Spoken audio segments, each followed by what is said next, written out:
sorry, not talking about it. You're fine. I wouldn't be talking either. I would be really sad.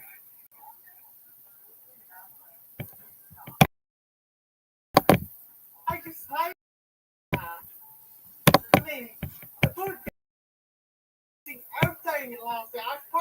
I was posting my TV.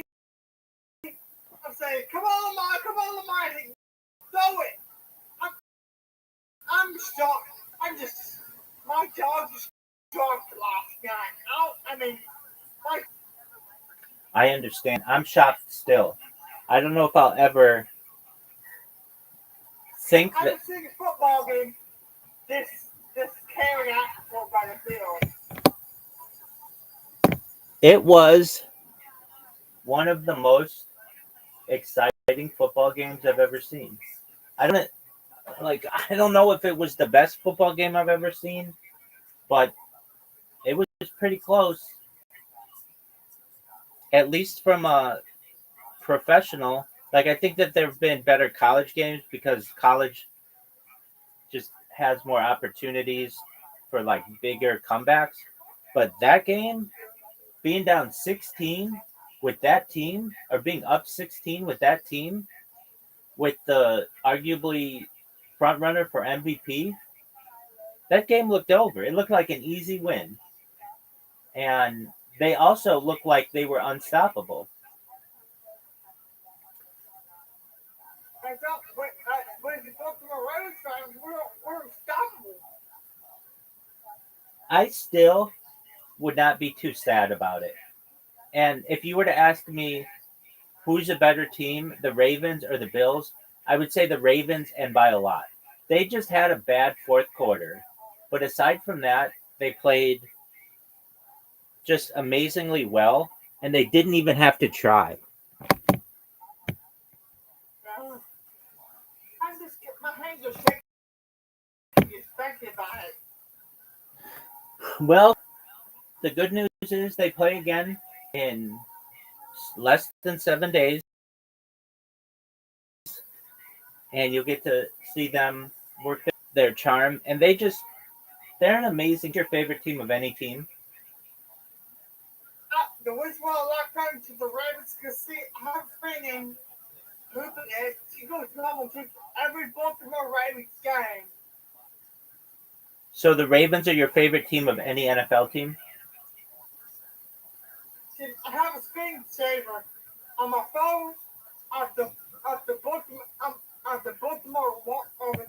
I say at the Baltimore wallpaper. I'm a screensaver. It's the Baltimore Ravens wallpaper. So they're your favorite team by far, right?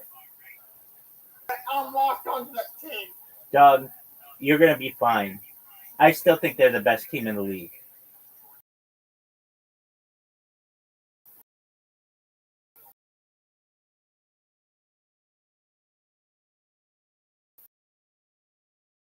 So don't worry how they played because they just look unstoppable.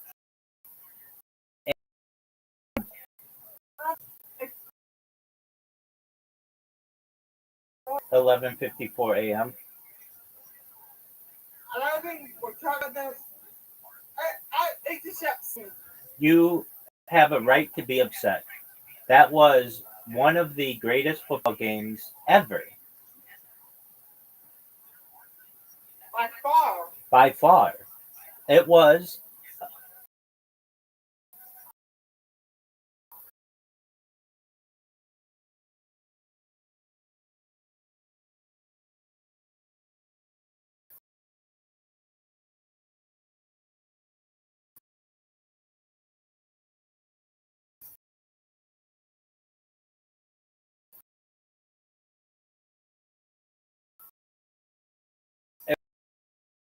it was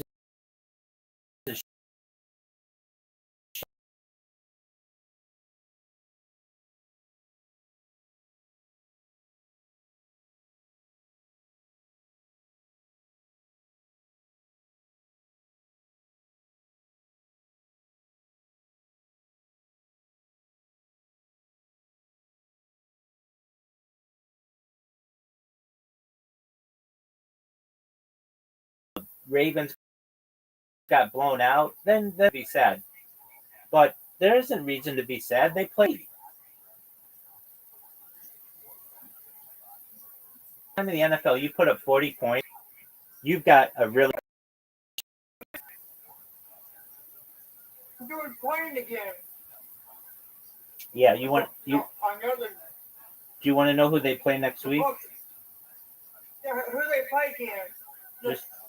Just one moment. Cleveland, the worst team in the league, basically.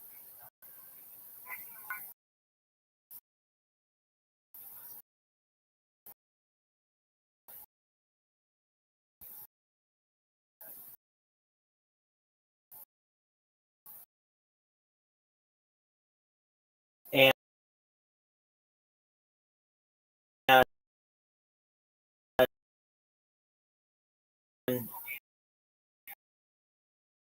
they play. Made the wrong decision, the wrong team. It was the referee problems. Well, it's just the Bills. Bills played really,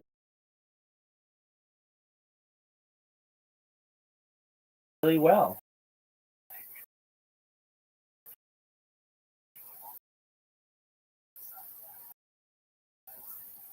I'm sorry. I saw her in the news last night. They kept repeating it.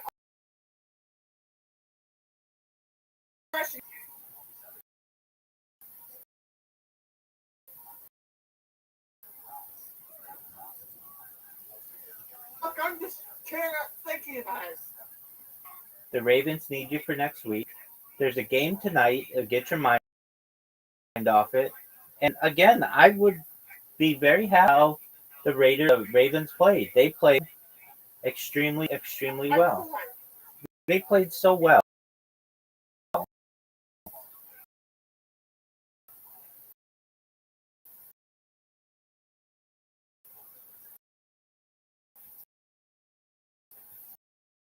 And if you still ask me who's the best, absolutely in the right Discord, my friend.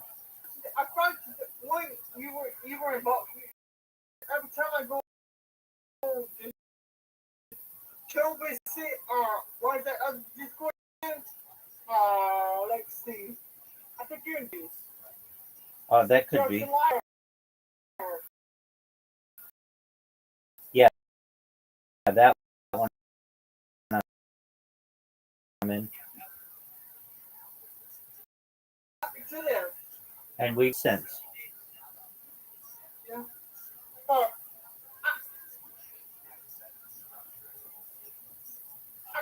I'm lost for words right now. You should be. Just relax. It'll all be okay. Yeah.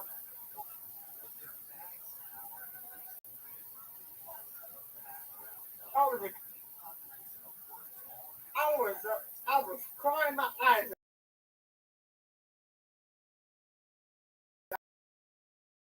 out. It was an amazing game. It was. The forever game. I'll stream it if you want me to. Absolutely.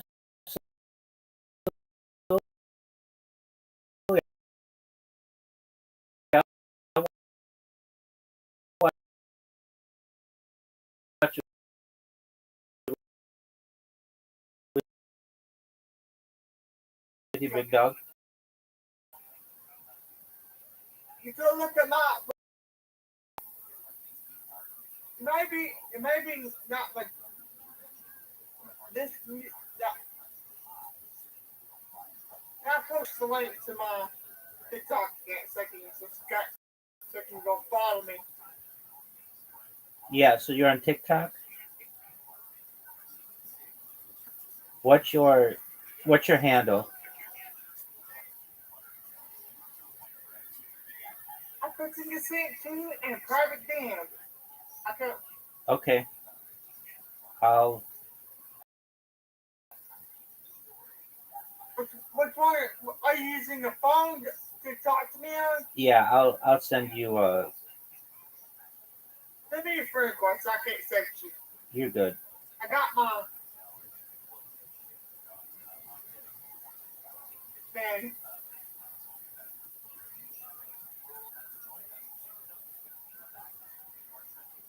Wait, do I have you already? No, I do not. That's okay. I'll send you a message. Okay. And I can't wait for Christmas. Oh, I can't. Yeah. It says that you're only accepting requests from friends. So I'll send you a friend request. I just sent you a friend request. Yo, what's going on? You Who's Versailles? that? It's somebody else. What's up, Versailles?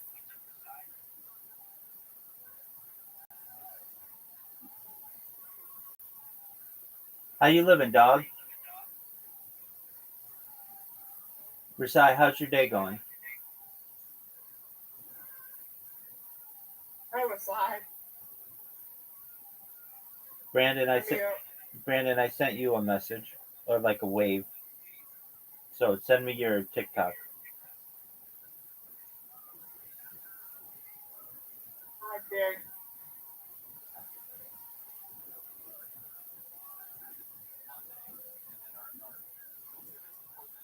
There you go. Excellent.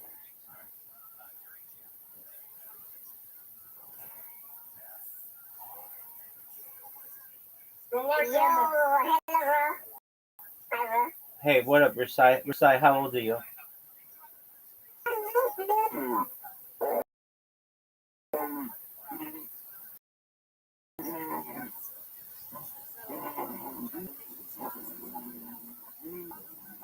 Versailles, Versailles, use your real voice, or I'm gonna kick you.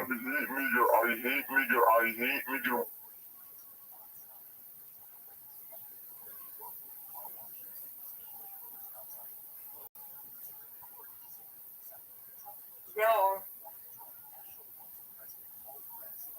that guy was saying that word. I'm not like that. I know you're not. I mean, disrespect me. Uh, I'm special needs. You're good, big dog. I'm following you now. Brandon, why do you have your at as Bramdon? Bramdon. Is that a typo? That's that's why you let me put it. It won't let me put Brandon. It would just put Brandon.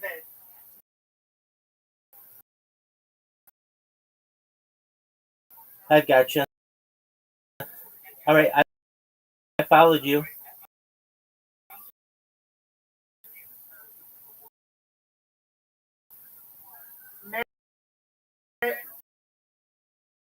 Friends following.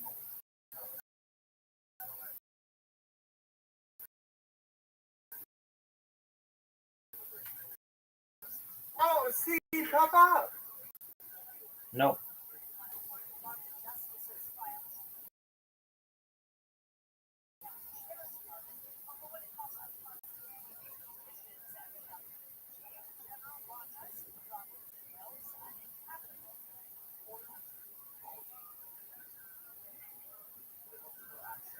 That's the bus that if you're talking, especially in my local area.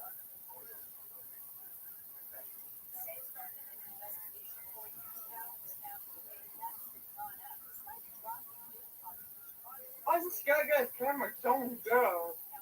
he won't for long.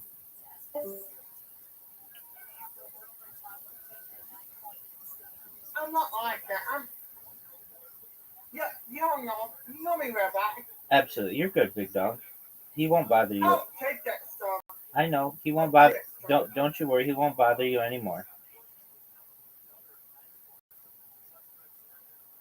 Won't you after that upset last night, I'm kinda, I'm still shocked. I, My heart is falling to pieces. But we have good seasons so far. We can come back. We can still come back though. I still think they're the Super Bowl favorites. Me too. I'm sorry that this, but it's good. But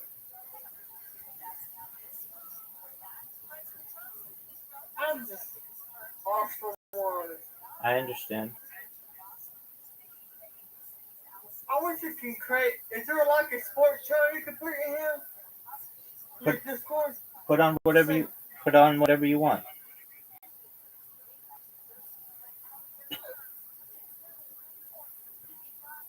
Right now,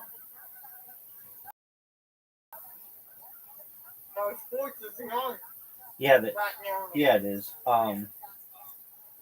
If you want a sports, I can get you a link for that.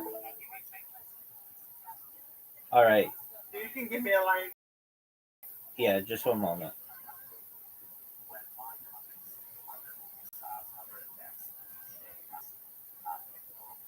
What you got on your TV, Rabbi? I see a guy. Yeah. It's just gonna be Jewish history lectures or Jewish lectures. Um, let me see if I can find a link for you.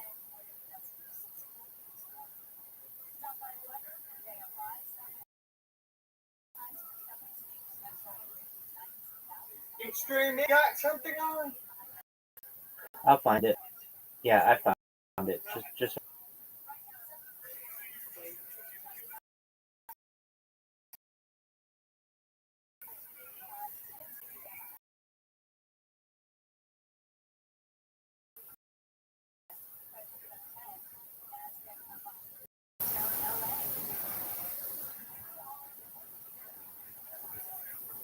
All right, big dog. I'm going. Brandon, I'm gonna send you the link. Okay. Okay.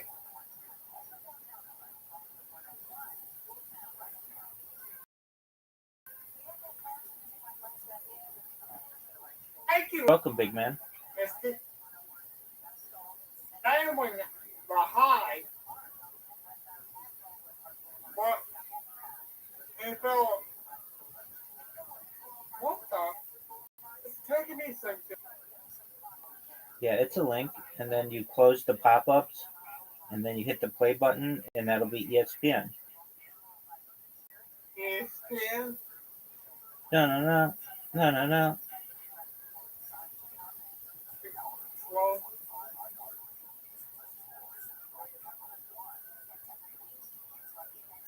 I ain't know where high.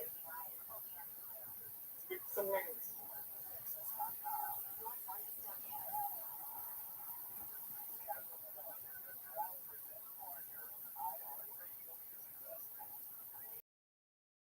Watch live show.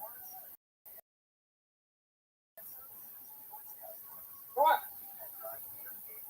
What I do? Okay, It's getting me. okay. So you put that link in, and then I'll share. okay, There you go. okay. I'll tell you what to do.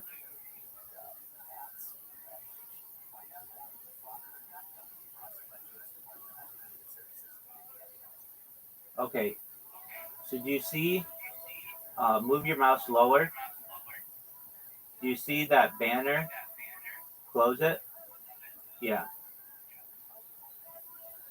It says continue or something. Yeah. Click it. That one, yeah. Click it. Did you click it? Yeah. It's taking me a whole nother. Click it again. Okay, now close that. Yep. Now click it again. Close that. Yeah. click it again. Close that. Close it. Okay, do you have Mozilla Firefox? Close that. Do you have Mozilla Firefox? Mozilla Firefox? Yeah, Mozilla Firefox.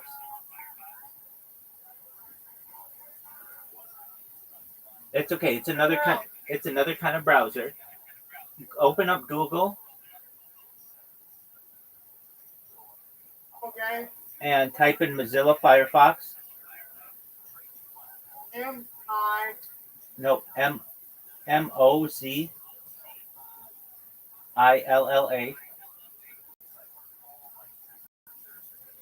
Firefox. Firefox. Yep, that one. Download. The blue one. Yep, you got it. We're going to get you a browser that blocks all your pop-ups. So you won't see advertisements anymore, and it'll be much more efficient.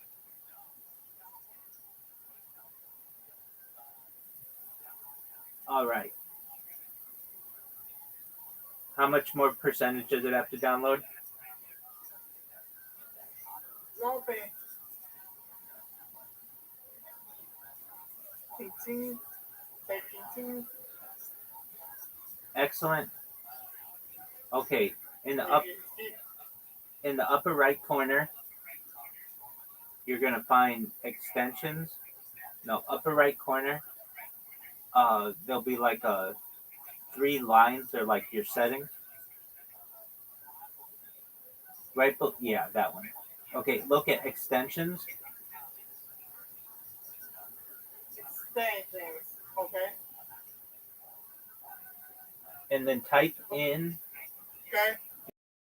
In the search, type uBlock, the letter U, the letter B, L-O-C-K, Origin, O-R-I-G-I-N.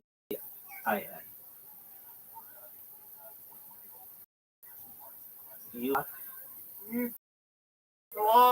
Origin. If you search it, it'll probably come up. Origin? Yeah, don't worry about the origin. Just uBlock is fine. Hit enter. Okay, that first one there, do you see it says uBlock Origin? Yeah. Install that. This is gonna this will block all your ads. Okay. So now take that link and put it in Firefox. You should just be able to paste it. Yeah. That one.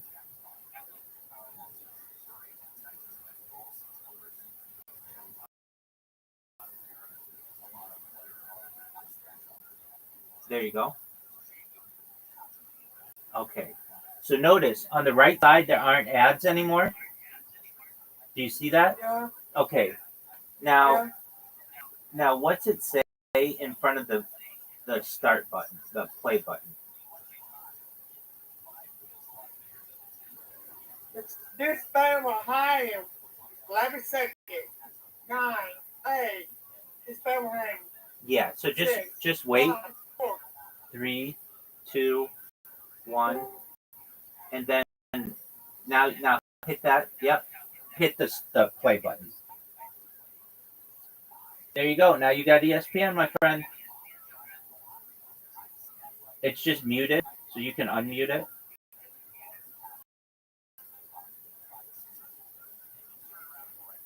There you go. Neat, huh?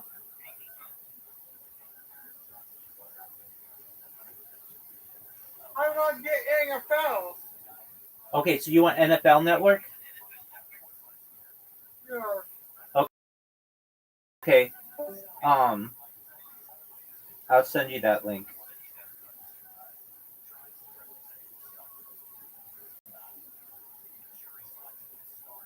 NBA. No, you don't want NBA. I'm sorry. No, you don't want that. I'll send you the NFL link. Yeah, I'm going to NFL because NFL. I'm super paid for NFL. That's okay. Bills and the Raiders. I think they're playing that game again. That's why I didn't send it to you. They're playing that game again? Well, they're just replaying it. All right, go to the link I just sent you. I'm in love. I sent it. I can get.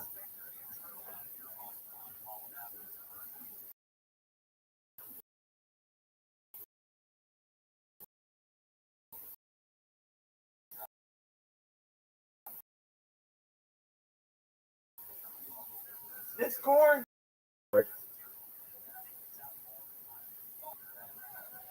It's already in your Discord. You're logged in on Discord. Yeah, there you go.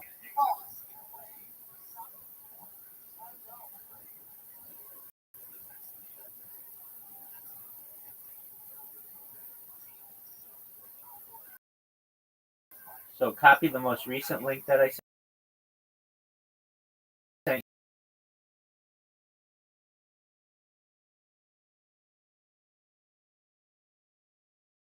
you.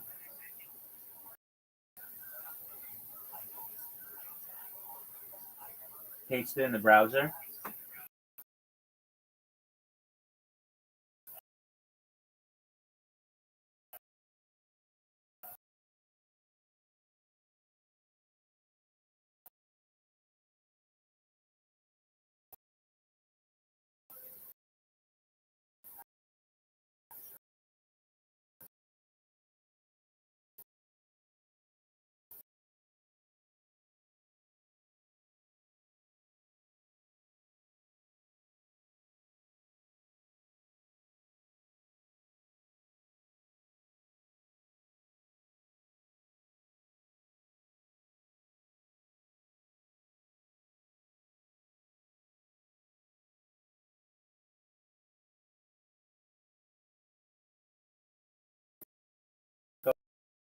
Goes out.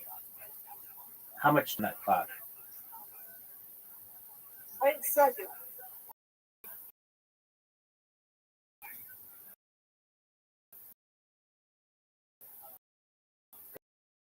Okay.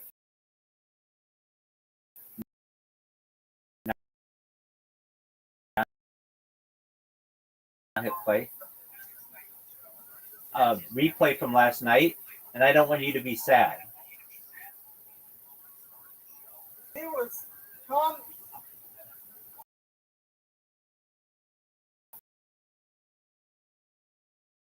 Call me a bunch of.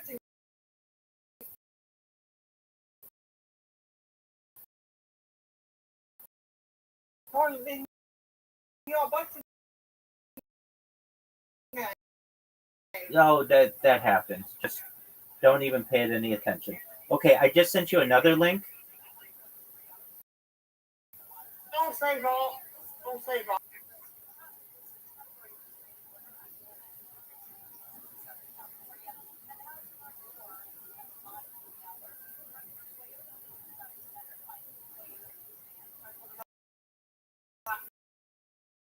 Discord, so I can use it. TV, movies. Yeah, so like what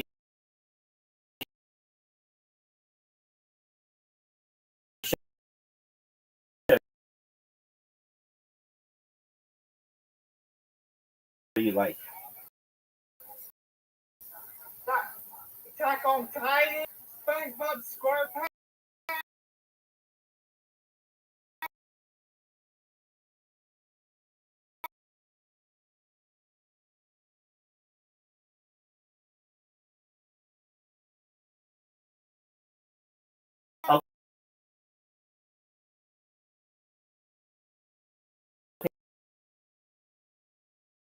Okay, so type that in. You see the search? Type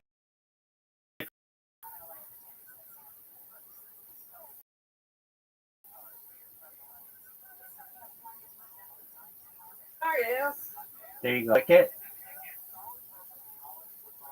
Fine.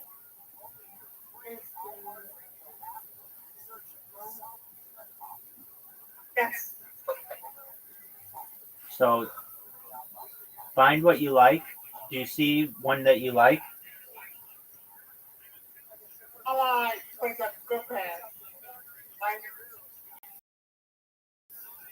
Like cartoon, right? yeah. Okay.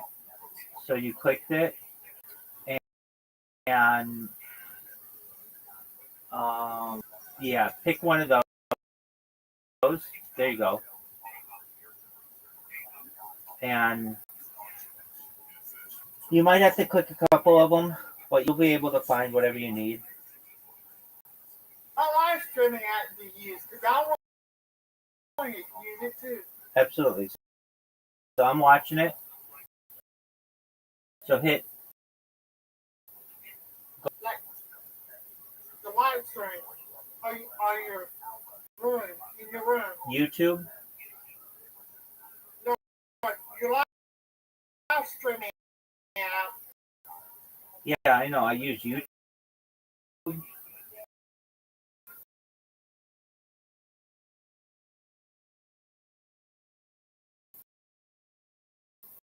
Live streaming. Yeah. YouTube. Or your live.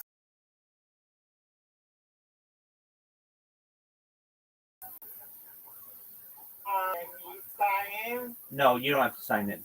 Just go to the search. You don't have to sign in. Just go to the search and type my name, Rabbi Rothschild, Rabbi space Rothschild,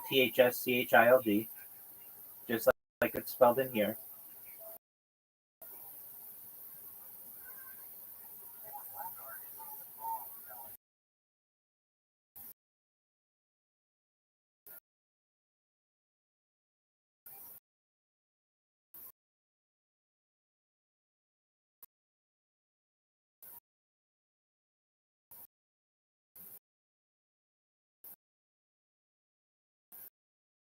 I just copy. Copy that link.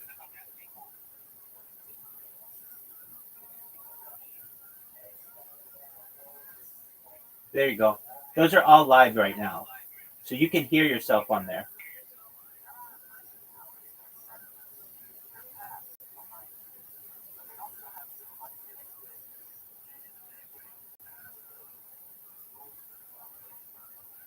Which one are you using? This one? All of them.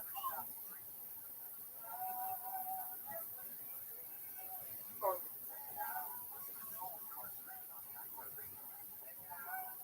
oh,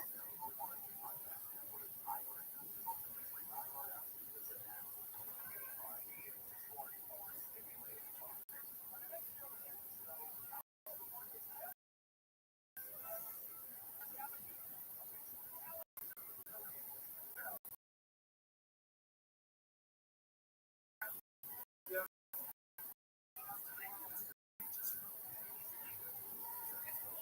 Go back. Like the Firefox. Okay, Sign in. so I'm going to send you one more link because you said you wanted live streaming of TV. Yeah. Okay, go to that one that I just sent.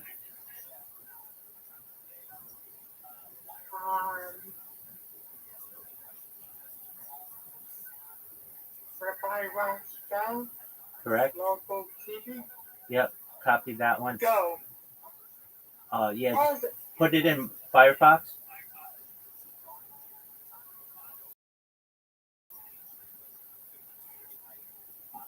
From here on out, if I ever tell you to put something in, always put it in Firefox because then you don't ads. Okay, you can choose anywhere in the world you want to watch TV. See where it says search, like the search bar or the magnifying glass in the upper right corner. Click that, and then just ESPN,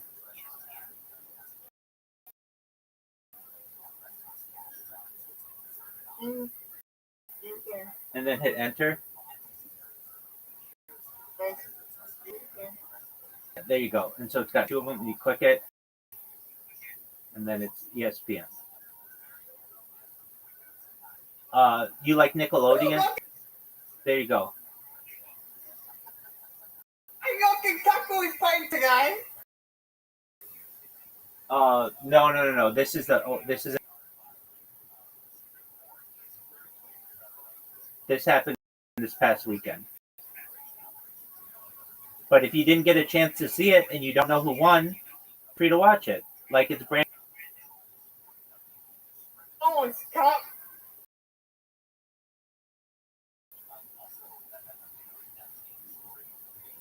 Pretty cool, huh? Pretty cool. I'm gonna watch MLB. MLB Network. Yep. There you go. Pretty cool, huh? Let's say I want to go to NBC.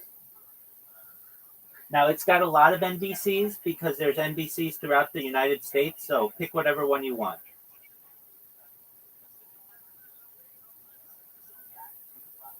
I'll find the one in Baltimore. The Baltimore Ravens are. They may not have that one. It might be like Washington D.C. or something.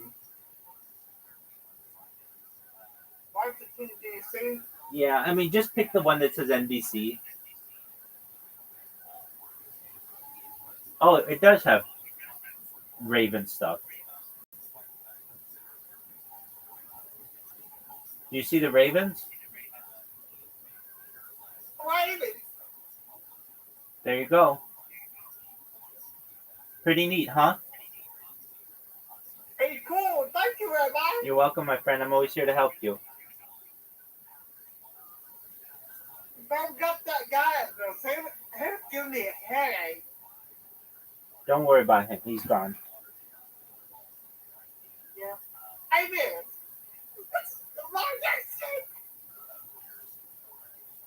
That was a good game last night. It was amazing, my friend. Absolutely amazing. I'm through. How about this? I wonder if I can share the screen. I'm watching it. I'm trying to go live.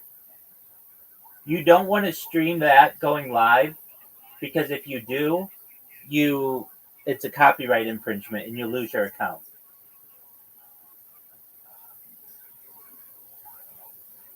Yeah. I want to stream it. Yeah, you don't want to stream it. What about the guys? Well, you can stream them in here, but you just don't want to like stream them on YouTube. Say this.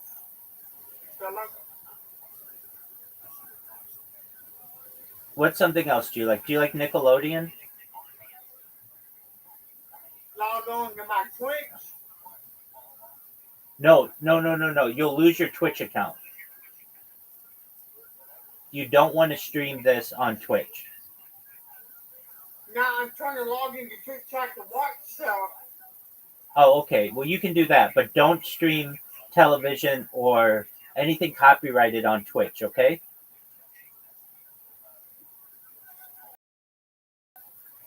Do you understand me?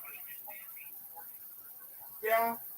So you don't want to any of the links that I just sent you, you don't want to put on Twitch or you'll get your account banned. Do you understand? Yeah. Okay, good. I'm sorry. No need to apologize at all. I'm being protective. I don't want you to get anything banned. I'm going to start with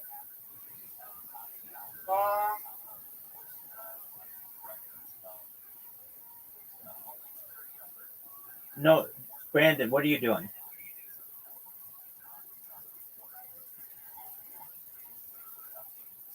I'm going right here. You're going live? No, I'm not going live. I'm not going live. Okay, don't stream those links. You understand that, right?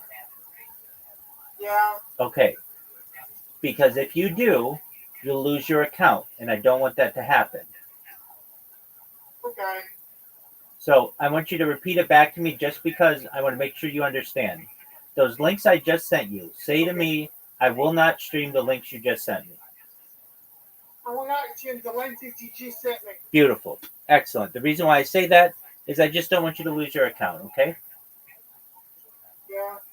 Well, I get what you're saying. You're watching out for me. Exactly. Now you can stream those things in here, but you can't on But Twitch. don't share them out on platforms. Exactly. Simple. Excellent. Log into my Discord.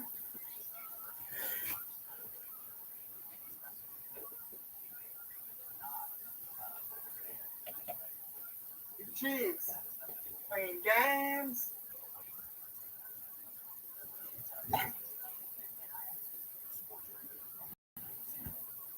Bills and the Raiders.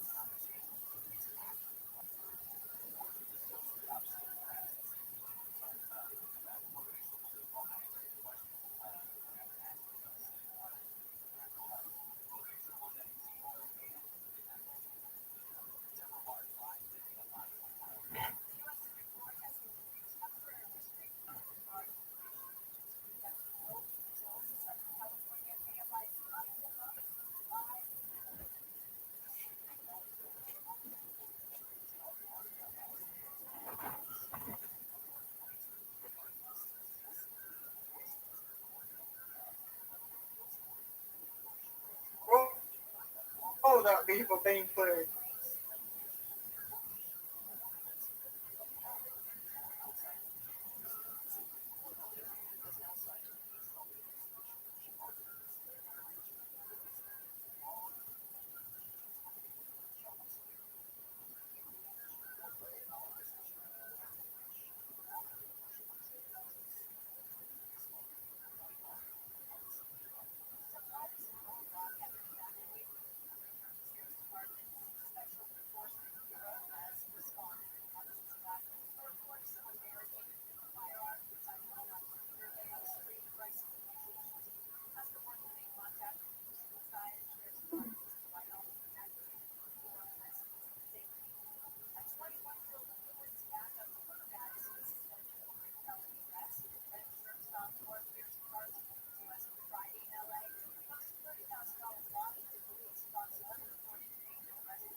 of a doubt.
Shema Yisrael, Adonai Eloheinu, Adonai Echad.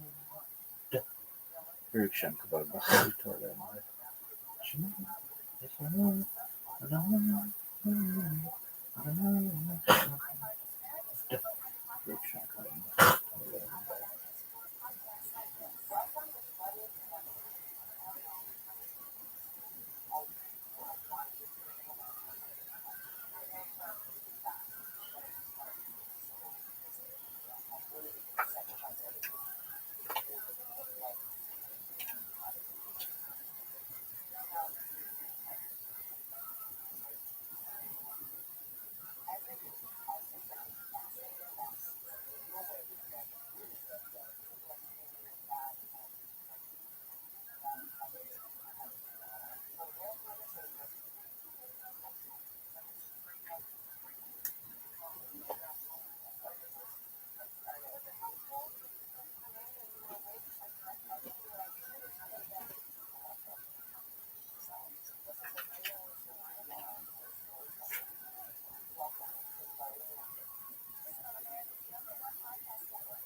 Was living with a roommate of mine, Manny, and she was always there at night. She would just come over and put a shirt on and walk around naked. I'm like, oh my God. And I'm 30, I'm 29. How long after the divorce? A year, and nobody knew. I kept on the hush hush. But to have a hot girlfriend is like, you're like, Oh my God. God, And it then my prayers. she comes to me in December and says, I got bad news. Oh no. I go, tell me you're pregnant, because I'll marry you right now. But I need a baby mama like you to keep me on my toes. She goes, no, I got a job in Korea, translating for $20,000 a month. That's a pretty good job. Oh, I was fucking heartbroken. Yeah. Heartbroken. And in the meantime, I'm calling him for support, and he's never home. Where's George? We don't know. Fuck is George? Call tonight. I'm calling for 4 or 5 weeks. He's never fucking home. And I left him. Grandma, come to call me. Okay. He never told me. Like, I called him, and his mother goes, he's fucking nuts. Come back here. Help me out with the savage. And the rest was history. Then I came back here. And I hooked up with the white girl in the city. She knows nothing. We're in love like nothing happened. And I'm having a great time because she lives in the West Village on 15th Street in a prime little apartment. Her and a girlfriend rent an apartment, $1,500 a month. I had to bang her in the kitchen. A little floor on my knees. It was just little. I remember when I was banging her, a mouse went by. I'm like, oh my God, this is my type of party. Another night, oh, do I got a story for you. I go over there. They used to do comedy on 15th Street and Broadway. She lived right next door to Susan Sarandon. Susan Sarandon and the actor lived right next door. And it was Manhattan was on the corner. And down the corner was 15th Street. There was Goodfellas Pizza. And there was a bar across the street that did comedy. So I would go to her house, eat pizza, and then we'd go do comedy. It was buck wild. One night, I decided to take my friends from North Bergen over there. You know the one, God damn it, the one that make you feel all right. You know that? I take him over there. That dude, I take him over there. He's jacked, drinking Heinekens. I'm like, look at my boy and shit. And next thing you know, he's making out with a girl. She had a thing, you know, when girls put the thing on their head and they have long hair. He came out of the backstage wearing it and gave a zero fucks. Politician in our hometown. Dude, that's how fucked that. He's like, this place is fun. I'll never forget that there was a hot, black chick. This is 1990. This is 1993, and there's a black dude, and he's working this chick. And the girl kept saying, I'm telling you, I'm a comedian. I want to be single. And he would be like, what's your man got to do with me? And he kept saying it to her. Like, listen, I mean, he was, and what would she say? Like, she's like, God damn it, I can't get away from these guys because we love you, sister. What's your man got to do with me? And she finally said, I got a man. I'm engaged. What's your man got to do with me? And he that crazy thing that I think I got to go get pizza with him and shit. But that was the best night. I just remembered that. But in this whole scheme of things, this girl's in Korea. Oh, Jesus. And now I'm in love with the white girl. I'm living in Cliffside. I'm taking the bus over there. I'll never forget I was broke. That's why I robbed the chick with the barbecue because I was going over there to take her out. So everything was getting along. I would go over there once a week, take her to get pizza. We'd do comedy. Maybe 2 nights a week I give her staff because she had a roommate. I didn't have a place to take them. Yo, what up, I got a Rob? call one day. Things are going great. I'm driving a limo.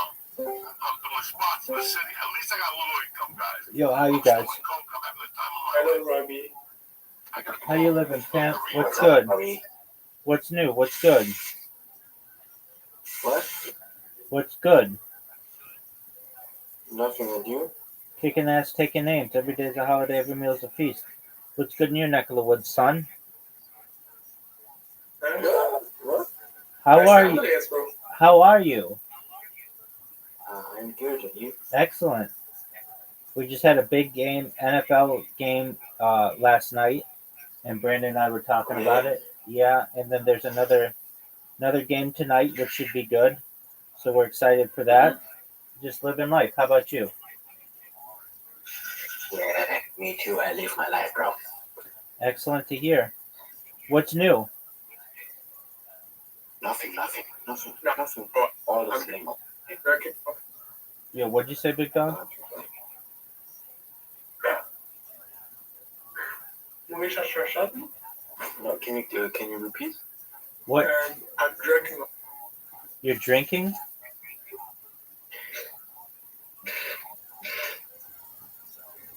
What he say? Do you jogging, huh? Well, yeah. Yeah, baby. What? Oh, what's wrong? What's wrong with you, bro? I don't know. I don't know. It's too much of jogging. Don't you talk, baby? I think you're right. All right. Well, I'm just listening to a podcast. Feel free to listen to it if you want. Maybe. I just want to let you know, I'll be in New York on Tuesday. I'm Really? staying with Julie. And I'm like, Huh? oh, Thank shit. you, Baba. How about that? And in my coked Yes, out I'm sure. 30-year-old mind, I'm thinking, threesome in this motherfucker. Okay, so Julie's the white girl. Julie's the white girl. Okay. The other girl's the Korean girl. So I called my friend Stinky. He's good looking. And I go, you come with me to the city. And Stinky was one of those dudes that he was so good looking at the time. He didn't he didn't even pay attention. I'll never forget. The Korean girl goes, I go, what do you girls want to do? And the Korean girl, we're driving. Stinky's driving. We're on Broadway. Me and him just picked up like 2 8-balls. They don't know it. The girls don't know it. We picked up the coat first, then we picked them up. And we're driving. And the girl goes, I go, what do you girls want to do? And the one Asian girl goes, how about we buy a beer with a brown bag and stand on the corner? And Glenn Conti looks at him, he goes, how about I pull over and throw you out? And he goes, I ain't standing on no corner. He was like, no, I don't want them in the car. And now she wants to stand in the corner with a fucking, brown bag, like to be cool. That's not going to happen. If you want, I'll pull over. You can stand in the corner all night if you want. So we went to a couple clubs. It didn't click. You could feel there was something in the air. Did both girls think they were on a date with you at this time? I was with the white girl. Okay. And I brought Glenn to talk to the Chinese girl, the Korean girl. So the night ends great. We drop them off. I make plans with the white girl to come into the city. I meet her at CBS building. She worked right by CBS with a family, whatever. Because one time I brought her roses and the alarm system went off. I went to the back door and the alarm system went off. I had to run down the stairs. Dog, please. We do this thing. I hook up with the white girl. We go out for a date. I go, where's the Korean? She goes, she's with her somewhere in Brooklyn with her family. She's leaving Sunday. I go, all right, so now I'm trying to get a hold of the Korean to see if I can dig into that again. And I get a hold of the Korean, but dog, she ain't budging.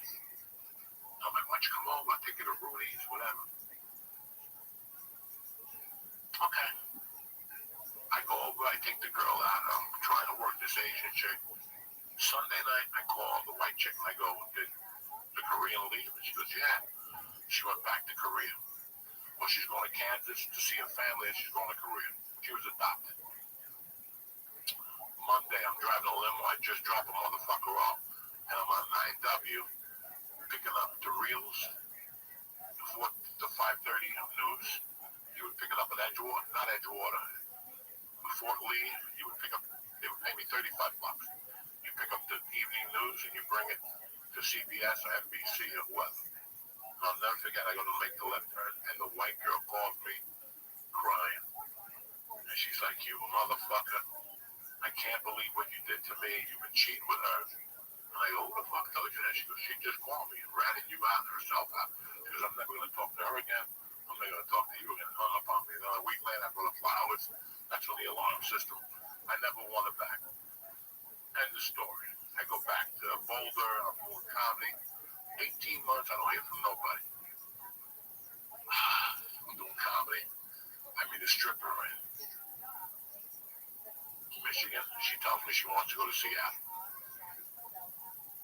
She comes to meet me first, whatever. We hook up. She goes to Seattle, gets an apartment. I follow her. I'm there 8 months, bro. I'm in the fucking U district. Do you guys see where this is going? Oh, no. I'm in the fucking U district. And it's 1996. And I just hooked up with my weed girl from Boulder from 1985 at a supermarket. She was 70 and he was 30. But she had so much money, he just kept fucking her and fell in love. She smells, she was old. I go to her house to buy weed because I'm going to that movie theater. I'm right in the U District. The U District is the fucking university district where Bruce Lee had a karate, kung fu school and everything. I crossed the fucking thing. And as I crossed to go get whatever, who's pumping gas in his car? Paul, the Korean girl's fiance. The dude who went to Washington State to get his original. Oh, shit. Oh, you're in Seattle now. 4 years later, I forgot all about Washington. I'm looking. He's looking at me, bro, as I walk up. Rabbi. What up, big dog? Dog. This is 2 years later. This kid started crying. You don't understand how much I love her. I can't believe you fucked her. I love her. I'm gonna go home and propose to her. And I, dog, for like a week, I felt like dog shit. Well, wait, I thought they were broken up. They weren't broken up either? No, they just, they left it open and they saw each other. They were in love. But she waited, like, guys, like a week.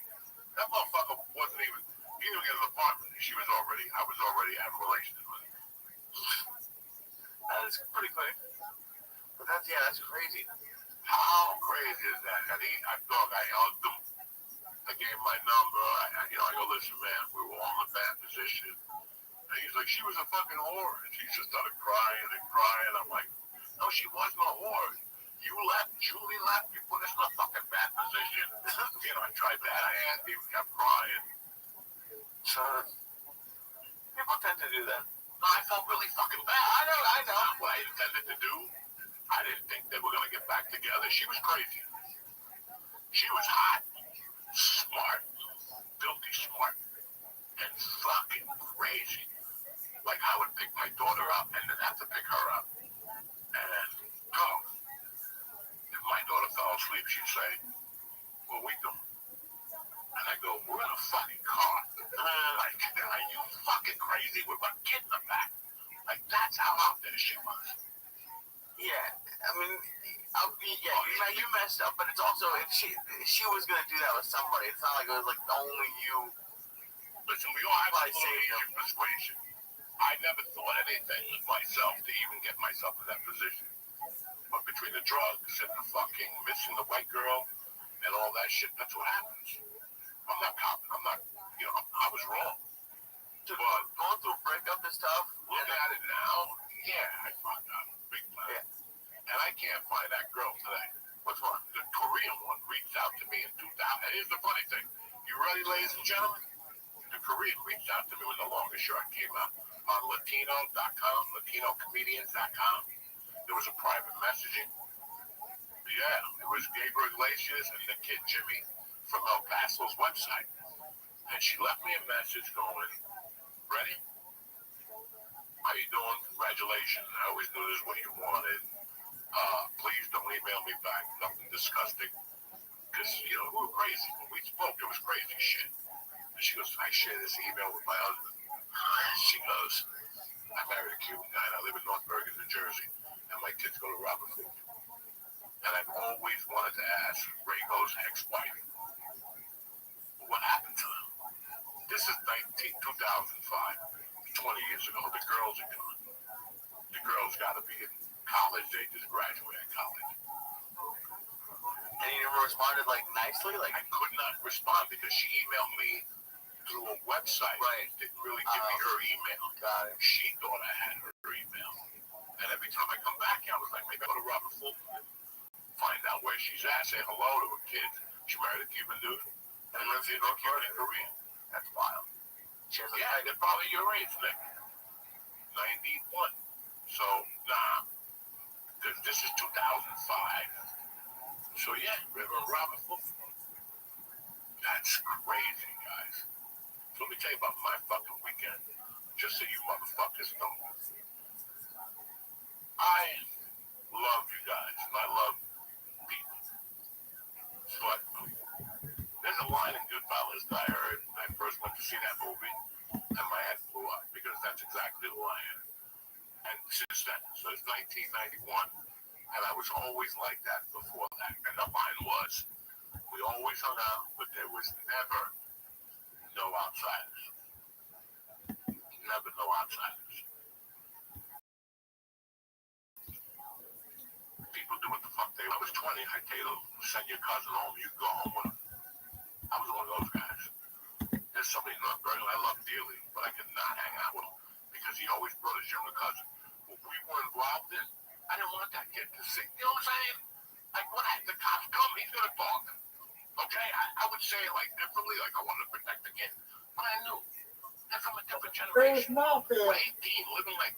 What's going on, big dog? He would bring the 16-year-old kid, and the kid, he had to go for the kid on his back. Come on, give me a bump. Don't bring him around. Okay, there was a fucking reason. So, now all this comedy shit happens, and you have to do things. And last fucking November, I started trying to just get out of my house. You know, I just want to get out of the house. I just want to be a normal person and be able to go to a bar or a restaurant, and people don't come up to you and fucking, what size is Joe Rogan's foot? You know, I don't fucking know. You know. So, January, I knew it was a waste of time. People have no manners. They don't give a fuck if you're on mushrooms. You know, they don't give a fuck if they're on coke. They'll continue to give you the beat. So I said, I'm just going to smoke pot and go to my original plan. And from time to time, I do my thing. I play bocce. I go to the gym. I go to jiu-jitsu. And I'm pretty fucking cool in those places. So it's fucking Labor Day, right? What is it this weekend? I get invited to a couple barbecues. I know the people on Saturday. I go to their house. Cool as shit. Great barbecue kids. My daughter's in the pool. They had, oh my God. They had a cater from Staten Island. The fucking sausage and peppers were out of this fucking world. And the dog out of this world. Anyway. Sunday I got invited to another barbecue. And I love the guy. I just went to dinner with him last week. And he goes, you know, I go, who's going to be there? This guy, that guy, this guy. I know these people. And he goes, a couple of my friends. I go, all right. You know what? At least as I have cover, I'll be okay. And the party was great. I had a great time, guys. The food was great. Pizza was shitty. The food was great. You know, the company was great. I saw people I hadn't seen before. The kids got huge. Like, these are the kids that you first played softball with. So it's about 8 o'clock last night. I made some brownies that were so fucking good. They were so fucking good in different levels. In fact, when I went into it, you could see the different colors. It was like going into the earth, clay, cement, Indian ink, you know, it was all that. Like the stuff when you put nugs in a jar and then you take it out. Yeah. I'm excited to do something like that. I was pissed because there was a couple of nugs. I'm like, God damn it. I'm not going to take these nugs and forget it. But I had 2 joints left. I gave to a friend of mine. I gave one to a friend of mine. She called me back. She goes, Dad, it's the best. This joint had to be 2 or 3 years old. And she's like, that's the best joint I ever smoked. I couldn't stop giggling. Me and my girls laughed for 2 hours. I got one more left. One, and she called back. She goes, if you ever get more, I go, that's the last one. But I remember I had that 10. So my wife had that, not the fucking Betty Crocker, but the other one, the Guadalajara. What is it? No, I just said, nothing. She's deli. And I go buy some walnuts. You know, man, I don't give a fuck. You're allergic. You're going to go down any way you put it. I'm either going to get you with one or with the other. You know, so it don't matter. So I don't give a fuck if you're allergic. Yeah, I don't give a fuck. I'm not going to that nonsense. If you're allergic, deal with it, okay? So you're not eating my brownies. Yeah, at least you'll be scratching and your throat's going to be swollen, but you'll be a motherfucker, right? So, my wife mixed up the batter. We throw the walnuts in whatever the fuck they are, almonds, I don't know. And I get up there and I get a frying pan. I spray it down with olive oil spray. I keep it down to a small thing, and I just start throwing wheat there. And a little butter, and it's slow, and also I see it start, and I start hitting that motherfucker, and right from there, I'm tipping it right to the batter. She's over there staring at it, and I'm throwing more, like an Italian pizza maker when he throws the, he throws the powder on it, and I'm cooking this motherfucker. Butter, olive oil, flames are coming everywhere.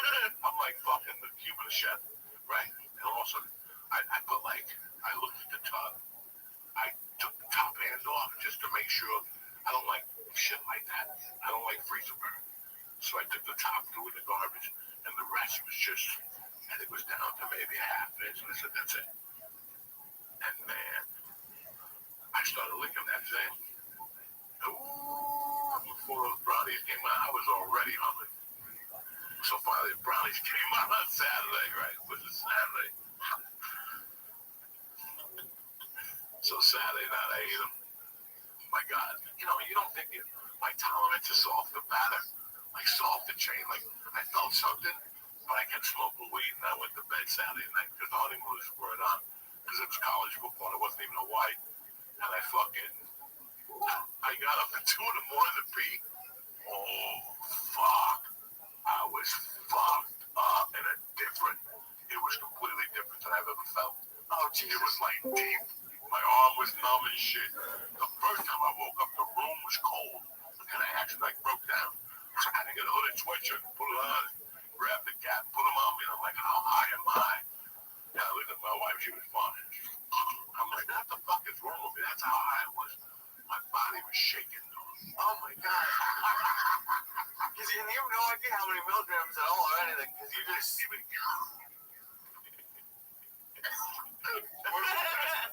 Wasn't even worried about it. Wasn't even flogging my mind. I didn't give a fuck. I wanted an edible to take me down for a few days. What?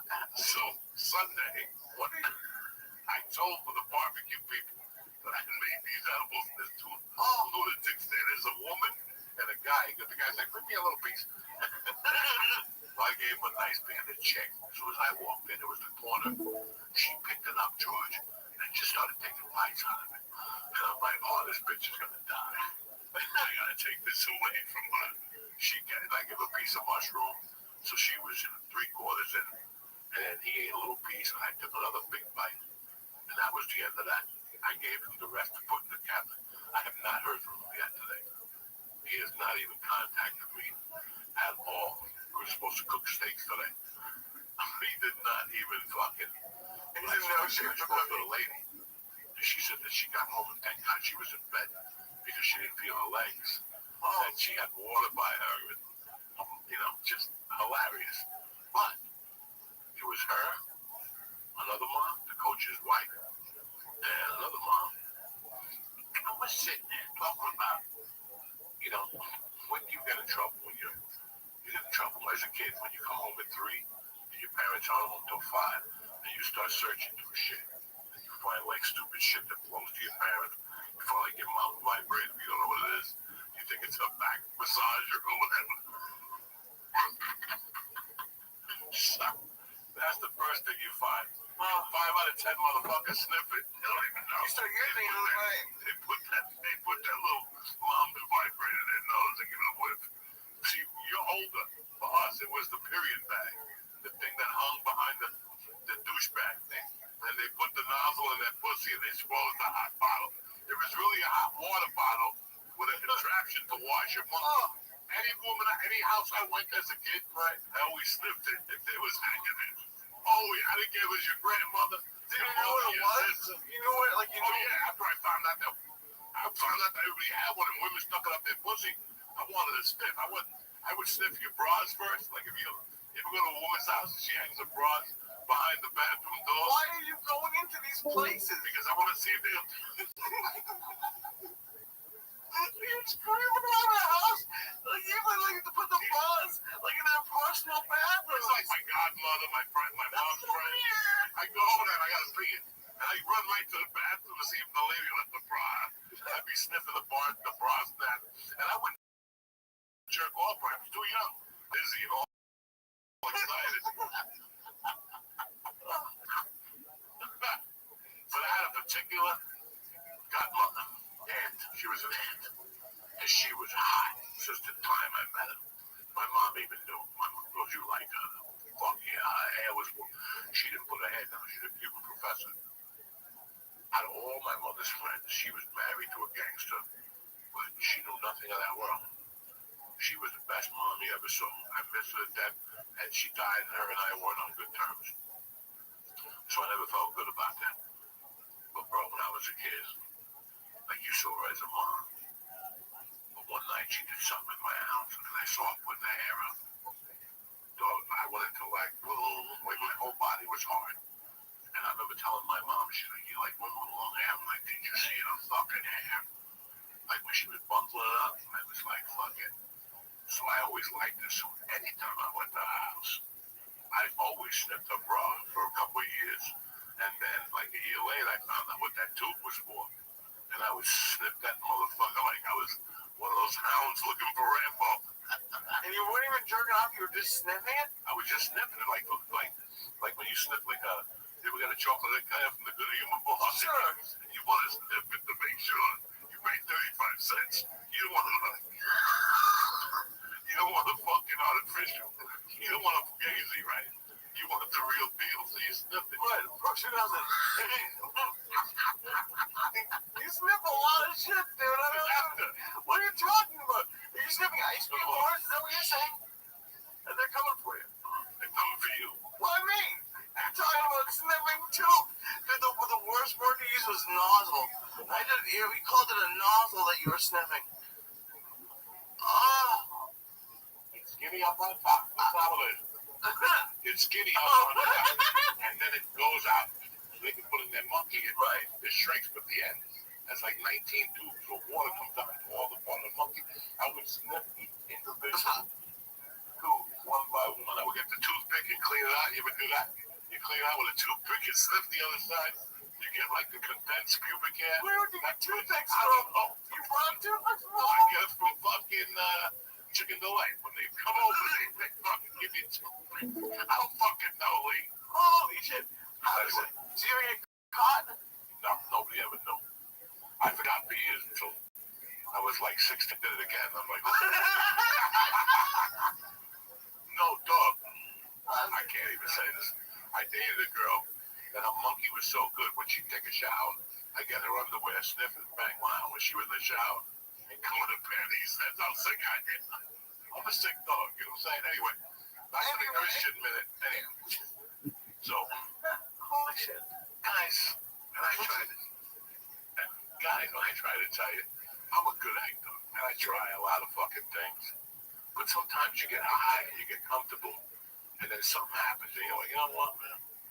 This is where I'm going. So last night I'm talking to these moms, and we're talking about 3 to 5. What happens to kids from 3 to 5? They snoop. How we all snoop. And I look at this guy at the table, and he's got his phone looking at me. And the mom that I'm sitting next to is a teacher. And she's cool, but she's skinny but tough. And that mom is not the mom you want to mingle with. Okay? Why not? Because she's crazy. And she'll tell you that she's beautiful. But she'll tell you where to go. I've seen her do it. So, I'm looking at this dude. And finally, the mom goes, hey, what are you doing? And I go, are you taping me? And he goes, who's you? He's hammering the guy. But I know the guy. Like, I don't know him great. But I know I've seen him around. Oh, really? Oh, Jesus. And this lady went on. This lady's like, I'm a teacher. We were over here talking about kid. What the fuck are you taking me for? And then this lady's like, you better fucking delete that. Hey, Rabbi. What's up, Pimp? It got like that. It got like that. he left one saying the screen and I'm saying AFL. I'm watching. Women are like angrier than you fucking made him a racist. The guy's like, okay. Come in, I go near back. Took him like 3 minutes to get up. He got up, he went, and he was so embarrassed. He packed his kids, and he went out first. His wife had to go looking for him, then he sent his wife in. I wasn't angry, guys. I wasn't angry, and I don't feel, I'm not going to say, I was so violated. I didn't. But now you're, now you know. Why? I don't know. Dude, I know, because that's what are you going to do, post it on YouTube? Yeah. What? Honestly, I think they're not even, they just want to prove to their friends that they saw you, maybe. It doesn't matter. No, I'm not saying it's a great answer. They show it to you. Let's say I go to work tomorrow, okay? And I work with a cool fucking dude, and I work with a cool dude. You're cool dude. You're Jewish. Thank you. I'm over there talking about. No, I'm not saying a funny thing. He's just Jewish. I am. But you're a different type of Jew. Not you and me in our relationship, right? The dude at work who's a fucking boss, right? And also you plays, and you're like, oh, I like him. But also I go, fucking the Jews in Jersey are the ones that killed Jesus. What if you're one of those Jews that gets offended with you? I don't know if you know the Jews from Jersey. The ones like by Short Hills. Oh, God. I'm not calling nobody out here, but they're a little different. There's some, Bergen County has some Jewish areas. They're a little different. And they're cool, but they'll get offended, is what I'm trying to say. I don't need that in my life. You know what I'm saying to you? I don't need this guy going to his temple on Saturday. They say, let my friend take Joey Diaz on a barbecue, saying anti-Semitic fucking jokes. You understand me? Because in our world, we fuck around like that. I got a bang bacon today. We talked about Chinese food in Panama. Szechuan. Oh, she said the Szechuan is hands down. It's as authentic as can be. Anyway, I'm sorry. What were you saying? You were saying What'd you say? Right. That's wild. Yeah, that, you don't. Is it lagging on you? No, it's pretty clear. I've been to your house. I'm comfortable. Right. Don't come to me later and go, that dude was a reporter from the New York Times. Like, by the way, that girl is a reporter from the New York Times, and you were talking about Epstein and the list and trying to be funny. Well, why did you? Why did you even right. When you invite me to your home, it's because we cool. It's because if I want to take a joint out and spark it, if there's children there, I would never do something like that. And if there's children next door, I would do it. But you know what I'm saying. Dude, I had someone do it once, and he did nice. He's a comic that I know, but he was just audio recording, like, and he was like, oh, I just sometimes. Okay. And I don't know what it's about, to be honest. And today, listen, 10 years ago, we sell the tapes. 10 years ago, this is lunch with Uncle Joey. You get $10 on fucking iTunes. We go to Rudy's, we talk shit, we go to Chinese. Hey, Gino, what's your spare ribs? But guess what? You do that today, you don't know who's going to get offended. Right? For that $10 you're making, minus the 82% that goes to iTunes. Right? What's it going on? What goes to iTunes? You're going to check from iTunes. It's fucking, rabbit eyes. Right? It's fucking whatever rabbit is. So is it worth it? That's what I'm trying to say to you. Like, we can do it ourselves. If we want to take our conversations, there's no more brilliant conversations than us at dinner time. When we go to the Greek restaurant and you get the fucking cheese with the Greek hair on top of it. Whatever the fuck you got. I like feta cheese. But has anyone ever tried to do it with mercy? What do you mean? Like how they started, like you might have been angry, or it was like you and Mercy together, or it was just Mercy. Like, has anyone tried to take pictures with Mercy in public? No, I've seen like people try to take pictures of me and Mercy at a restaurant or something. What do you want me to do? I don't want you to do anything, but they wouldn't have to. They don't come over. What are you gonna do? Post it on Reddit that I'm having lunch with my daughter. You're super cool. I would get upset. No, like I'm not. If he approaches me, right, and starts talking stupidity, yeah, I'm gonna get upset like any other parent would. You're with your child. This doesn't mean, I would never go up to fucking Dr. Jeter when he's with his kids. I don't even know if he's got kids. But, I wouldn't go up to Derek Jeter because he's with his two daughters and say, what, Derek, 1994, more. I was there. Leave the guy alone. And his daughters are popping up. And he's looking at you like, yeah, you fucking idiot. You know, because that's what they're looking at. You're thinking, they have you with your fucking family. They probably can't go out to eat. Like they, you probably those people that like Larry celebrities. Jeter goes out to eat. But where does he There's go? 3 motherfuckers in the room. Oh, they just take the whole. There's a guy sitting on a table next to him with a woman. There's a guy over there. There's a guy over there in the restaurant on high alert. Because if I'm eating at your restaurant, that means you gotta kind of protect me, right? It's the same thing. I need to know my clientele. I need to know that George doesn't work for TMZ, right? I know that Lisa Ayat's coming in that night. So I'm going to double cup with David. First, I'm not going to let a lot of people know about special. I'm going to keep that Tuesday low. But then you have situations where, hey, we went to a Knicks game. We're hungry. I can't clear the house there. No. Right. I don't know who's in there now at 10:30 at night.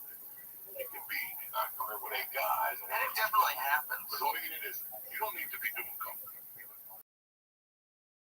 But one of your friends do it. And that's it. I'm not ruined. No, I'm not doing it. But think about it. Like, your friends or what people say, people you hang with or you whatever. You are people you hang out with. So, these are things you have to clear also. Right. It's people are getting weird. I actually have, you know me. In the 15 years we've been together, I don't really get into like physical or like yelling altercations with anybody.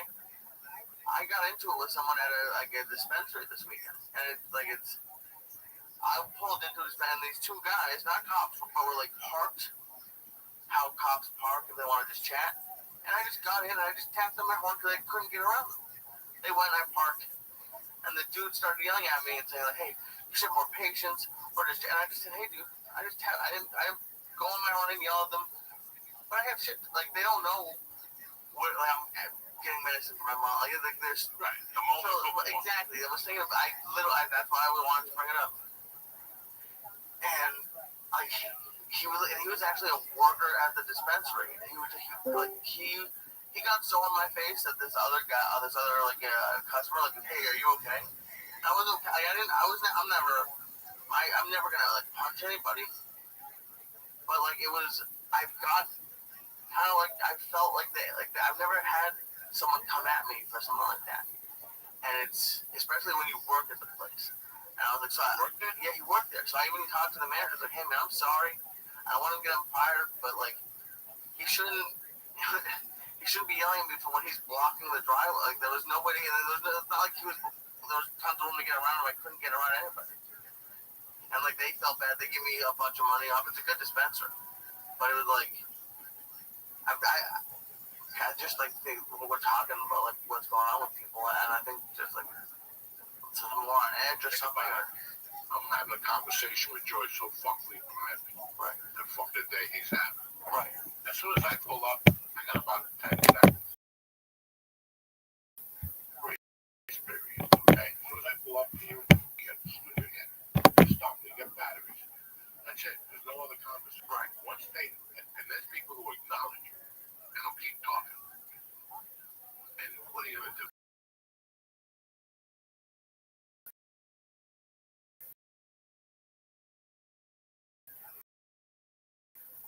Down 911. Right. Oh, of course. Now you got 2 who get fucking in here. They gotta get the attorney, private investigator, to get the cameras from all the businesses before they. Right. And even like just there were tons of parking spaces. They were just blocking the entire entrance. This is welcome to the fucking city. Welcome to Bergen Line Avenue. I don't know what Jersey City and what Hoboken is like, and what the rest of the other counties are like, but this is it. People would just pull over. How about the people who just pull over? People cut me off to stop for a yellow coat. Like, not even like, even drive.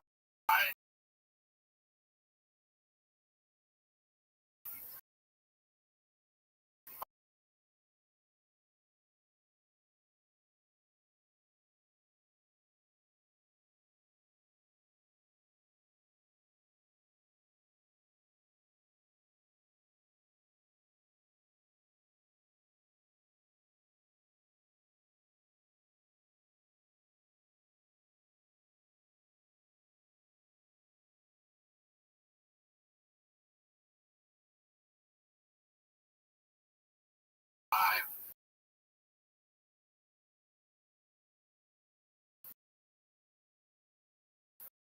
Cannot, but dog, you gotta drive behind. I wanted to take them all, like, surround us, kind of. But I was like, I just want to.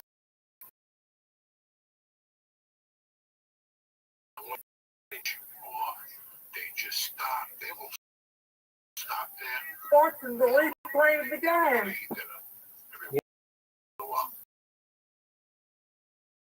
And we double park. You watch, Oh yeah, they got a fucking uncle.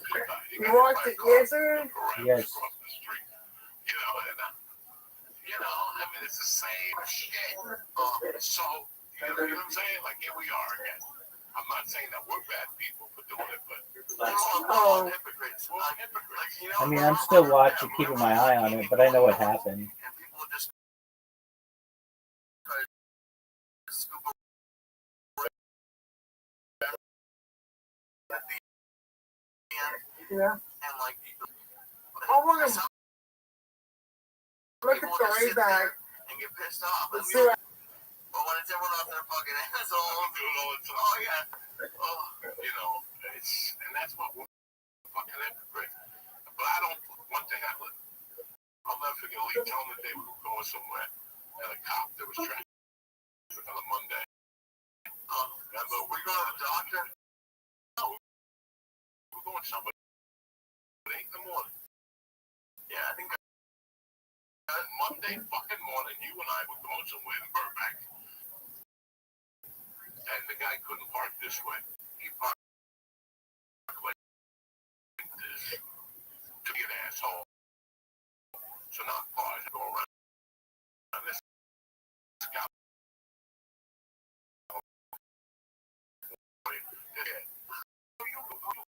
and it's a homeless guy. What's going on, Lee? I said, Monday at 7:40. I remember beeping out of me shit. He was driving, and you might have beeped my car. I'm really so young. I'm like, you cocksuckers, and I'm cops. You can't be this fucking stupid. You need to protect and serve. How are you protecting and serving right now? If you come after me, I'm gonna take a picture of your car and show the lieutenant. It's Monday at 7:40, Lou. Look at this fucking car, Lou. I'm gonna go in there, Lou. Where's the Lou? That's how they call him on other TV shows. Lou, let me talk to you. It's Lieutenant Ray. Lou, let me talk to you, okay? Cut this shit because I'll pull over you. I get the fucking border public on safety and get him start outlawing. You won't be looking too fucking good, okay? Don't let me mention Joe Rogan podcast and shit. I get home. Anyway, I'm fired up. Because what's happening? Listen, it's my time of the year. My dick gets hard right now. The stupid shit is over. Think about it. That's it. You enjoy What's going on, Hydra? I'm gonna get that tooth fixed. Hydra, can you hear me?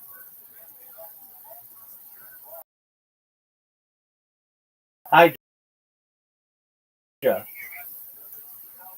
Hydra. How many accounts do you have?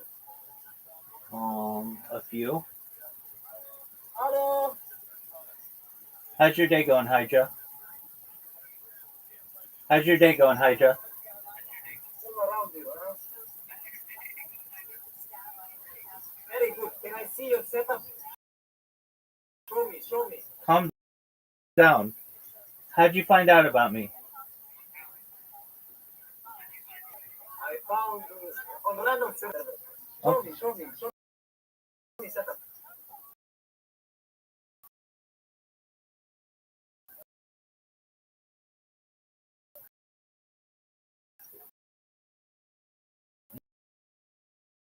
You can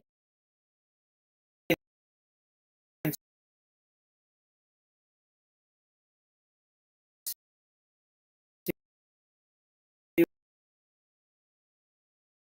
what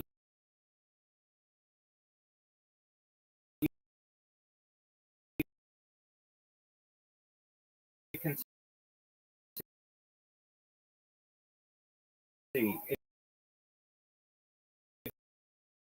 If you want to see the other ones that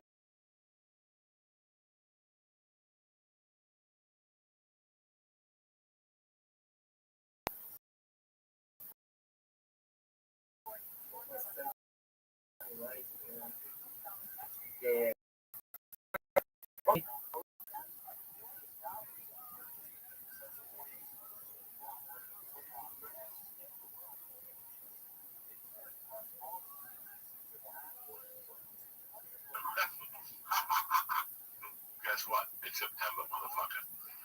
Some people, I get scared. So I get so scared, I go, okay. I just got a notification that our rating span was bound last night at the game. what happened? I just received a message that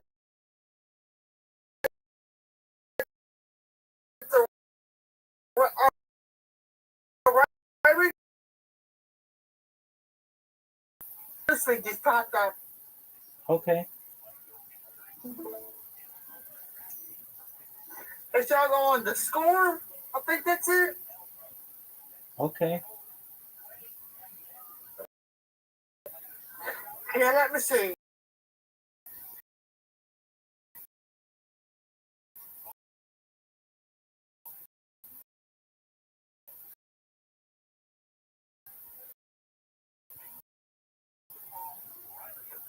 I think by the same security has a bank. It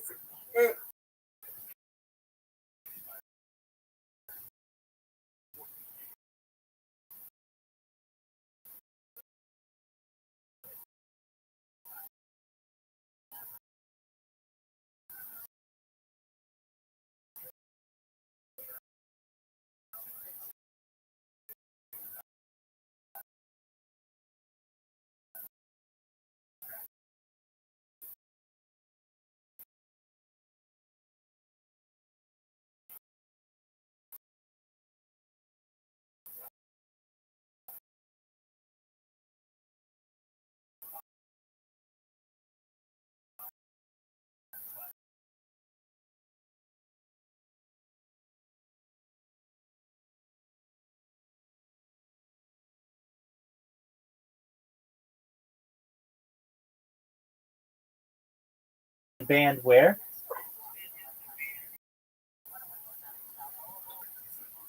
look what we can send you.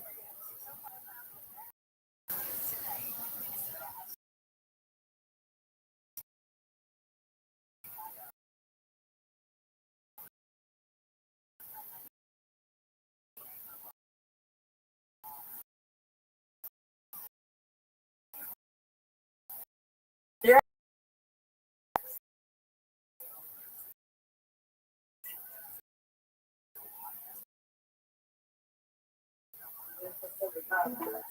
I'll show you guys. It's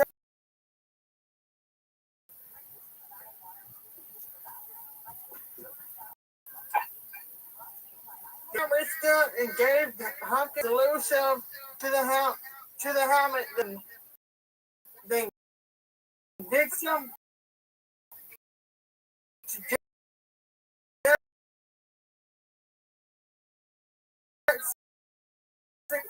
who pushed out with last two hands. Wow. Who side? It happened.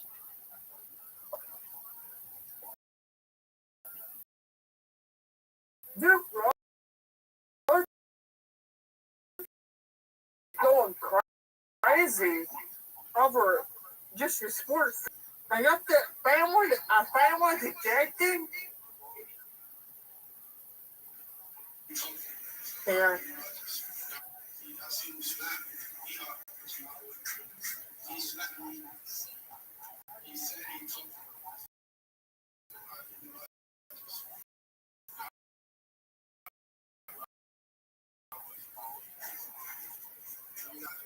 The family ejected.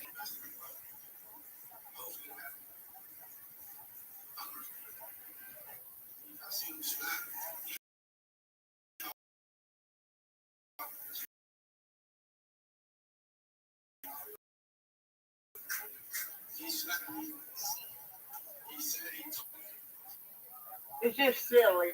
Browser.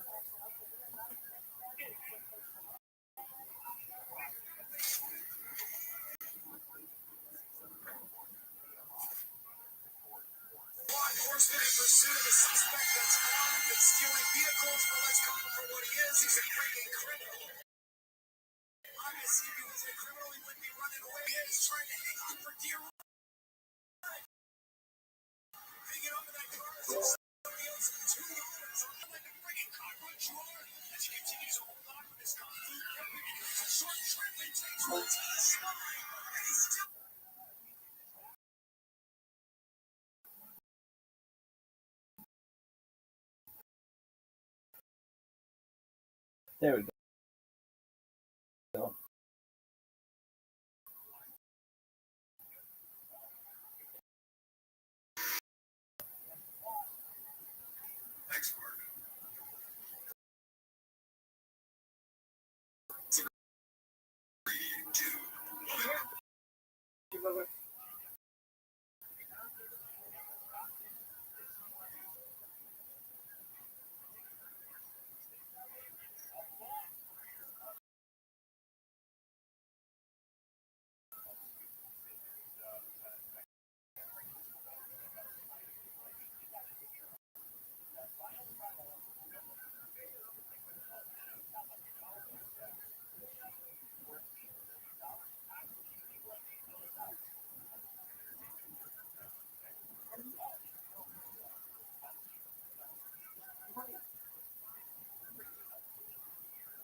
I don't know how I do.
Hey,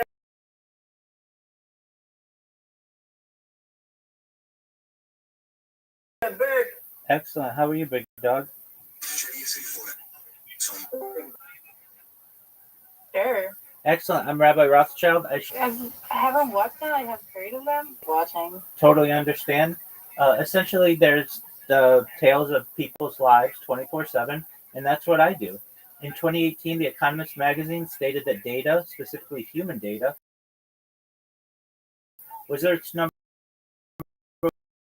one resource, and I have more human data. I have a really important question.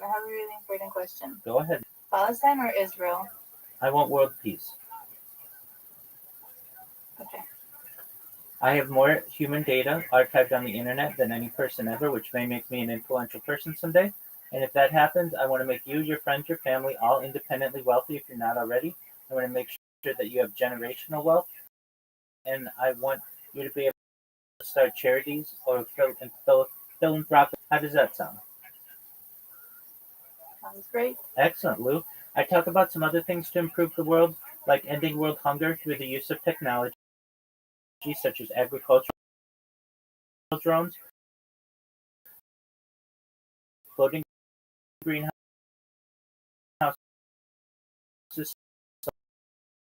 saltwater greenhouses, hydroponics, vertical farming, importantly, desalination technology, where we pump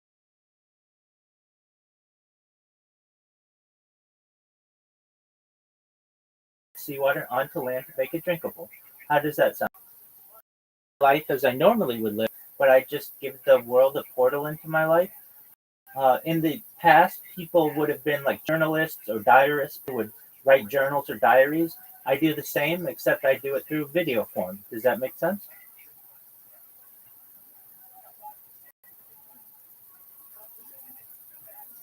Okay.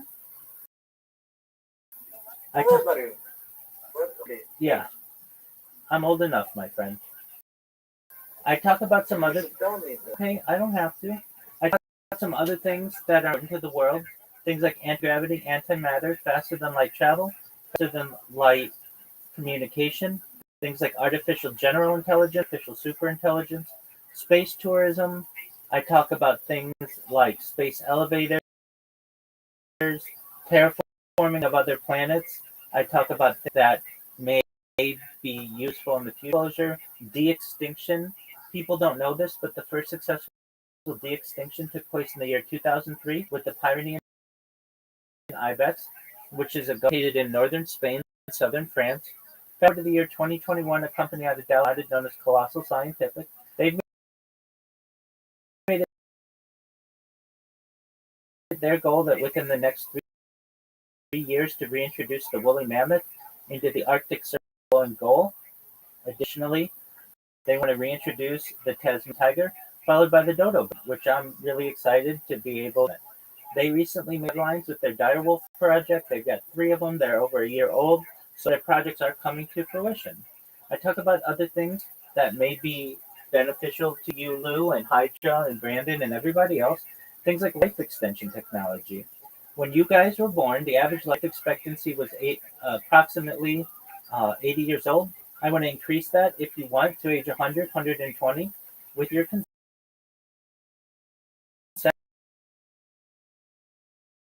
through the use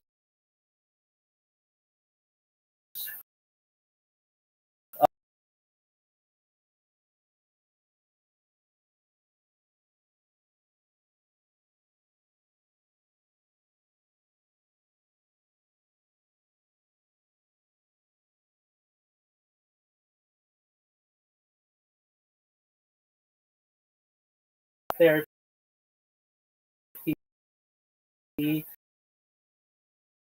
and shop trope, but eventually you may get to be 120 years old and you may say, Rabbi, you know, I've lived a really great life.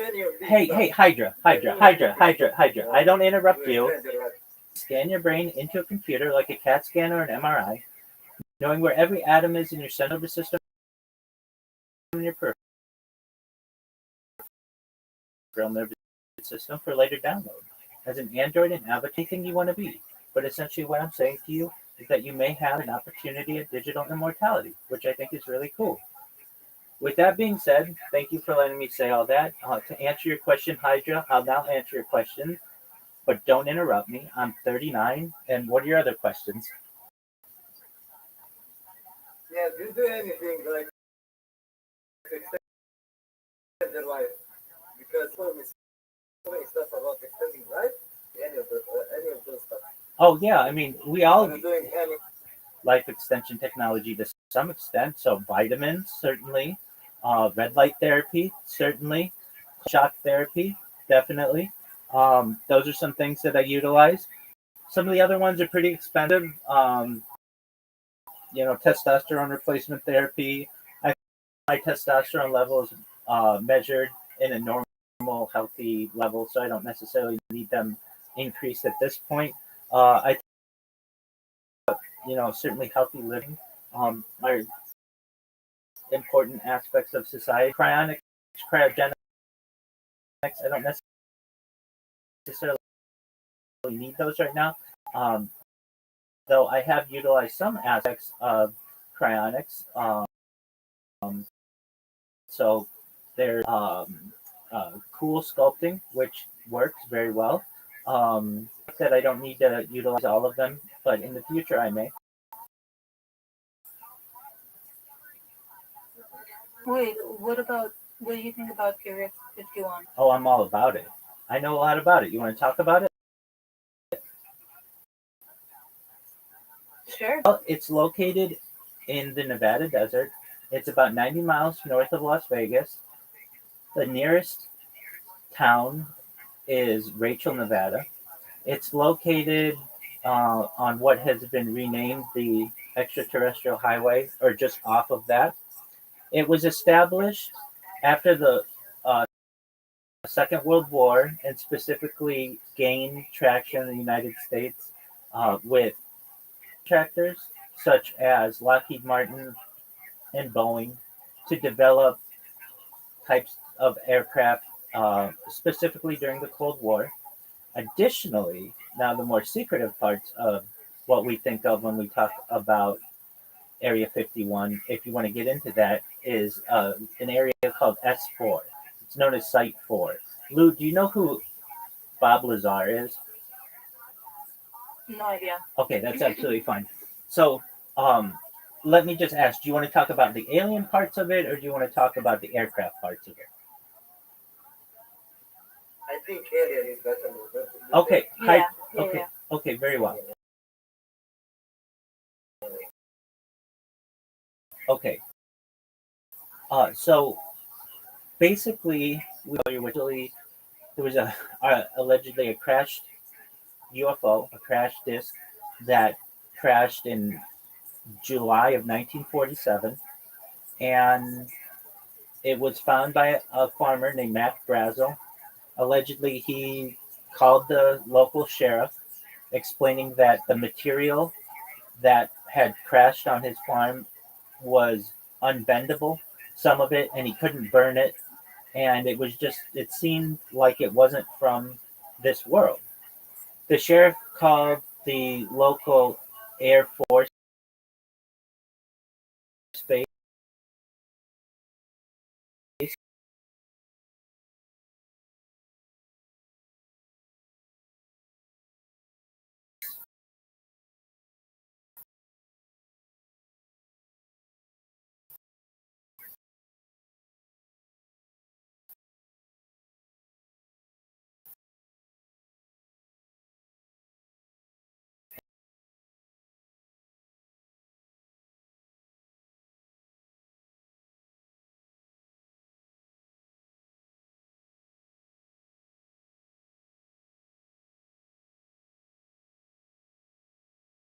So a lot of times to a place called Corona. Corona. This this debris that Area 51 for defense contracting. So starting around the early Area 51 start to get traction, and it has a lot of names. It's known as the Nevada Test Site. Some aspects of it are, and so Area 51 is one of Area 50, Area 49, Area 4, basically broken up on a grid, but about 15 miles south of what is known as Area 51 is something called S4. That's known as Site 4. That's where the alien aspects of this technology occur. The alien reverse engineering. So, what is located there? Basically, in the south are different bays, like garage doors, and there are approximately anywhere from 7 to 10 bays that are there that contain crap. I asked earlier, do you know who Bob Lazar is? And that's fine that you don't, so let me tell you his story. So Bob Lazar was an engineer at Alamos, which is located in New Mexico. And he was a very interesting engineer. Hey, Lou, you don't have to go. You don't have to do it. Look it up yourself, kid.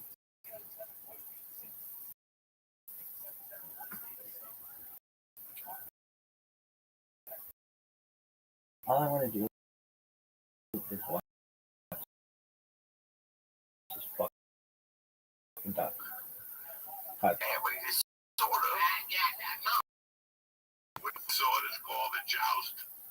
That's it. I like the Underlay Festival better. What is it? Renaissance Fair. Yeah. They fucking have the big summer here. And now you look at yourself and you go, that's it. Either my kids aren't going to school, but Halloween's next month, and before you put your mask in the oven, fuck it, it's Thanksgiving. I mean, Halloween don't even hit, and all of a sudden you're seeing commercials with pilgrims and the fucking Bavarian Festival and all those people with turkey leg. And before you put that turkey leg in your mouth, there's a Christmas ad already. So, this is the time of the year you be a fucking losing bots where you could shine a little bit. Hey, Halloween candy already. Who gives a fuck, okay? Only you would look at that shit. That shit Halloween candy. It's fucking bullshit. Trust me when I'm telling you. I've sampled all of them. Terrible. I got kids. Everything is bad. Everything. What do you mean it's bad? I haven't. Everything is bad. They have destroyed everything. They make a sugar-free come enjoy like a motherfucker.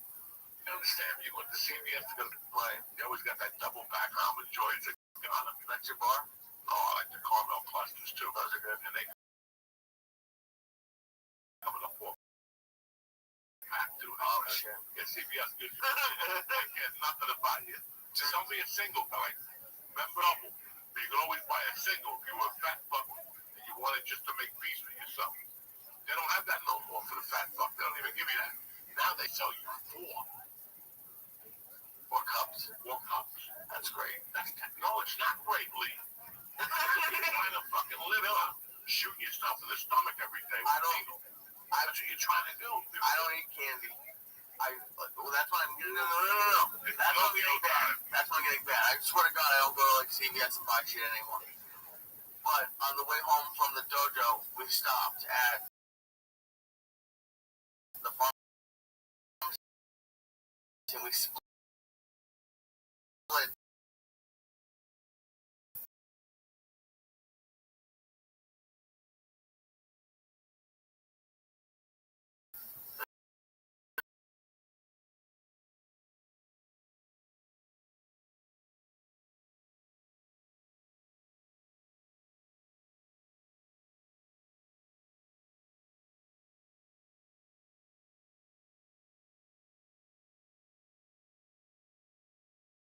Told you what I do. Because that's what you're doing. You're the type of guy that goes into a pizza place and there's a slice of cheese. Where's the slice? You know what's going on? Huh?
And what?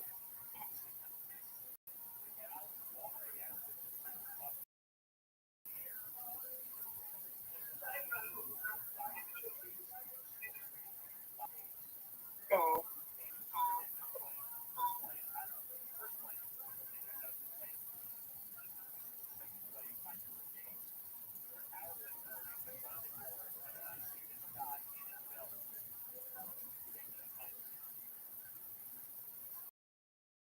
They don't.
Bye.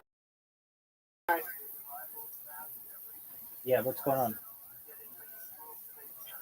Get some hands together. What'd you say? I said get some hands tonight. What are you having? Supper. Sloppy Joe. There you go, big dog. Hope you enjoy.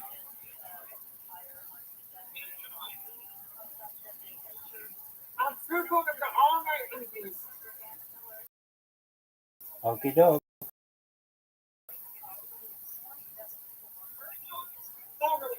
I feel like I'm living with you. That's what happens. Now, I'm going to tell everything right here. That is to be seen. Say, big dog.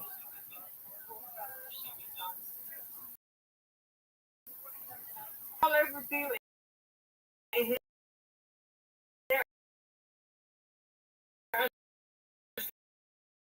That is to be seen.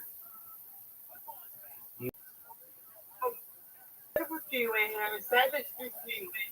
Feel free to do it. Okay, I will. Excellent, big man.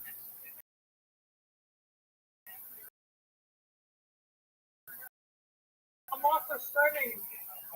I see that. Yeah.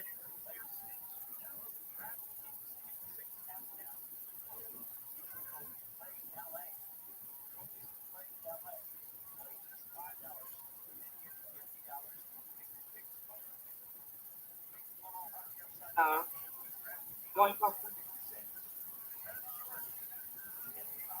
Oh, it's not a meeting.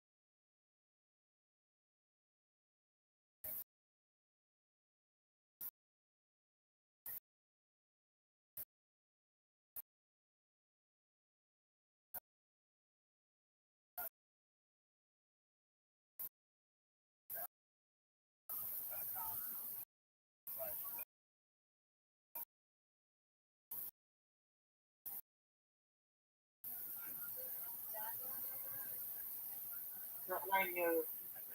Should have one Reese's cup. One Reese's cup. Let's talk about Pats and Fours for the 2-pack. Yeah. That's one. 2 divided by 2 is 4. 2 and 2 is 4. So, one cup. We only have 2 packs of those, but go ahead. Don't worry. What's happening? So this week is something big. This time of year. Because it all comes true. I think, is your head bias from that jowl? Don't know that this Thursday is fucking football season. I can't wait. I do know, but I don't. That's a favorite team. I don't want to hear your sorrows. All right? I don't want to hear about fucking New England and Tommy Porkchop. Whatever his name's never going to play. Oh, yeah, he's never going to play. He plays things. Leave it alone, John. But it's Tom Jones. Tommy Collins. He knows his whole career. I get him on the podcast. Listen, I don't want no Tommy Collins on the podcast, right? He's going to show up with the agent looking like a Halloween costume.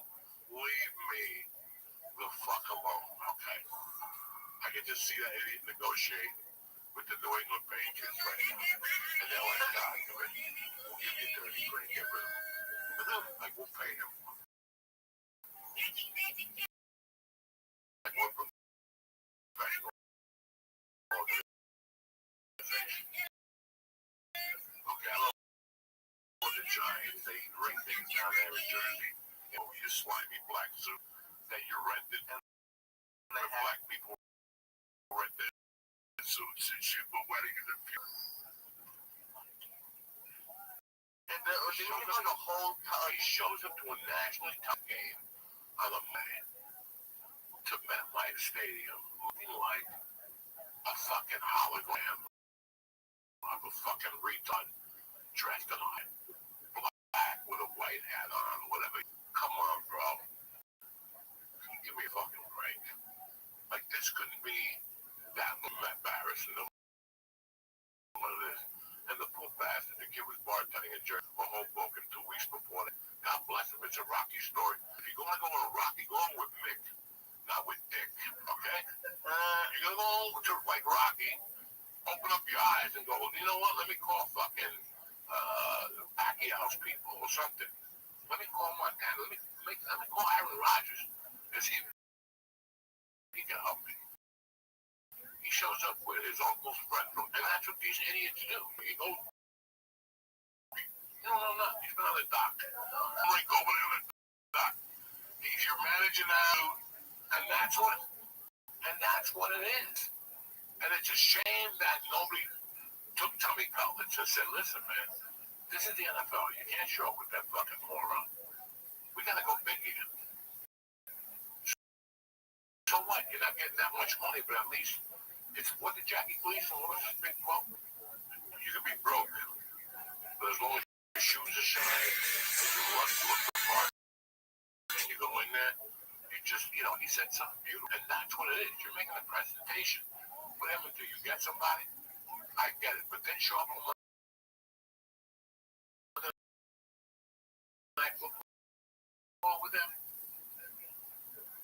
Yeah, the people, he ain't playing. You know what I'm saying? God bless. But that's not the guy you go to the NFL with. That's the guy you go like to a school play. You know what I'm saying? That's the guy like you go like to sign autographs at a pizza place. Because that's what he was doing. You're an NFL quarter. You think Bill Montana ever signed autographs at a pizza place? You think this is fucking funny? It ain't funny. This is what happens when you move to the state. They're crazy. I worked 30 years of my life to go to some pizza place.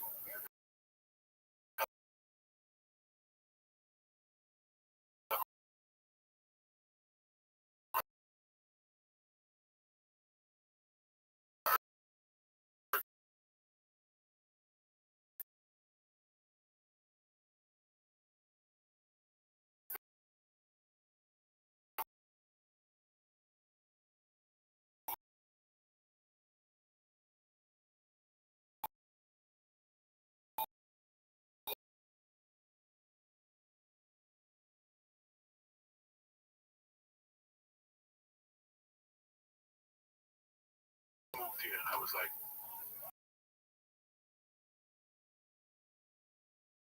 I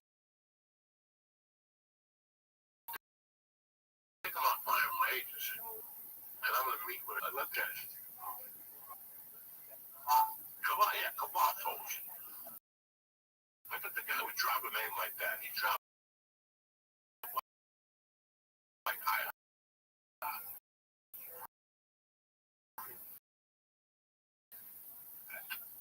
feel like big business. And I showed up with a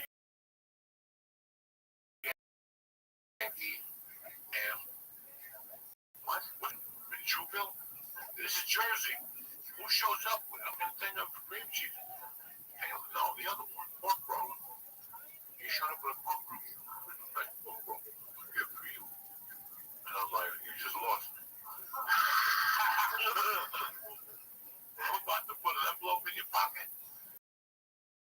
And you show up with a pork roll at a my house. We're going places. And you go on your own fucking, you know what I'm saying? The presentation, whole thing. But that's the whole thing I thought about. And it's crazy, though. You knew immediately that it was not going to happen. Immediately. As soon as you showed up in the courtroom, there's no reason to talk. I got that and gave it to a friend up the road. But think about, you know what I'm saying? Like, guys, you are, remember I a couple weeks ago, 8 weeks ago on the podcast, I said that you become a professional when you decide. It's your decision. When you look around and they go, what's going on? There's a booker I always depended on. I have joined in the city, always depended on this guy. Look, trusted him. And everybody. The job started Wednesday, Sunday, and it was this amount of money. By the time I flew in on the I didn't want to mention his fucking name. Jesus Christ. So, one day I'm not talking to that guy anymore. And everything changed. He still calling me. I have a gig for you. Only because I had to get out of that. I had to say no to him. If I wanted another, it's the same shit. You got to close one door before you open up another one. It's the same shit. It's tough to do because you're going to miss that. But at the end of the year, what was you really paying? Right. What was he paying? My money for the plane ticket, there was always a problem with the hotel. They're going to pay that. Then you find out they gave him everything.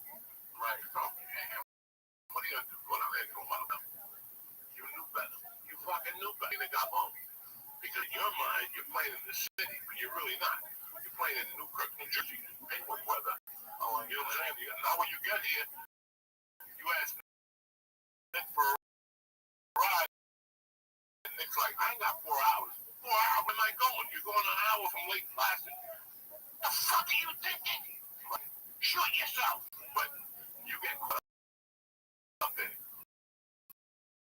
Well, come back to stay on the balcony. Because I stay on your balcony, so I know.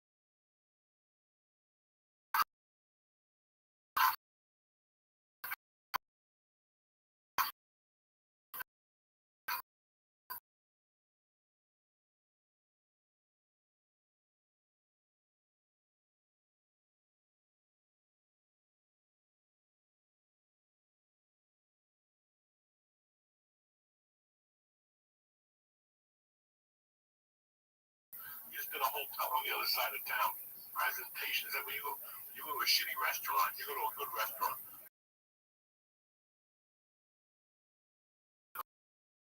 Those are the same stupid carrots. And they designed the thing that does that. We don't even need to go to some, if I go to Bruce's, your brother-in-law's a chef. He knows how to decorate the plate. He'll make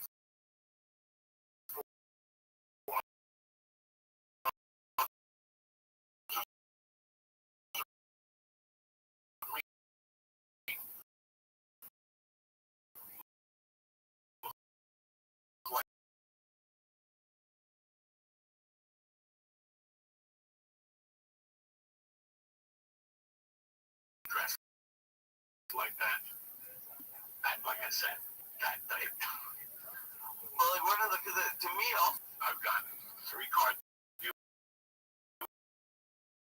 dealership. Well,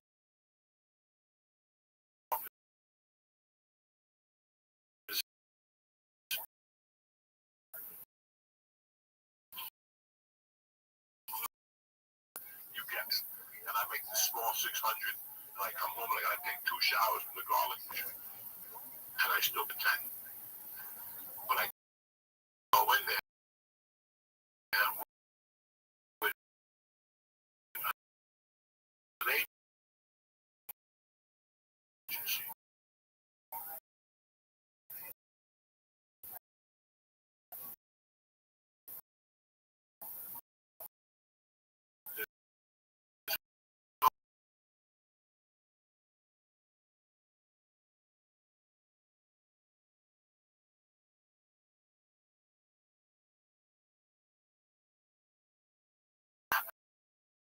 If he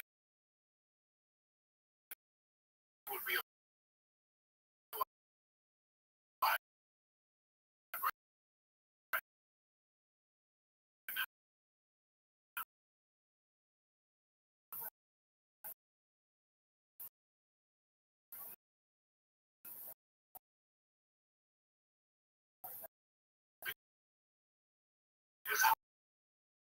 called him to LA. On the flying Ringo out to throw because he would have thrown everybody on that set. I've been a customer of theirs. I love everything. Every morning I would listen. In the morning I get up, I get coffee, the trees. I thank God for giving me another day. As soon as I get down there, I open my notebook and I go right on DraftKings because every morning I risk getting anywhere from $1 to $2 a bonus bet.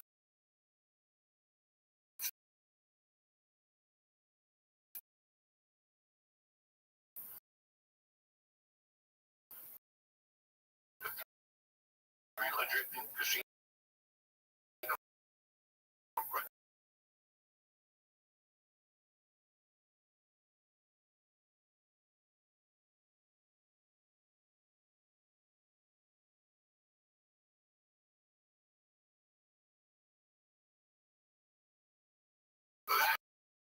They take care of me. They're loyal. Anyway, new customers, we got an offer for you.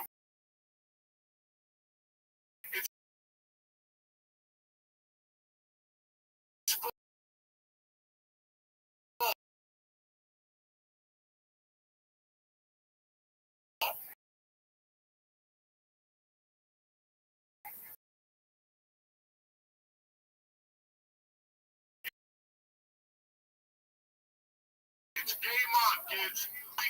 One starts right now. Down. Get you closer to a payout with Tube TV. Your season starts now. Where the crowd is yours.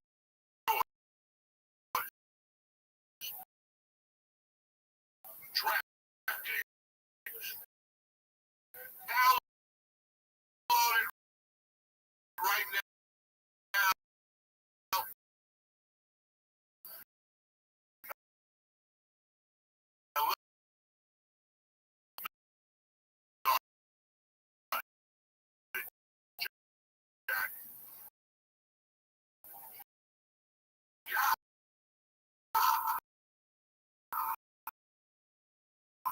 Gambling problem? Call 1-800-GAMBLER. In New York, NFL Sunday tickets/turns. Limited time offer. We're back, Jack.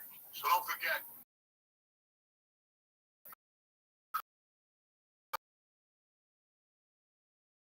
Customer, give DraftKings a shot. The pop Uncle Joey's there. Lee's there. We have a good time. We don't know yet. We're just like you. Excuse me. See, I didn't work with my own mind.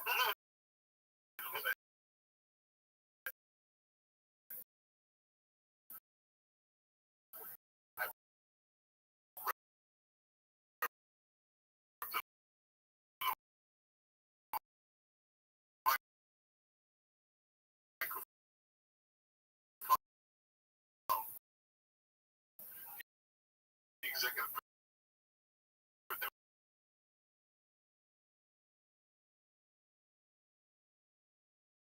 makes you smoke or a missing leg. So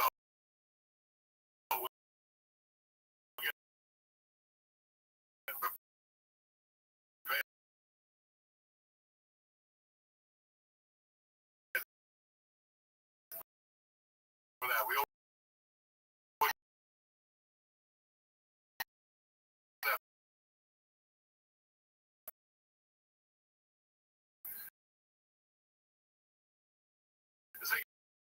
you gotta have backup insurance nowadays.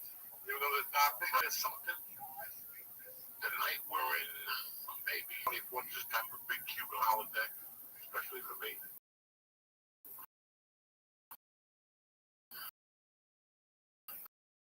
Not for a lot of you fucking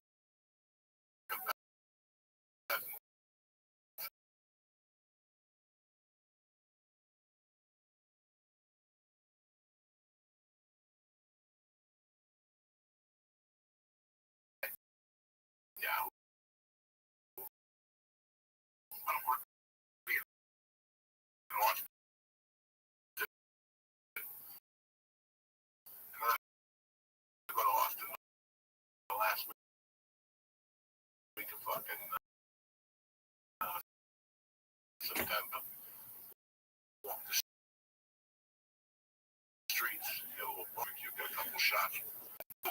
That's code Joey to get 300 in bonus bets instantly when you place your first bet of $5 or more. And that's when the crowd is yours. This party started, Jared. Yeah. New York, call 877-8-OPEN-Y or text HELP-NY 467-369. In Connecticut, help is available for problem gambling. Call 888.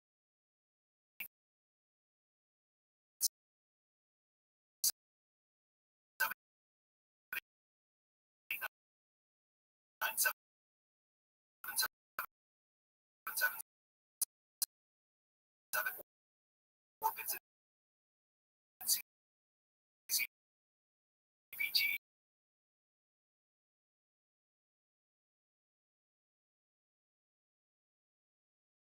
Games and commercial use excluded. Versions apply.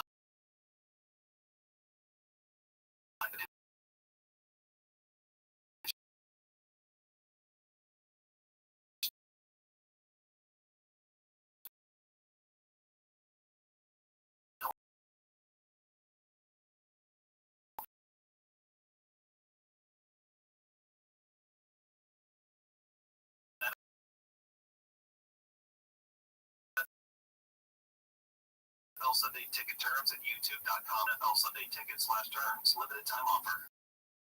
Yeah. We'd like to do it. We love everyone. You know, they don't dunk us when they see smoke or a missing leg. So we're getting prepared for that. We always have. It's like you gotta have backup.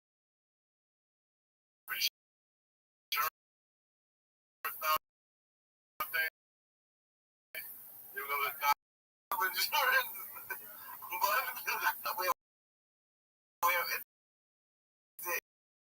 Your ex. It's add flavor on X. We'll start that on Monday night. Prizes, raffles, all coming to you from DraftKings. The King, where the crowd is yours. So back to you, cocksucker. We're in maybe. And then you have the other house, which is your holiday in September.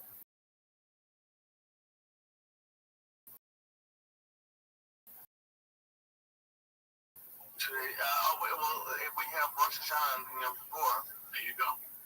So after all that goes down, just in case, last week of fucking September, walk the street.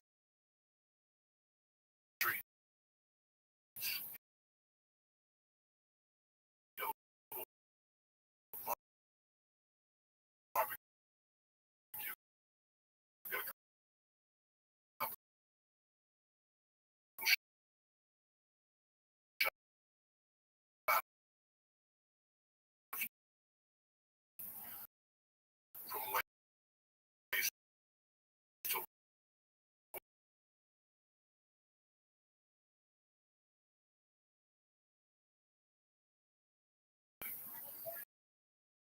Maryland. They were going back to Philadelphia.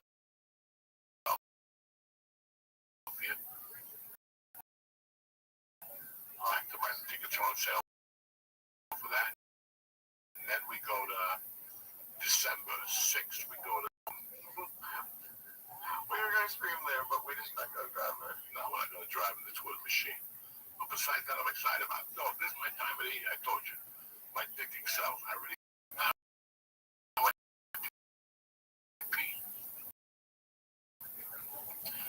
I sat back down. I still had a hour and a half by the 10. I put the sleep back in.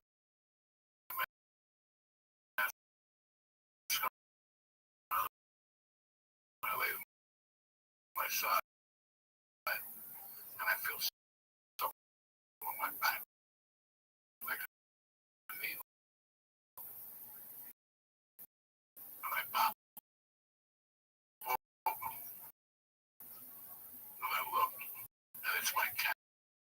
poor. Like, what the f? So, what was I doing with this? I don't even know. Oh, I got up, I had some coffee, sat outside. It was a bit on the chill side, but the sun was coming out. I could tell it was going to be a beautiful day to be alive. And I just went downstairs and started writing things. Like what I want now to December. I said it's the final quarter. We got to get serious. But I wrap up the sleeve. I tried to toy them. I thought about the football thing we're doing on Monday Night Footballs or Thursday, depending on the game. I mean, why wait?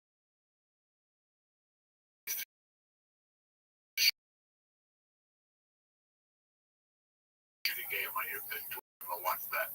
Two teams. They're both going for the number one draft pick.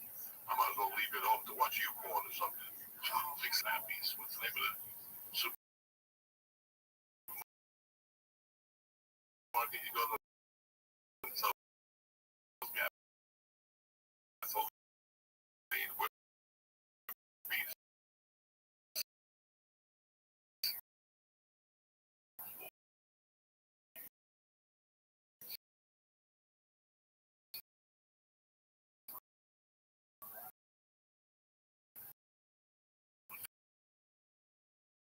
Flip bees.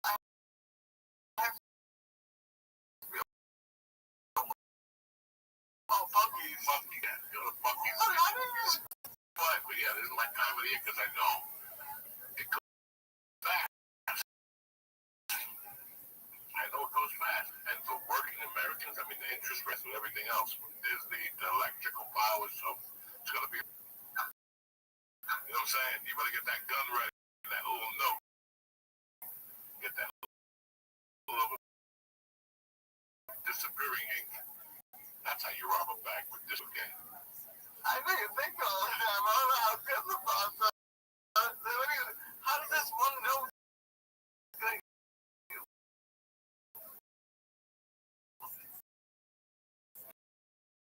You gotta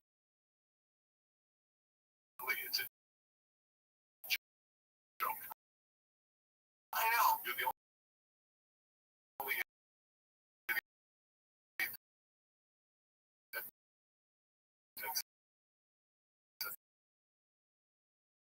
this no I like.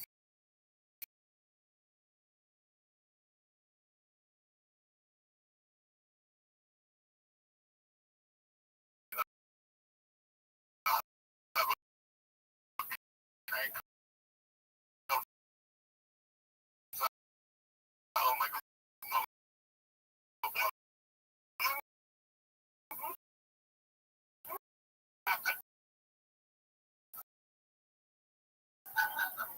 How are you the first charging? Why are you calling me in Yiddish? English. Oh my God. What happened? Because you can't decide the charges people are getting. You don't get to go to the concert bomb. You can't with a rain jacket on. I need that shit. No, you're a magician to me. How's it feel today? I want so bad to come to the show. The Chinese, what the fuck?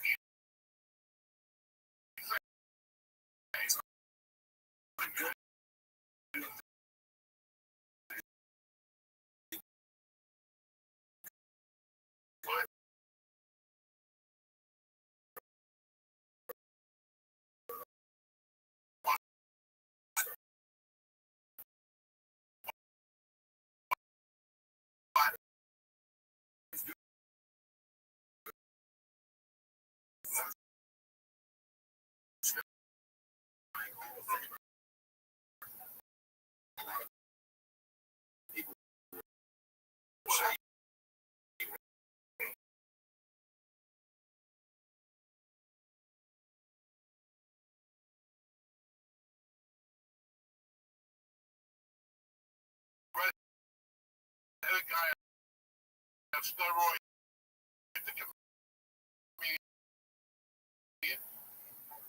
Carrot Top. You ever see him at the... Well, we're not doing actual football. We're talking. Listen, we're doing it. It's a Monday night or Thursday night.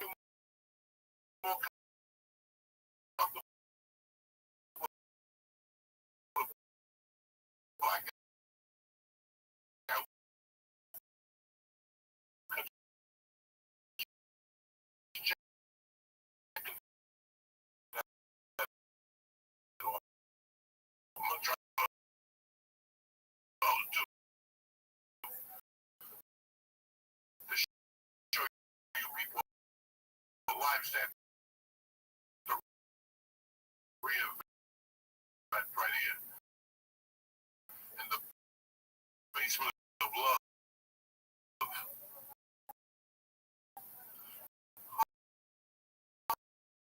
Isn't that card trick? Fuck yeah. Who wants to see a faggy fucking card trick? Who gives a fucking green the shape of this shit? I give him a couple fucking hot dogs, look what happens to him. There's no edibles here, FBI. But what does the hot dogs have to do with that? Because that's what's going on. I give you a couple hot dogs glazed with angel dust. Shape here, you know, and say that like slur. You know, I'd rather you do something like that. I don't think that's gonna go for me. Yeah, something that has value. What do you mean that has value? What you do is this, practice on a skateboard version.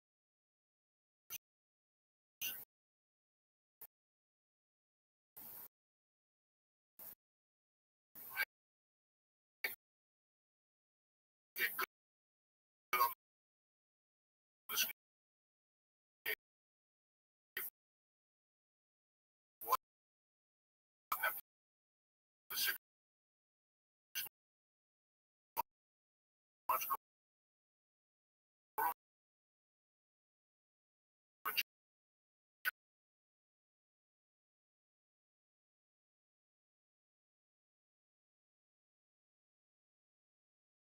press. I did a 16-year-old cat. The girl after the day. It's you come back all the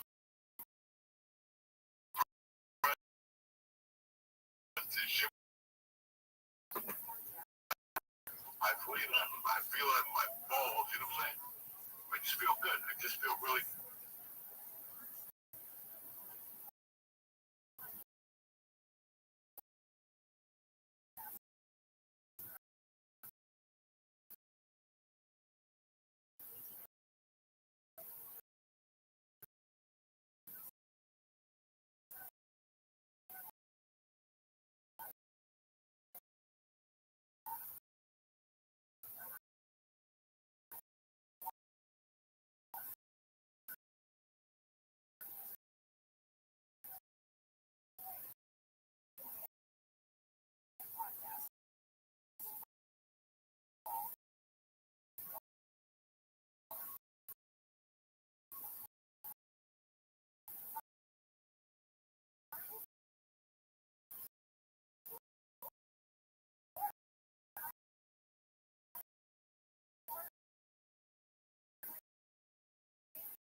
I came here 5 years ago. I had a little mental health issue. I mean, listen, I'm always fucked up. But the edibles and the mushrooms and the fucking hot dogs don't help it. But I work on it, and I write, and I try to. I was in therapy for a while, and some nights I can't get through. I just can't get through. And it's the same material, tuned up, whatever. But I felt better after the last fucking show. We're doing another fucking show.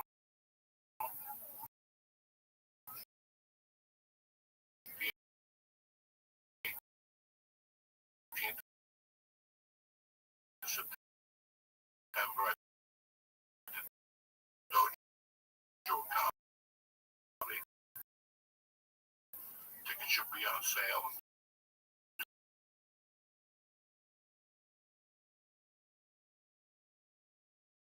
That's my window. Take a look at what's going on back there.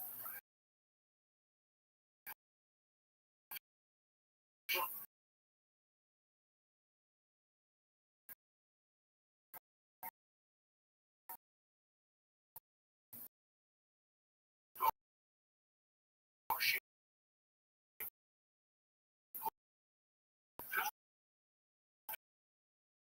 This shit was hurting. The thing fell. The other day, the top of my ear was, it was a fucking gum. This whole year, this is 14 months. I must have done something bad to something. I'm not gonna sit here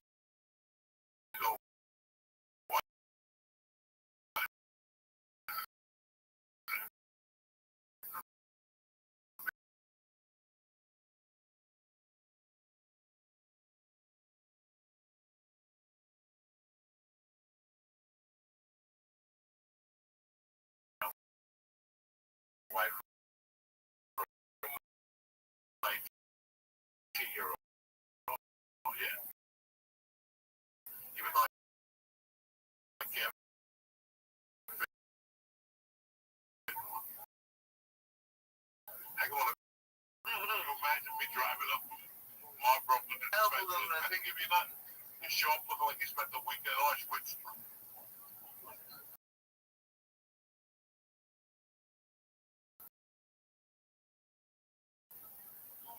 Hang out with pale people.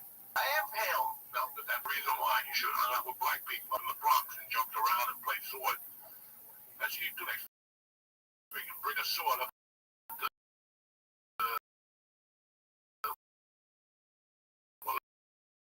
the black.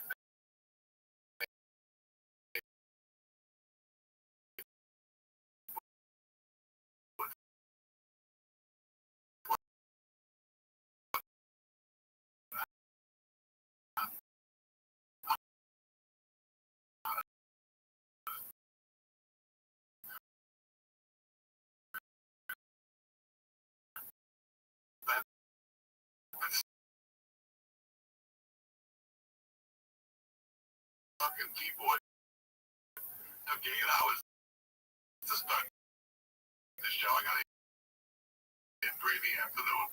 You electrocute yourself.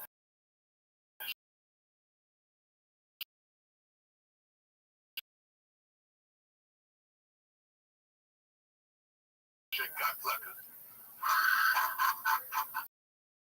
You know what I did see actually?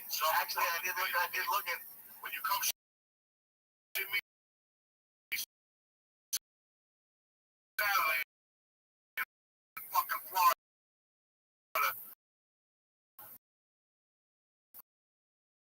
Park the car in the garage.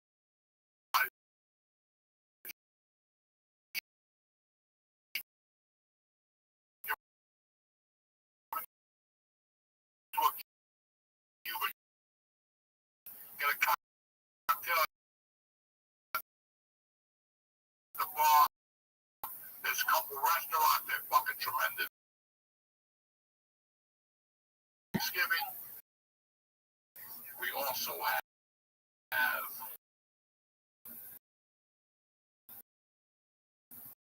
December 6th at Pantheon, November 8th, MGM Maryland.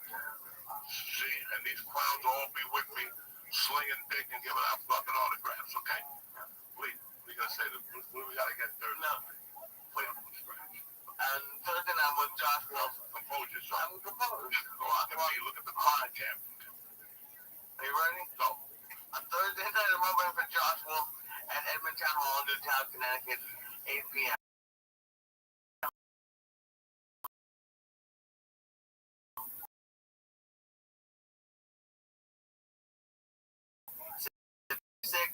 I'm headline September 26th. Oh, that's right, okay. Yeah, September 26th. I'm very excited. I'm headlining the dojo. It's going to feature for me. We got a lot of great people. So it's going to be great. Walt's gonna be there.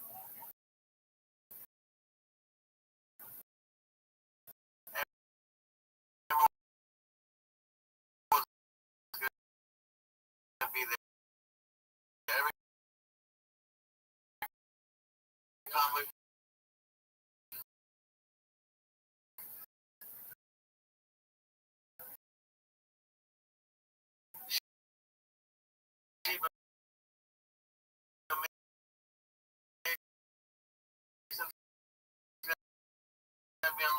What you all agree to the police I asked you. I promise you the food's good. I've been I'll working show me really over hard. there. Bruce Springsteen will be there.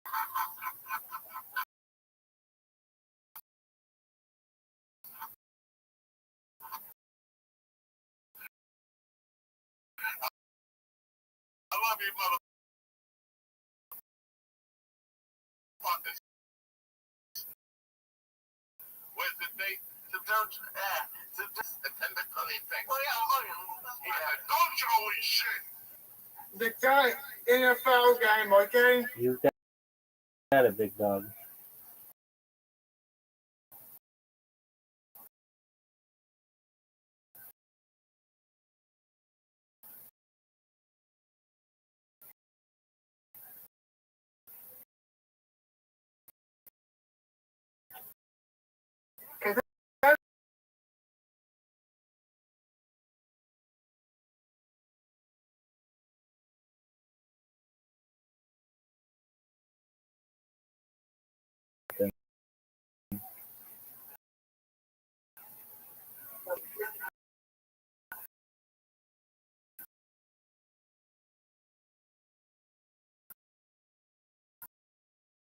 I got points.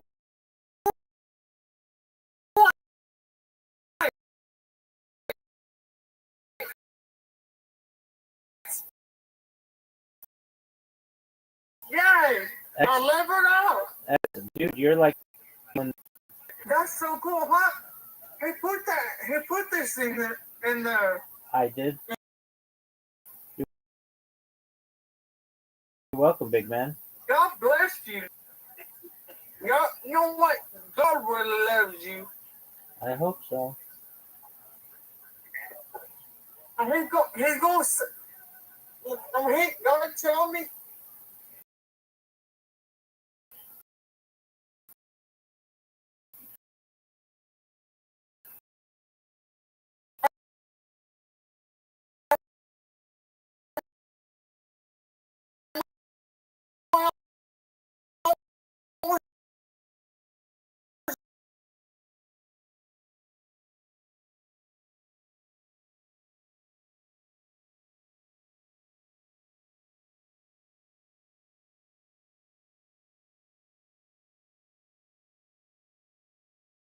We were playing Fortnite together.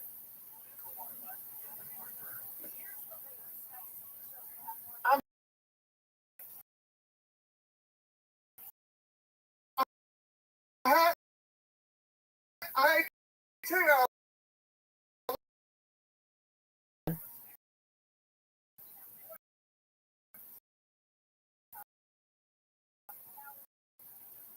The more time you spend in here, be up against her.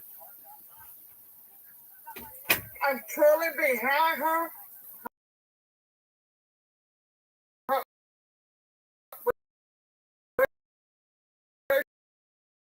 Someone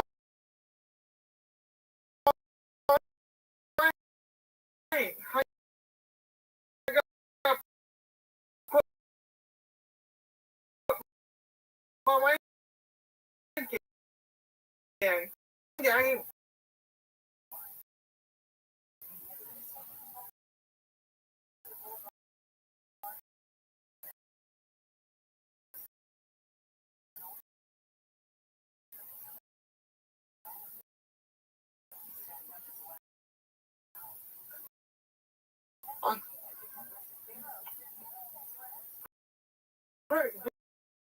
You know,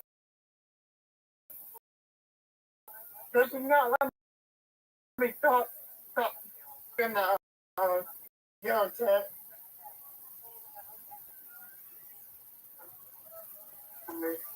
I did not have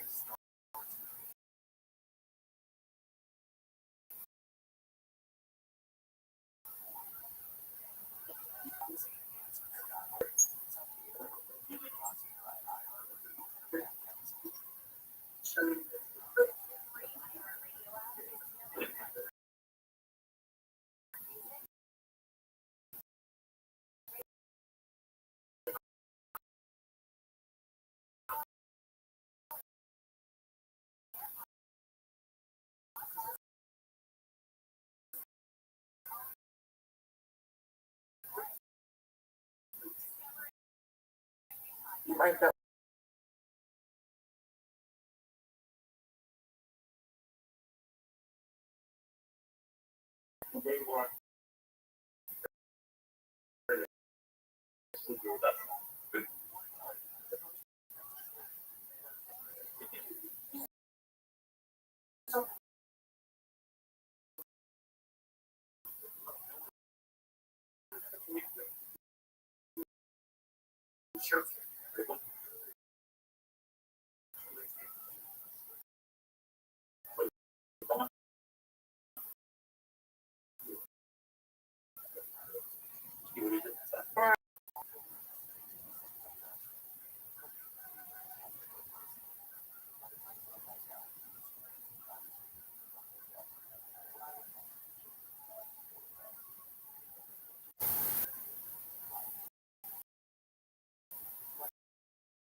harness.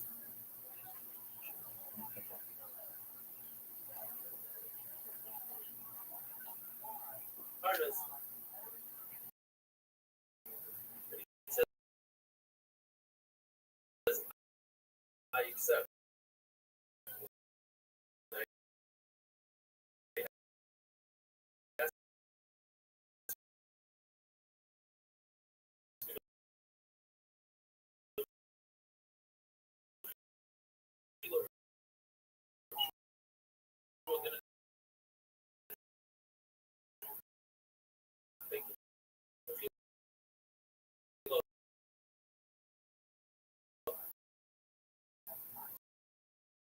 Says the Gemara, an amazing thing, and the 100% of the Rebbe's words of Rabbi Shlosh's Zarya shouldn't say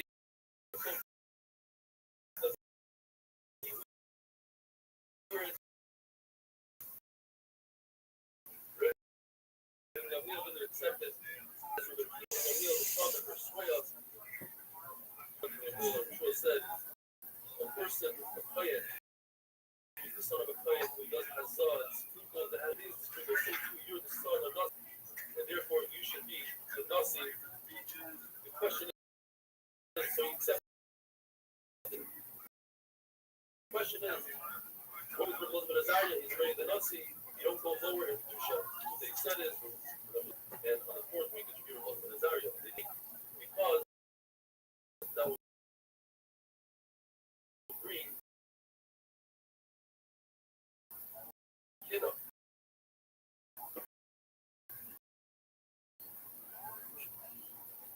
Rabbi Zeir was able to stand up. And he heard the name of Rabbi Yochanan that if somebody was after 7 hours, shake. Yet, if he has the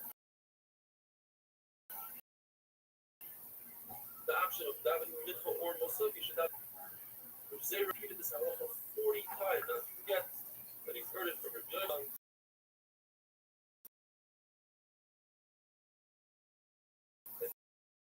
Not true, but like the taste was you eat before mincha, and the Bishul Levi is also a halacha that's mutter.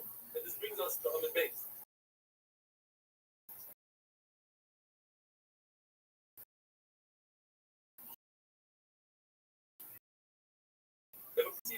And the man holding by most of yet it's also for him to daven.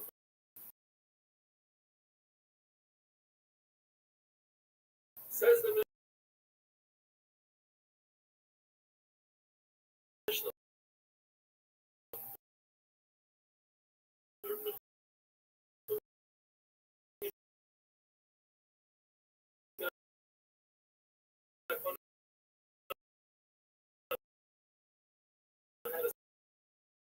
Special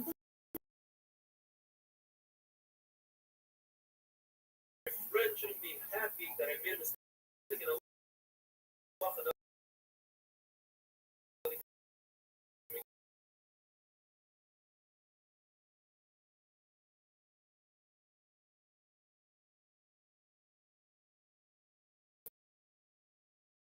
fun of me.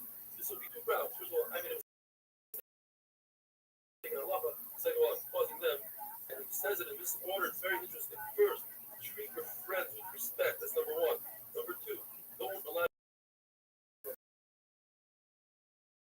them in a place. And when you die, the rule of dying is when Rabbi Yochanan was about to die, why are you crying? He said,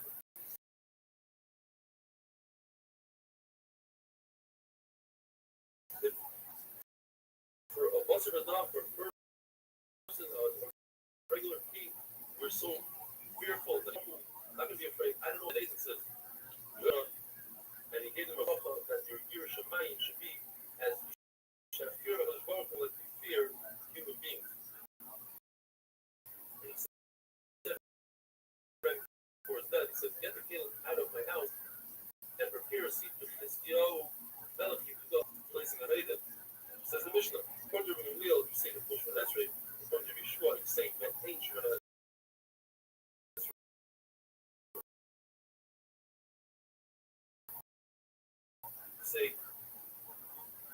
good, you say to me.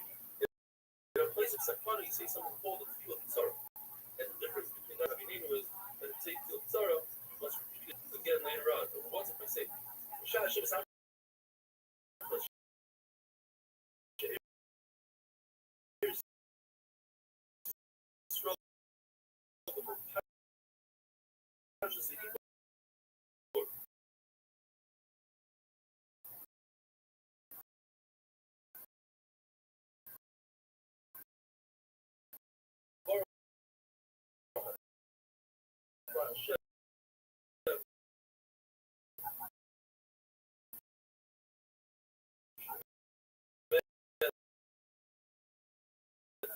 person who's riding a donkey must get off the donkey in order to stop and he should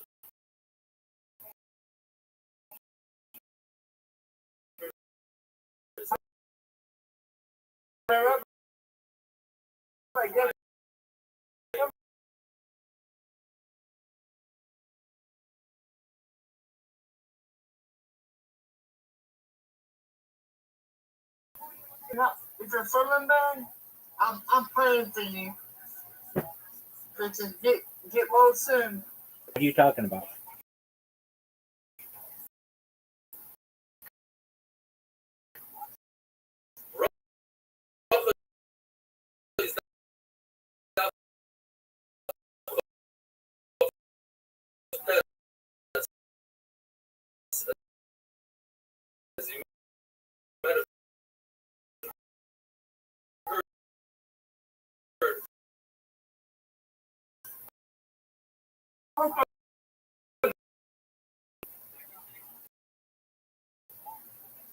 You're down like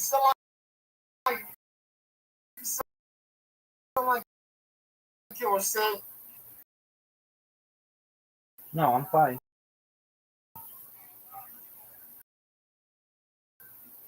Oh, sorry. You're good, big dog. ran a mile and sent me messages of encouragement and mazel tov and welcoming to the grandfather club, etc. We should all share in simchas together. Gemara tells us that Shimon HaBekoili every day, and Shmuel HaKatan is the one that inherited. And the Gemara tells us that a year later, after he authored it, davening for the Amid is a Shliach Tzibur, and he simply forgot his masterpiece that he put together. Halacha is that when a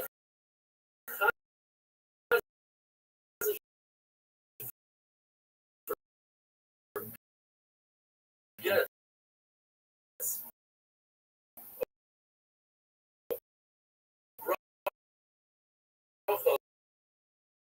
we don't remove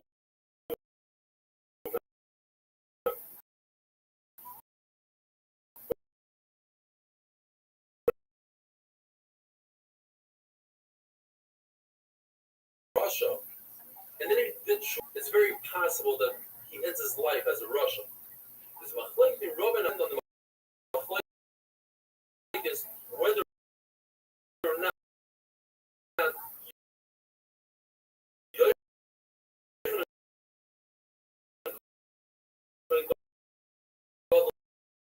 is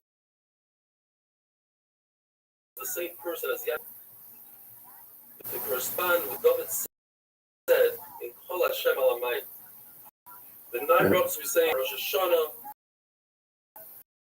are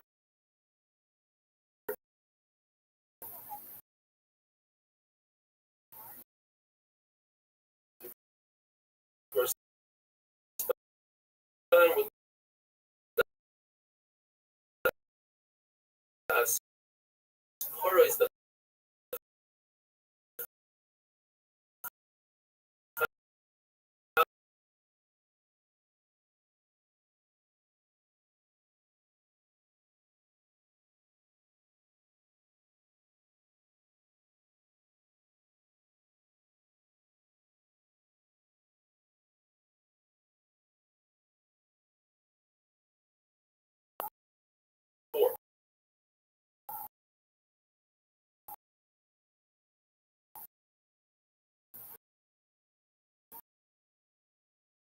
and we only say these 24 on a day.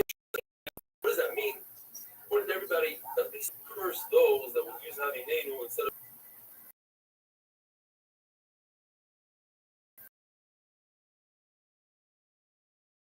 Shmuel says you can say Havinenu every single day besides the Shabbat. And you cannot make its own bracha like Rabbi Kiyafa, and according to Rabbi Eliezer, it's by Moedim. The reason why we don't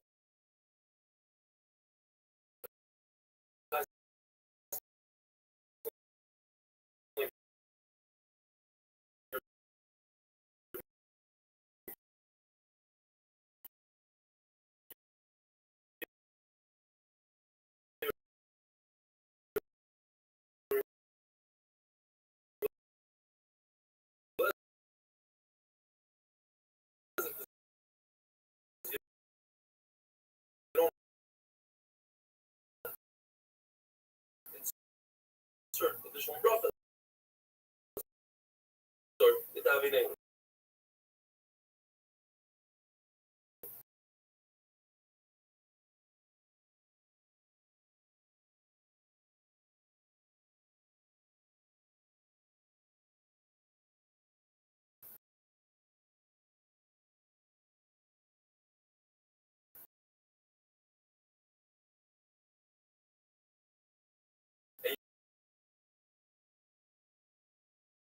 You can't put it the bracha spacing out. So when he has come, if a person doesn't say Mashu Ruach Amorah Geshem, we make it repeat the entire Shemon Esrei. If a person doesn't say the same Talam Batal and bracha, you don't finish Shemon Esrei. He goes back to Ritzin. Now, if he takes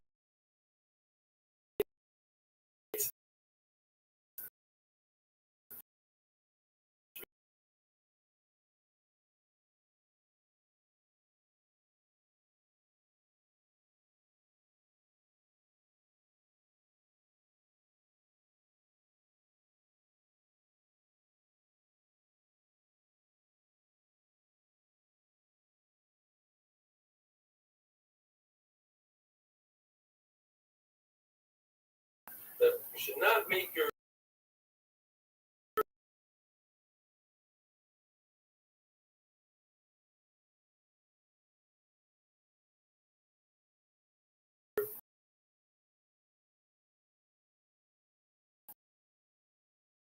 Shemon Esrei.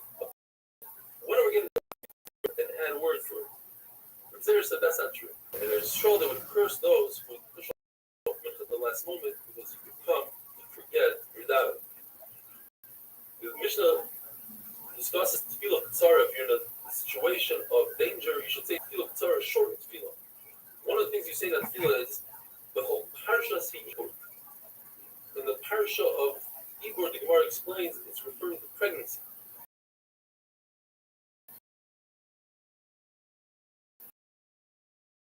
That just like when a woman is pregnant, so too HaKadosh Baruch Hu, when he's upset, should have a chronis and klein Yisrael. Because of the Shalom Zacha, just the pshat is that every good thing comes with pain and aggravation.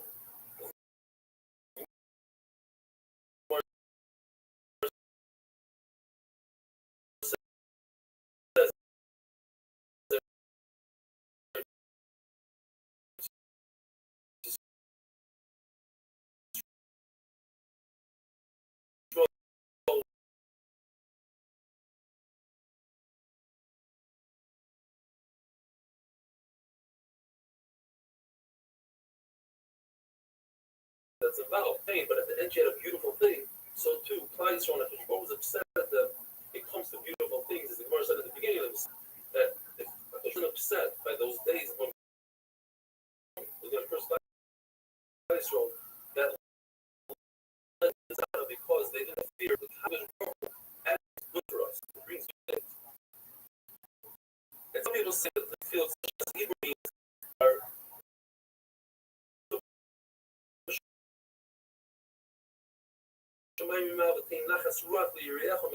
it says, Shema Tzakas Amchu Yisrael, Vasei Meher Bakashosam, or finally Acherim say, Sorchin Am Chomru B'Meh. I think this is a song. The Dadim Tzara, Rothschild שתיתן כל אחד בסוסוי, כל כפיר די מחסוירות, עכשיו שמהתפילו and the halach, this is what tefillah tzar is. Al said, don't get upset to have beirut. You should always say tefillah saderech, and that we know what it is. Rothschild, that's the Shalom. It's a wonderful day. Have a great Shabbos and Mazel and Simchas by everybody.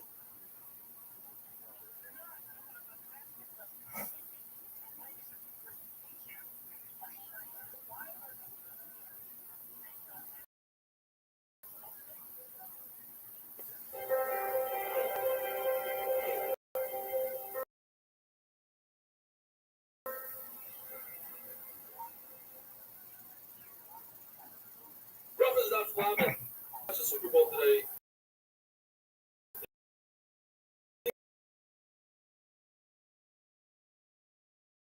Please remember this. Don't forget to send some pictures. The word tells us that if you're going on the way, you have to take Tefillah Sadera. Do not take Tefillah Sadera from one past 8,000 amas, which is approximately 16,000 feet. From Sheshes hold that we take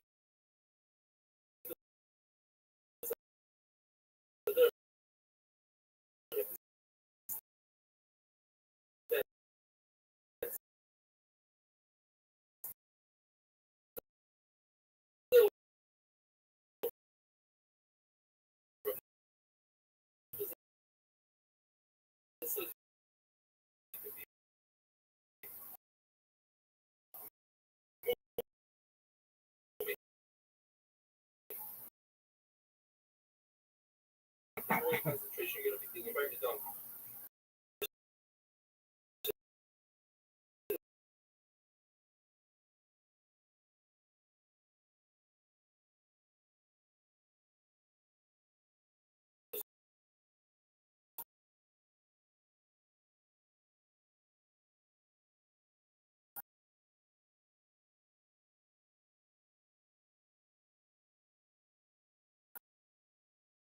Line where it doesn't have a purpose. Face your flying, your face is something, your face is production. Really go check it out, your face is Paris, you're behind.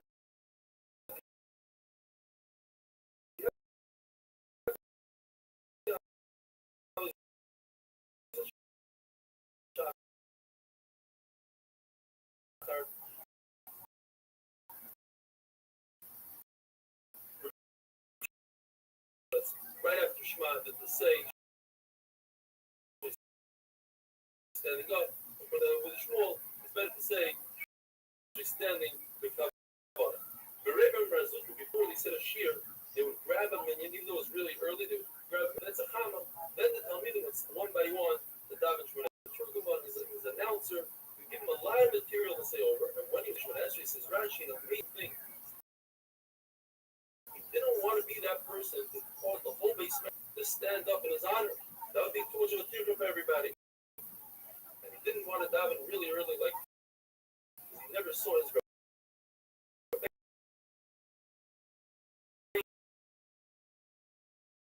it. He didn't want to bring a minion because he thought that was a tear called not a tzibur. But Elizabeth Azariah says no. Muslim is only the tzibur. Buddha says in the name of Elizabeth Azariah that Muslim. If you have a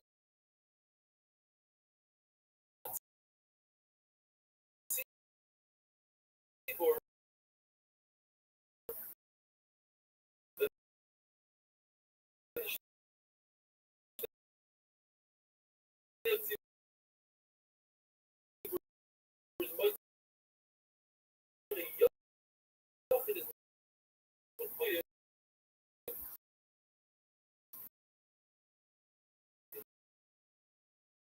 daven also, and that in fact is how Rabbbi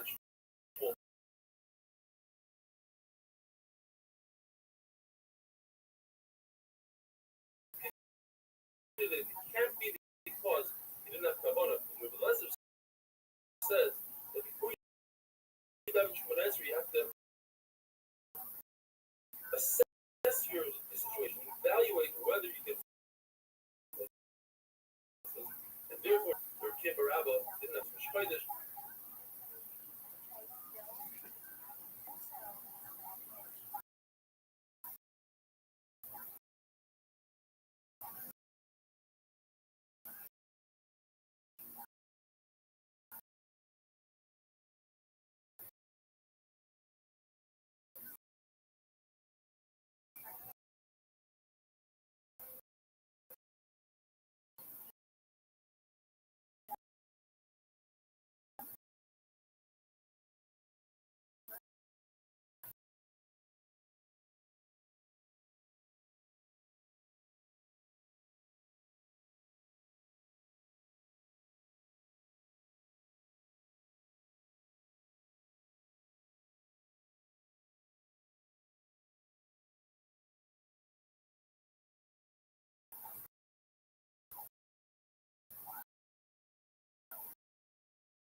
What's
up, fam? It is Monday morning, September 8th. September's flying by.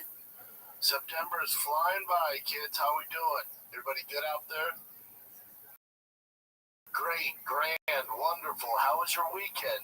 Not bad. The kid sports have officially started. So I'm a glorified Uber driver, but instead of just dropping you off, I stay and then I gotta take you home. That's what being a dad is when kids are in sports. And they're both playing two sports. Finally started the football and baseball games. The boys are playing well. On Saturday, they both had football games. And then I had to leave at the game because I was doing the fight companion with Mr. Joseph Rogan.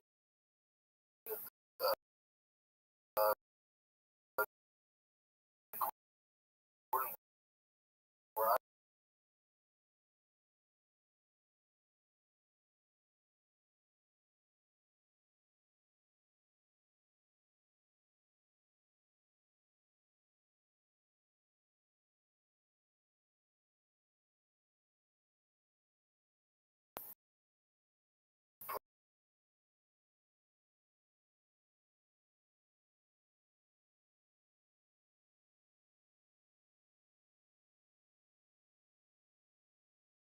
I don't know, man. It's a nap then, that's an actual nap, right? 10-hour nap, Jim. I did not wake up till the next morning at 4 a.m. Wow. I was just drained. It was weird. I was drained. And I didn't. When I do it, but then because since I was doing the companion, there was no food, so I just powered through it. So I think maybe that had something. I don't know. Your boys drink. Companion was fun.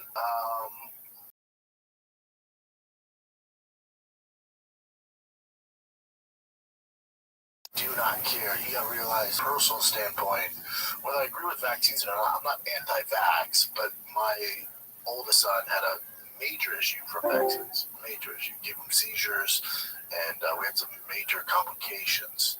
So that's why I'm a little hesitant. There's a lot of narrative on both sides there, but just personally, I don't care what you do. I don't give a shit. I don't care. Personally, that's why I'm kind of a little hesitant about the vaccines. That's it. That's it. Man.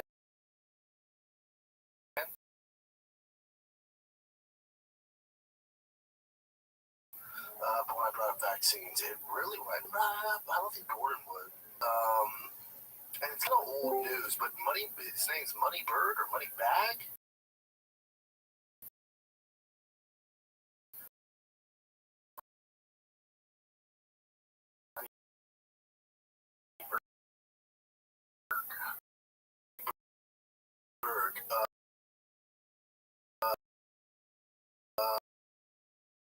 So, for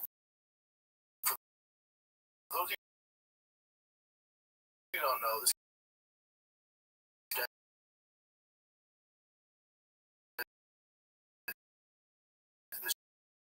gentleman's name is Derek Moneyberg, and he's a very successful businessman. I think they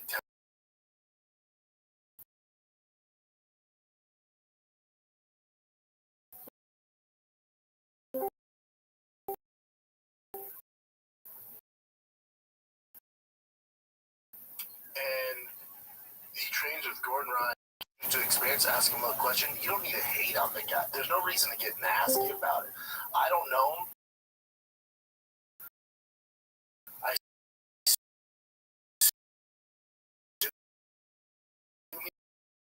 He's a good dude. I assume he's a smart guy.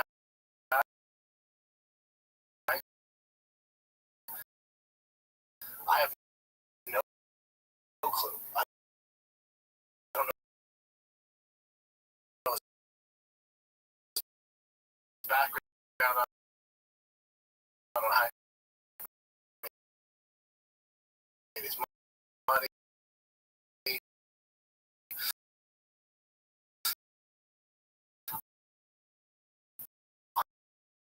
I know Gordon speaks highly of him. Jake Shields. Any criticism, it's not really towards him. You know, I don't know. I don't know him. But, you know, Gordon, I just had some question about it. When I hear a guy gets 10 years, who's not like a competition jiu-jitsu practitioner,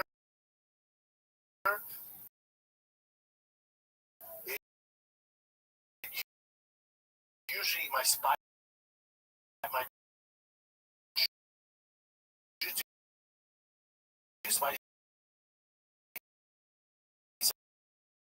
sense go,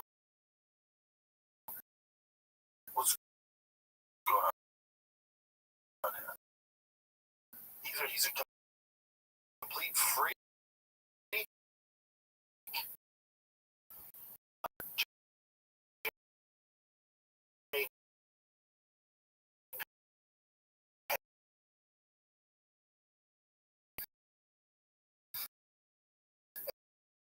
and now a lot of people reference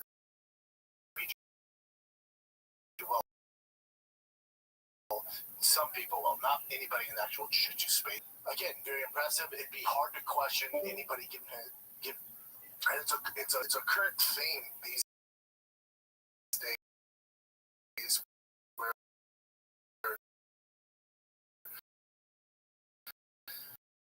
people want instant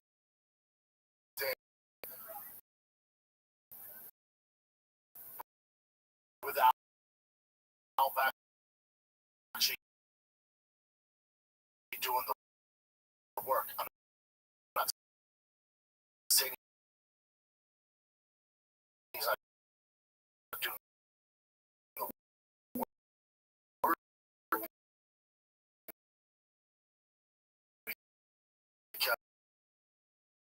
because if he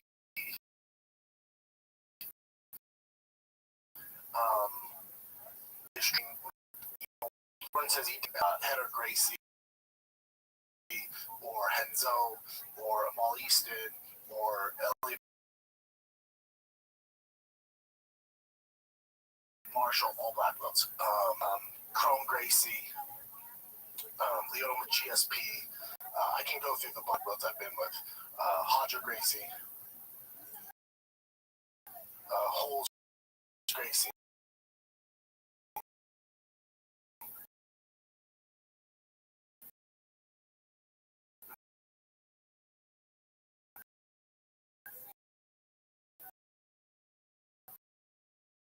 You know, so if you're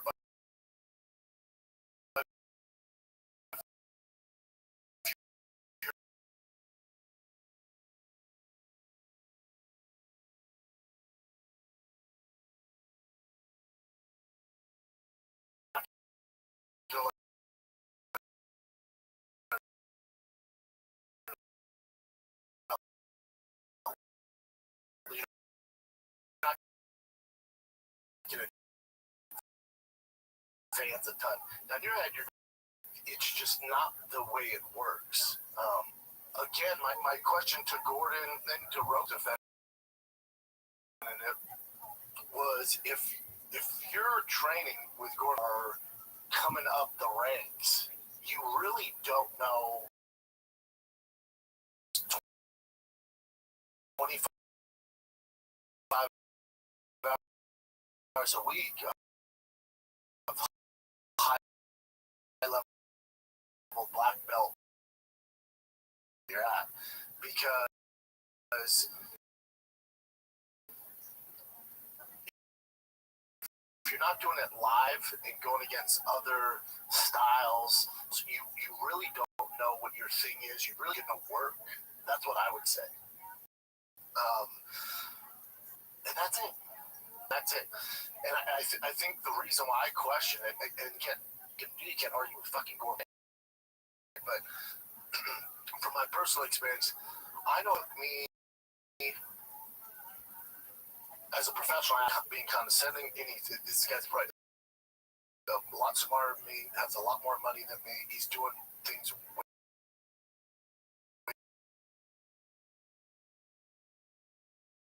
better than a lot of facets. I don't know his background. Maybe he's more athletic than me. Condescending, but I know with my athletic ability, Division I football, very short tryout with Buffalo Bills, and then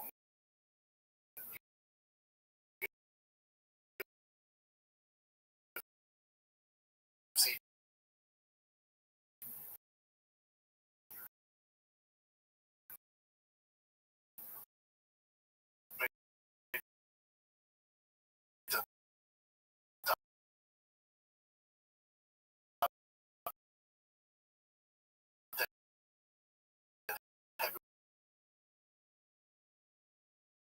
it took me about 6 to and give him some work, you know,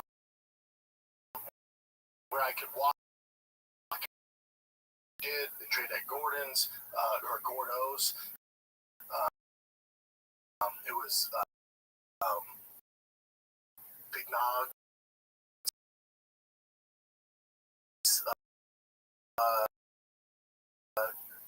instructor, and gave him his belt. Before I compete at the highest level and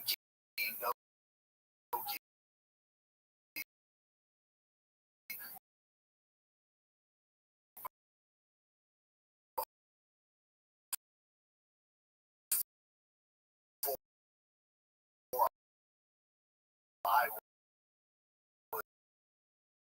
was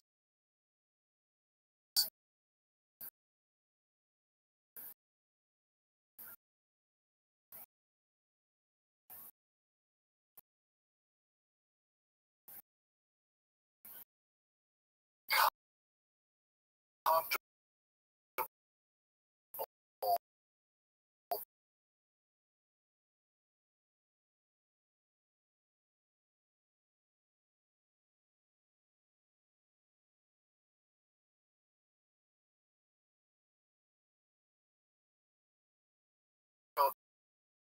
argument saying they can hold their own against high level black ever be able to compete with Hodger Gracie, Abu Shasha. You can't. You just can't. It doesn't work that way. Competition driven and put in the work, brown belt level, black level, and then there's even another competition level up to there where you're dealing with guys who make a living doing jiu-jitsu, and it's that whole thing. It's that whole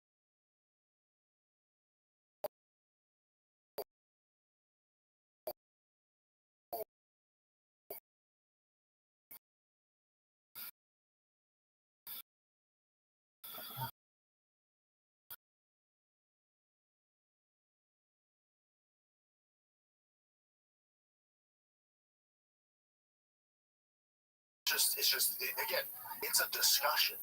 I'm not attacking this money bird guy. I'm not attacking, and they're making a good living doing this. So with it, I can't kind of tackle this guy. I don't think it's the way to do it. But again, I am in life, it appears. I started training MMA. This is Derek Moneybird. And he just posted this 2 hours ago. Well, I started training MMA to help with fitness goals, and that's for the rest of my life. I've accomplished those goals extremely well. I've never said I want to be a UFC champion competitive at ADCC. That's not realistic. It was never my goal. I don't owe the public anything. I don't have to myself. With every low-level doofus who wants to call me out. I don't need to show footage or make any special effort to prove anything to anyone. I'm a lifelong entrepreneur and businessman who has lifted weights and trains MMA as a hobby. If hurt your feelings that I take my hobbies more seriously than you take your primary goals, please reflect on that and explain your level of commitment. I'm not the average person. I have no concerns what average people think of me. In reality, most people don't think much or do much at all. It's impossible for an average person to understand the exceptional and abnormal commitment it takes to do anything excellent. If they understood the benefits of excellence, they would be working hard to create them, okay? The people who matter already understand. The people who don't understand don't matter. I'm going to stay focused on my next $100 million. Good for him. I'm training as a hobby. Best wishes to you who are seeking out excellence. When you read a hater comment in my post, remember a hater is just a jealous fan, and the number one thing a hater hates is himself. Best wishes to the winners and haters reading this. I hope you do better. I'll be working hard and doing better for sure. Do you, big dog. Do you? Tom's very good.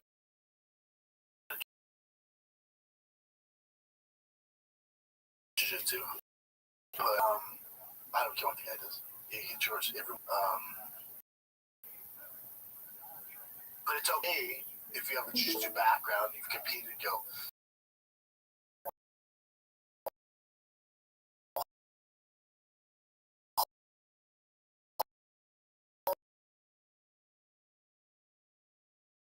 Hold on.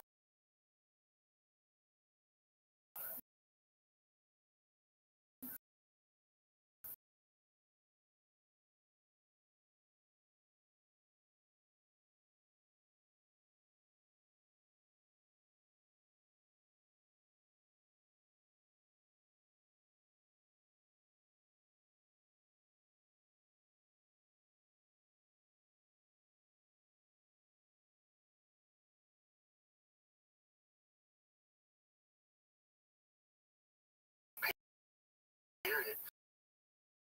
Because there's a reason why it takes 10 years to get your body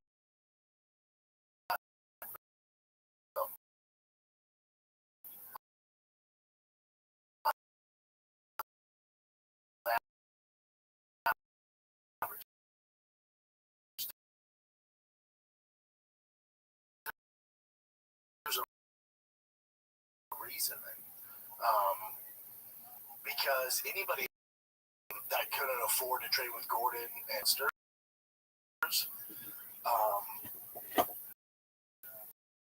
it literally impossible to get your black belt in under 8 years. That's being generous. That would be impossible to be like a competitive. It's impossible. But yeah, this guy's doing the impossible. You know, he's doing his thing.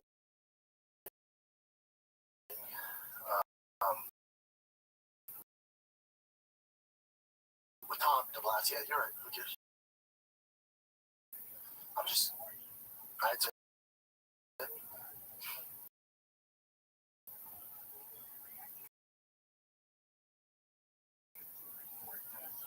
maybe I'm criticizing it because it took me a party, or you go online and podcasts or whatever you do. You know,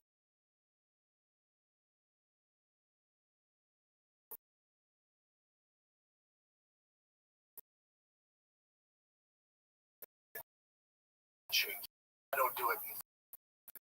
That's cool, but in order to understand how good a lot of people, especially in comedy, would be like, hold up, that's not the way this works. Comedy is not the thing that exists.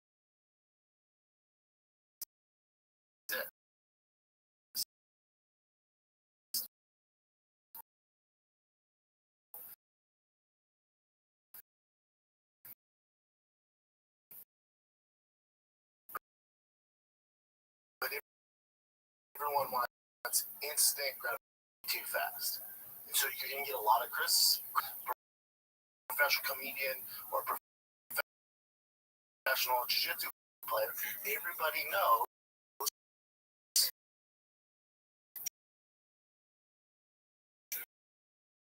it's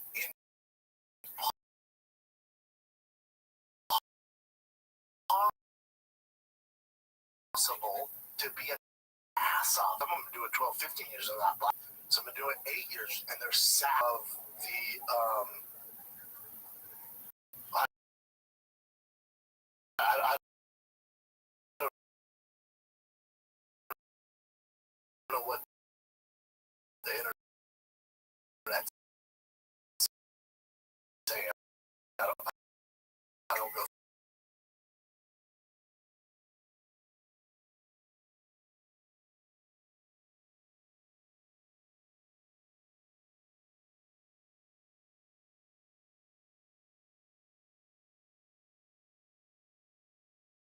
Tell you about Bree, spelled B-R-E-Z, an incredible functional beverage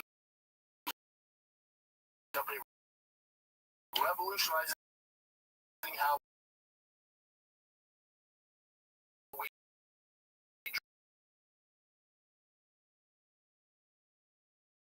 drink.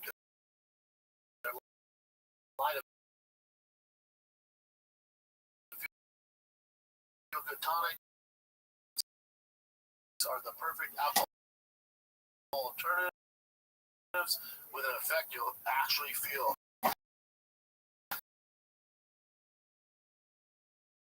They use a small amount of THC, CBD, to create fun effects without the traditional downsides of alcohol. And no, these aren't your typical edibles where it's the Wild West. Ugh. That's it. People take offense to it. But if you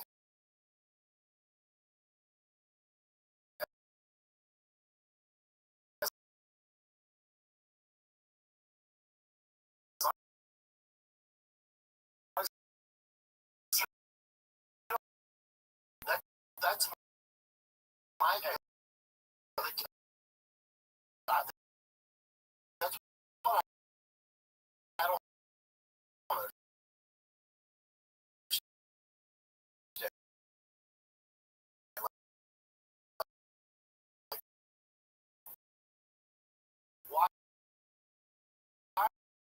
about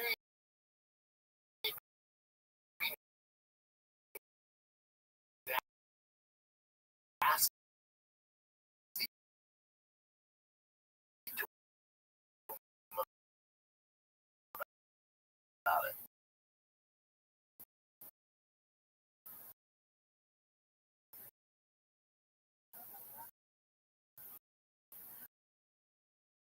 Yeah.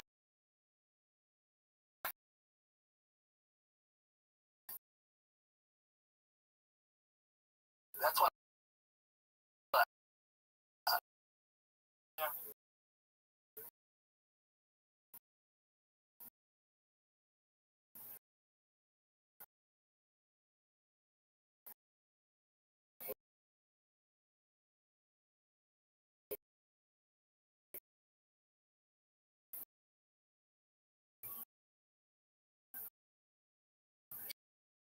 Yeah.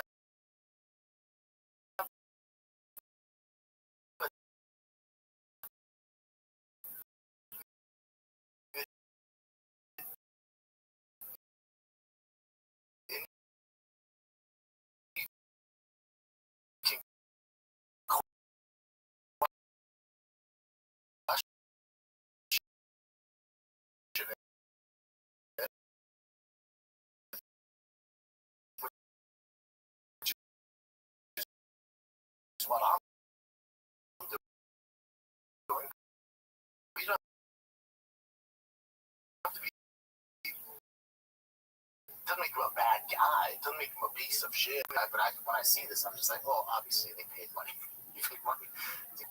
She told me that like comment when someone was like, dude,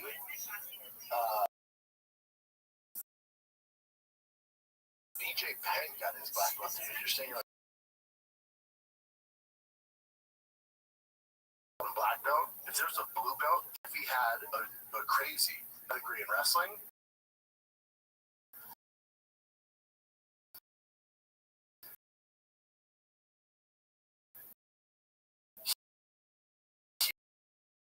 he would dominate. He would do very well. He would do very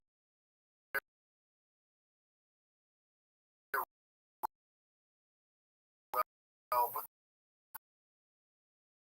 the other blue belts, some of the purple belts.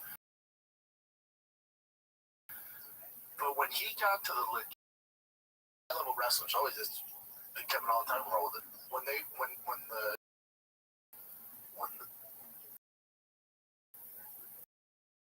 they came time and they went against legit black belts, they got eaten alive. It's simple. When I'm talking high level black belts,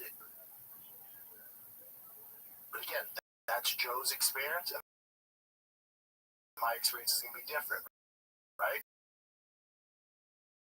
Like, he was in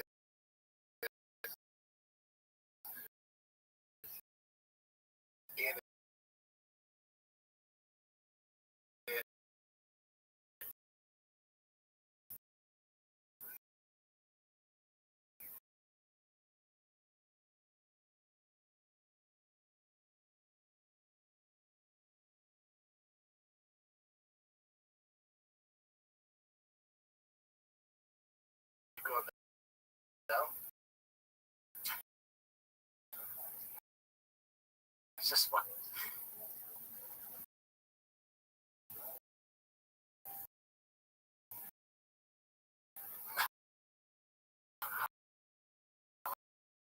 Kind of make believe.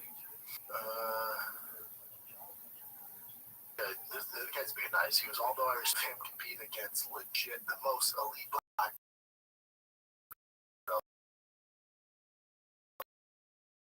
and winning. This guy says, I don't know. And then this guy goes, I'm a 40-year-old purple belt. Can we film a match against this? Yeah. Yeah.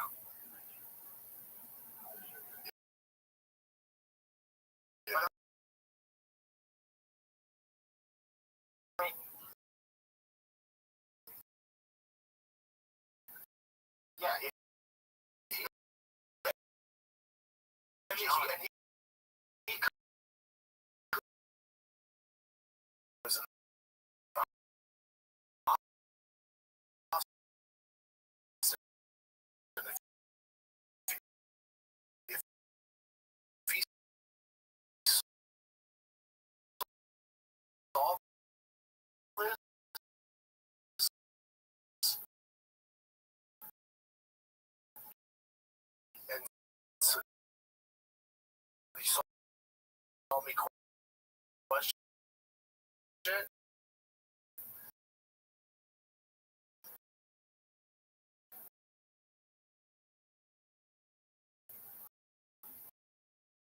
Most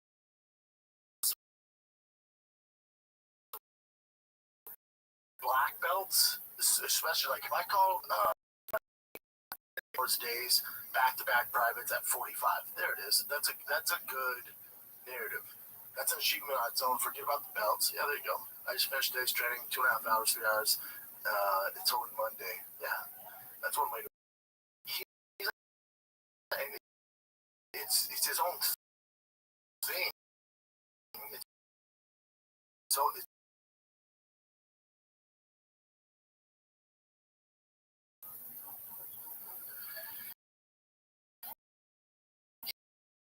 yeah, that would answer a ton of questions. Sure, let's see. Salt can walk into any gym in the world and Jimmy walk in.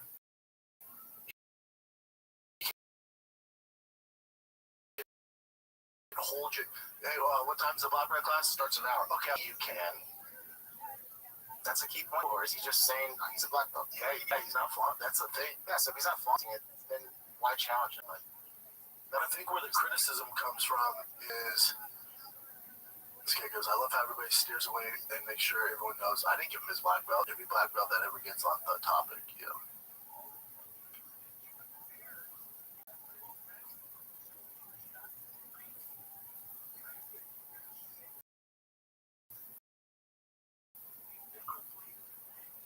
Yeah, but that's my other thing. And I'd like to ask him this is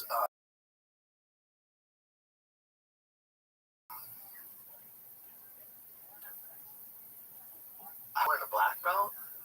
Yeah, but if that have Gordon post him wearing his black belt, I wouldn't be on social. I sure as fuck wouldn't be.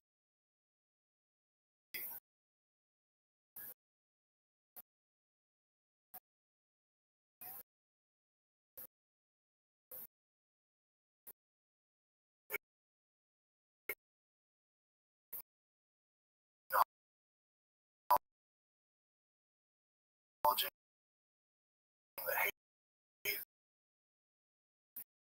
and all this shit. I don't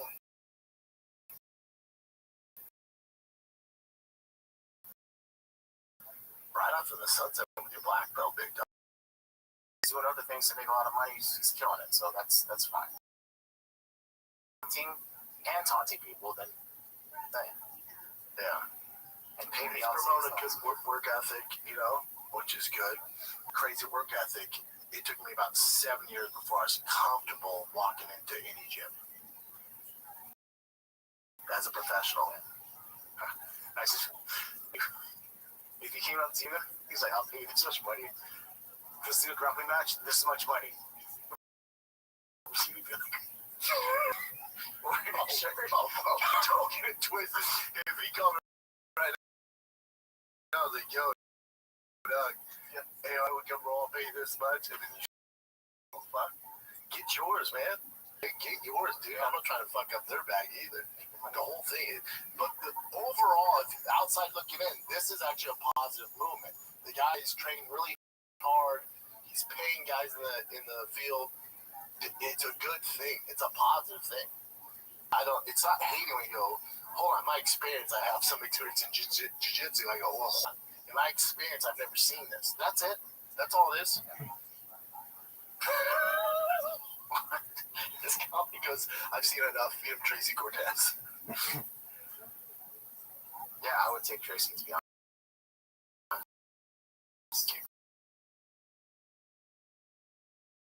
Going down.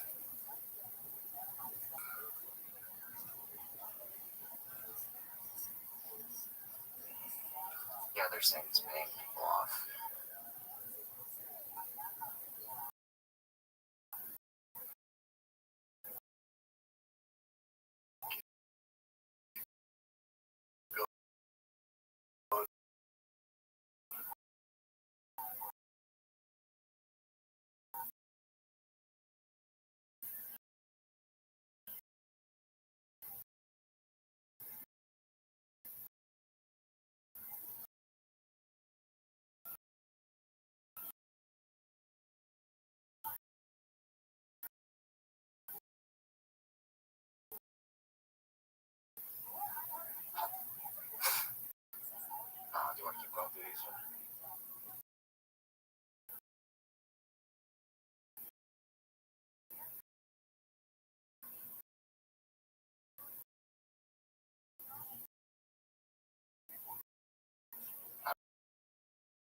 Yeah, man, this guy.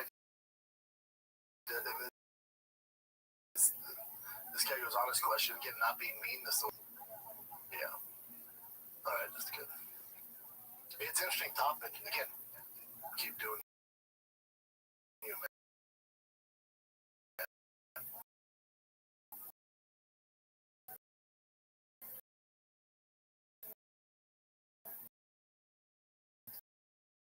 Keep doing. And if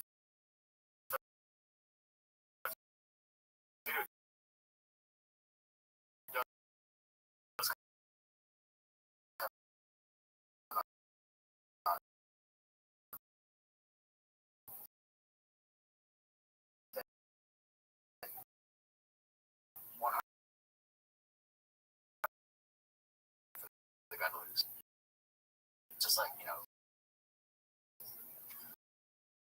yeah, but even let's say he just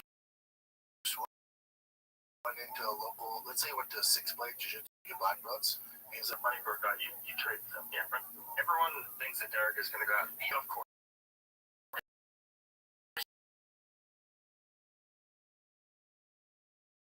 Just not. But I mean, if he trained with like the guy, he's 45 years old. Trained with like a 42-year-old black belt. It's easy to guy in the world. Because he's rich. There's different levels of black belt. Like if you're never going to compete, and he got what 2 years, 3.5.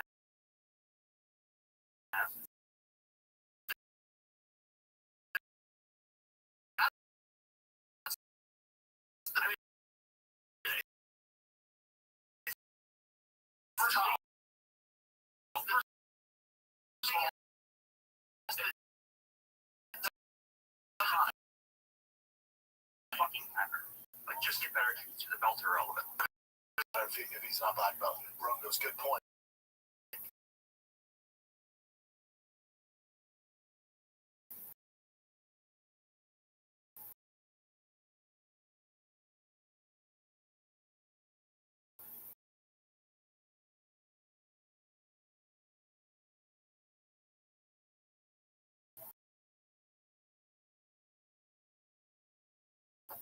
Well, his point was just get better at jiu. Then why are you guys pushing the narrative? It's irrelevant with belts.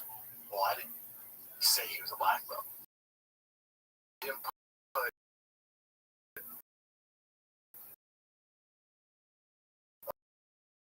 a label on it. Then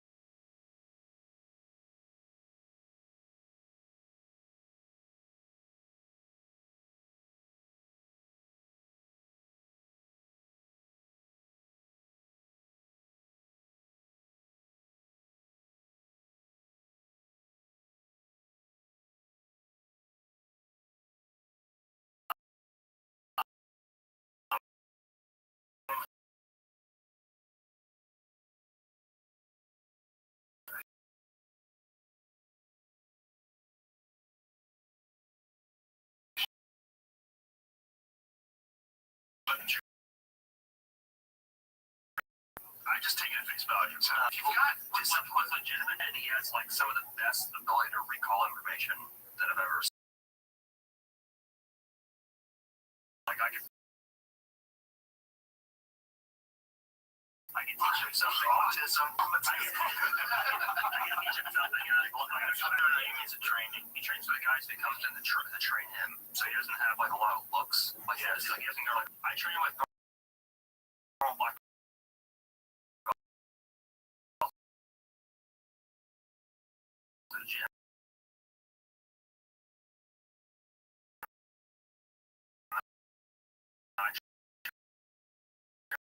No black belts.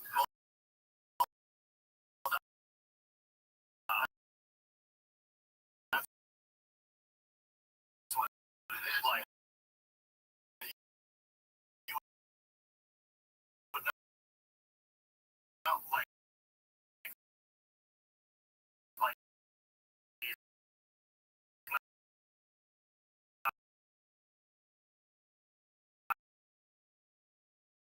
gonna.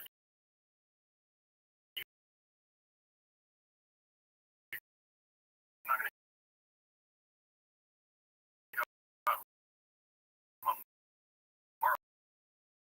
worlds, but like if he had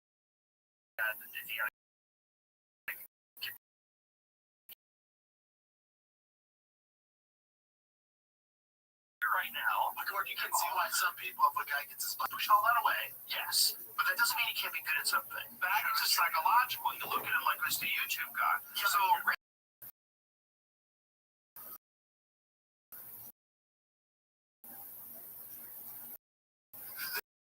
this is part of where the is legit wins.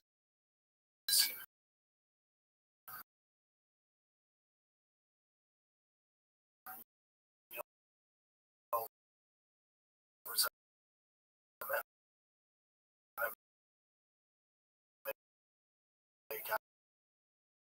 guys and other stuff that he's doing. So Candy did that, and I've coached guys at the regional amateur level. Those guys, in Jake Paul's experience,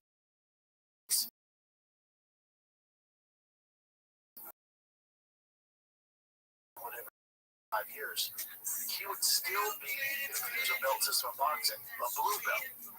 But yes, is Jake Paul as talented, or does he have the skill set of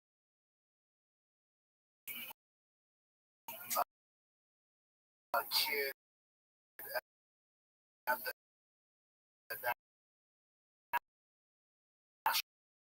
Jake 24?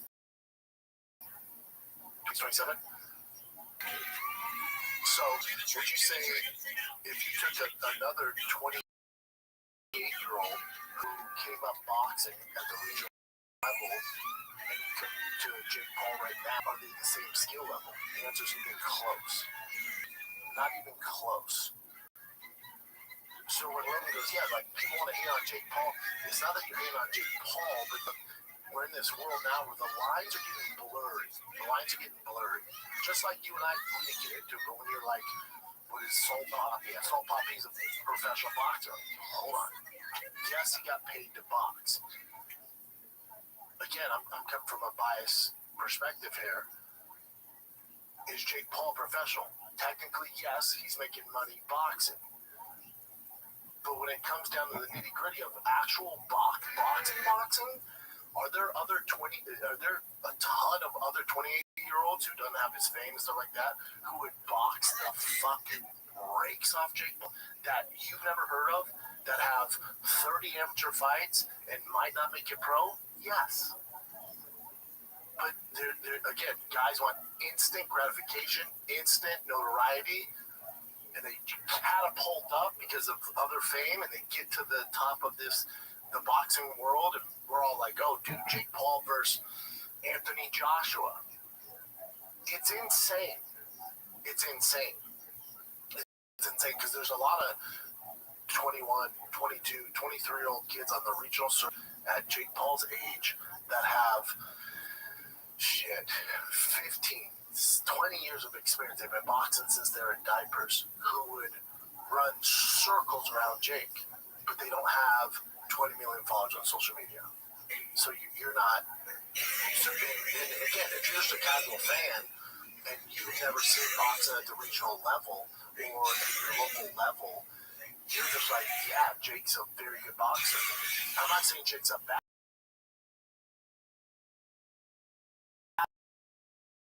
boxer. I'm saying Jake is a pretty be in the top 5,000 at his weight class if he went through the traditional path of boxing. Does that make sense? That's all I'm saying.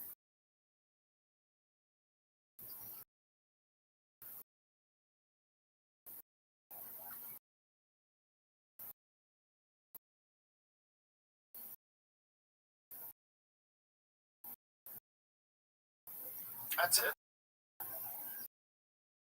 But again,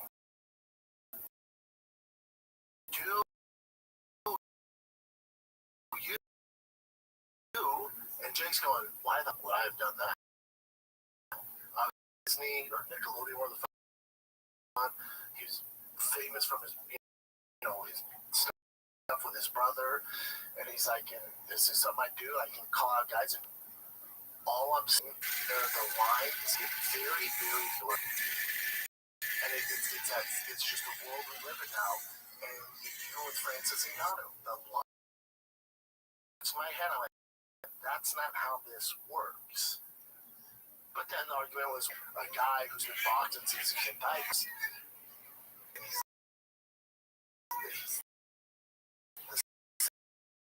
Besides Francis, the way this should work is it shouldn't even happen. It wouldn't even a competition. Now, if Jake decided, Monte Davis, who's pounds heavier than, forget Anthony Joshua. Let's say he's a cruiserweight, and he fought a top 10 guy that came from a national pedigree, Russia, from Poland, America, and he fought like a real guy, he would not win. That's how this works. It wouldn't even be close.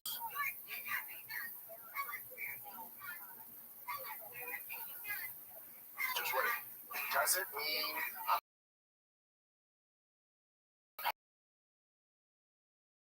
hating on him. I don't like him. But again, the line gets well, Logan Paul doesn't have any boxing experience and went in there against Floyd Mayweather. Yep. No, okay. So I can see why people that are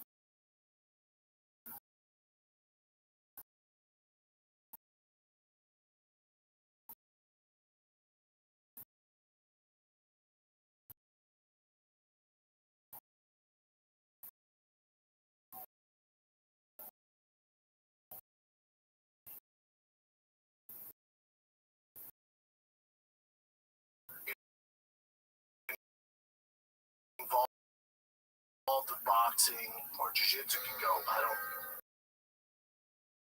get money. Jake Paul's going to keep making fucking history and what it is. That's how guy out there right now on the boxing circuit. There's no reason to hate on Jake Paul. How'd you do it? Well, okay, cool. Doesn't mean it's not taking anything away from you. It's all good. Don't have to be nasty.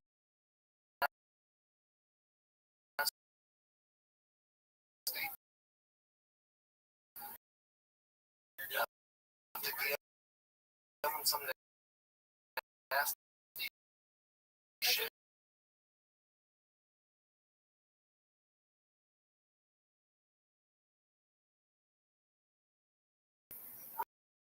We all got at the beginning, but he's open the door from all the stuff that happened. Like this, he's done a lot of good things, but in that regard.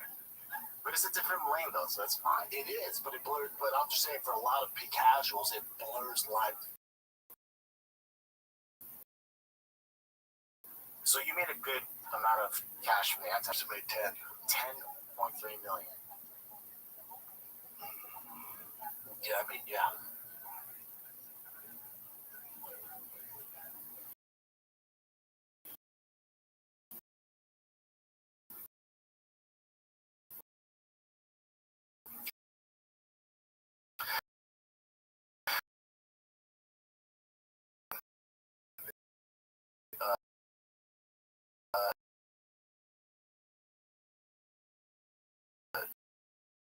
stay in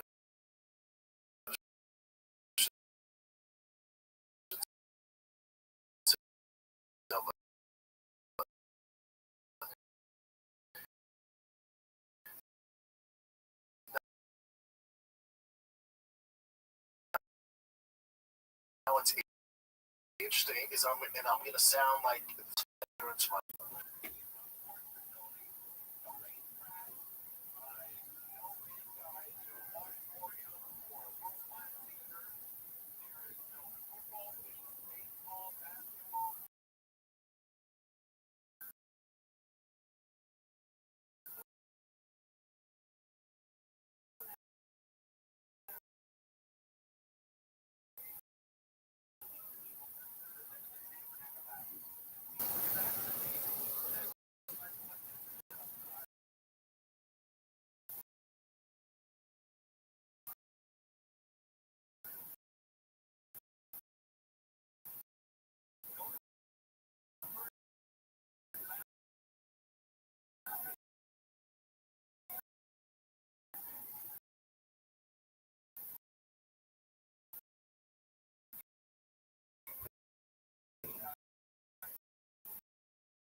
Pretty much median is 6,000. High is 10 million. Low of 16,000. Percent of their total bout composition earned during the class period, plus 14,000 each bout. That's cool. Yeah, I mean, Anderson deserves that and more.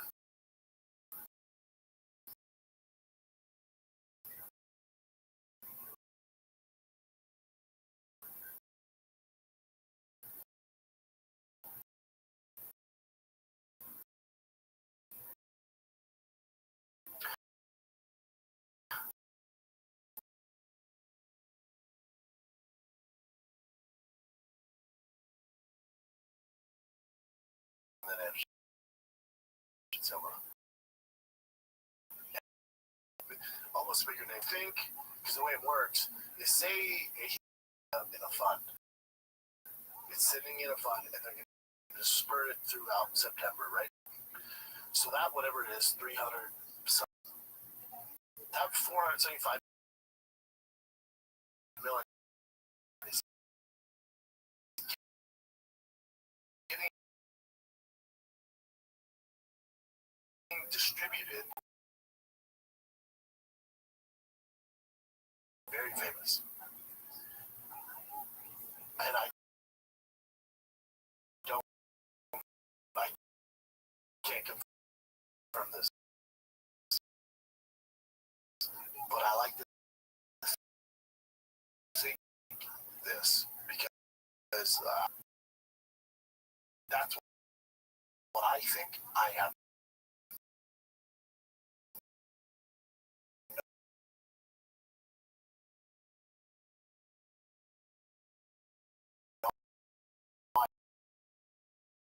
no idea if he really did that, or maybe just like a lot. I have no. There's a lot.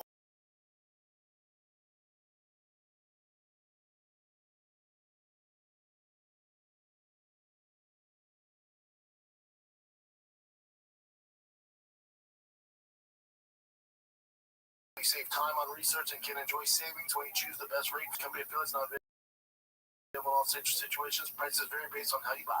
Progressive.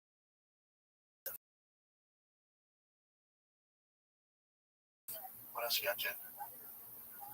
We were just talking about, and we were talking about T5 here, right? This is Floyd Mayweather versus Mike Tyson in exhibition bout in 2026.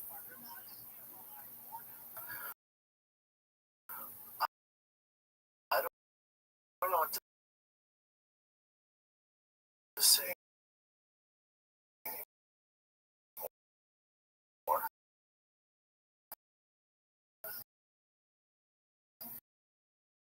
This is my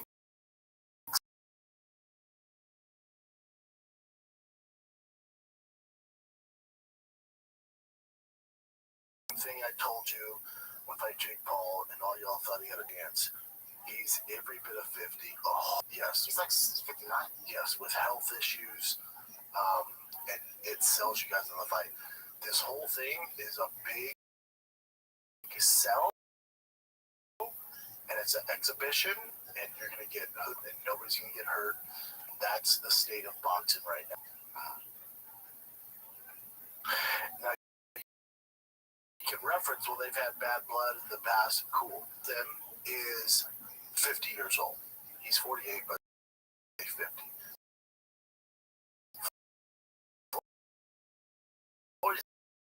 He's 50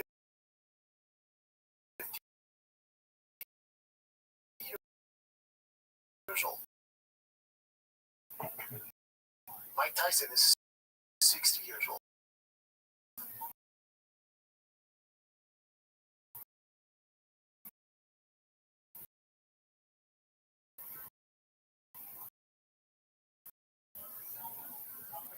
I have no desire to watch this.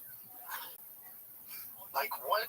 Again, get your fucking money, big Mike. Get your money, dog. Whatever it takes, dude. Get yours. I separate it.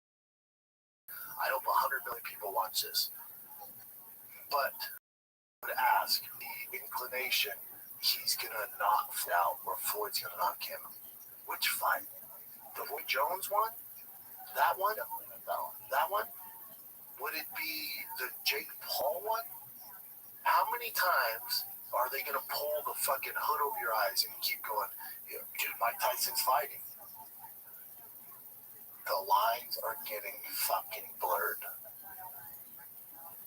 But again, get yours, boys. Get it.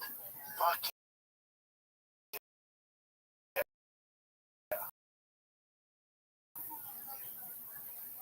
You like me?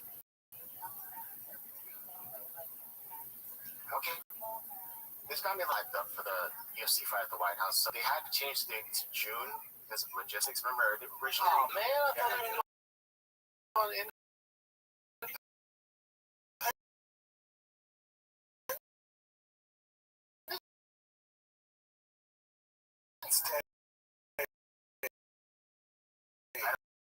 That would have been even so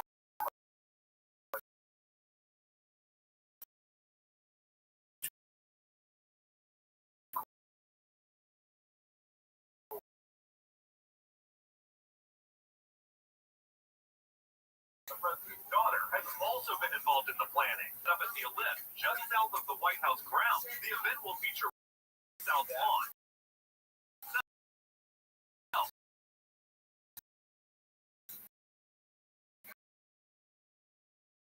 And a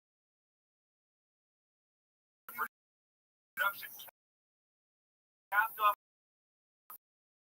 with fireworks and light show. Possible. We'll stretch it. Okay, but he tweeted. I think you're getting Connor or not Jones on the White House card. Speaker John Jones.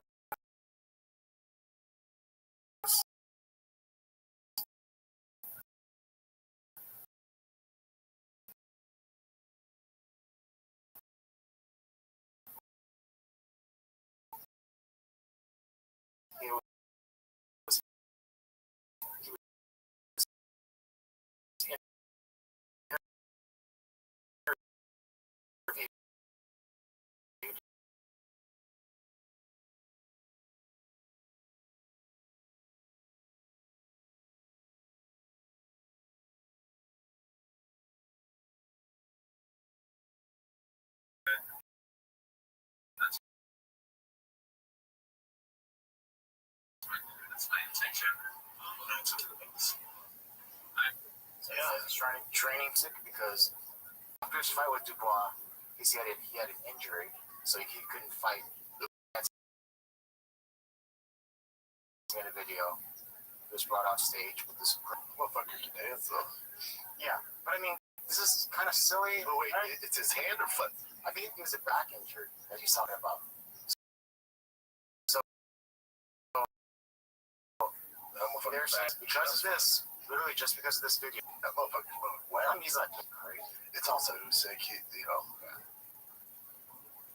Who's gonna question Usyk? He's not afraid of anybody. He just doesn't want to fight. That's it. That motherfucker's twerking. And that. All right, let's go to. Oh, wait. Before I say this, Terrence Crawford is saying that he has a pick for the best boxer in the UFC. What would be your guess? And it's not Elliot. Cody Garbrandt. You're correct. Yeah, I did. Well, I saw this before. Okay. Yeah. Cody's a very good boxer. I think he's trained with Cody. Yeah. Yeah, I wonder what he's basing that off of. He said straight up pure boxing, not like MMA boxing, just actual boxing. Yeah, I don't know, because you'd go, well, who has Cody knocked out compared to who? It's tough, because if you talk about the Cody that fought Dominic Cruz, you look at that, Jesus Christ, yeah.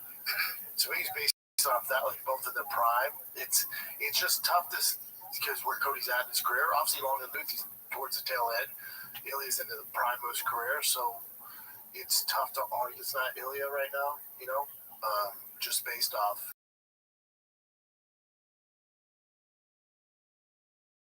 his actual performances in the octagon. Beating Ilya Topuria, though. Give us your top 5. So, because he might just have a connection with Cody. Cody's it's not a bad pick. No, he's So if you're talking about Cody in his prime, it ain't a bad pick at all. But I'd go Terrence, top 5 then. In no specific order, just give me a top 5. You'd be like Cody, Rampage, Chuck Liddell. You know what I'm saying? That's what you're doing. Yeah, I wonder how much he follows his actual sport. But let me play this one for you. How did the full set guys?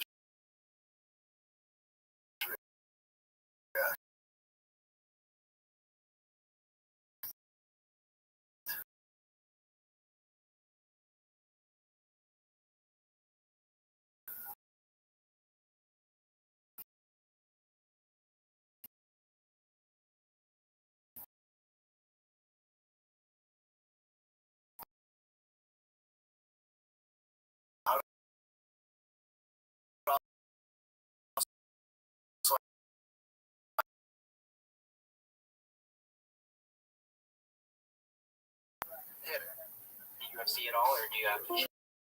Yeah, who's some fighters you fuck with in the UFC?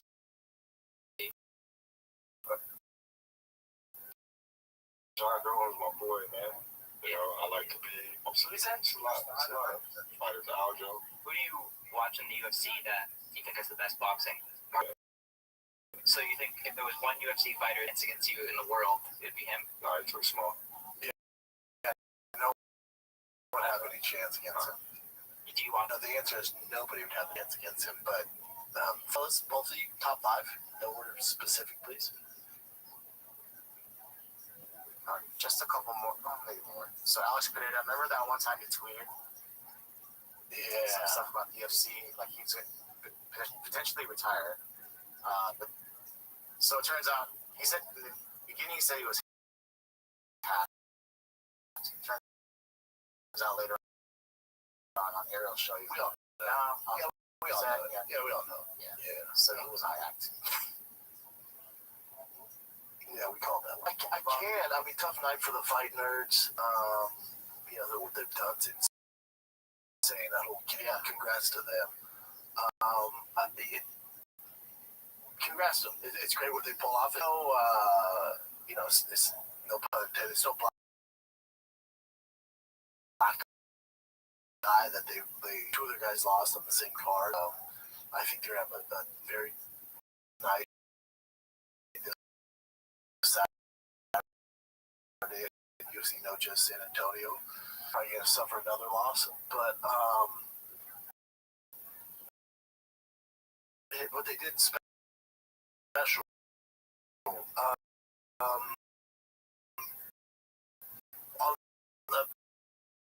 About the main event in Mavov and Kyle Corralio. Man, whoever wins this is definitely beating Hamzat. I don't see either one of them beating him either. It just is what it is. PSD, dog block. Yeah, I got you. Dog block them. But again, I always say this. Like I go off base strength of schedule, just like I do college football or anything. Boxing, and we can get into Canelo and Crawford.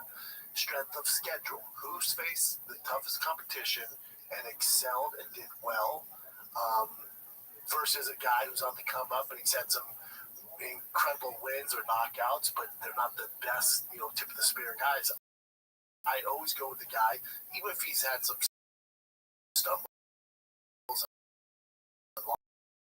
losses. I always go with the guy who's more battle tested. He's out on him. If he faces a good wrestler, he's fucked. So his ceiling is a very exciting fighter. If they give him the right matchup, he's going to be a superstar. He'll be fine. For BSD, I'd like to see the division's going. BSD Gamrot. What I would do. It'd be a fun fight for BSD next. See where he's at. If he had himself a grappler, go against Gamrot.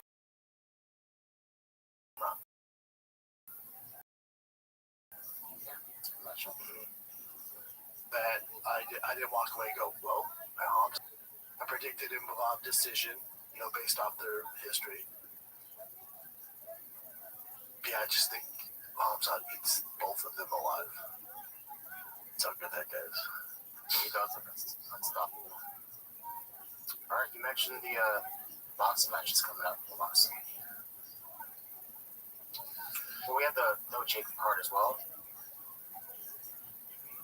Man, where are they going on? UFC No Jays. It was supposed to be in Mexico, but the they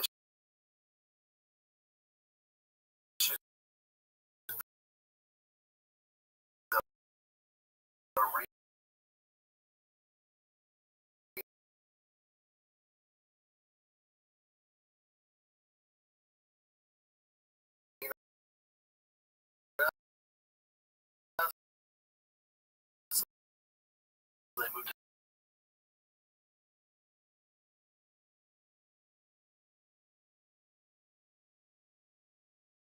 Great fight night.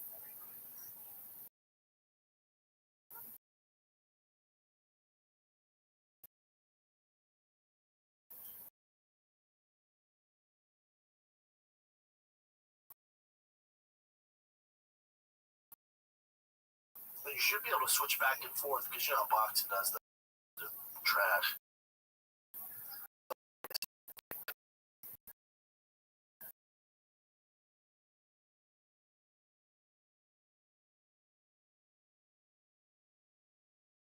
Is back on the prelims. That's super offensive.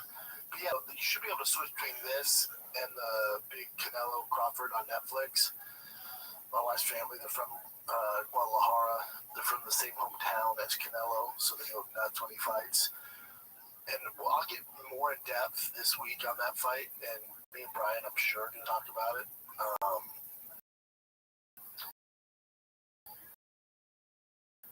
This house. Going to go. The first, him on the outside, and I bet he goes southpaw for most of it. It's going to give a lot of problems for Canelo, but he's not going to knock him out. Canelo's in that fight, and he's taking some hard punches. I go back to the strength of schedule. Is Jennifer Crawford a better mission, a better boxer overall? Yes, but much smaller. Canelo Alvarez has a way better strength of schedule. You look at his resume, he's just been doing at a higher level against elite competition. Crawford's best coming off a long layoff, and then Ferrari, he beat that Earl Spence. He beat the fuck out of him. Give me that. Canelo Alvarez just has a better resume. So probably goes to decision. My question for you is, Canelo of boxing. Nobody beats him in just the boxing community. The boxing judges always side towards Canelo. So if Terrence Crawford wins the first 3 or 4, do we really think he's going to and do it for 12 rounds? Let's say he does it 6 to 7 rounds. Do you really think the boxing community, the judges, Canelo Alvarez, because he clearly lost Triple G, and they still gave him the decision. It's back in Vegas. So Terrence Crawford isn't just facing a bigger guy, more experienced guy who's has a better strength of schedule, better resume. He's also facing boxing judges, which never go against Canelo. I have Canelo via decision. That's how this happened. Is that it, Jim? That is it. All right, kids. Thanks for watching. Like, subscribe. Check ad-free shop show as well. It stays exactly the same. $5. You can find the kid every week, plus additional episodes, additional content behind the scenes, Q&As, and the shop show ad-free as well.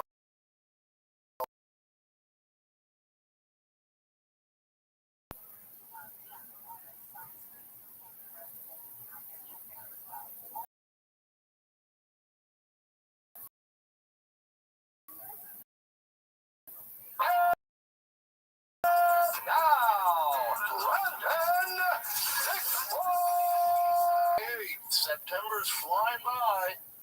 September is flying by, kids. How we doing? Everybody good out there? Great, grand, wonderful. How was your weekend? Mine? Not bad. Not bad. The kiddo sports have officially started. So I'm a glorified Uber driver, but instead of just dropping you off, I stay for the whole time. And then I gotta take you home. That's what being a dad is when kids are in sports. And they're both playing 2 sports. But no idea. It's a lot. I love it, though. Yo. I freaking love it. So they finally started the football.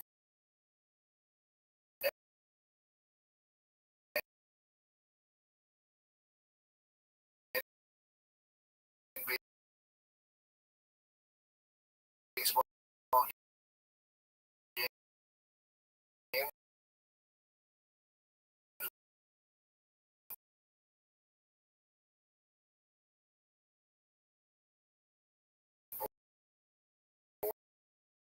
Was playing well.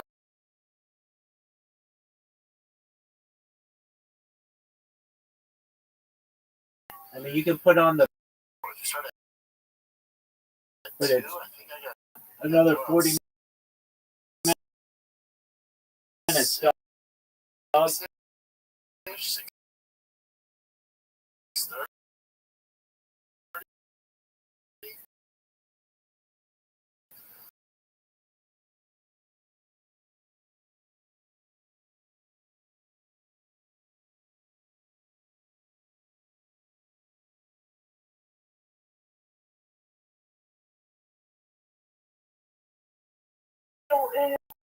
Just go to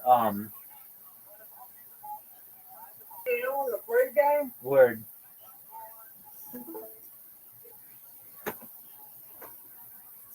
What's it called? Spring East? Yeah. STREAMEAST.SK.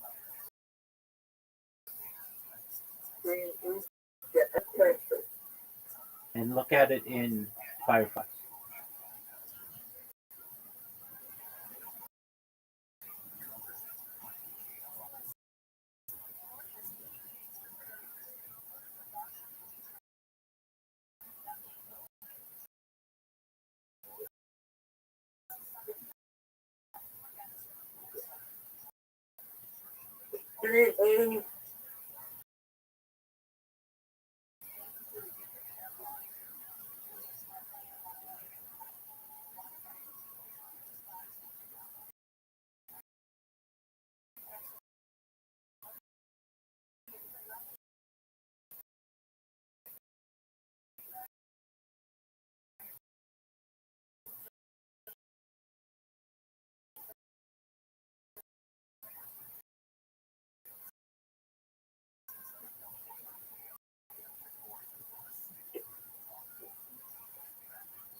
I don't even know what you say is.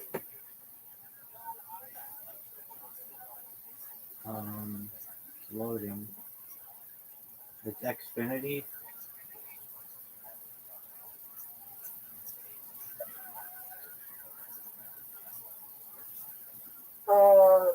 Red onion. If you go to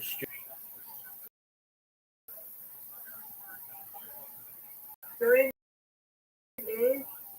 yeah, SK. Alright, man, let me go. That thing you told me about. Firefox.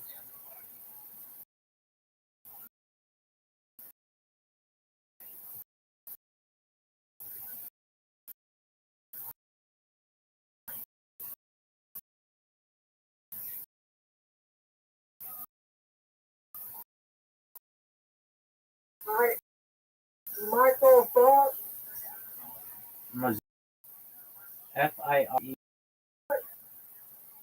It does not work as well on an iOS device.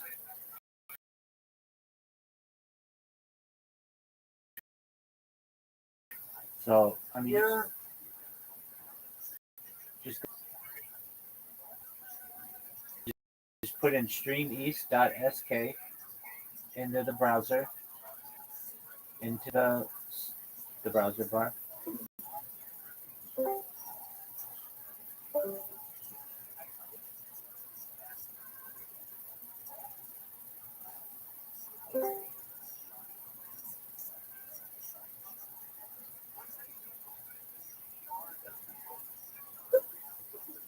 How about that? You're good, big dog.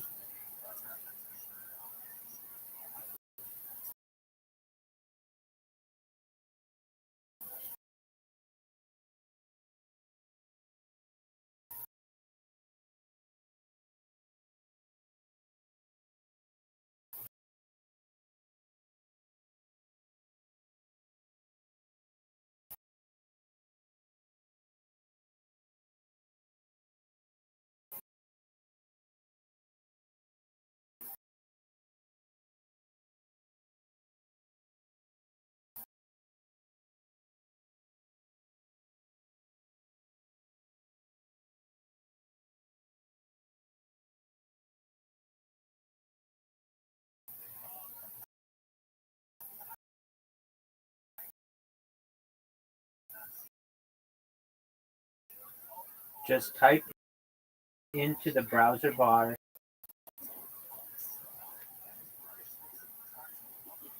Comment.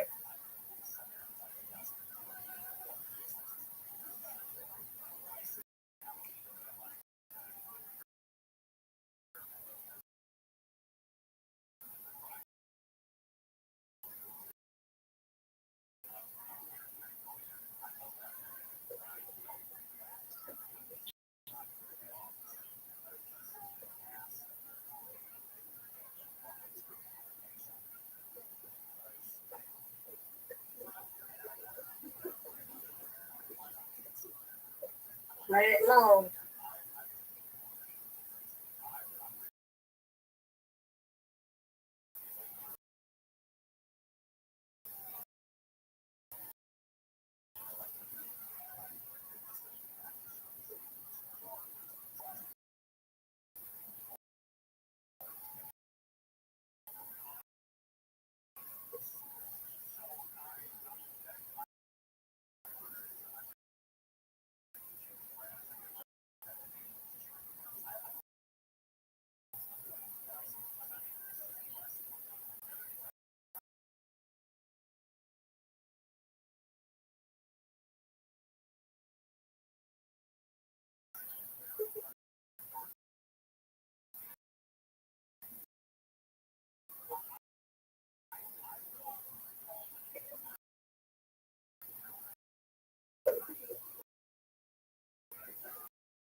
Alright.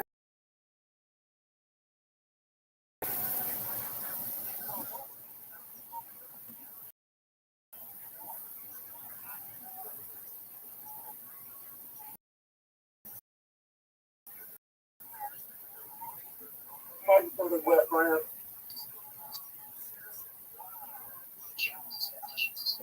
That's all really bad, okay? How about Alloy Dams? My back hurts. Every time I fell off it. Right? You see it? Yep.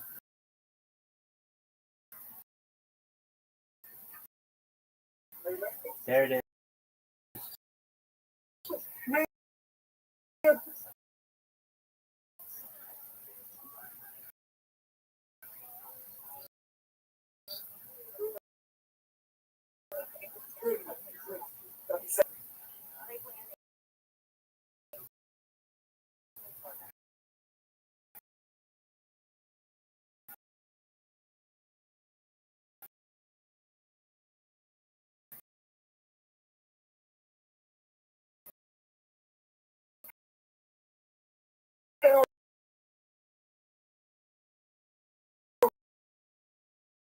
Come on, I think it'll come on after this.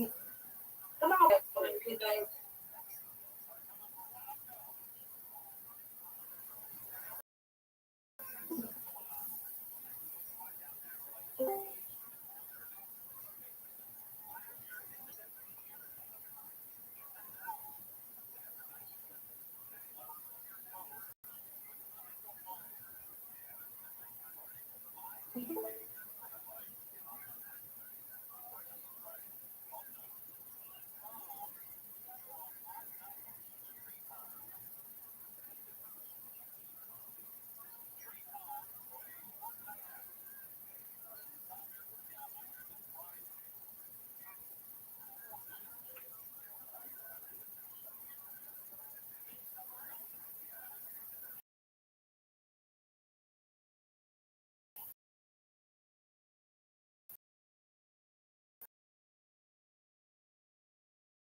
natural result.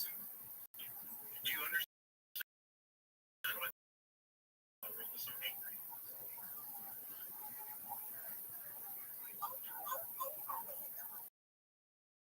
Overall, the world does not really understand what's going on here. Steve grasp the concept that Israel was attacked.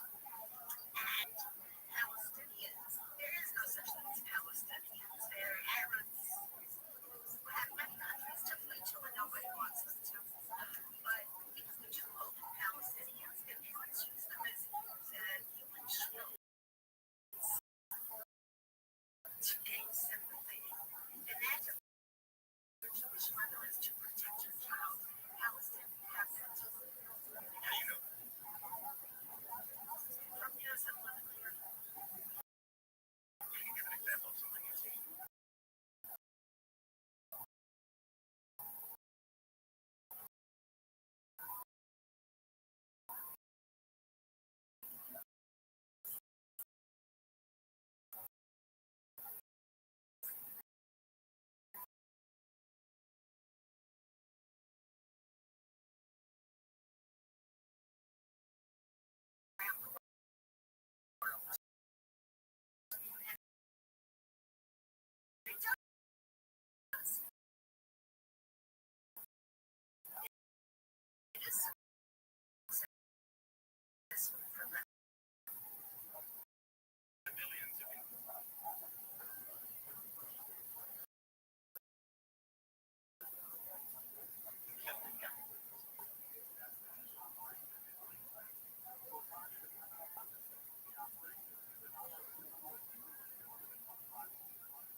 Rabbi.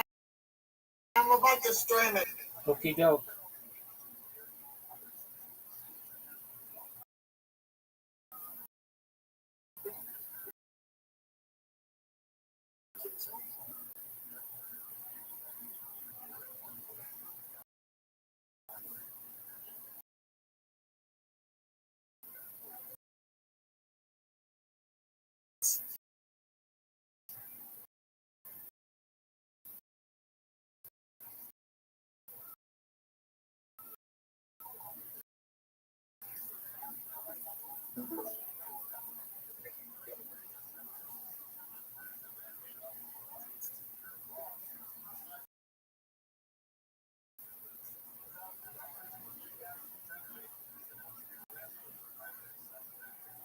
I'm streaming it, Rabbi.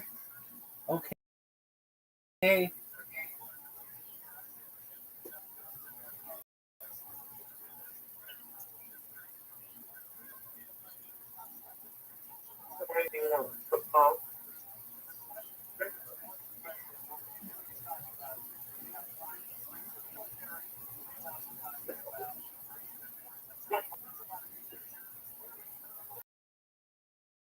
Great game, come on.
Why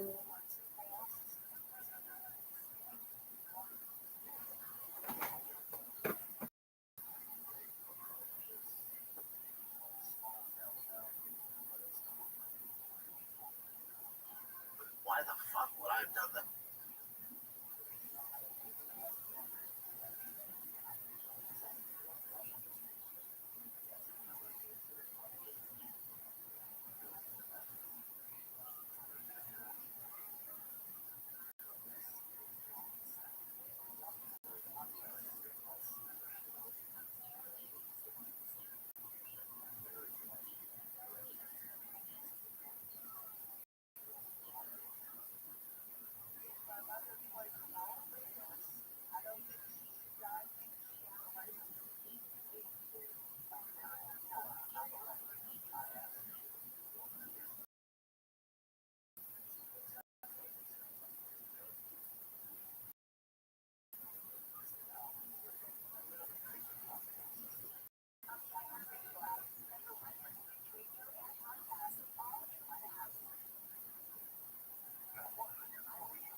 The parents, Glenn and Gary, living with their sons.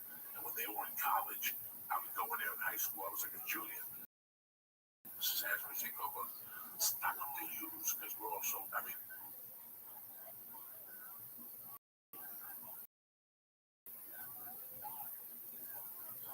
parents, Glenn and Gary, living.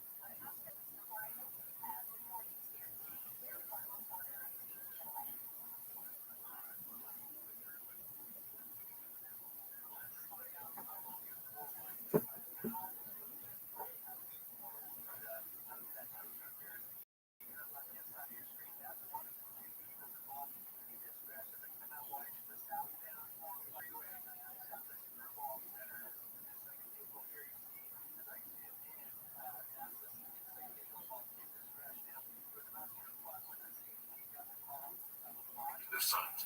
And when they were in college, I would go in there in high school. I was like a junior. Mrs. Ashley take over. Stock up the use because we're also, use would sell by 10 o'clock. They put 100 use in that fucking case.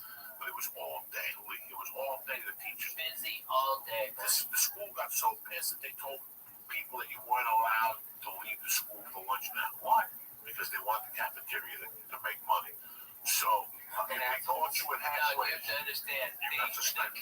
All the food distribution in North Jersey is handled by a lot of people you don't want no fucking problems with. You know what I mean? All right, so people stay and eat the goddamn So they food. one rule, All right, let us go to fucking Ashburn. they They would suspend, so you would suspend us, but Mr. Ashburn would go, fuck that, go in the back. I'm not going to let him go in the back. But if I say, hey guys, that means run out the back door. So for a year, until they moved that law, we would sit in the back of Ashways and delete the fucking thing while the school teachers were in front looking for it. And the truant officers, the whole thing. Fucking hysterical. Man, there was no goddamn good place in my shit town. I got no good stories.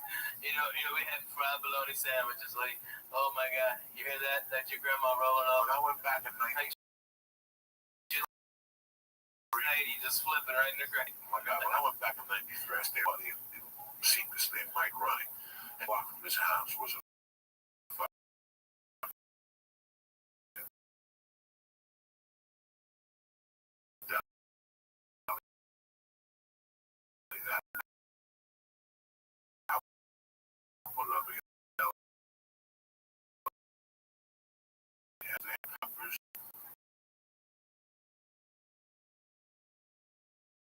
spicy pepper. It was like that pepper chili. Types of calories, but that was right. What the fuck, 3 fat guys not talking about food for now. We're all stoned and it sounds great. But it's what today signifies in the Catholic religion. And a lot of other religions also. I mean, our good friend George got rest his mama's soul. She's passed this year, and you know it's hard, man. My Uncle Jim passed this year. It's hard. You know, you see people at the end of their life. That cancer is a miserable thing, man. I mean, it is a horrible way to pass. You know, I'd rather get slammed into a sign on the 5 and break that bitch. I tell you, God forbid. But hey, I'd rather take that than that stuff. You know what I mean? So it was just fun going to church. It really was. All by myself, no pressure on my wife, the kid I want, and that. I just wanted to go because we did that church over, St. Bartholomew. We did it over. So I just went in there at 7:15. I tell you what, man, it just brought back a lot of fucking memories. That's what happens in church for me now. When I go to church, I look at the 12 stations of the cross, and it's like a fucking acid trip, man. Yeah. I just get back into sections. And I remember I was thinking about my godfather. One of the worst things I ever did in my life was fuck my godfather over. After church, I went home and I tried to find him. On Facebook? Yeah, he's the most fucking cutest stuff on Facebook. He was the keys. When I was a kid, my God, man, it's amazing what has happened. Did you see Mad Max? Yes. Okay. The question that fucked me in that movie is who killed the world? Oh, yeah. Man. Yes, who killed the world? You know what, man? They killed the fucking world. The world is half dead and we don't even know. No, it's more than half dead. Trick or treat this week. I saw Trick or Treat now. There's no kids on the daytime. I mean, these are great areas for Trick or Treat. At night, I saw kids, but they're confined. The parents put the fear of God into these kids. Yeah. You know, Friday night I went to this trunk or treat. You know what, man? Did Mercy have a great time? Fuck yeah, she had a great time. You know, did I have a great time? Fuck yeah, watching her and watching the kids and watching my wife. I dressed up. I put faggots in my mouth and she kept saying, "No, thank you, Daddy." The fucking faggots in my mouth. Thank you, Daddy. And she would keep tugging my cape. It was the cutest fucking thing. I went in there and I had a great time. We got that 5:30. The dinner they made us was, you know, not bad. It was a cheeseburger with macaroni salad. It was a barbecue. I enjoyed it. And then I watched her play ball with other kids. And I could tell that we're halfway there. We're okay. We got to rotate kids. The ball hit her in the face 3 times. She didn't cry. Some little boy dressed up as Captain America got hit once. He wouldn't stop crying. But when the kids left to eat, she didn't want to eat. So she stayed with me. She goes, "Daddy, come in." And I started playing ball with her. So when kids came over to play, she was like, "Da, da, da, da, da, da, da." She was going fucking nuts. That was the only problem we had all night. Everything was great. Go back to trunk or treat. It's like a cars get together. It's like a beautiful car show. And they back up and they open their trunks and they have kids. And they sit in front of the trunks with disguises. And I tell you what. Is it like a lowrider club or hot rods and stuff like that? No, it was just all these fucking Studio City people. Oh, yeah. You know, whatever they are. I don't know what was. I didn't talk to one. I talked to maybe 2 parents and the principal. Man, you know, I've done that same thing with Mexican car clubs, bro. They are the nicest. They had a whole goat cooking. Okay, I mean it was the real deal. Old ladies was making tortillas.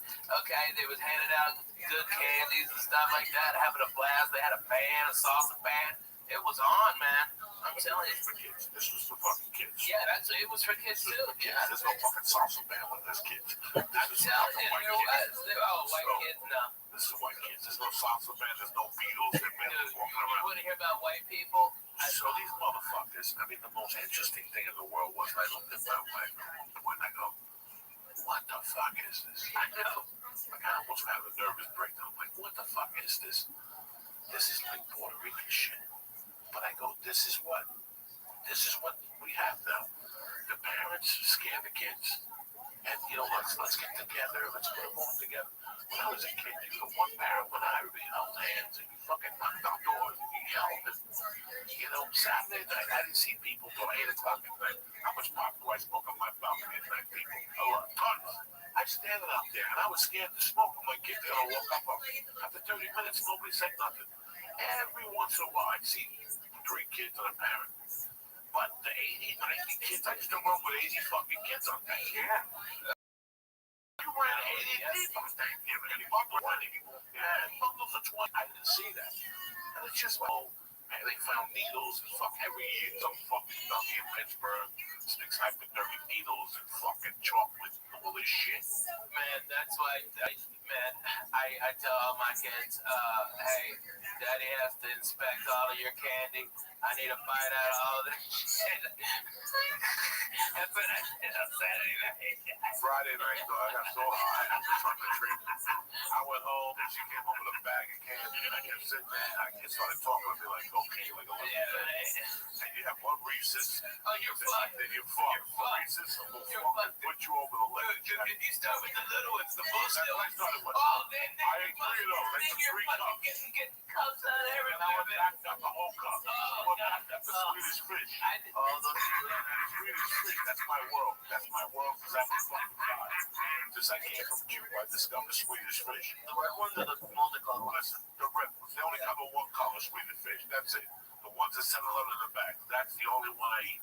All those imitation skinny worms and shit, shove those up your mother's ass. I don't need none of that shit. I'm a fucking Swedish fucking fish fan since day one. When I was a kid, I'd buy them by the box. So I could get a brown bag and then stick my hand and put them in my pocket. That's how it was. That's how when I was in your pocket, in a bag, in a brown bag. You get there's a big tray of them. I bought the box from the wholesaler. Oh, really? I was 6th grade. I used to know where to buy the box. There was a fucking wholesaler in camp. I was seeing them down there. And I could go down there and Center, team guards. Now, that was this football team where they just had to solidify some things. They did, as you said, 68 sacks. Some of that, a lot of that on quarterback, but that offensive line's not you either. Pressure.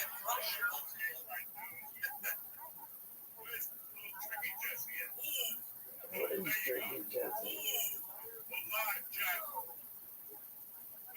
got a first down on the 50 here. That's right, here we go. There's a move.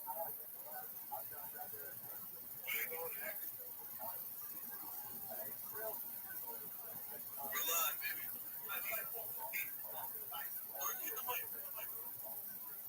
Get in there, baby. We got George. George chicken cutlets over there. We're on the 50-yard line. All right, and there's one of the ball. It's looking good. I'm going with the Vikings. Sorry, yo. Somebody's got to win. Somebody's got to win. All right, so we're on the 45-yard line. There's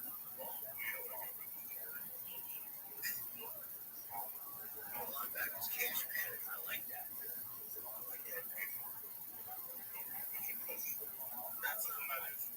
Let's call my boss out. Oh, we can come. Shh. If I'm leaving that out, that's crazy. Got a 2nd and 6 here. What's your story? Story is your profile. Then click on post is your main page. It stays. That's one with the circle.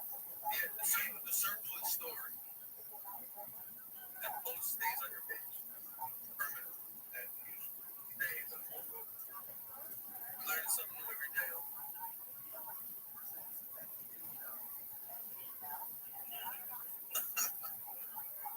What's that?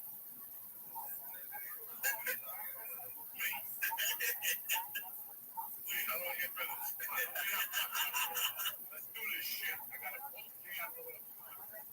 Make a short thing. They put my little thing up at the top.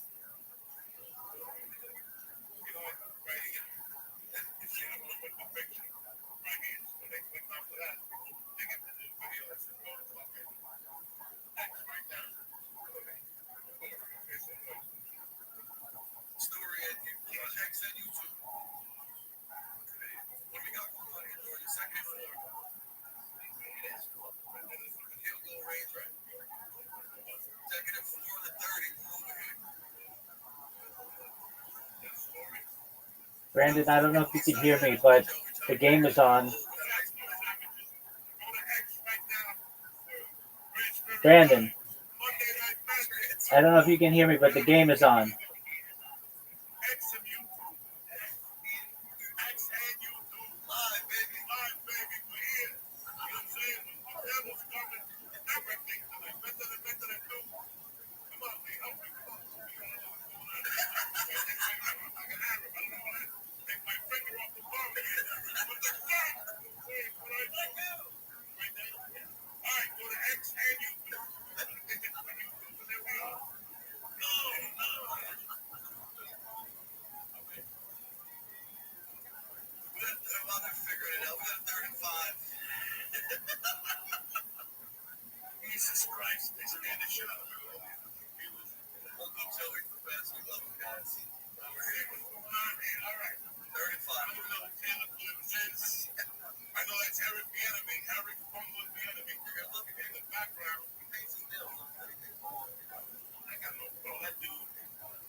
Let's do this.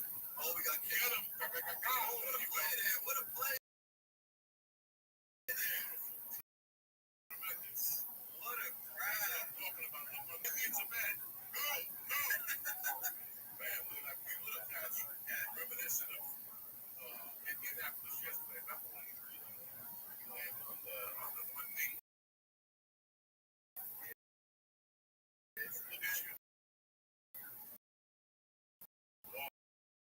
On the side. Beat up on my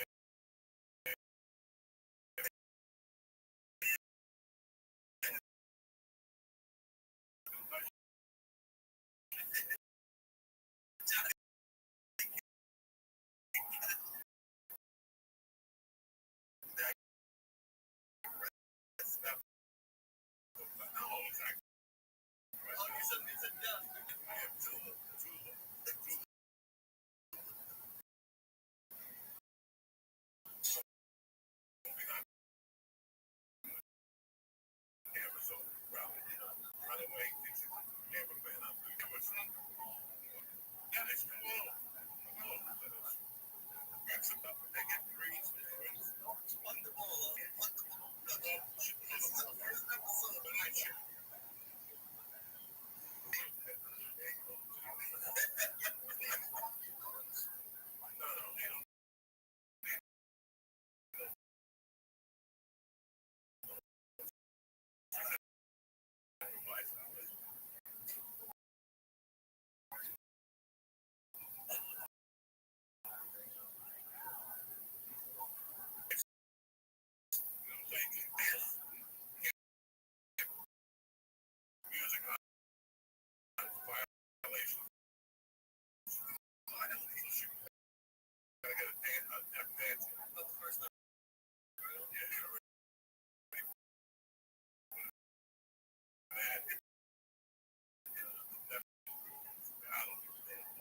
Second and third, here we go. Oh, Jesus Christ.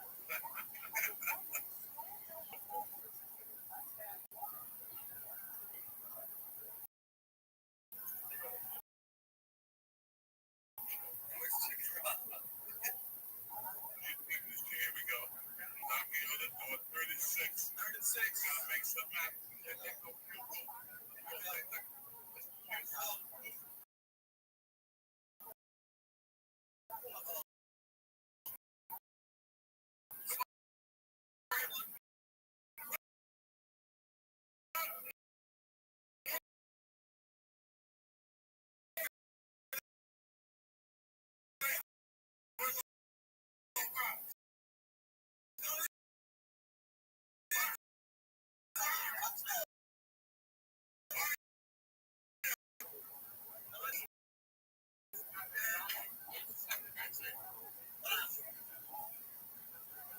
Brandon, can you hear me?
They told the story of one night Chuck Muncie and Dan Fouts, another fucking savage running back.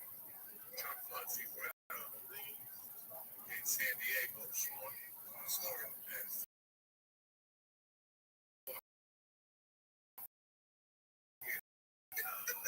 Dan Fouts was walking around like a 12 on the shoulder. Not there, he needs stitches for the fucking thing. The doc's gotta come over. Up the ball! Production. Every time. Chicken, this, ahí, azúcar, métete, la venga, va, we got Twitter and YouTube. It's all on Twitter, baby. All right. That's on YouTube. It's 1,000. All right, we'll pick it up. YouTube, thank you for checking in. Wherever you are, I know it's late, but there's 4:51 left in the first quarter. They're on the first and 10 Chicago. I got Chicago getting 2 points. My nephew, beautiful nephew, Lee.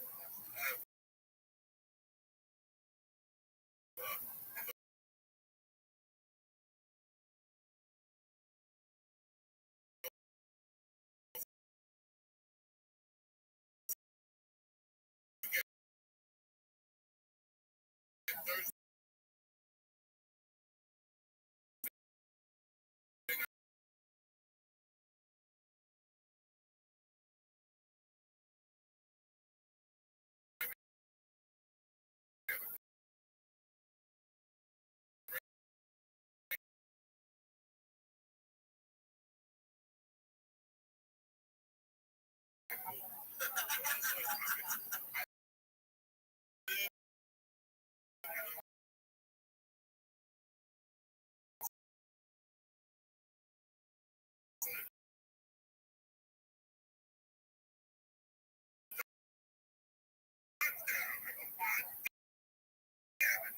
They always get you with that. Thank you. I'm very confident in what you're saying. Like the whole week. Everybody was good. Philly. And you haven't seen a book with a part-time job. Philly. A brown light Philly. You know, all the movie stars, man. Philly. I know that. Once people see that with me, you know, and you're an experience, you go, oh yeah, let's jump on that. You know, the guy who sells cheesesteaks is on that. Bradley. Selling cheese fucking mini basketball. You know what I'm saying? People get all let's bet them. Bradley Cooper's there. It's like the fame game.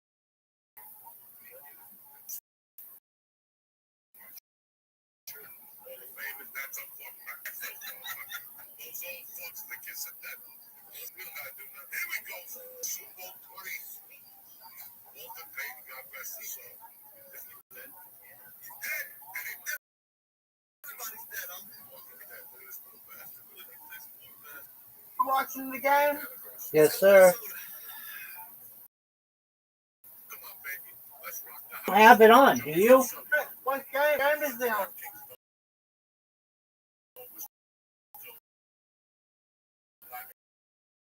Okay. So go to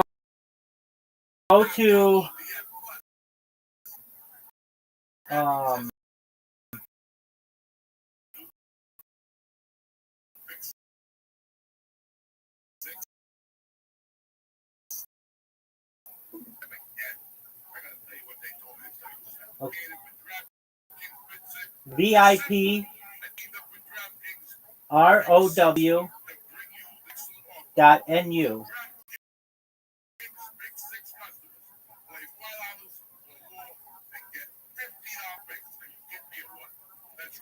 VIP ROW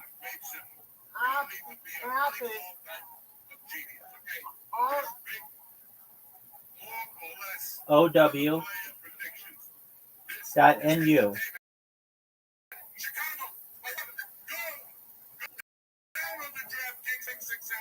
Gary?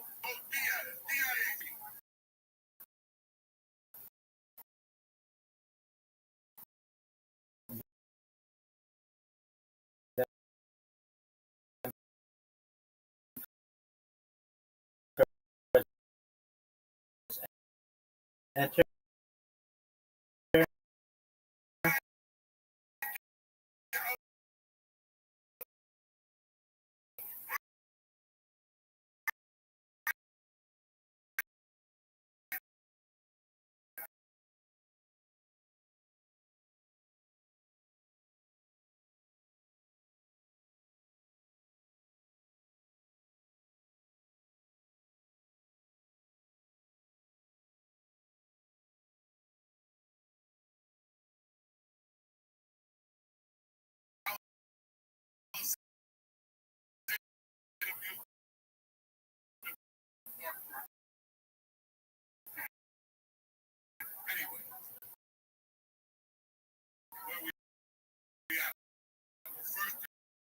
Okay, I'll just send it.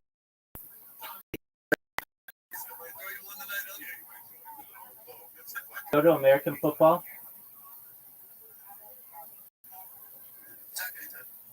It's like the fifth one. American football.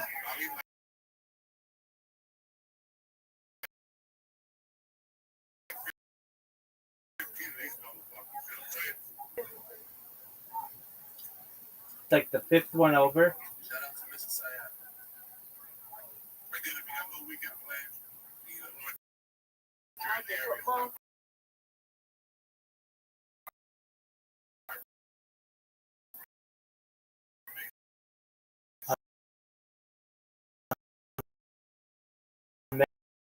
American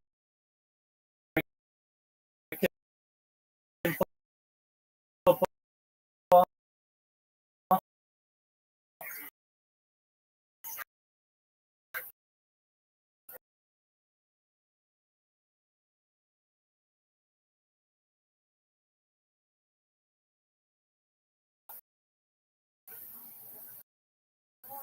Monday night football. Right.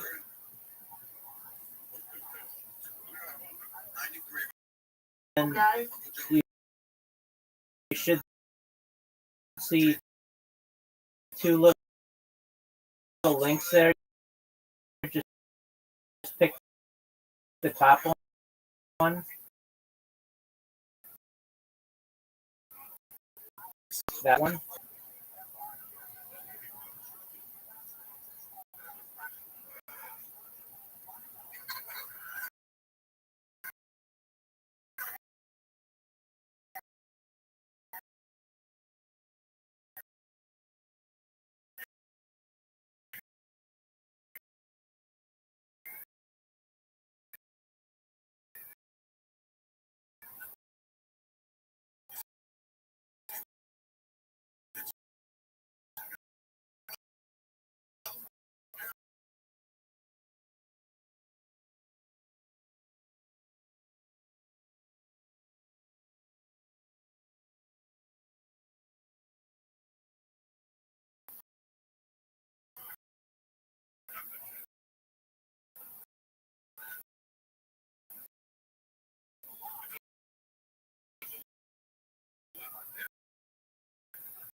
It's me, Rabbi.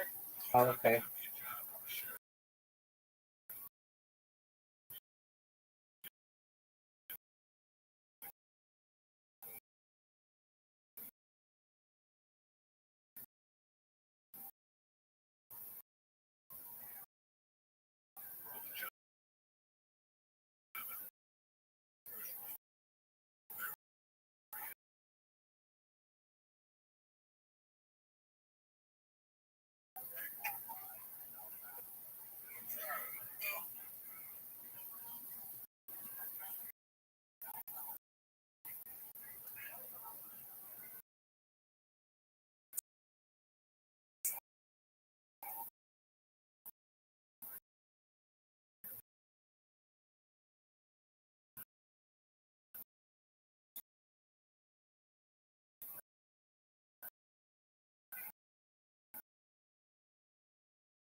shit.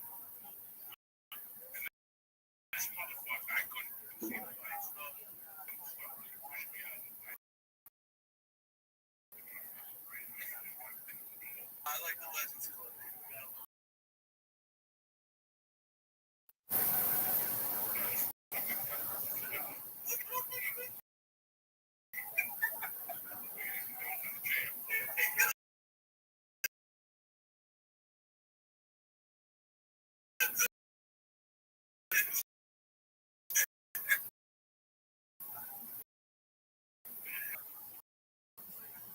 And we got a first down. It's going to take us to the corner.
Especially playing like a nonchalant team.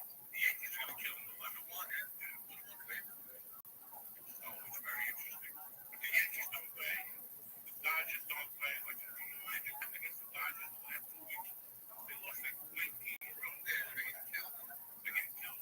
They got fucking drilled Saturday night. I saw that and I had to go back online and rewatch it. I don't know if anybody watched the fucking Dodger game Saturday night. It was a no-hitter. It's the home.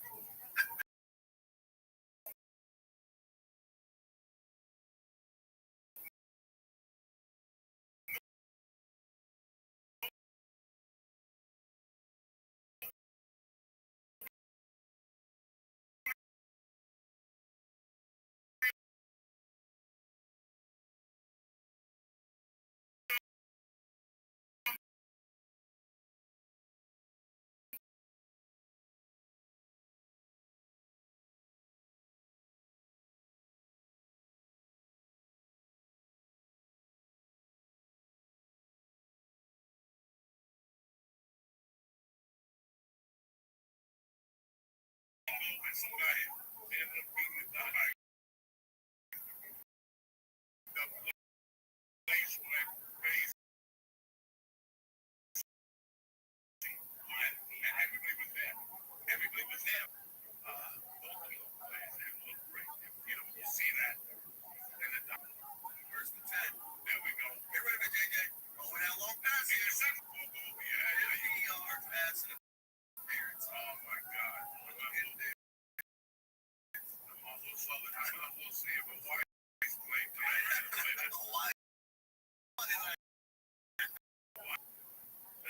Look at this. That's the best offense. You just throw the ball up, you get tackled, 50 yards down the field, fucking first and 10 on the 20. Crazy.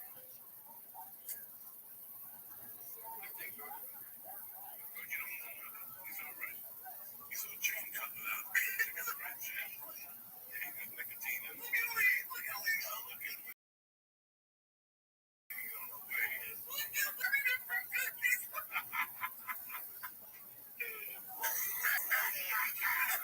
Lee's the best.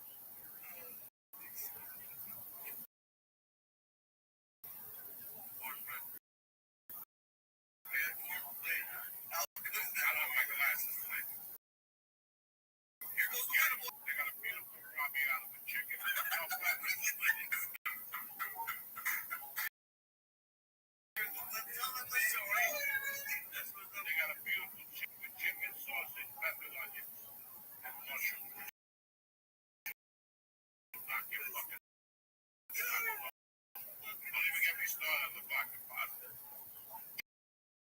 Chicken franchise, shrimp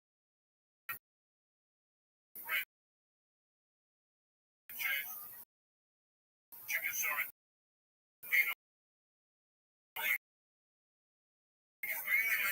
This happens at Rudy's Cliffside Park, New Jersey. Rudy's Cliffside, that venue, Jack.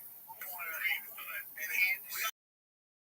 Yeah, 591 Anderson Avenue. After the framing back the corner. Everybody wants to take a walk after they eat. This is your perfect walk for 50. Let's do this. He's dead in the back. Got me. Look at this. Third and 7 have sauteed spinach. We're going in on the sauteed spinach.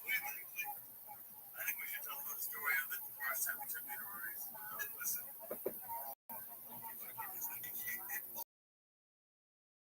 You can tell whatever you want. Seafood salad. I don't know why they have mozzarella sticks in this stuff. Boycott that shit. Other than that, you take a look. I like that.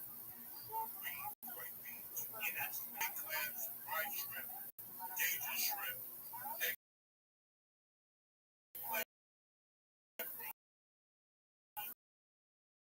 They got it all, Rudy's. Play defense. First, they complain. Jack was like pictures of your menu. With your mummy goddamn restaurant. When it came from midnight.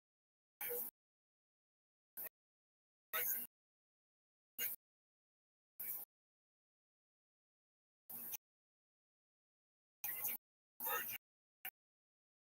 I'm only 30 old. If you're not 10. You're not hungry, you're hungry now. That's what when you're running with Uncle Joe, you're gonna eat something.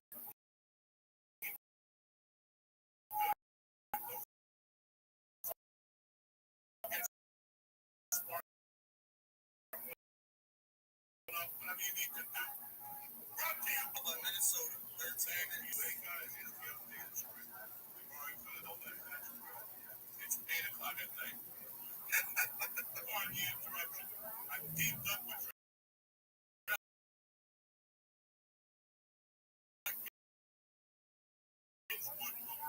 incredible offer tonight. Bonus bets, quick plus. I'm gonna get $200 on Sunday ticket for YouTube. Why are you watching YouTube? $200. That's not a bad deal for $5, man. Get it together.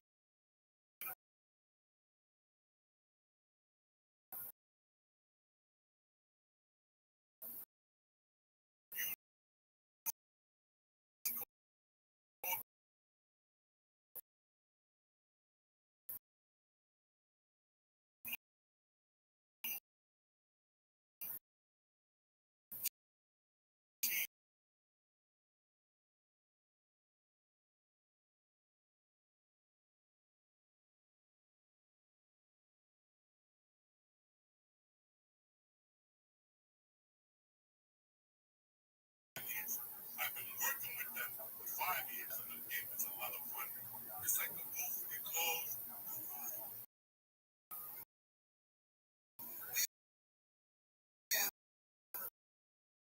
I love,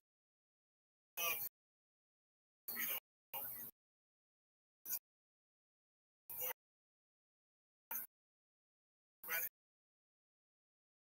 I did well yesterday. Other than that fucking steak. Steak was tremendous. What's the name of the place?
It's the 7-3 game. Let's do this.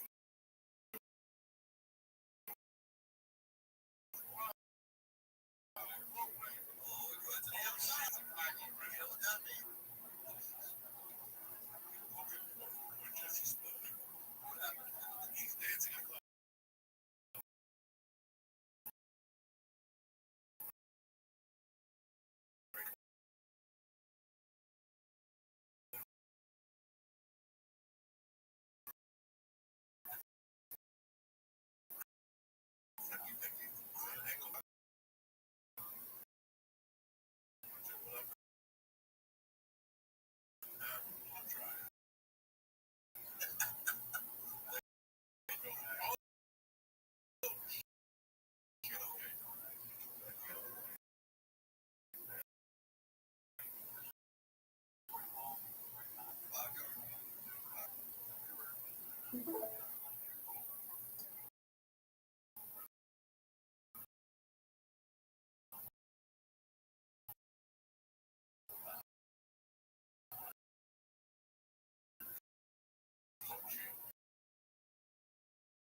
Let's keep going straight, guys.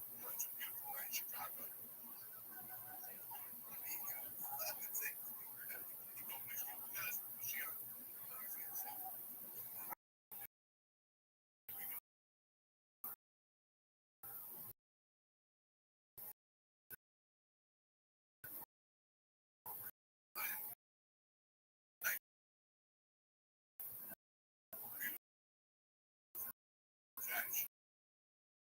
Is he a second-year quarterback? Yeah. Well, you have a problem last year. I'll tell you that. You know that? Top 2 wins all time in the state of New Jersey. That how many had?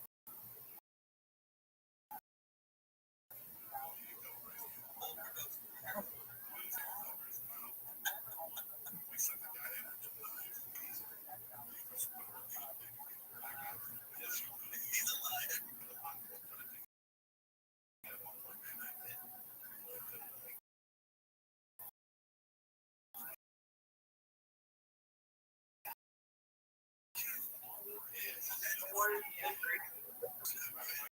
Disgusting thoughts. We all start in Chicago.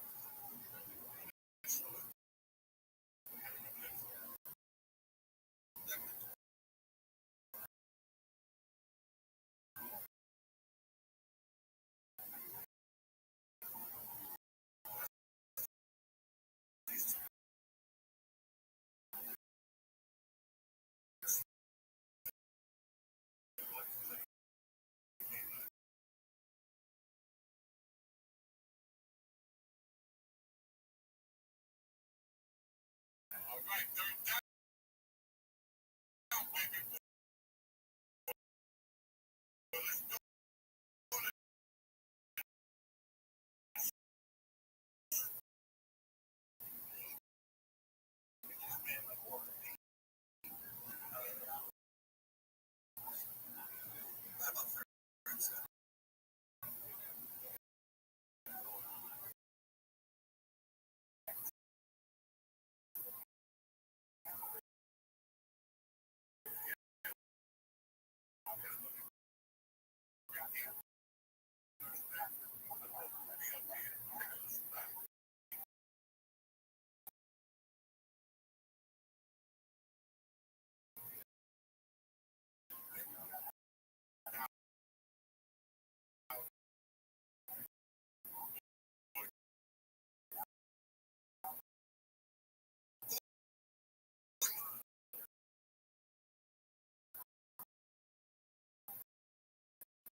Got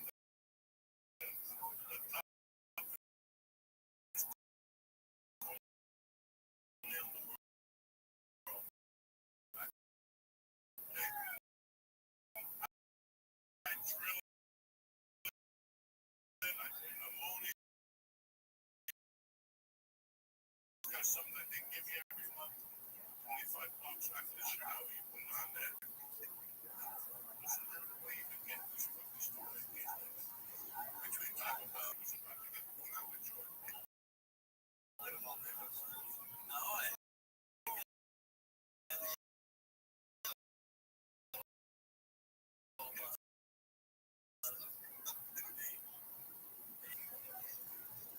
next time I remember that. That's all I have.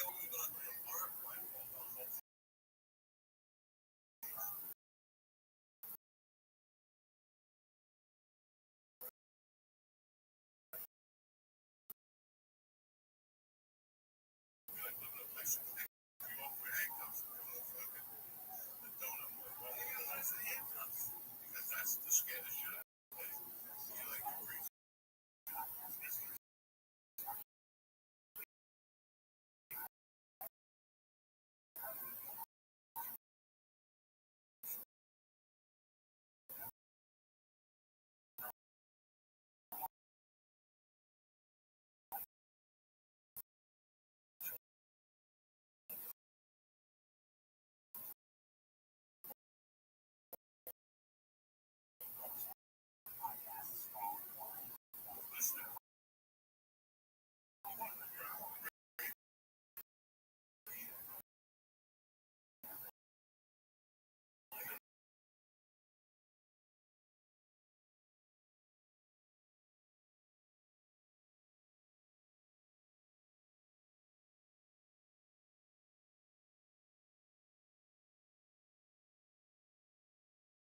Guys,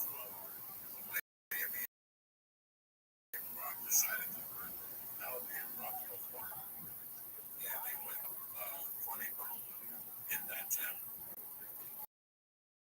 Second attempt.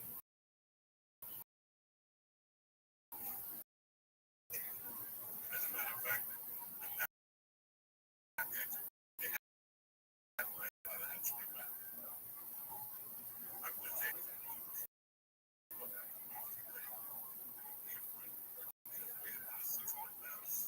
This is way before. This is way before. We have to negotiate.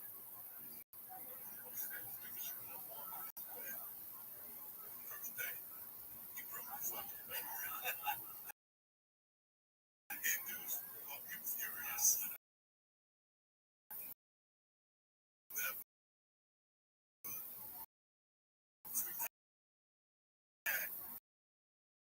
Yelling and screaming.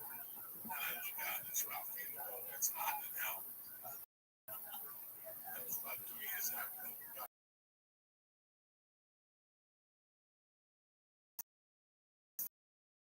So, that was about 2 years after. He was that spell woman. It was a great club in Dallas.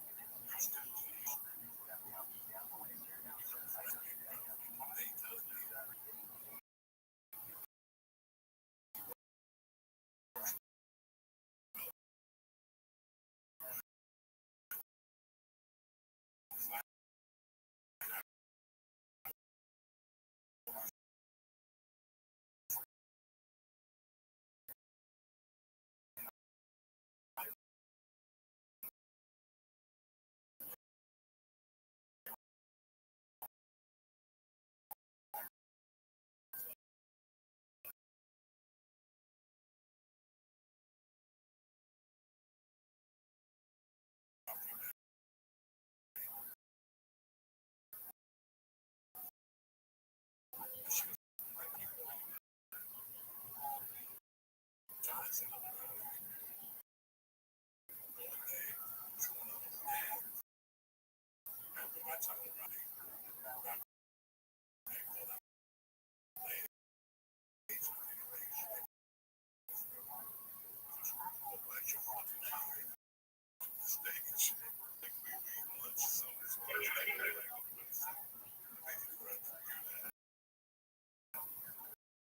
That's the first time.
Retrograde, how you living, pimp?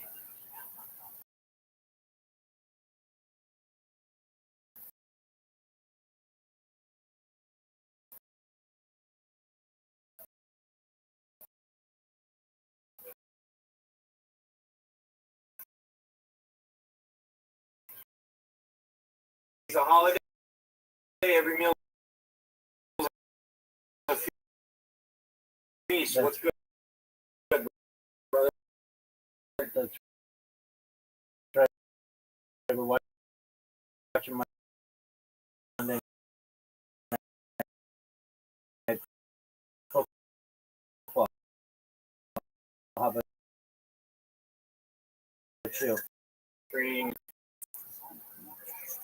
Who's watching football? You? I am with Green. You should take all that money that you were going to bet and put it in a savings account for children.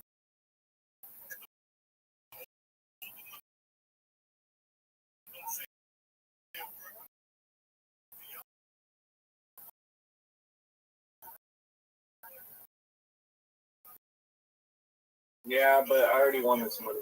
So that's good, man. It's good. Excellent. How are you doing? How's your career? Amazing. You know, it probably would be better.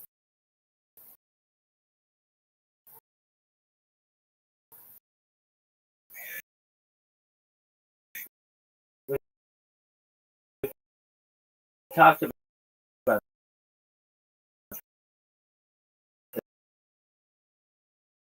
Yeah. With that base.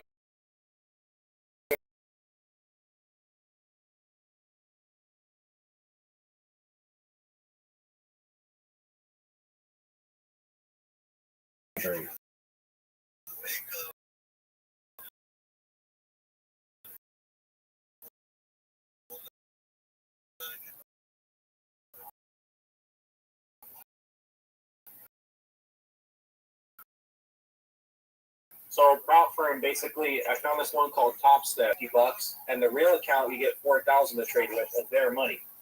And if you do good for a whole week of making trading on margin with someone else's money. There you go. They basically give your money away. And blow the account, because once you go negative, you have to buy a whole nother account, right? So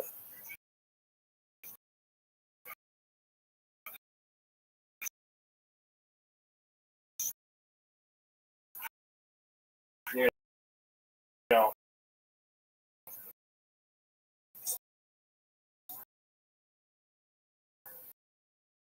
people will be blown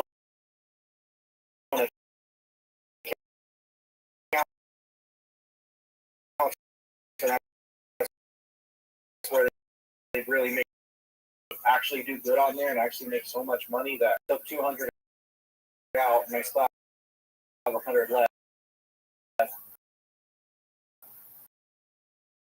So I came up like triple times what I put in and I still have money left. Yeah, but All right. that's why I'm going to put it on this game. how far is the game along? It's halftime. So basically, it's a good time to get in for a sports bet, you're saying? Yeah. For the second half.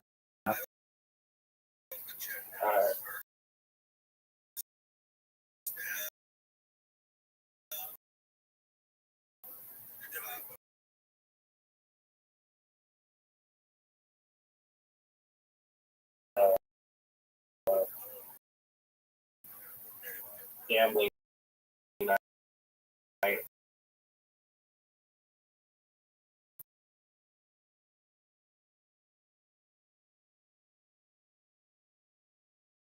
Best gambler.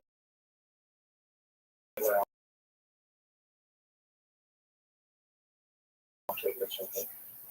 You do something like that.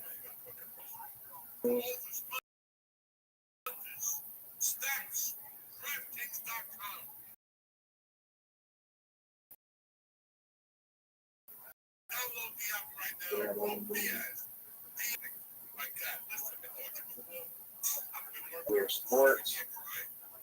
Was it football? Yeah, dog.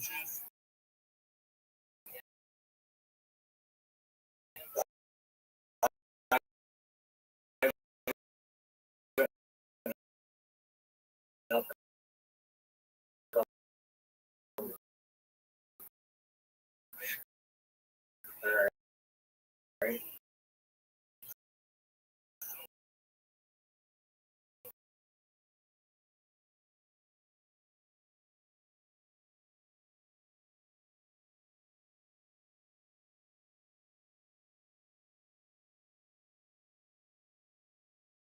22, so. What kind of bullshit anyway?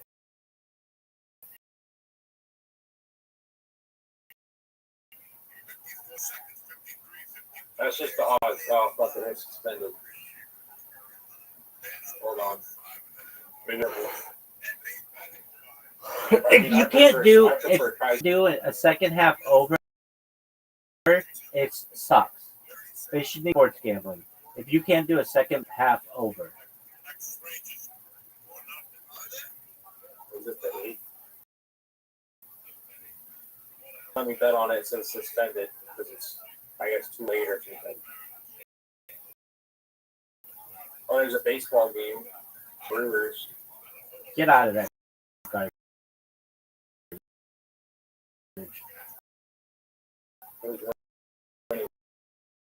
You don't know anything about those The teams. Rangers are winning. $1 is a $9 payout. $10 is 92. Yeah, fuck it, we'll do it. Don't fuck it. Don't if fuck for some it. reason they win. Don't do that. It's a $10 bet. It's so good. There we go. Bears or Vikings? Bears. Are you sure the Bears? Yeah. I mean, they're up.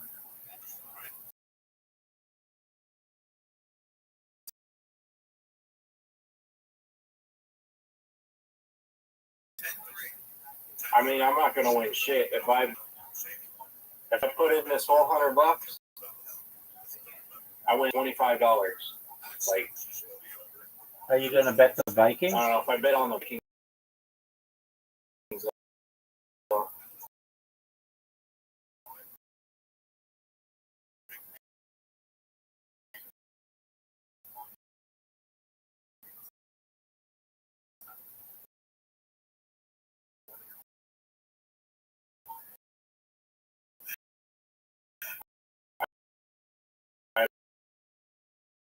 I bet on the Vikings, I do that.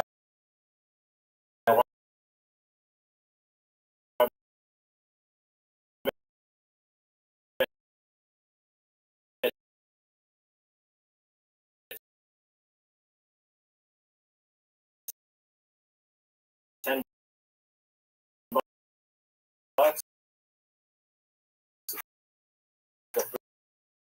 $40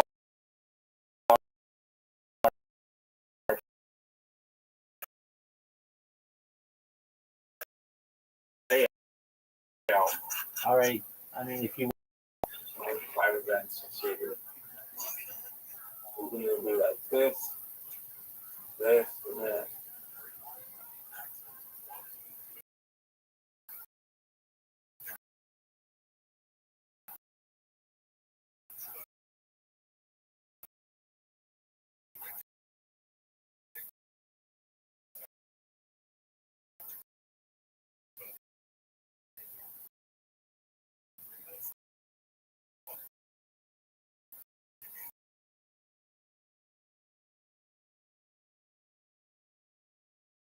George,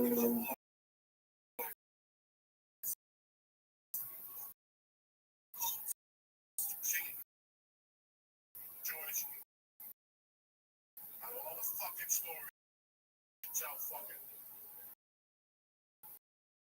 my man, nephew, what you know. Table tennis. We have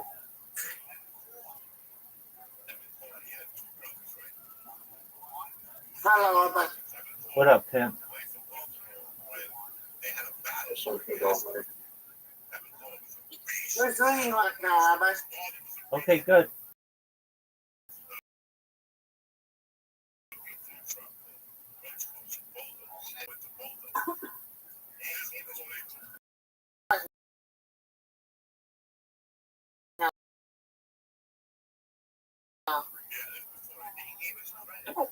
There's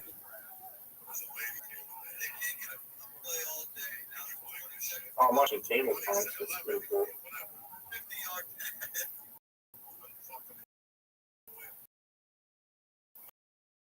Did you bet the Viking?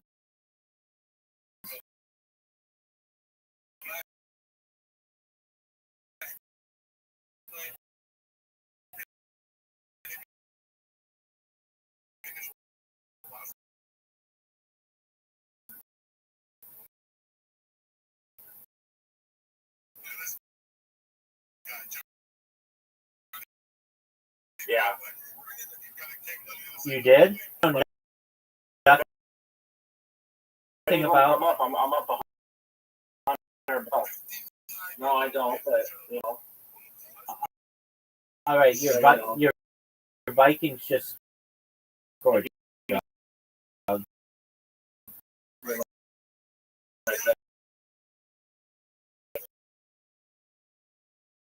Doug, your Vikings just scored. Oh, they did. Let's see. Rangers. I'm fighting.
Here we go.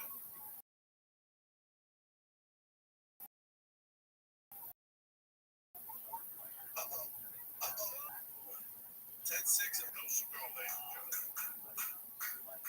Whatever they talk about, we'll talk about now for the halftime review. What the hell's going on?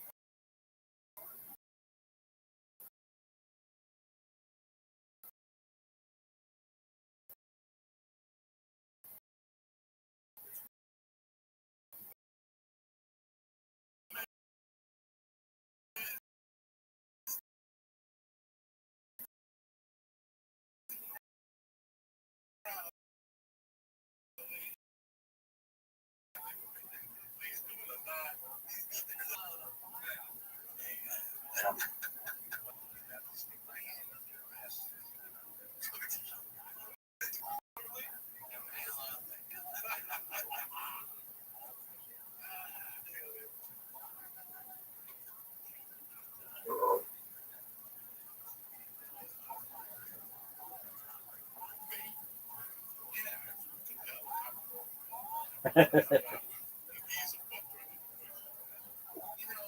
guys.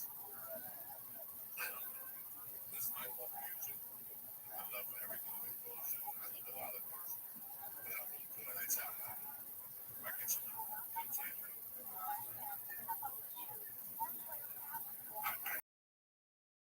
Listen, I can't deal with that. I'm trying to sell it. I think, I just, at one point, this is a meeting.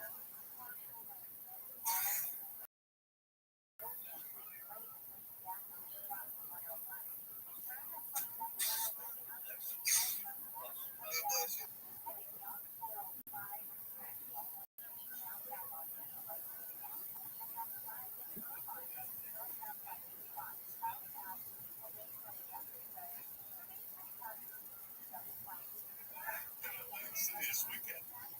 They're releasing this weekend. Listen, I love the nostalgia is part of it. I'm not paying that money. I'm looking at these videos that people started from these bands. And at one point,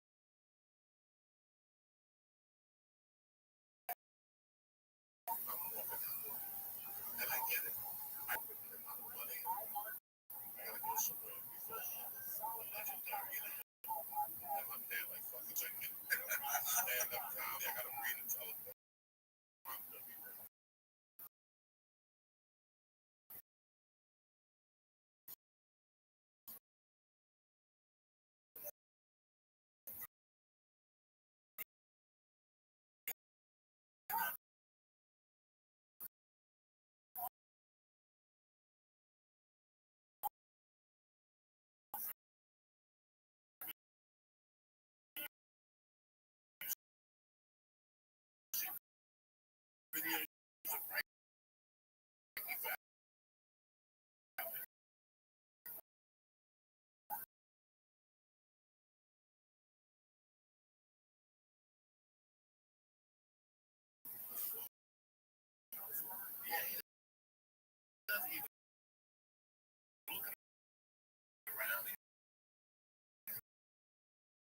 You look like fucking the president. The ex-president.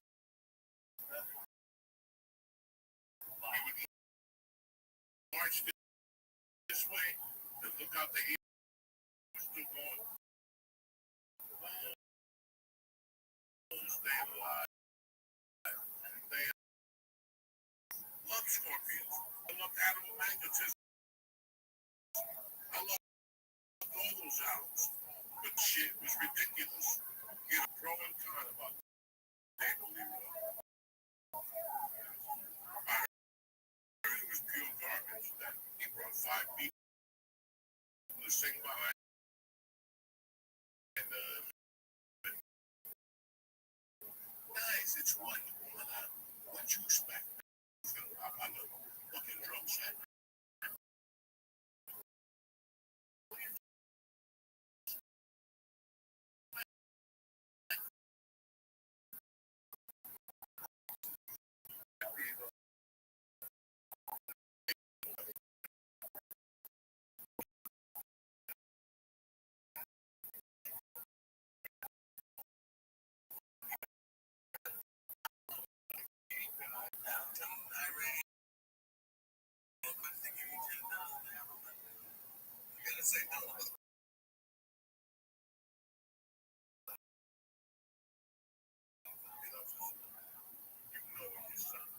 Third quarter payout, get paid out if your team leads by 7+, but after third quarter, but loses. It says. Does that make any sense? No. What did you say? Third quarter payout, get paid out, so I'll get my bet paid out. If my team leads by 7+,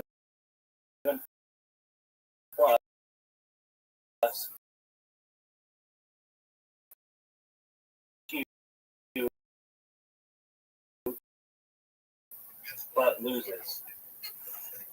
What does that mean? Want to pay attention.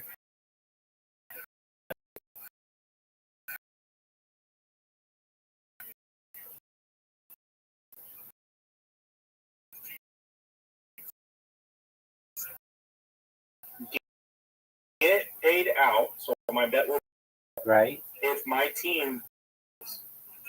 All right, so that means if you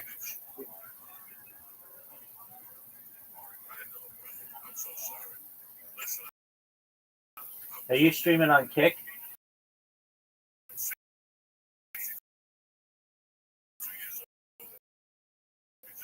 Yeah.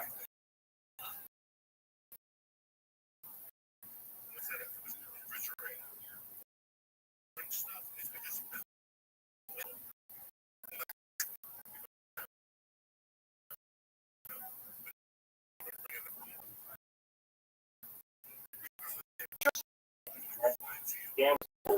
With a Z.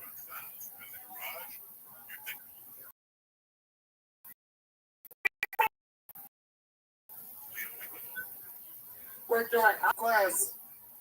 After the class, you send me your tip.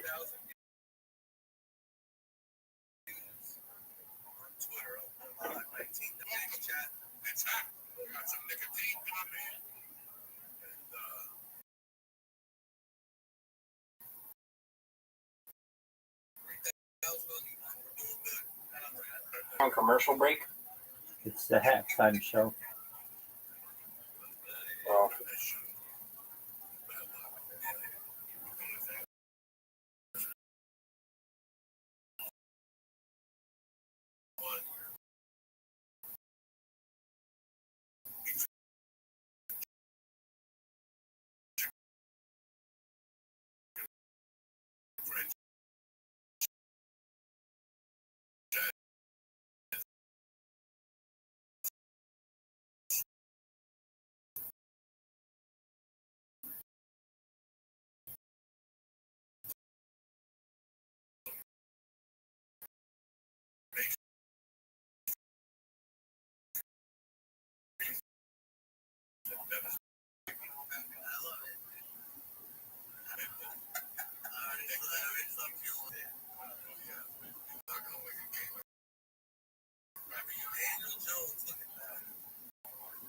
I just saw this. cool. You found it?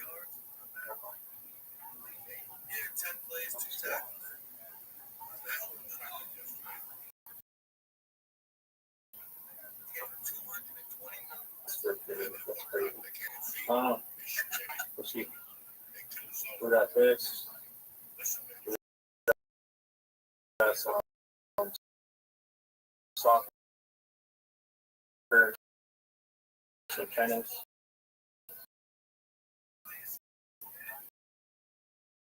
So I don't know what the fuck's going on.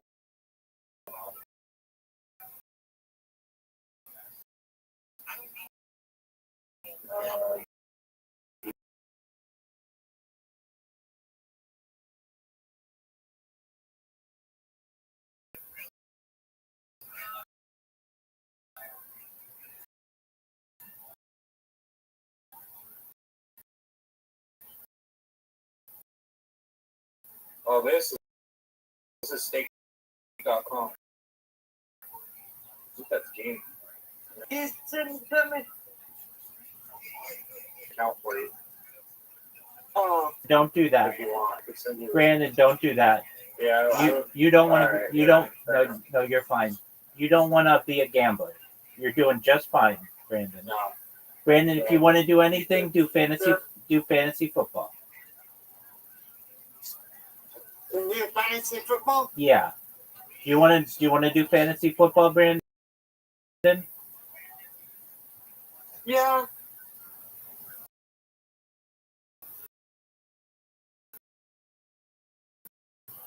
Okay. Do you know how to do it? Okay. I'll watch it. Okay. Let's see if I can do this.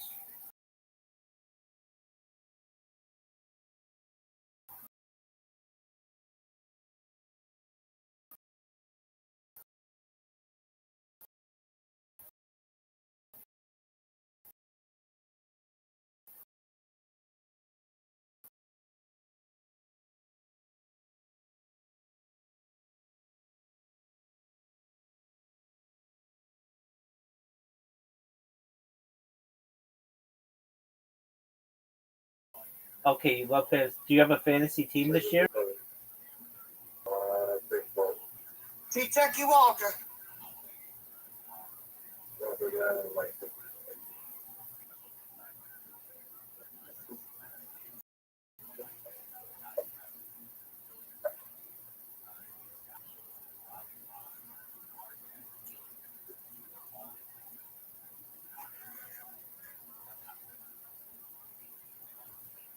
And the kickoff will be in about 2 hours. All right, 2 minutes till the second half.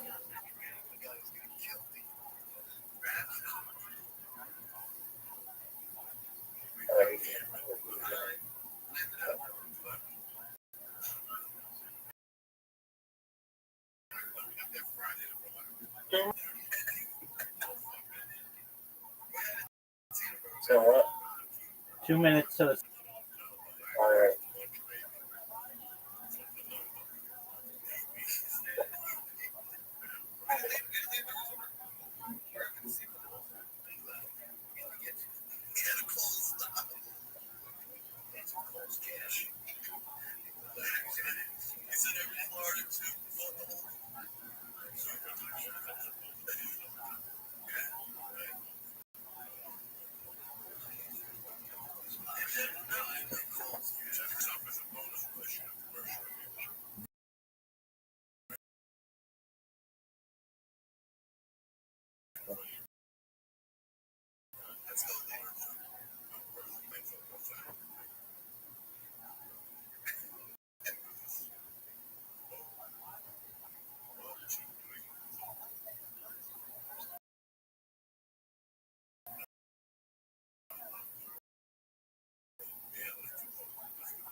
It's that time for the fight. You just said Wild Tide is crazy.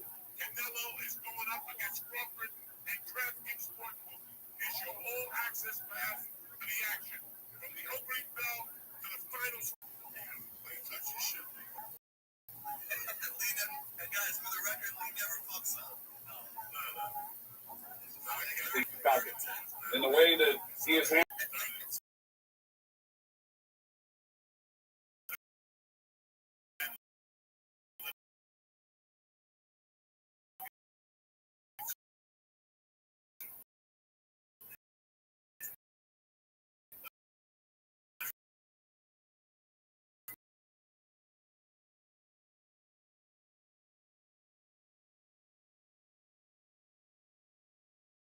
To the action.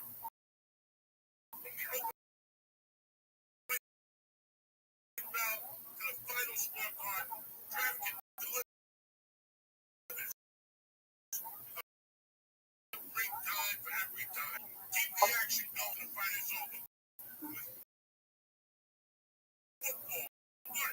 It's your new DraftKings. It's your lucky day. Bet $5 and get 200. Joey, J-O-E-Y. That's called Joey. You get 200 and bonus bets. That is the worst part. It's supposed to be in the beginning. Let's do this again.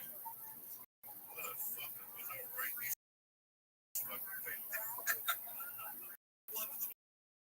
Wait, let's go. Let's start from the top.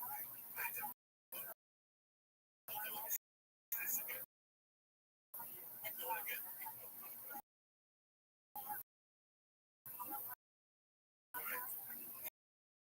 Keep the action going.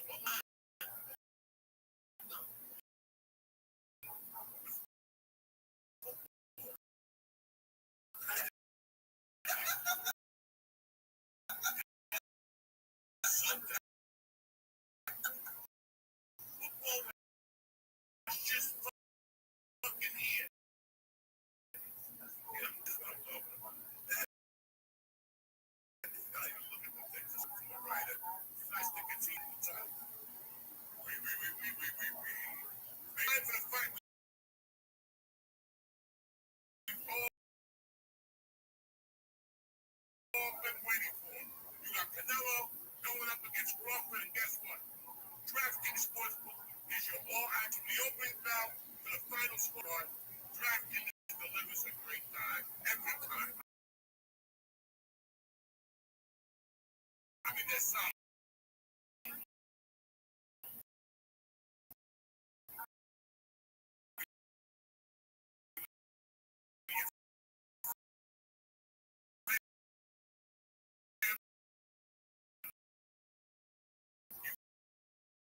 Keep the action going again this Sunday. NFL comes back. Football is back this Sunday. Now, do me a favor. $5 and get 200 bonus bets just like that. Download the DraftKings Sportsbook app right now. DraftKings. Download the app. You know why? Because the crown is yours. Now that's a commercial break, guys. What's going on here? I'm trying to make a living, and it's worse than that. Look at this shit. We had a field goal range already. Minnesota is moving. In 1 minute, they punted Chicago and got a 40-yard punt return. Second and 10, 31. I got heartburn. My hemorrhoids is coming up. Wait.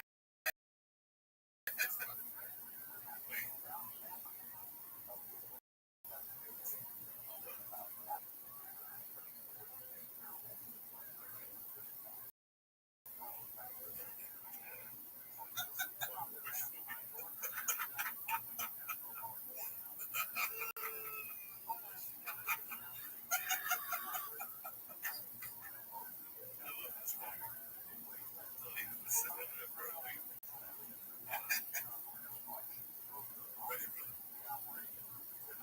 good product right here.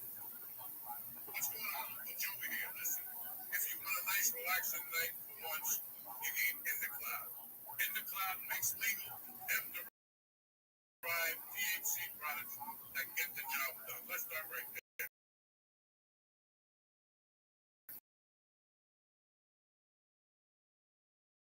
You can pick up some gummies, some Izaki, and ship discreetly. Oh my God, man, here we go. Pick six. Let's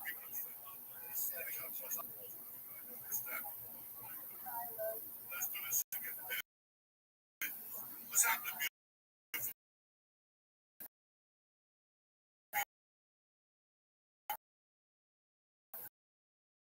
Uncle Joe,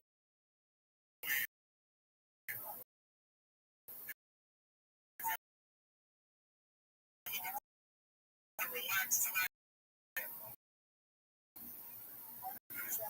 What's going on, man? We're having a good time. Ready? What's happening? Beautiful people, Uncle Joey.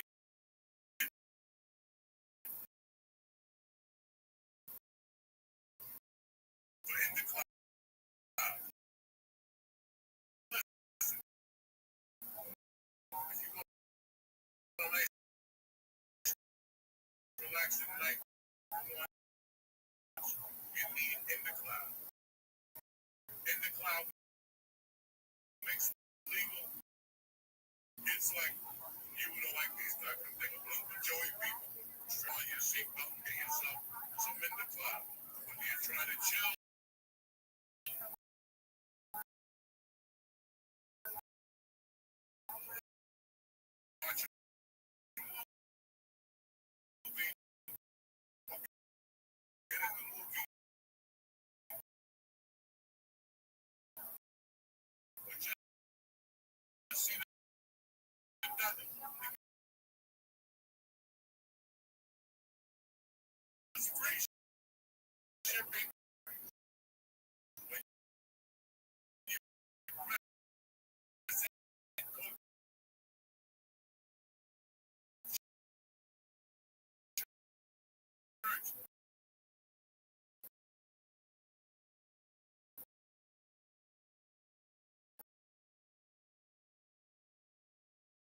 That's C-H-U-R-C-H.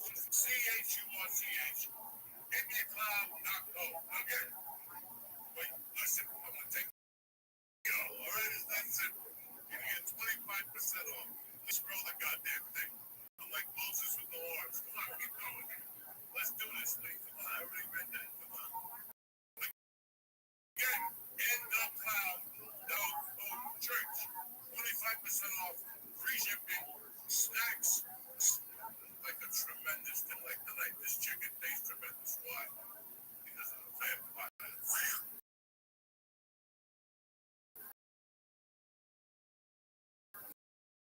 The Spanish people. And beat them. Again, in the cloud.co. Please enjoy responsibly. And huge thanks to the In the Cloud.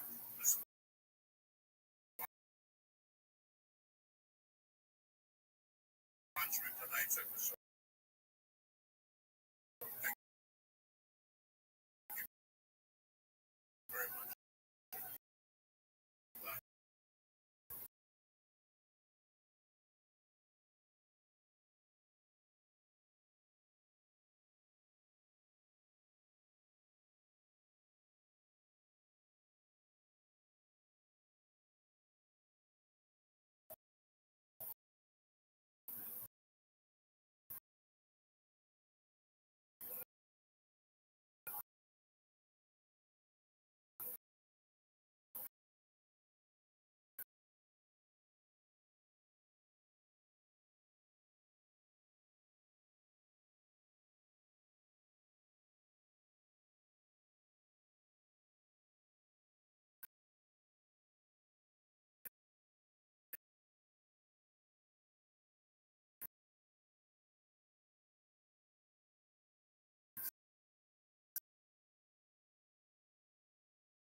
We already passed. I got to eat a couple of them.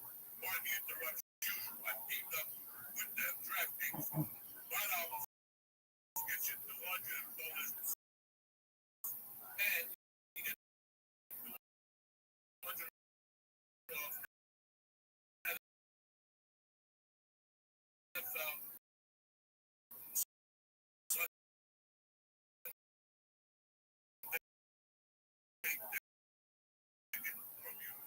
It's that easy.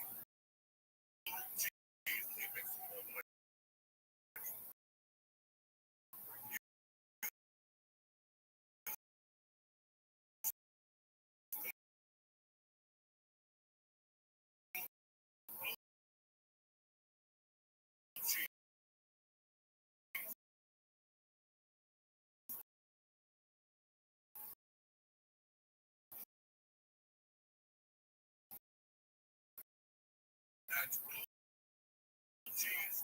All one word. All right. Only at DraftKings.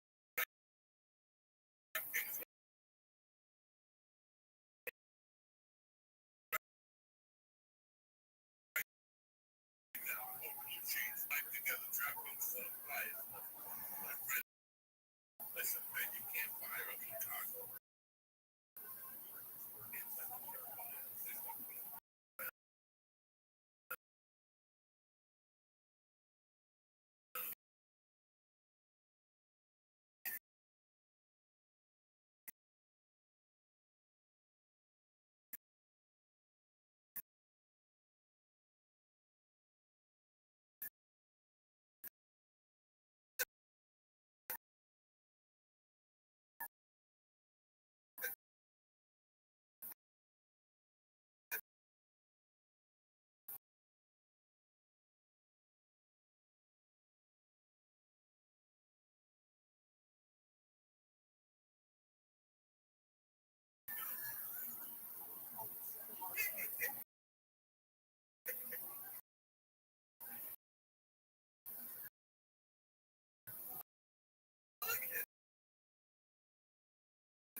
12, 11, 10, 9.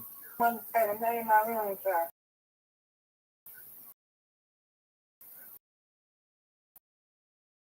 I'll be a little bit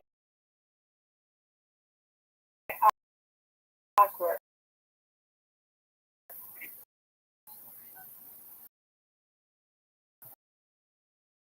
Mm-hmm.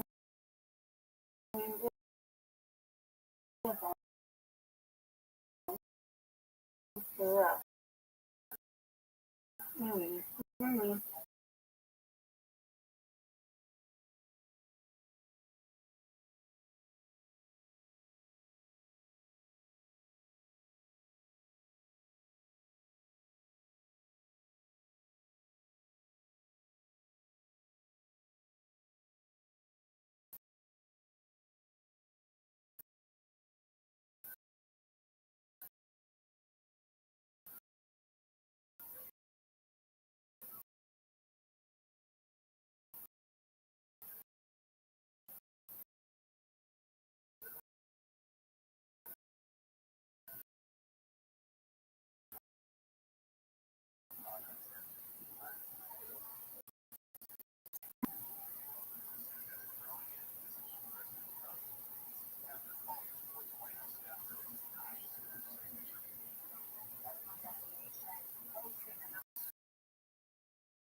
Good stuff.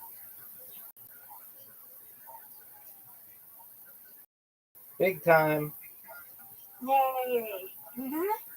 I've gone spare.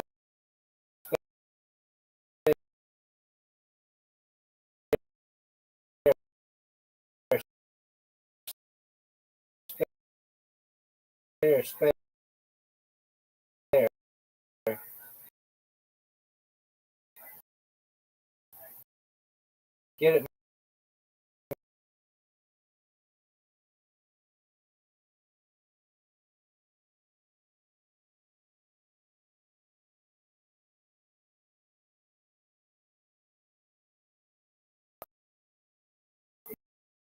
Interesting. Get this. Oh man. Okay, I tried. You win, I win. Yes, ma'am. I'm gonna get 90's my goal. See if we can get.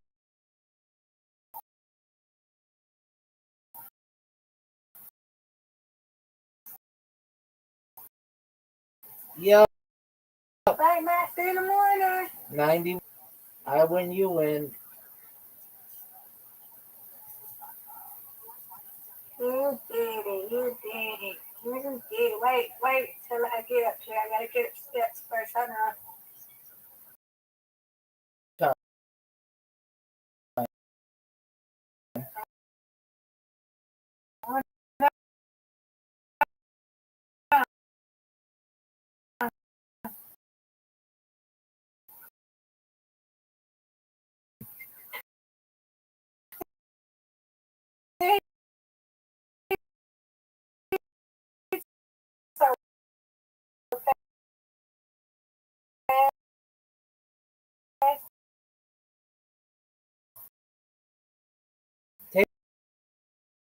your time.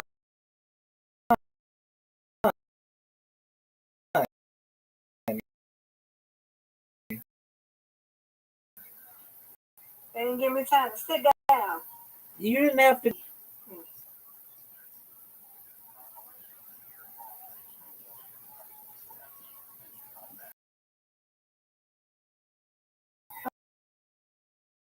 Oh, that was a good stare. That was amazing. Thank you. Get it.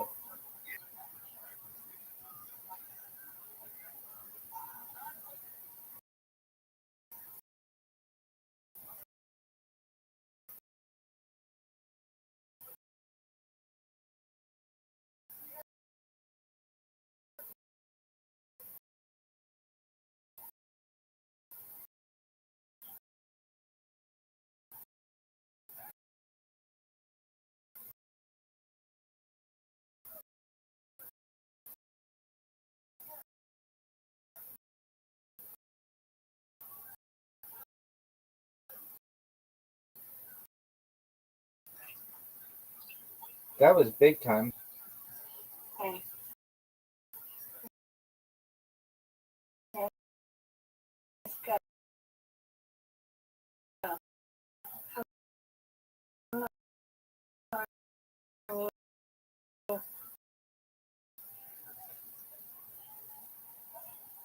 Spare. No. On. Go. Turn out the lights.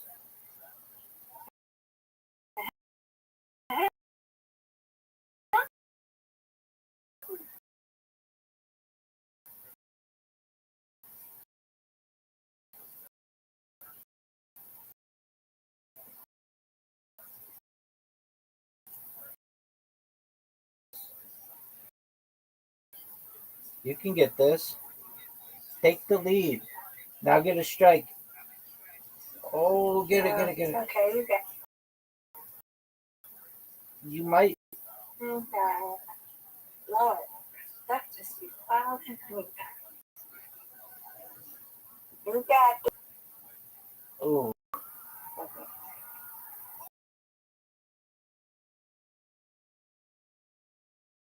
When you win. Yeah, you win now.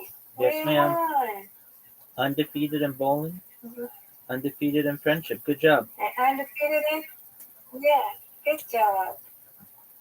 All right, I will see you Sweet dreams. later. I'm going to go Sweet. and everything, and I'll be back to go sleep, okay? Sounds like a plan. Okay.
security check, I would die.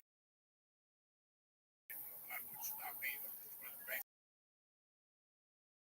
there was no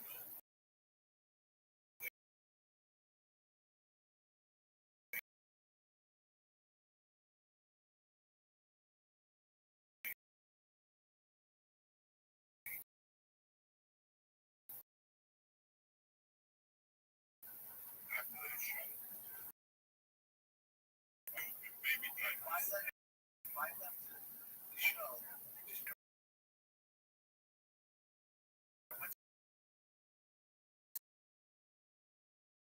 I would have beat them like 20 minutes.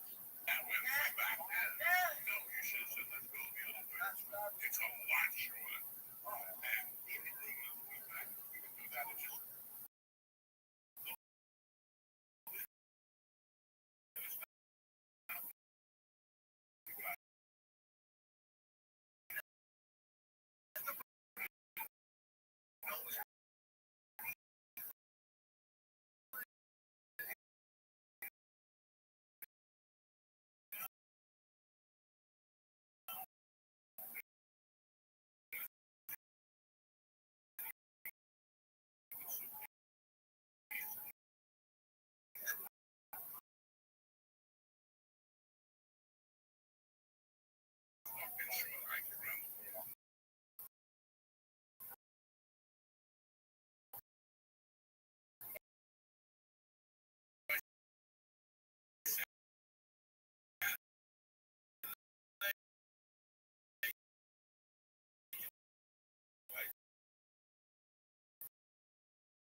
I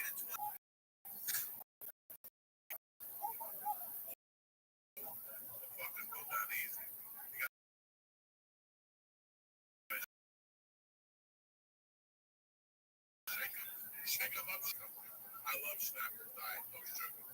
That thing will kill you quicker than Snapple sugar. Yeah, that's what they say.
often. But football game, hey, you can still done. You got some baseball. Thursday, you got a great game. You got Green Bay, Washington. Yeah.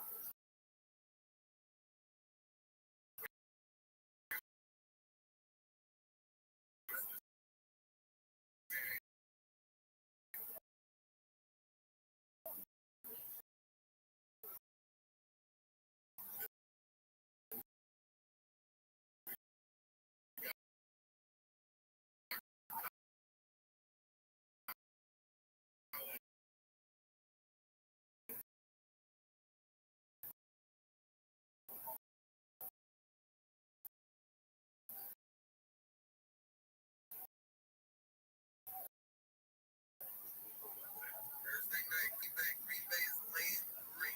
Jesus Christ. At home. There it is.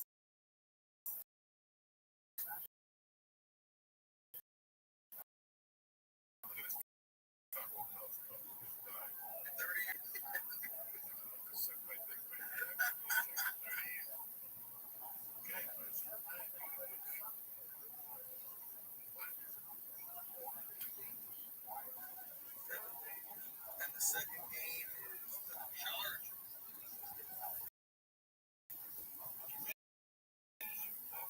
Yeah, they won. They beat Lee's team.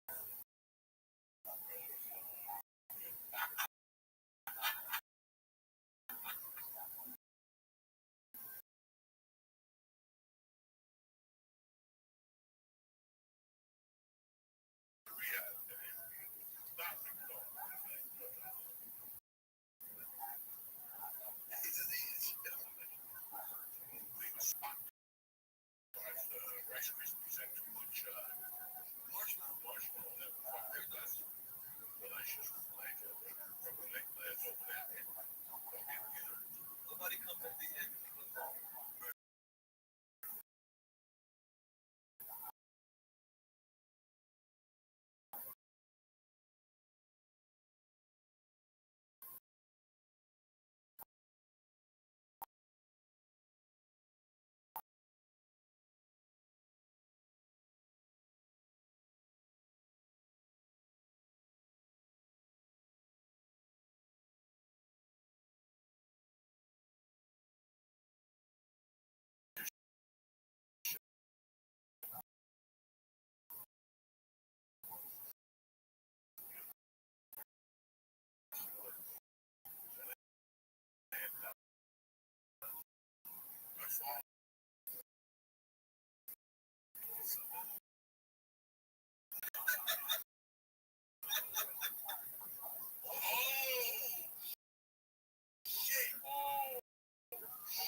No way.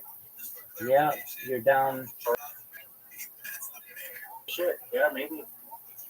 Oh yeah, I wish I would have bet more on it. That is the We don't talk about it. dog. You might be Degen Town. Amen, brother.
Four burgers, bro.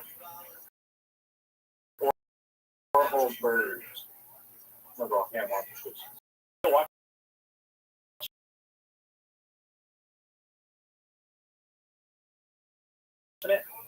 Yep. Hey, so is Brandon, is he of age? Yeah. Or is he a kid? No, I don't. Well, I didn't want to get him put.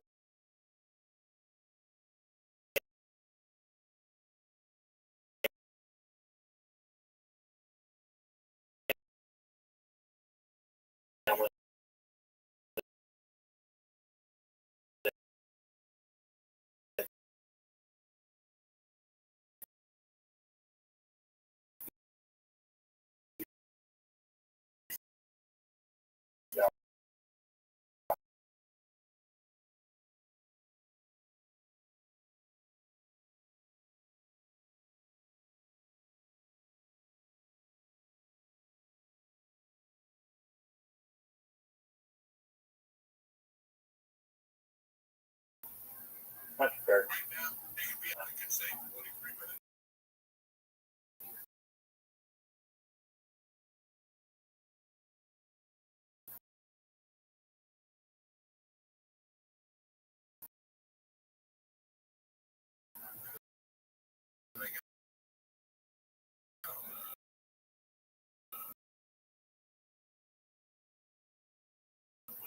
Cool.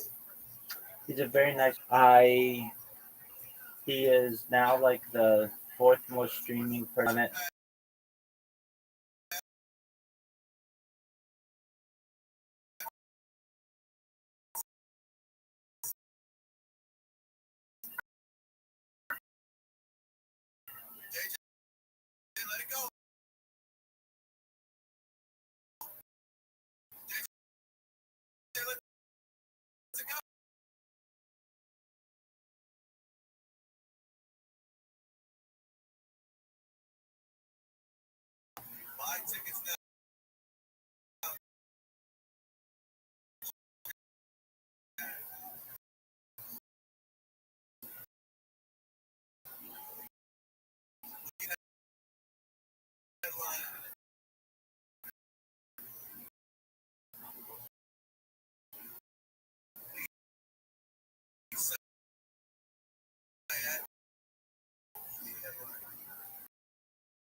That's pretty common.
It's like this.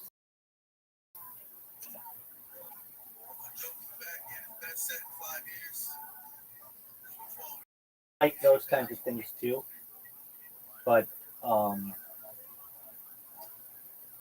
just straight alcohol, I don't like the taste of it.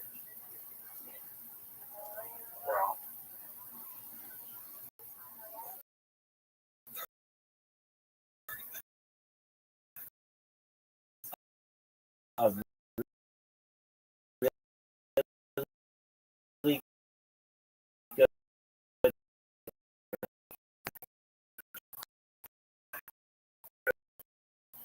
Oh, that's for the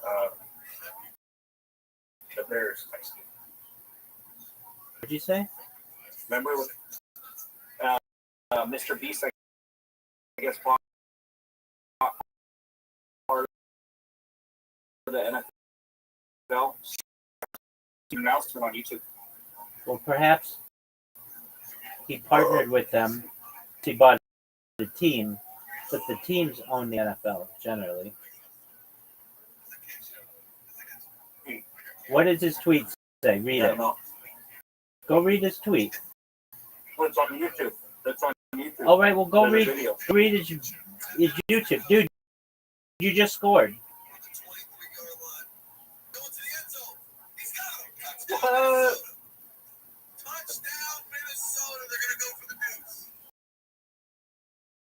Let's go.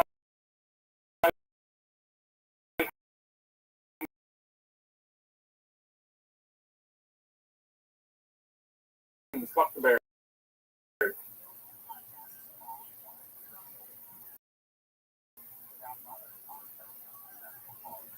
No, he did foul. The announcement was a viral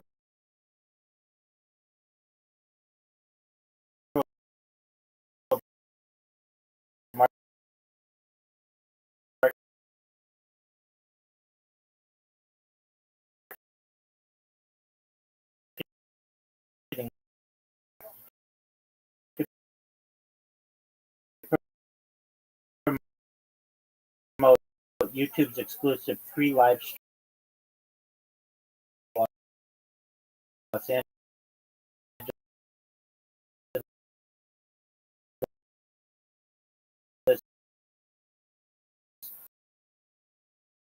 Chargers versus the Kansas City Chiefs.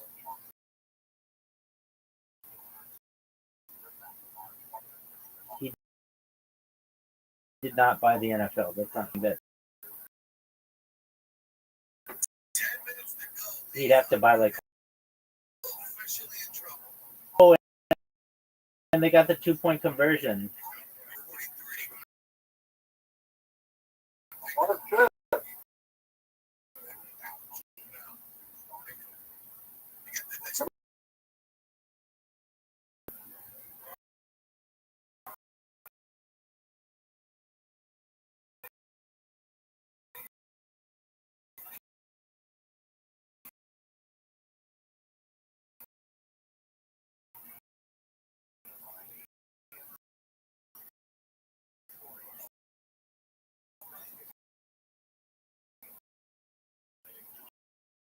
Do you know who Joey Diaz is?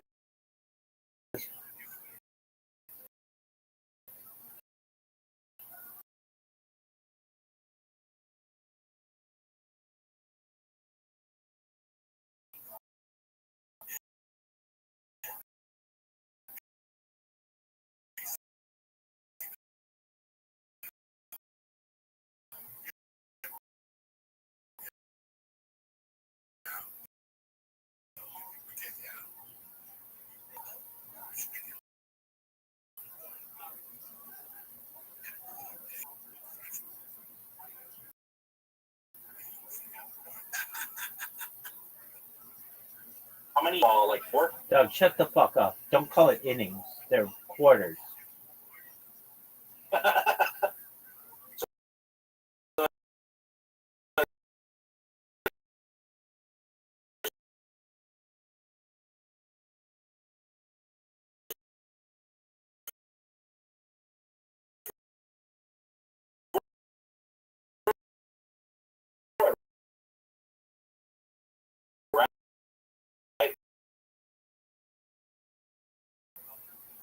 Whatever. You don't have to pay.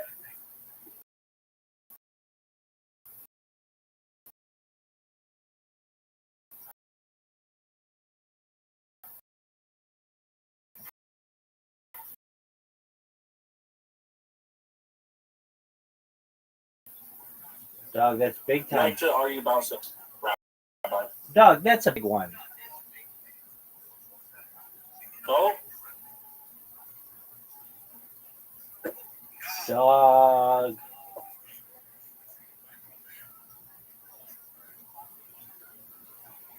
Do you remember what I told you to take? Take what? I told you to take the over option, which really tells me. I think it is. I didn't know how to fuck for that. Is what it is.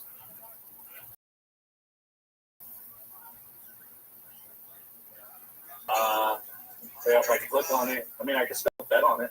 No. Open. No. Winner handicap total 1x2. The total including overtime 25 points, 30 points, race to 35 points.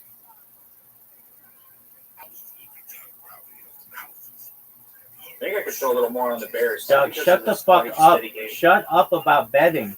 You're fine. Let me tell a little more on the Vikings real quick. That's a bad move. Go a little $30 on the Vikings for $13. That's terrible, dude. That's absolutely terrible. If anything, wait until the Bears score to do it. Bet on the Bears. No, don't bet on the Bears, dog. Just wait. Dude, if I bet $20 on the Bears, Dog, I don't want to hear your bullshit bets. Oh, fuck you too. It's 3rd and 14. Just be happy with what you fucking bet. I don't.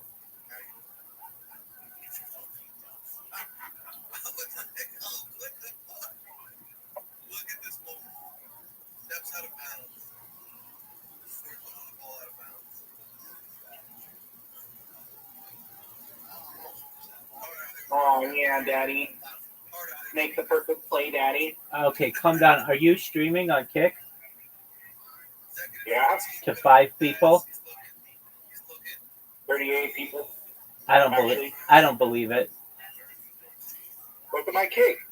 Yeah, did you They're all real people. do you know who Joey Diaz is? No idea. Okay, he's a comedian. He's on Joe Rogan all the time. He has a game watch going 15,000 people on Twitter right now. I'm not comparing. Yeah, well, good for him. No. I shouldn't say it like that. I'm not comparing you guys. I'm saying I'm watching it alongside him. It's the first one he's ever done. It's very entertaining. No, I'm not comparing you guys. No, that's apples and oranges, not even close. It did sound like I was doing that, but that's not how I meant it to sound. I actually was trying to tell you this earlier, and you weren't at your computer. I was asking you that, that I said that you were jerking yourself off raw? Oh yeah, I'm about to go do it again here in a minute. Of course you are. Dog, did you know you guys just got a block punt? What's that mean? That when the Bears were punting the ball, like kicking it, your guys, their hand touched it and made it not go as far? That's a good thing? Big time.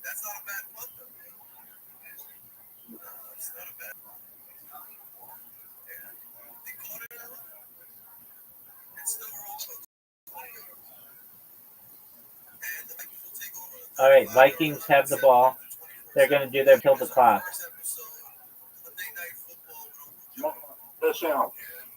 Oh, dude, your guy might, dude. Big run for you. Oh, that's sexy.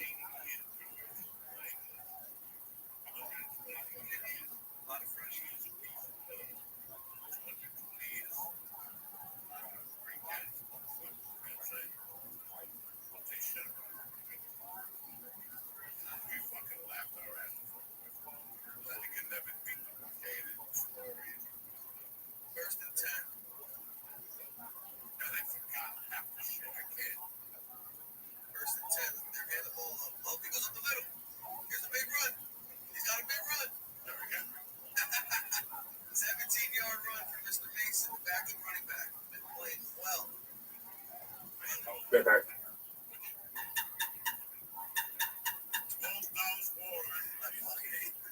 Wasabi, green bean, sounds arrogant, not my favorite. Buffalo hot inferno, with the inferno or police on your wing, your lollipop will come out. Spicy Thai coconut if you're a fucking idiot.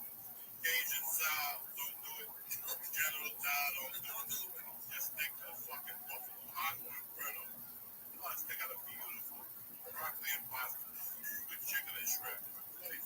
Not a bad deal. Not that cheesesteak. They got a bad piece. They got cavatelli with broccoli. The smoked white ones. Third of all, cavatelli with broccoli on that list. And waffles and cheese. Cavatelli supreme. Shrimp, scallops, red meat and white cream. Plus tomato sauce. Chicken and steak. Every day we get you sleepy. Look at the heroes they got. They got a nice breaded chicken cutlet. With some vodka sauce.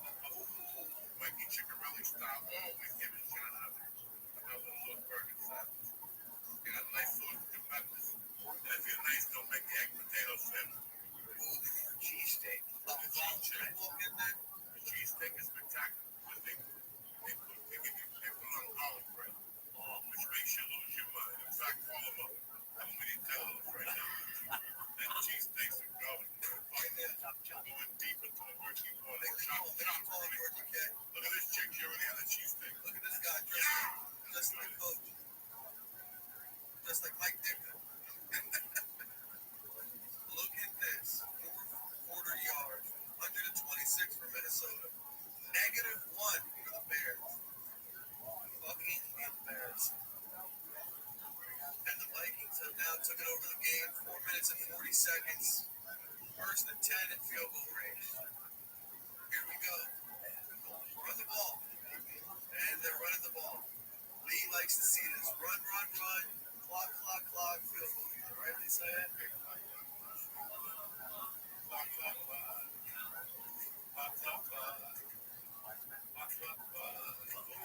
DraftKings. With a crown. Crown is yours, Jack. DraftKings. I'm a Jordan of family. Code Diaz. D-I-A-Z. $5 gets you the smoke 100 instantly like that. Ready to rock. It's a nice deal. It's a very nice deal. You got good reason for trying to love DraftKings. Play action. He's wide open. Look at this. Defensive coordinator getting fired. Yep. And he will be getting clipped. Chicago style. Tommy gun. It's embarrassing.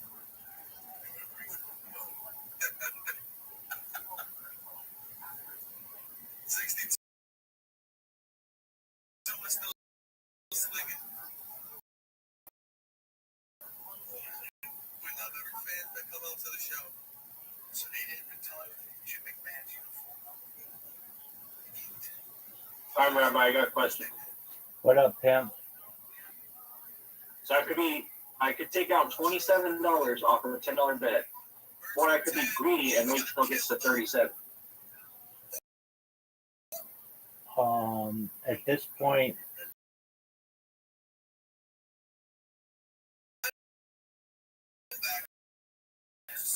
I think you're fine being greedy.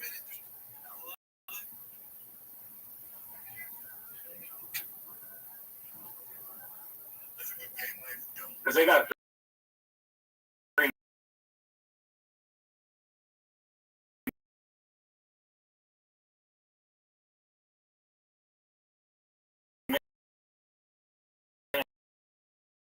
minutes left.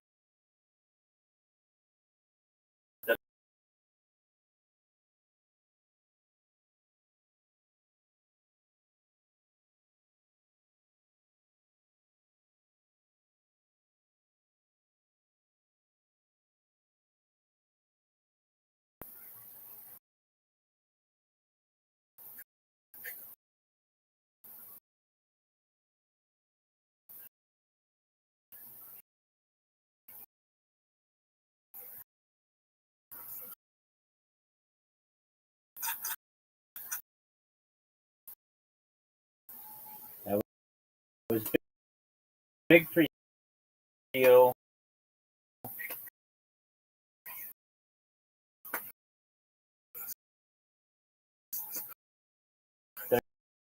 They're down.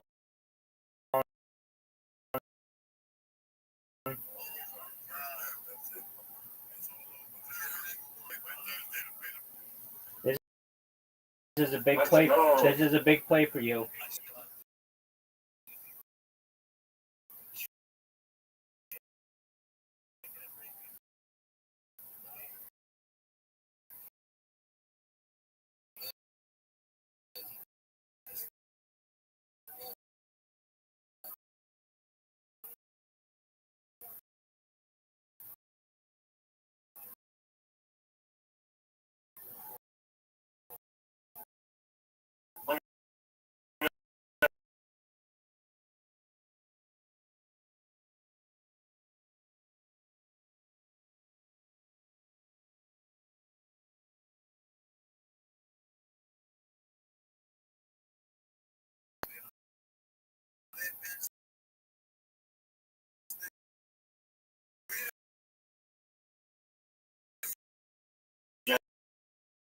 You get a progressive and degenerative brain disease. I don't know if you get arrested like that. How much? It's not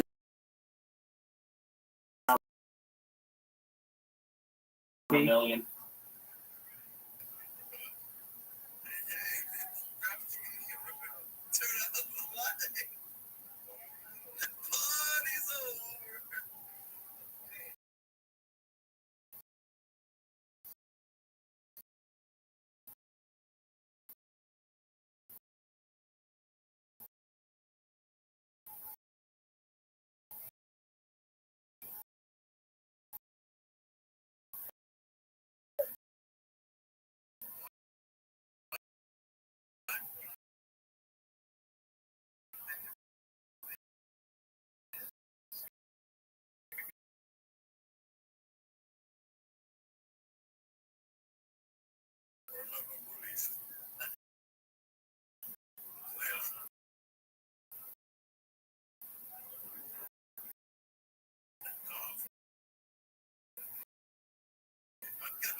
Dusty Buscaglia and stuff.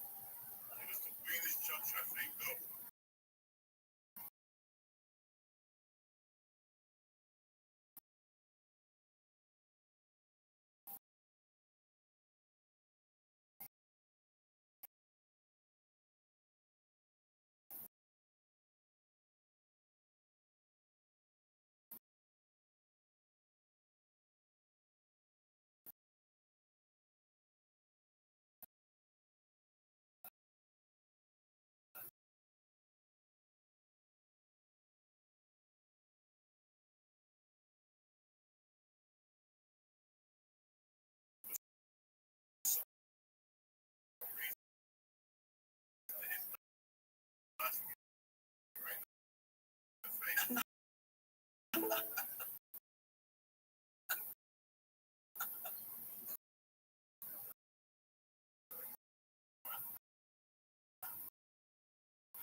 It's looking like they scored 21 straight points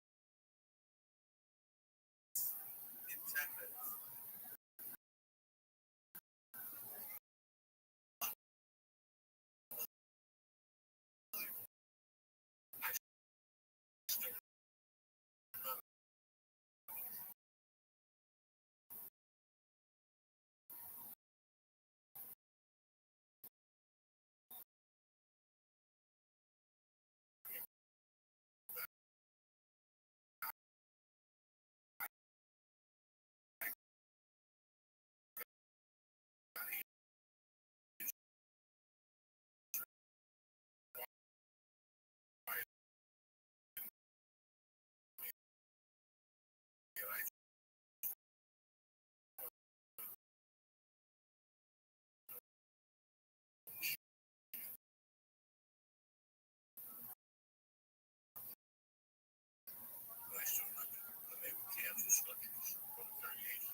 Across the middle.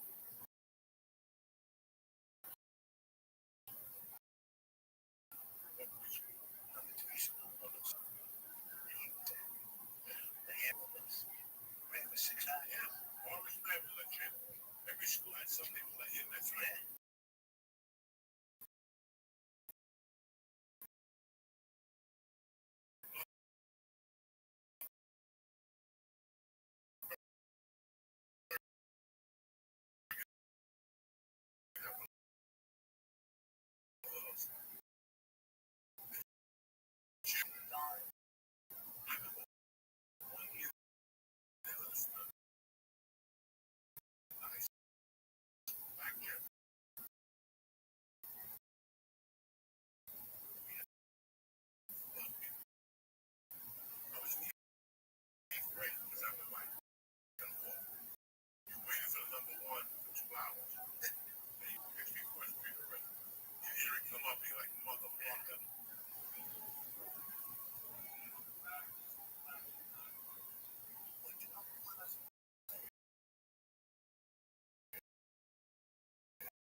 How much is what?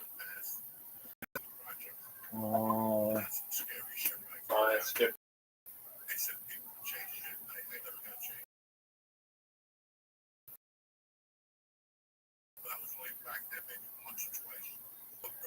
Well, my boy Brandon needs to get a better chair, bro. You got a what? he's got a lot going on. Oh.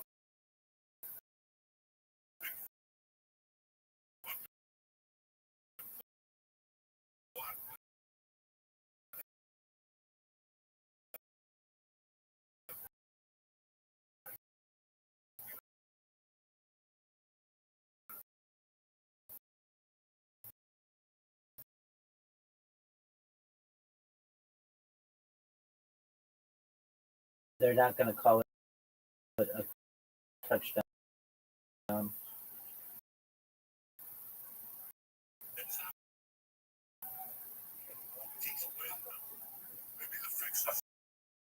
I get the game up right now. I just picked it up. I just thank you.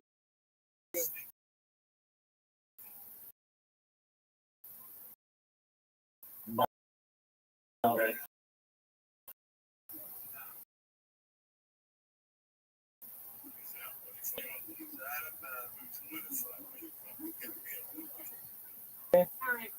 Good night, sweet dreams.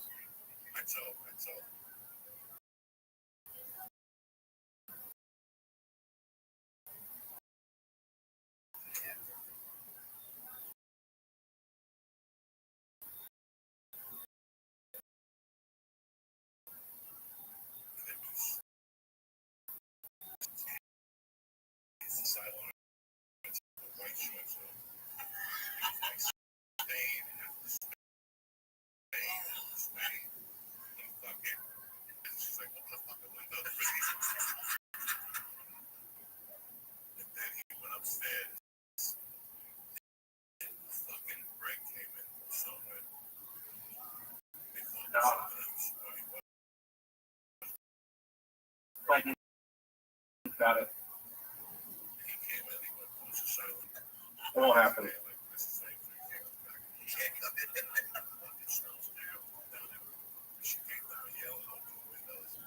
Oh my God. Really?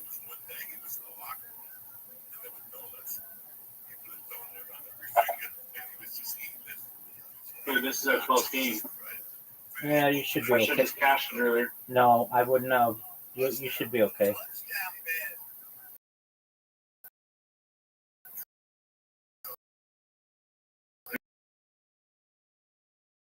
You tell?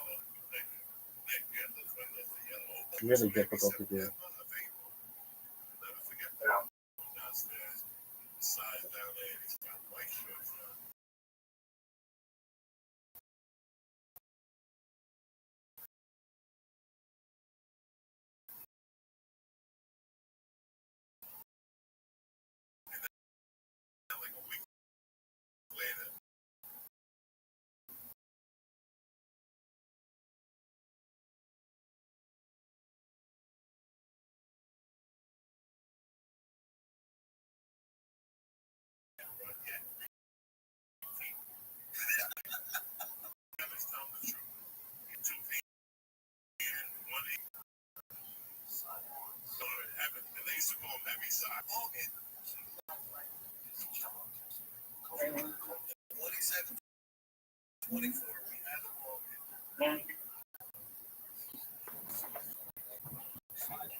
Six in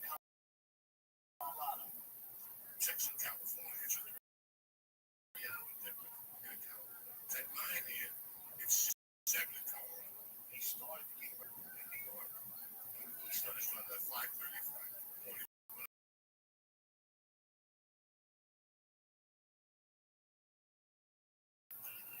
I had a good time. I ate good chicken. And also, you want to be Billy with the time clock with him.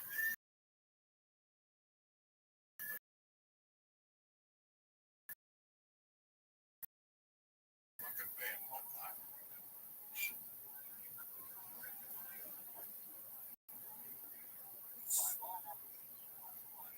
The Bears didn't get that extra timeout. They should have went for the outside.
Fucking losing the Reds last night. I did.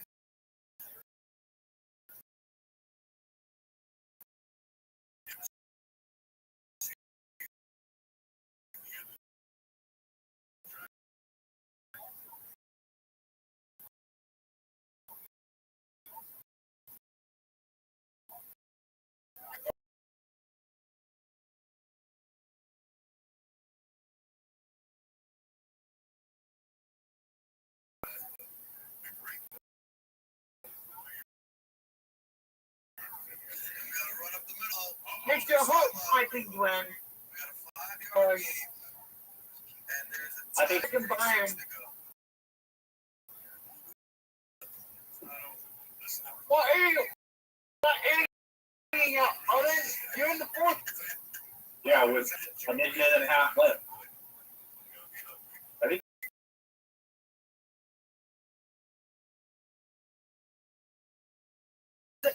How many times when they first win?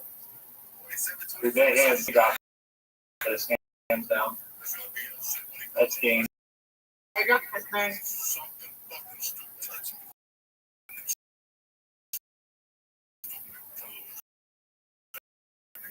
Man, there's a timeout. That's it. There's a timeout.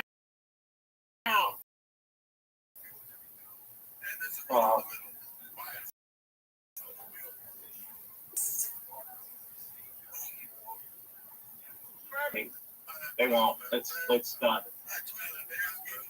Oh, this camera's froze. Who? Next play will be taken off with a minute to go.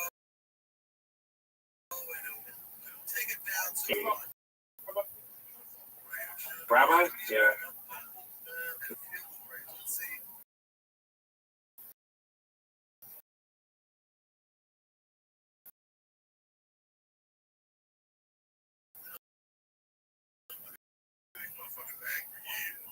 Come on, man. 1 minute. About 35 seconds or so.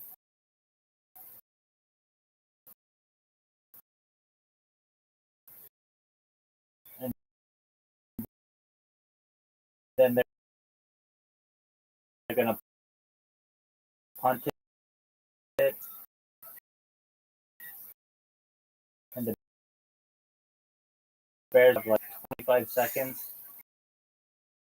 The Bears will return it, which will burn another 10 seconds. So there'll be like 15 seconds left. The Bears are going to do the and then get out of bounds and then kick it.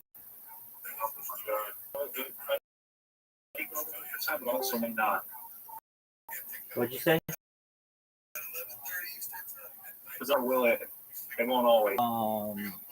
So if the Bears touchdown, then it will. Yo, what up, Chiro man? How you living, Pam?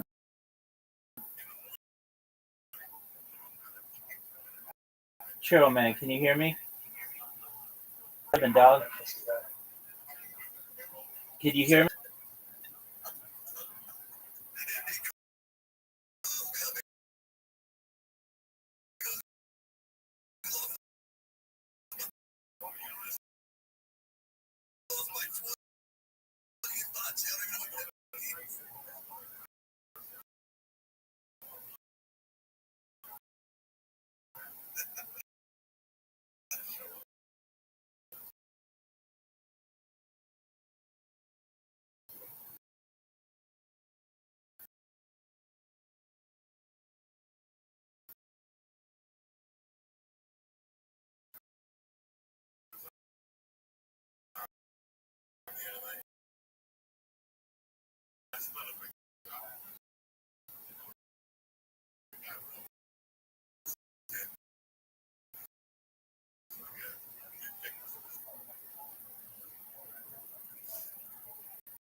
Five seconds.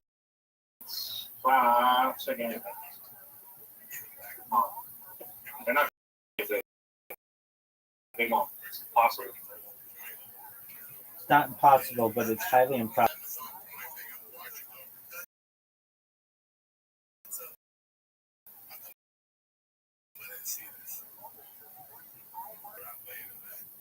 That's it. Let's go. You won. Congratulations on your $37. Thanks, bro.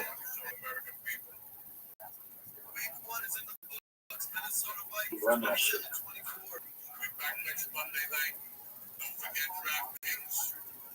All right, I'm going, bro. Peace, dog. Congratulations. 833. Take care, big dog. Thank you. See you later, Brandon. Good meeting you, bro.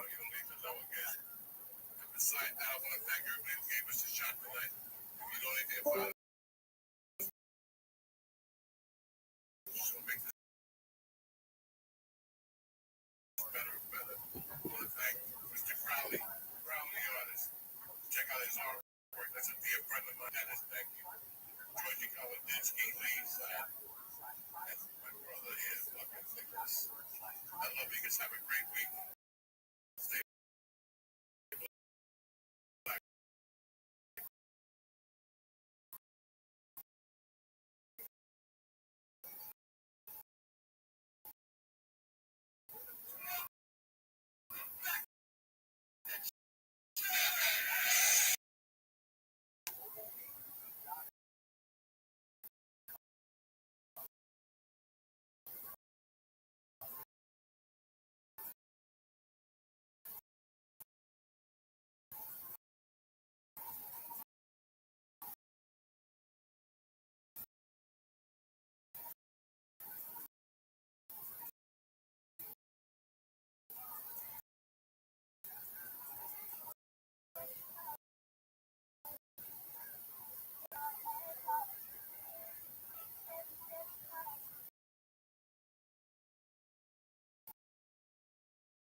Yo, Miss Aquarius.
What you think about the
1 and 6, 3 and 6, 4 and 6, 4 and 7, 5 and 7, 5 and 9, 6 and 9, 7 and 7 and 11, 8 and 9, 9 and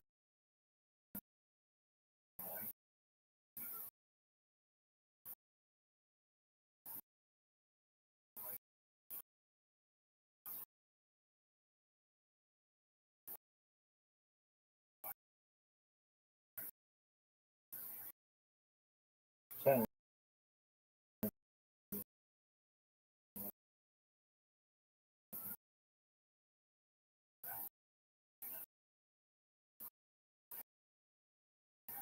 10 and 12, 11,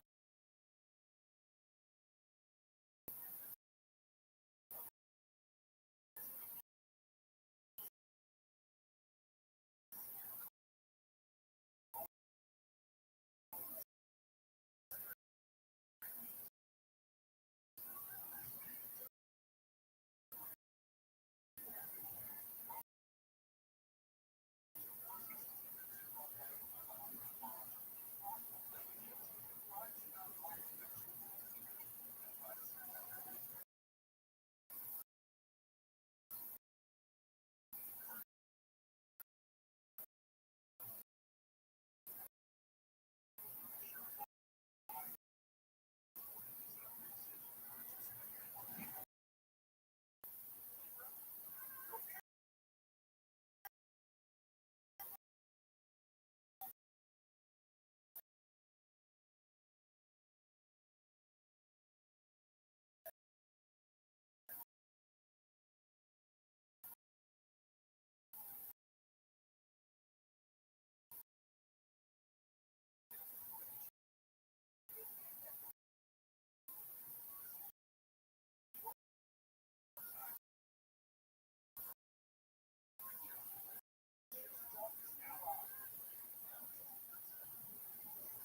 26.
this country, we need immigrants. It's simple. Why did the UK pay immigration?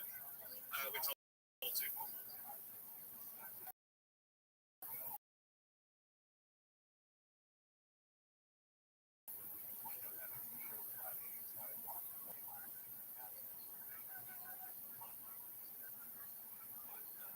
Sounds good, TP.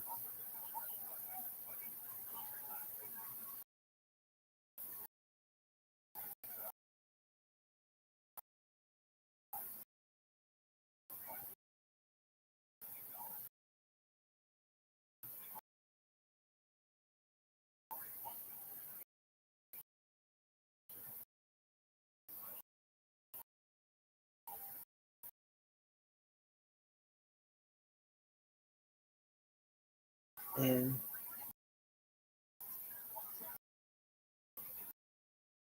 the absolute fuck.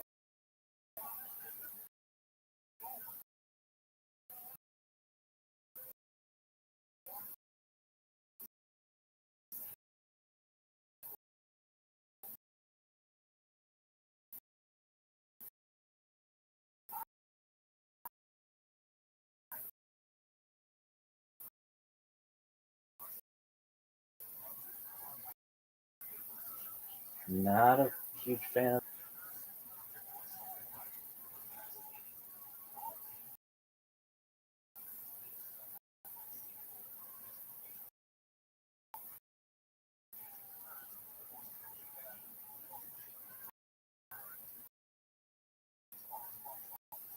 You proud of your fantasy football team? Exceptionally. Squad made me proud.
No.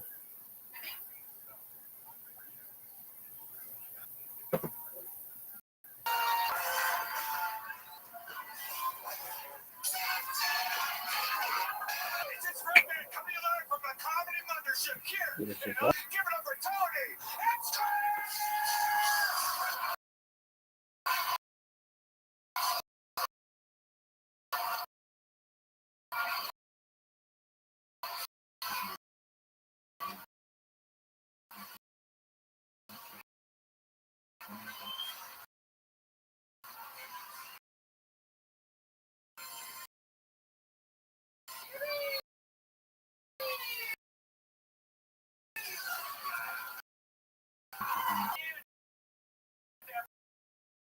everybody.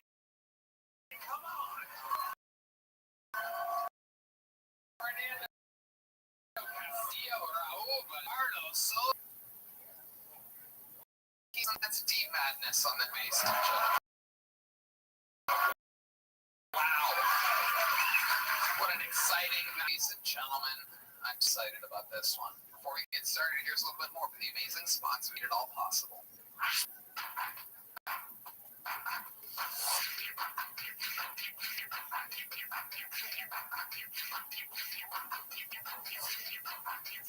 Hi, everybody. This podcast is sponsored by Blue Chew. Guys, enter the room dick first. Blue Chew isn't just a tablet. It's a cheat code for your crotch. Stronger, harder, longer lasting, like someone gave your downstairs. And check out your options at BlueChew.com. We've got a special deal for our listeners. As always, get your first month of Blue Chew free. Just use promo code Tony at checkout and pay $5 for shipping. That's it. Join Blue Chew's mission to upgrade humanity one thrust at a time. Head to BlueChew.com for details and safety info. And big thanks to Blue Chew for sponsoring the podcast. You guys ready to start tonight's fucking show or what? Every single week, I bring up two of the funniest human beings on planet Earth to join us. We are coming off hot of what I truly believe is our greatest episode ever with Rob Schneider and Don Rollins. Tonight, I present the other is Kill Tony, used in golden ticket before. Gentlemen, make some noise for Clay and Martin Phillips. Martin Phillips. Fuck yeah. This episode brought to you by Shopify. Welcome. This is our first time working together, Dusty. Yes, it is. So we were eating lobster rolls upstairs, having a good old time. I'm excited for you to be here. Wet Heat out on Netflix. The podcast, we're having a good time, and he's on tour at DustySlay.com. One of the best comedians working today. Welcome. I like this panel we have here. You guys look like a before and after for hair. Martin Phillips, how you doing down there? Good. Hell yeah. I started just doing a minute. Now I'm on panel. Now I'm the captain now. Oh, there it is. That's why he's wearing the hat. Now it all makes sense. It happened though.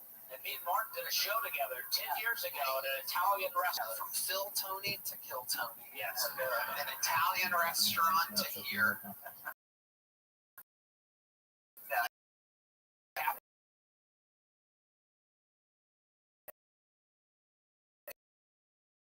And Phillips.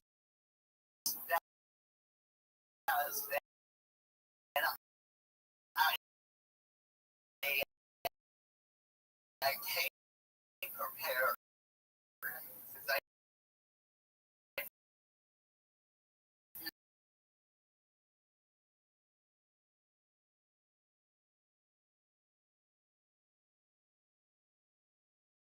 I can't keep there still. So.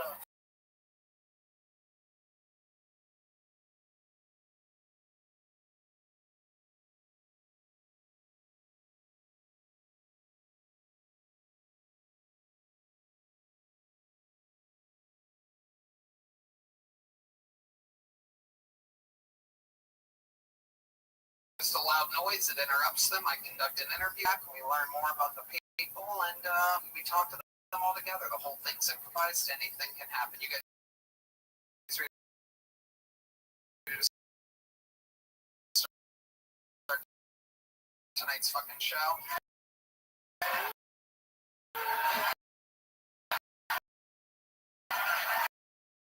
Well, we go right.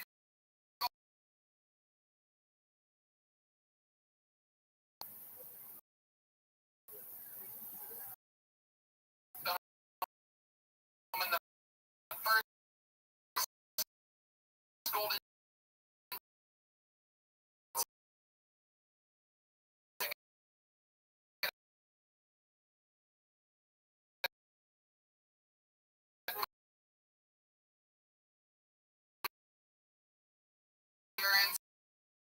by Chris Celio, everyone. Part of a video game that hasn't loaded yet.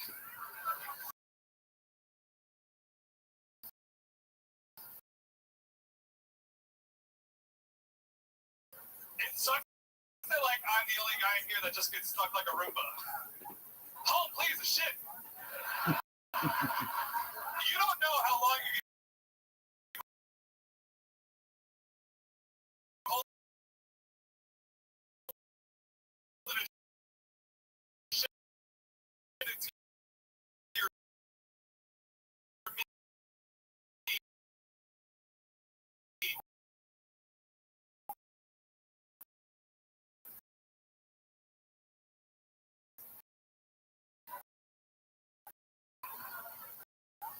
You're like, what? Shit again. Sucks that like I'm the only guy here that has to send his dick pics to his boys first for approval. Yeah. I'm gonna be like, yeah. Yo, this is a good one. And then they get to be like, why is your dog in the shot, Chris? Were you aiming for balls by chance? Root? Thanks very much, yeah. Celio. Hell yeah. You're done wiping. Do blind guys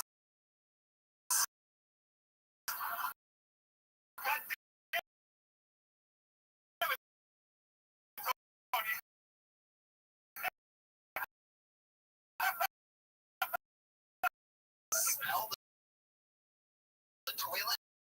No fucking way. Well, look who it is.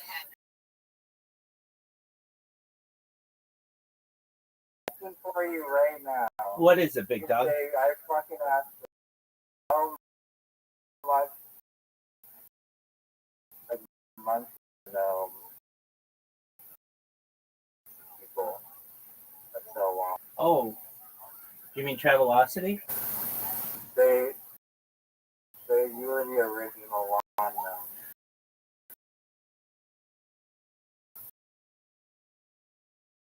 Absolutely. Right? It seems low. Is that per unit? Yeah, for every lawn gnome that is sold in the world, there's a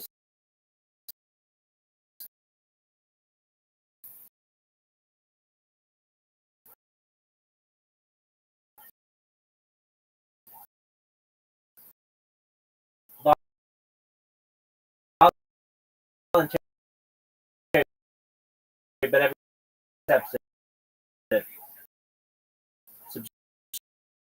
Subscription that goes along, and it's 69 cents to me every 69 days. So I should be buying a yacht soon.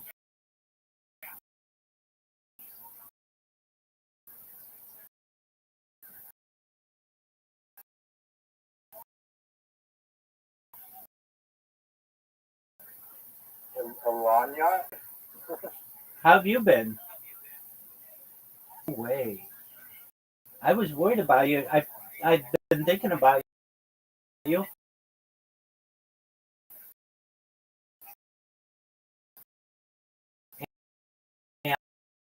And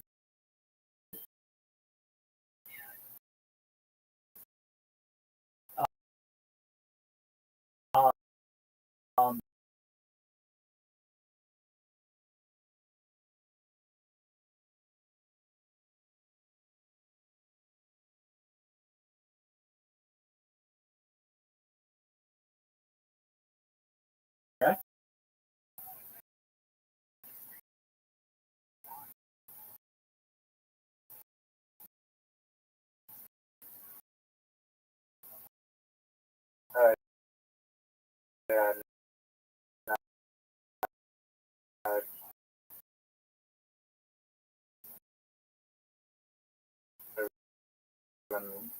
Could have been much worse. Fun at all, but it could have been worse. So. That wasn't a joke. I'm like,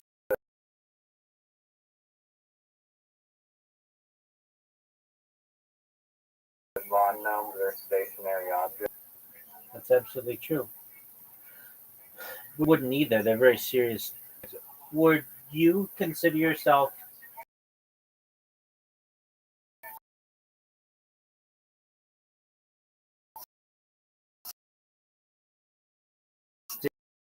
still the second in this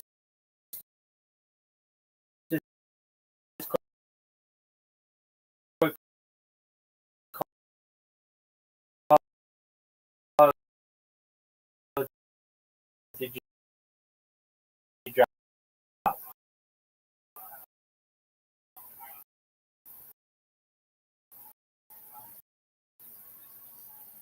Yeah, I've been back in first place. I have this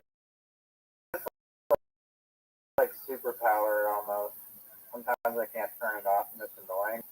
It's like a superpower. I can literally teleport into like anyone's mind and just like live awake in the Antarctic and doing all this fucking lazy shit about it. And I feel like I can do that very.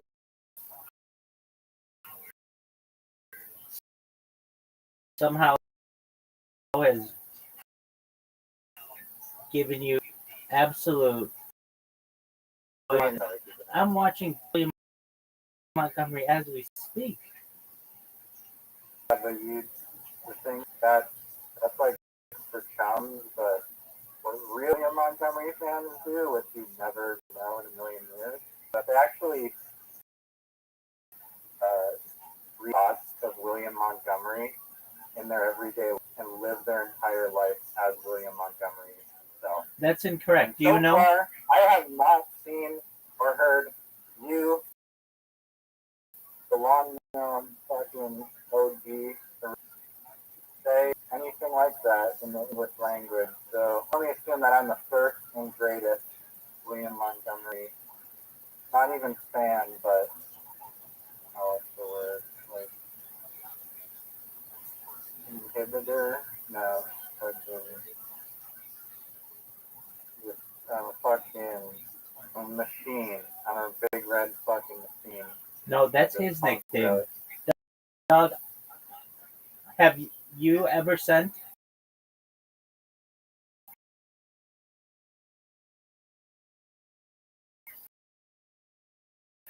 a to? The answer is no.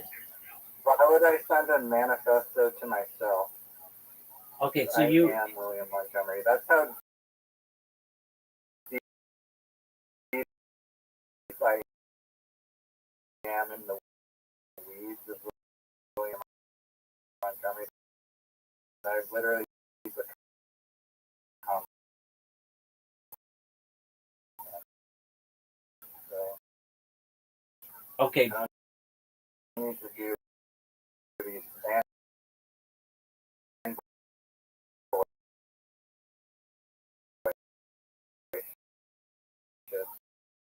because I am.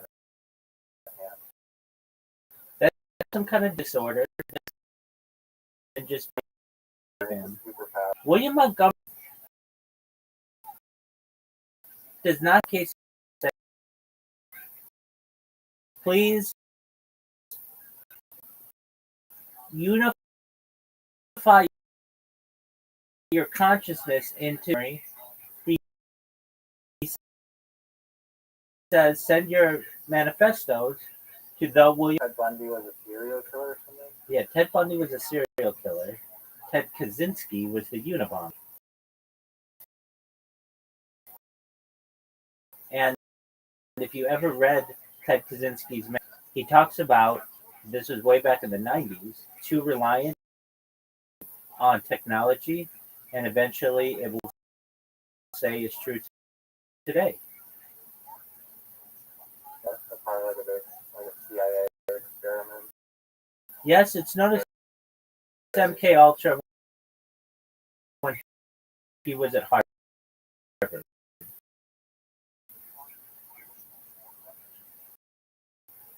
And it also took place at McGill.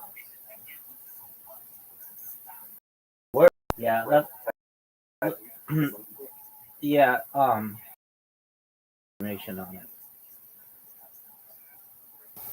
Decades, didn't he? Yeah, I don't know. And then he only got capacity.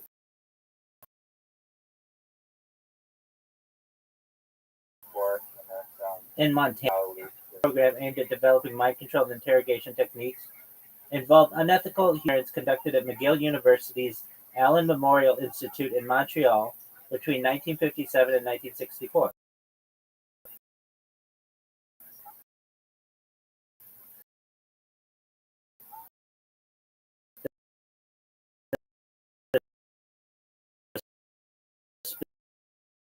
The specific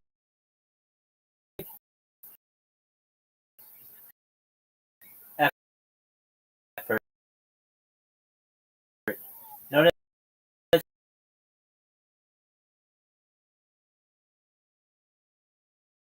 by intensive electroconvulsive administered multiple times a day over weeks, reducing patients to childlike state. This was followed by psychic driving, where patients audio messages while sedated, in an attempt to reprogram their minds. The experiments were many of whom were suffering from multiple harm, including permanent memory loss, confusion, loss of personal identity, and the inability to perform basic tasks. The Canadian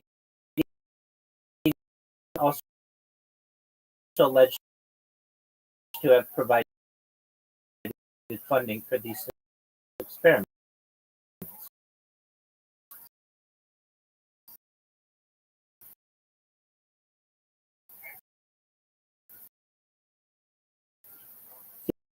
The existence of these experiments was largely concealed, with most in 1973 by CIA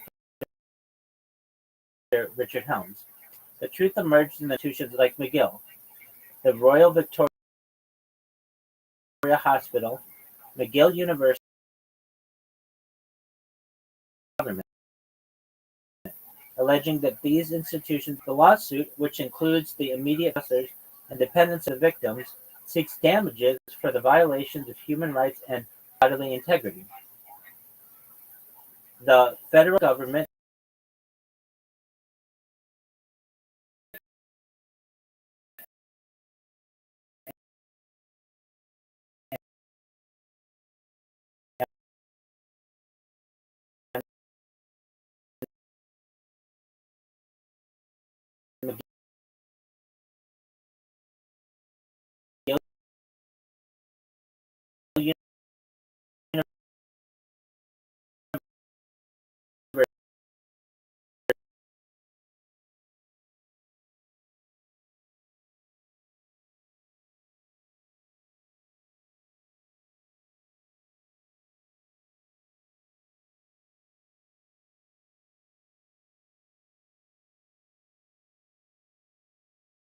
advocating for the right to search the site, citing the possibility of unmarked graves of who were among the subjects.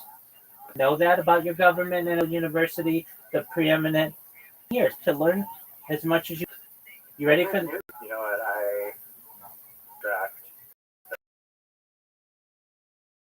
that himself. I forgot that we were part signers of the Declaration of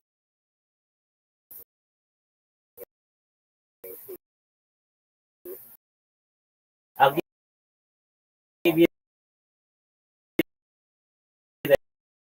this. I'll give you this is incorrect because you didn't even know about it. Truthfully, I remember like very newfie of you, and you're like I've never heard of that, and I'm like, yeah, I think so. And instead of newfie being derogatory name for someone and something, so I'll tell you what. Even though I easily you didn't even, I do remember that. I agree 100,000% with everything you just said.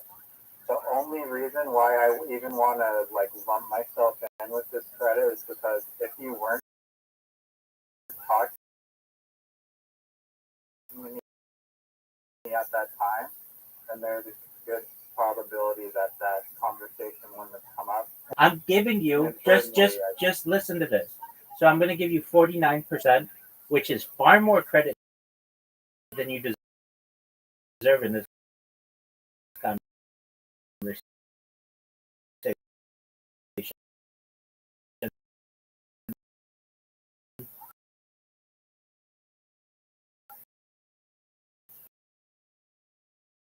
And I'll take 51%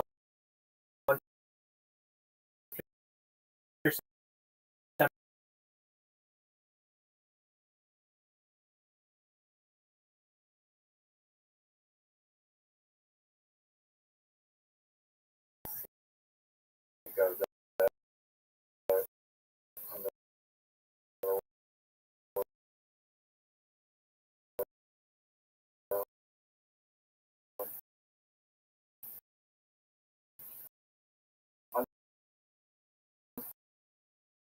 one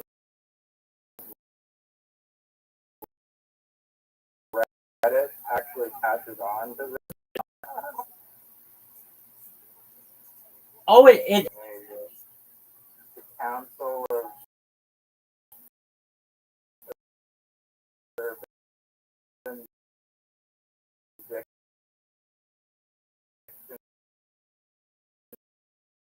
Dictionary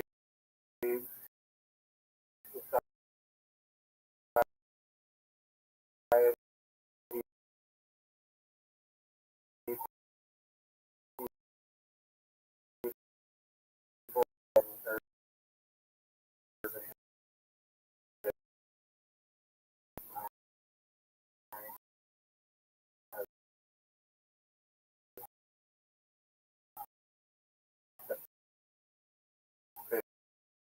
officially declared it as an actual.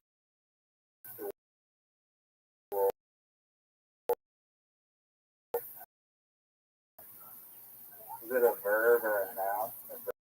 I originally submitted it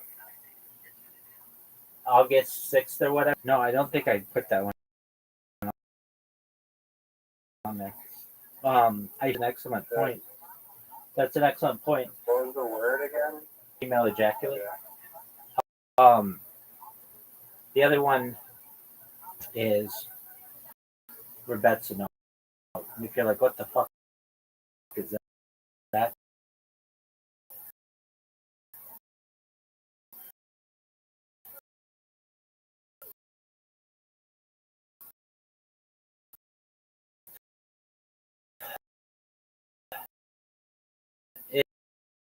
It is a, and in Ashkenazi it would be Rebetzanos. But since sounds too much Rebetzins, collective group of rabbis, it's called the rabbinate.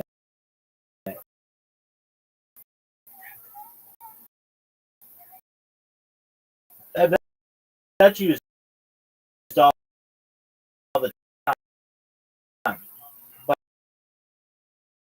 the Rebbetzin equivalent of that is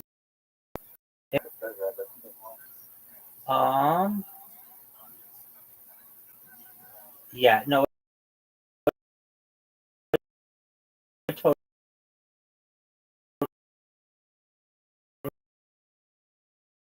totally is. um,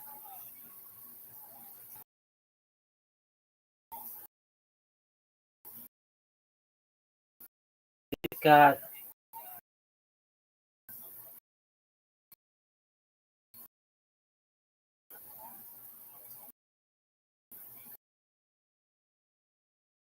yeah. So how is it used in a sentence? That woman is. I guess it'd be sobbing. That woman. How about there is so much stop emitting. Um, there's so much. Oh, that stop. That I'm going to use the term. We'll just say woman's. That woman's. That woman. So sopping is really the big one, but well,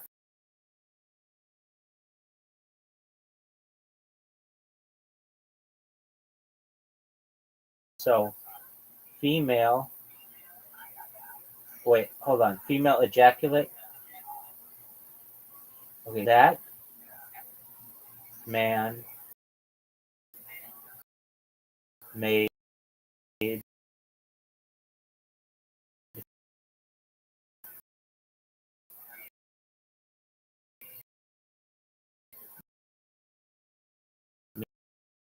me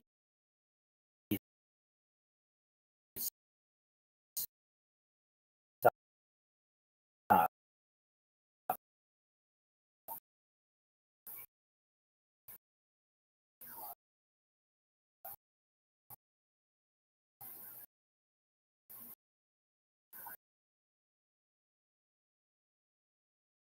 A female commonly used in place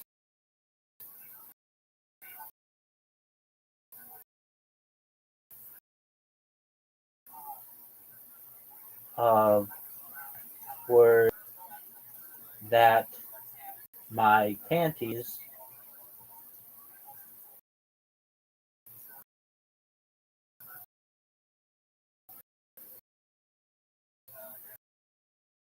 are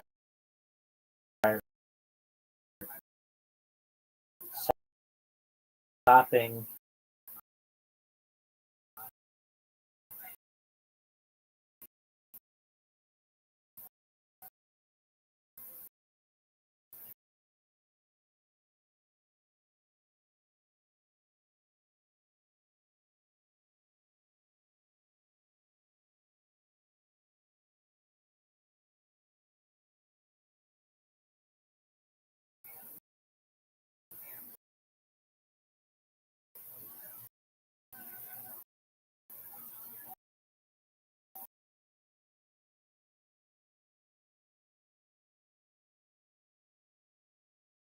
talk about it all the time. All right. So before we play, I have some.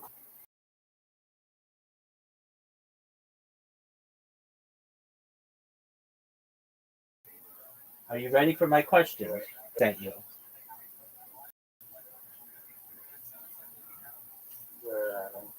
No, go fuck yourself with that Instagram bullshit. I knew you were gonna be too fucking good for me.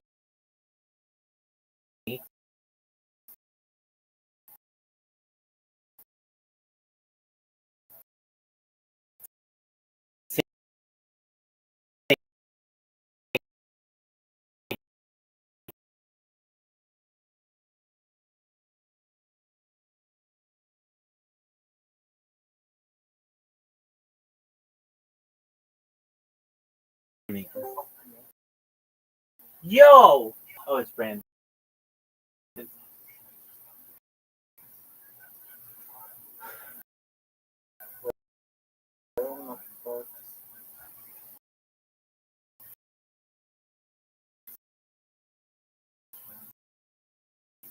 So Nathan for you, man? go to the William. Um,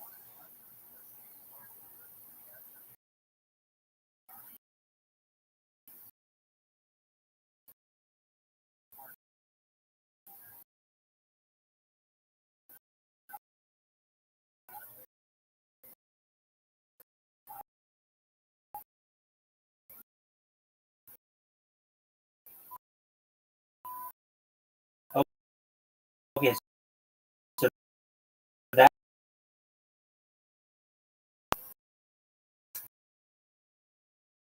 riser.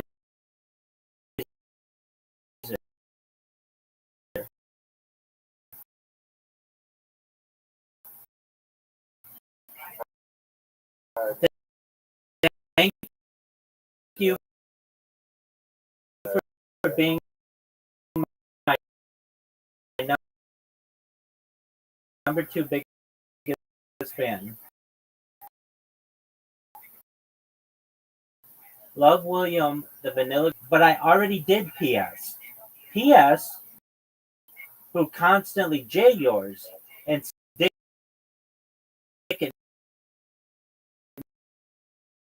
mini golf script, and it means you're done, or it states you're done. Like sweater. The Let's go like Scottish or something. Now the next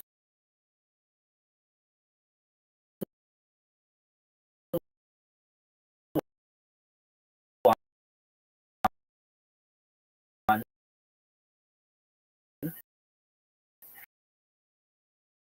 Nathan Fielder.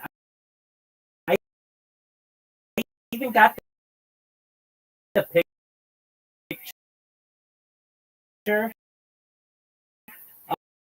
of him in his graduation shit. My name is Nathan Fielder, and I graduated from one of Canada's business schools with really good grades. Although multiple years, Riser still did not know I graduated from the University of Victoria. The plan: convince a delusional Riser that they are good at carom, even though they suck at all Play-Doh games, especially. And then I sent you. Well, consider me Sir Edmund Hillary and Tenzing Norgay. The first, yes, I did it on my phone. Okay, and then the next thing I sent you were kind of a dick about. I said, do you remember how I always, especially when combined with AI? Please check out this random video of mine from last year. This website perfectly summarizes the times nearly instantaneously. This is just the beginning. And it was amazing. It goes through every song that I sang. It goes through everything that I talked about in a lot of depth. This is just its infancy. And then you wrote, or you could not be lazy, a lazy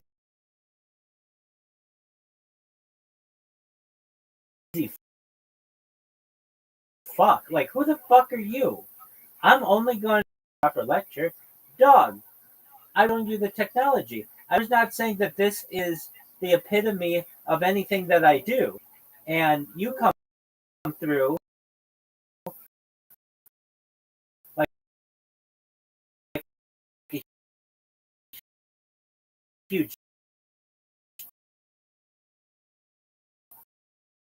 dick.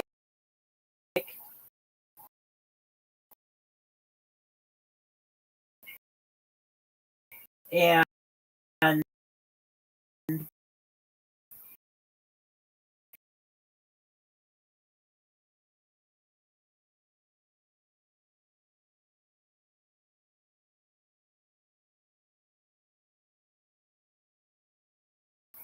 And did you watch William Montgomery's most But let me just defend what I said and with an apology first and foremost. Technology stands currently. It's impressive for summarizing things, but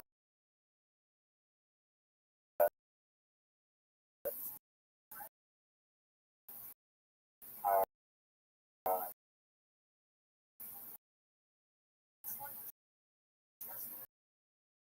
I still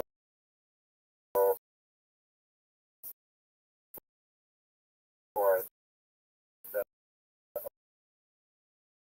overlook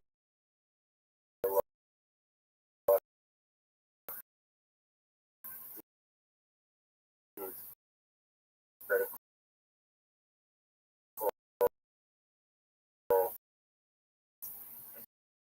discussions about their scare and news and you pick two picks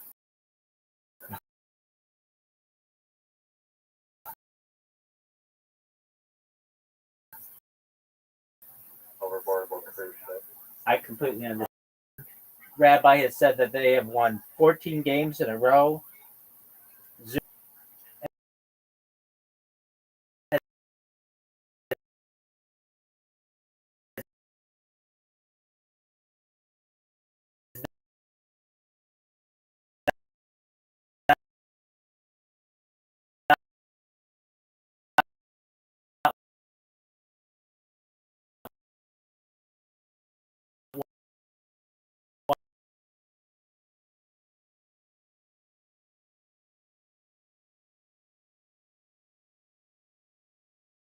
Happens.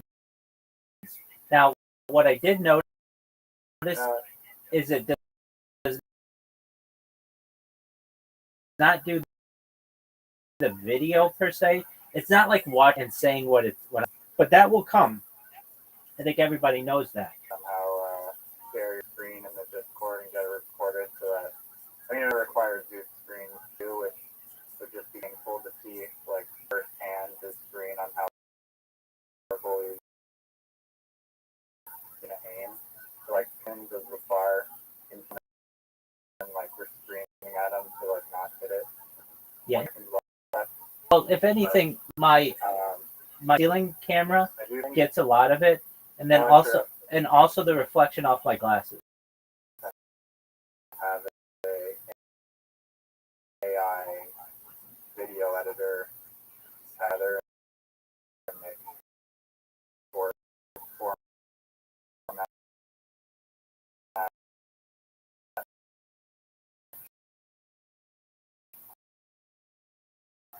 TikTok content. See that if like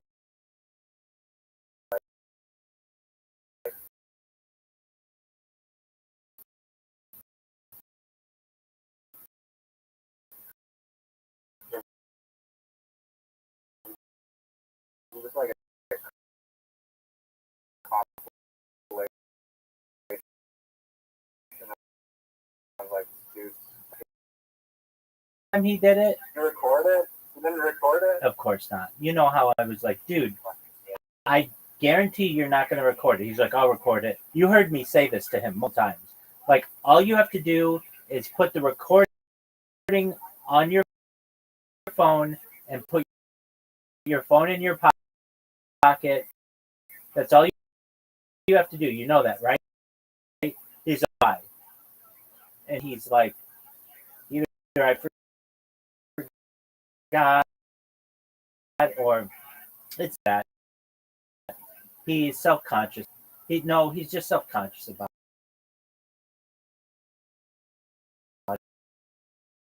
it, and I understand. The first time really, somebody came up to him afterward and said he did a really good job.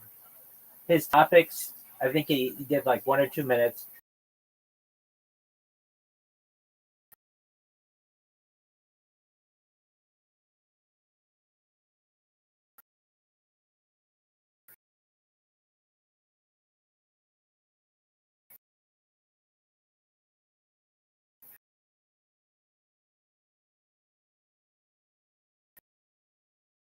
His topic,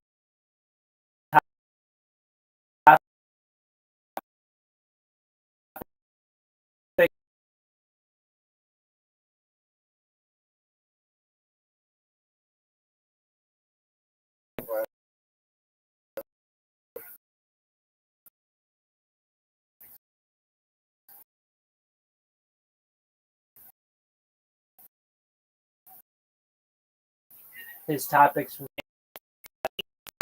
because if not, he'll talk to me for 3 or 4 things.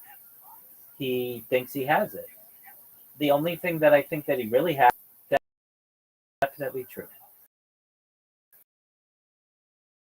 The other things that these doctors have said, thing that you can have, and I just don't agree with that. I spend more time with him than anyone outside his family, at least virtually or whatever you want to consider this. So I've gotten to know him very well, and it would be as if I said to him, did you know that 60% of his arms itch during the day and sometimes at night? And then he would start talking about how much his arm itches. It's like the fact that somebody said something gets into his mindset that he has it. And I think what's happening is that he feels in his own mind that there's just something off or not right, and he wishes that it could be solved, and he's looking for what the problem could be. absolutely. And maybe it's not pinpoint down scientifically to exactly autism, but that's where his periscope is like leading him to feel like that's what it is. I'm in agreement with you. And But I think when me and you listen to him talk, we think, oh, he's actually like totally normal, like nothing's wrong with him. But in his brain, he doesn't believe that. Even though to me and you, it sounds totally normal. I'm totally normal, but I know what you're saying. He have Tourette syndrome. There's no doubt in my mind that that is true. And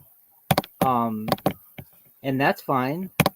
Although I feel very badly for him, because he said it to us one time, and I don't know if you remember when he said it, but he said that he had a girlfriend who said,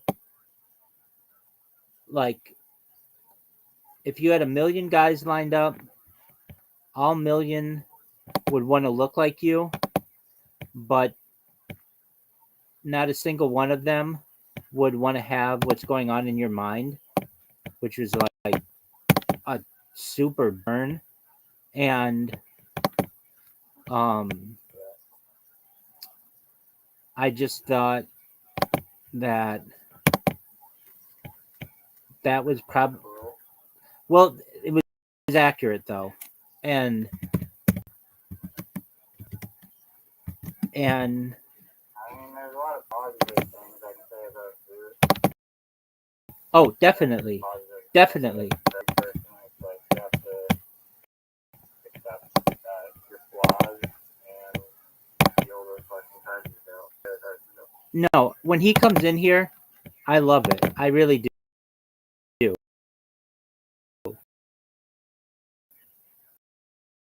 He brings me joy, and he's fun, and he can be where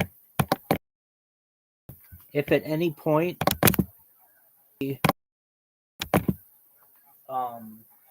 at all thinks that something's wrong with him, he becomes obsessed with it. And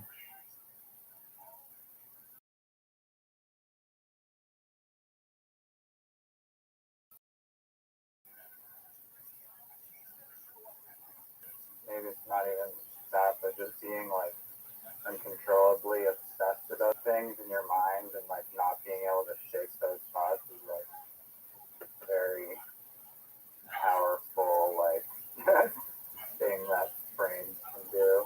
Kind of weird. That's true. I mean, it's kind of a form of hypochondria where you just think that you have everything. And I understand he goes to these doctors who are literally paid to diagnose people with things. Anyway, so I used to tell him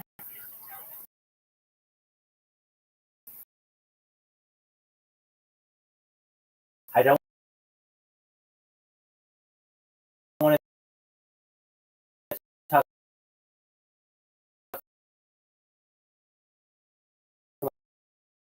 about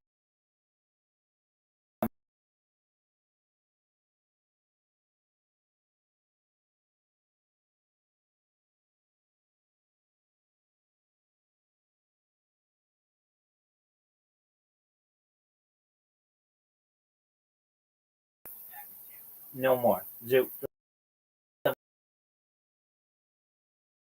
Something else.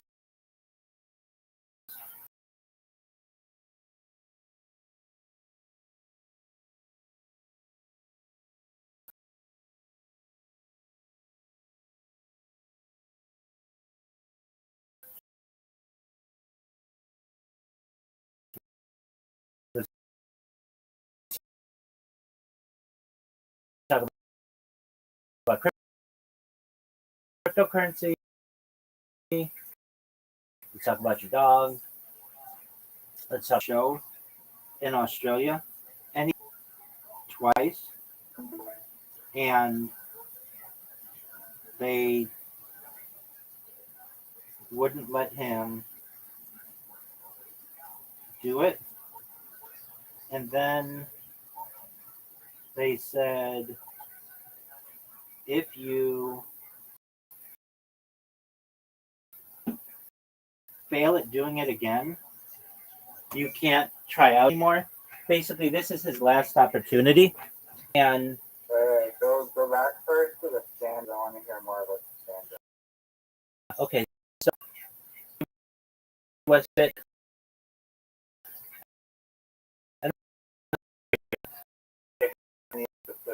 That he told you about, please. Yeah.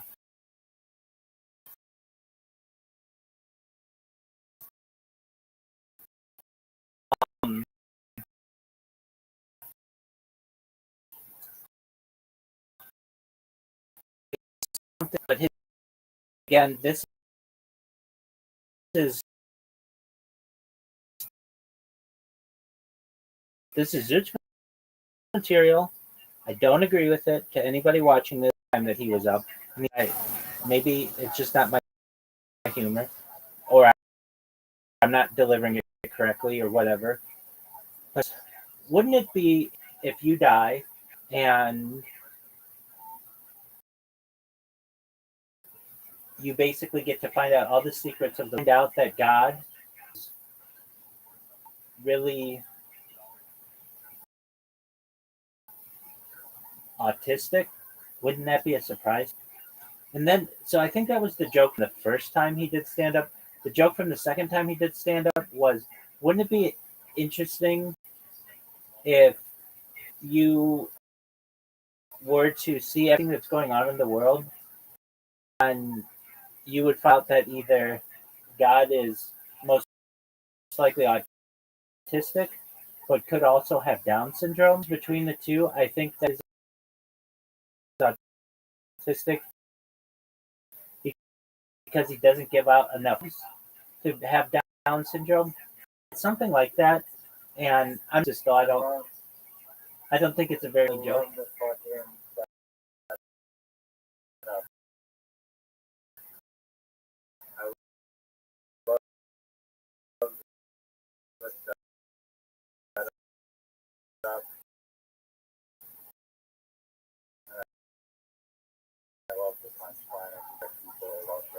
Are you serious? I think that's amazing. I find it offensive. Now, people laughed at it. I think it's a low. I don't think it's I cool. mean, that's like a lot of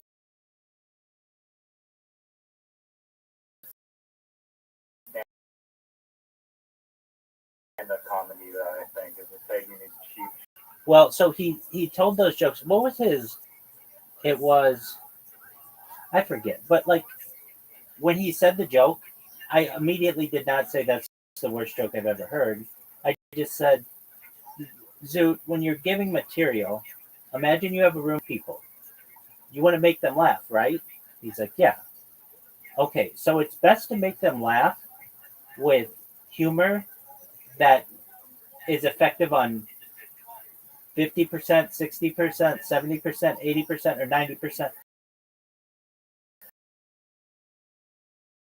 Or even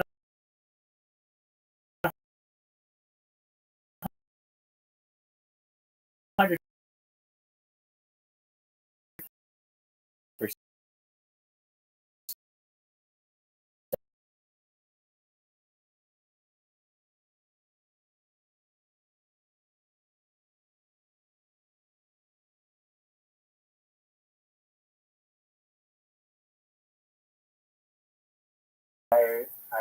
I've heard comedians say the opposite. Not you want to like offend 90% of the crowd.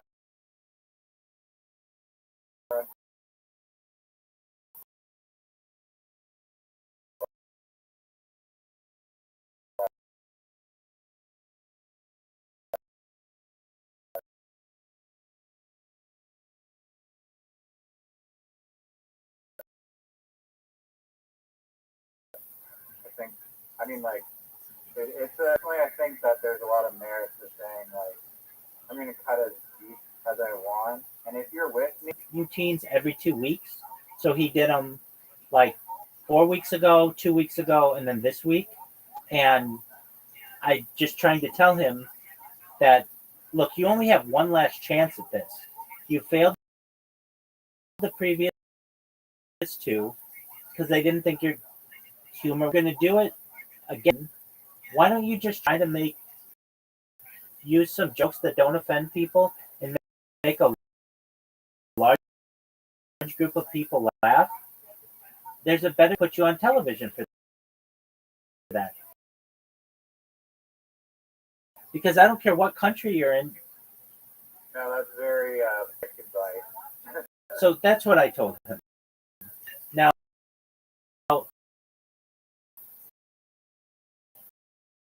he had this interesting, and I wish he was here to be able to tell you these things. I'm really trying to think of the Kanye West joke.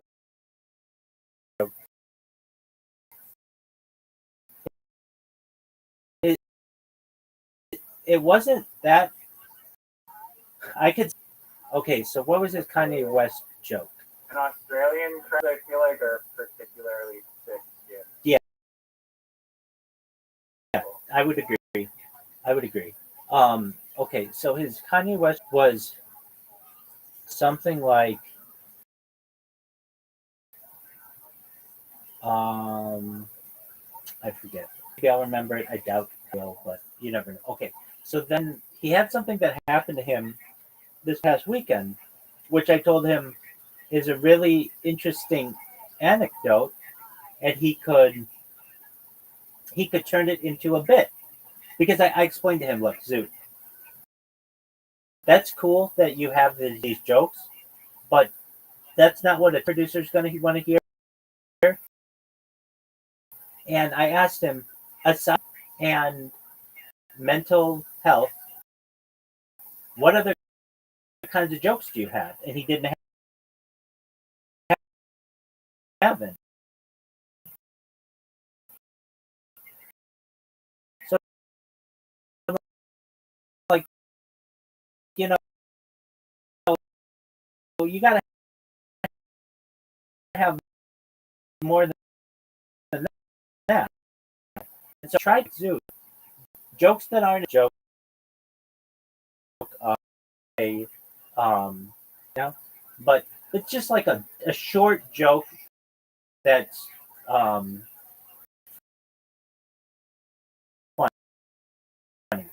And Zoot was like, no, I'm not going to do. I don't want to do that. What is this person? So, he had this. Do you remember he was selling solar? Yeah, that was pretty funny. So he had an I mean, incident. it wasn't funny. No, it wasn't funny because he got like literally employer was like garbage and canned him, but Right. Okay. Oh, the idea of you coming to your house and trying to sell you being a solar panel salesman.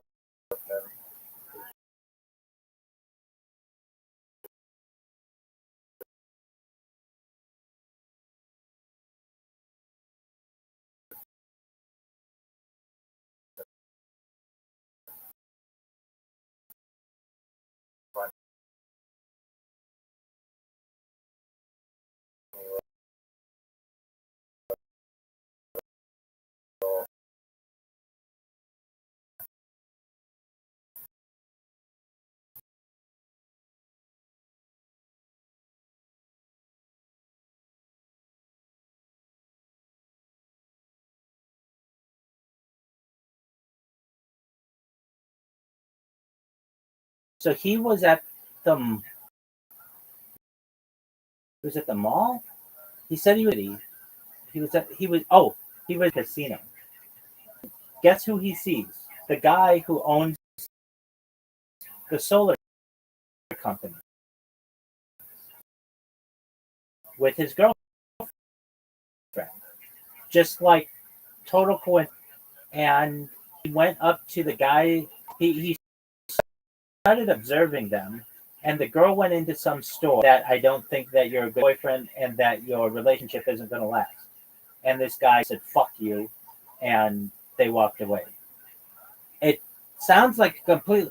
I will say this: Zoot sometimes makes stories up.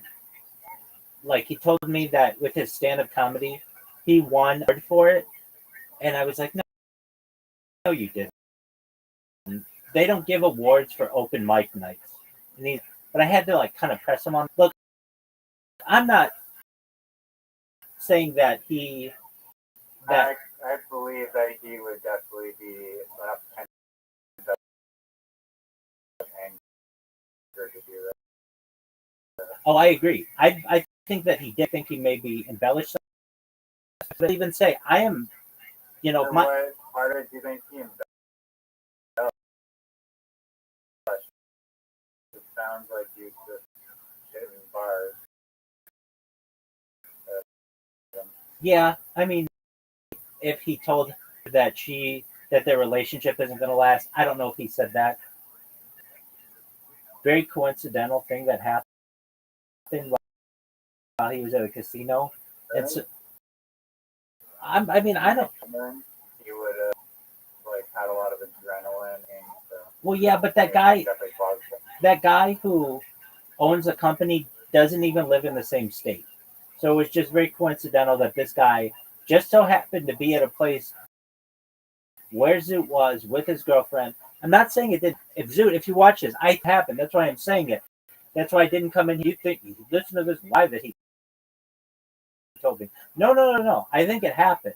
I bet he said it was just exactly what I would have wanted him to say. I was just shocked that he said that in such a way. And so he told his friend who was working security at the casino there to just keep an eye on this guy. And I said, Zoot, that is an amazing story. If I were you, that into a bit. That's a good 1 minute story. Whatever.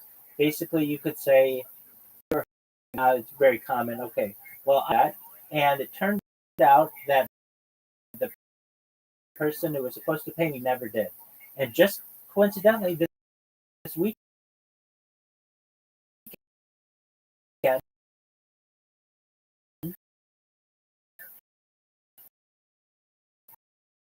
I saw him at a local owner of the company, the same thing, and all he had to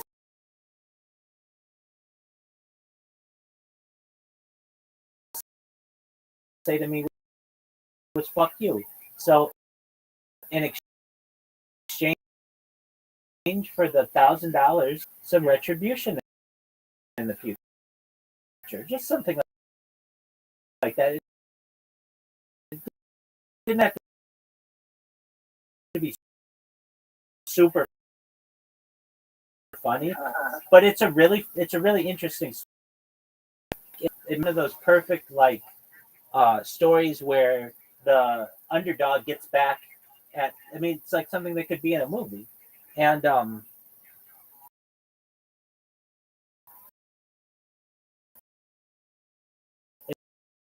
it very much reminds where.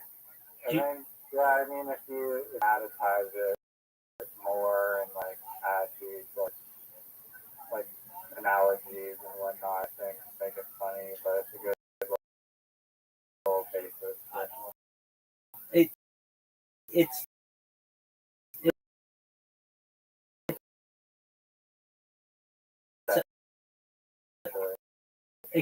exactly. It's a good way to win over a crowd.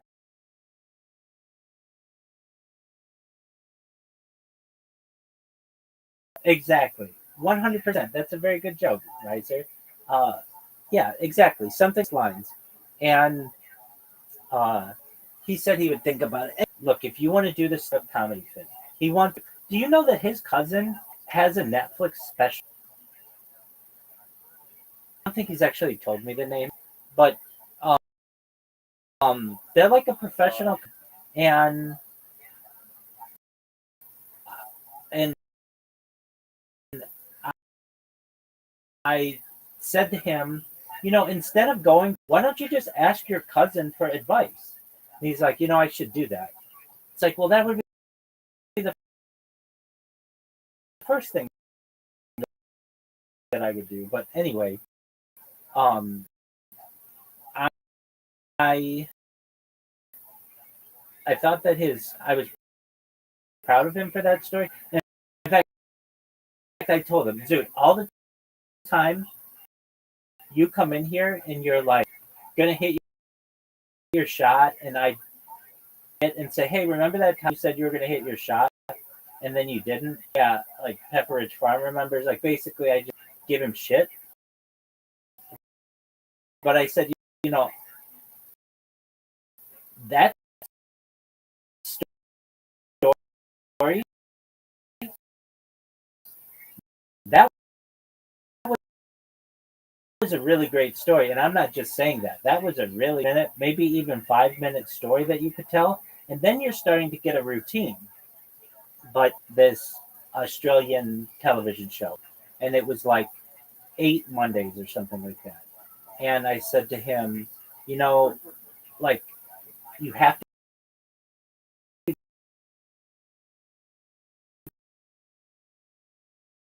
go every 2 weeks, or people do. And he themselves recorded. It's human nature, and he's not somebody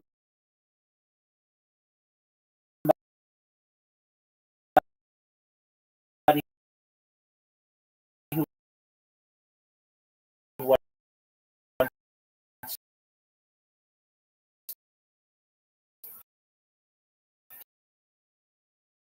to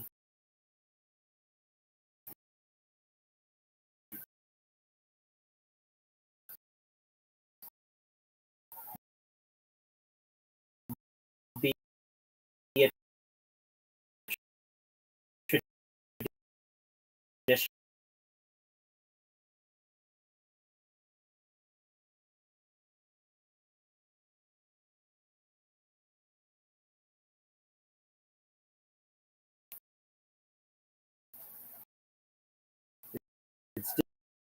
it's more difficult.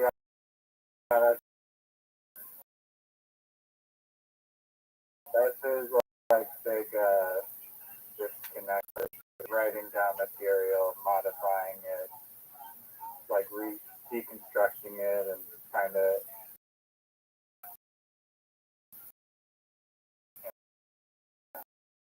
like good. That's true. Um,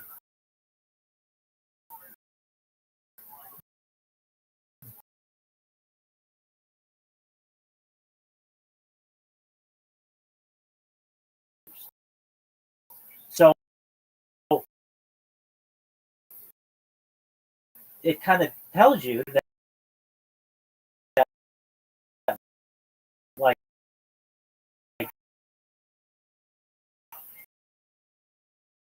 if you want to be really, really good and have a really tight set, like he said he was going to live stream it in here.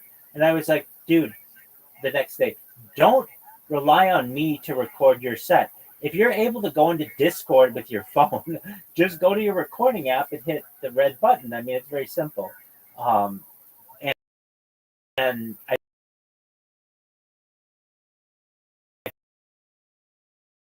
think he was just making up excuses. He would be afraid of this. If I were, let's say there was laughter, but it didn't get picked up by the microphone, I would say, people were laughing at that part, but it just didn't come off that way.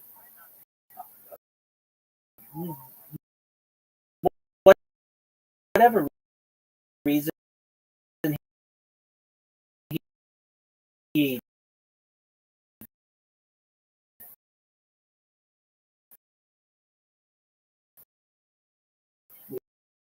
wants to do it, wants to record it, or doesn't want to. He really wants.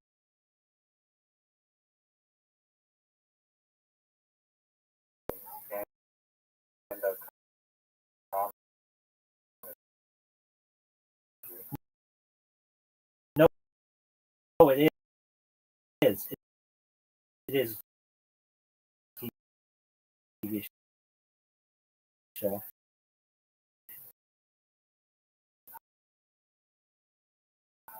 MSO is literally him doing comedy. I think it might be like Australian Saturday Night Live.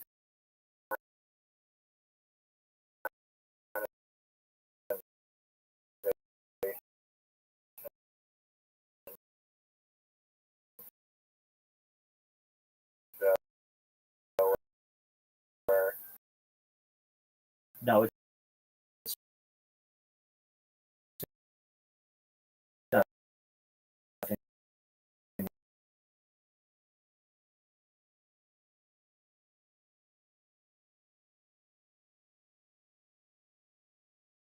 She like I asked him like that's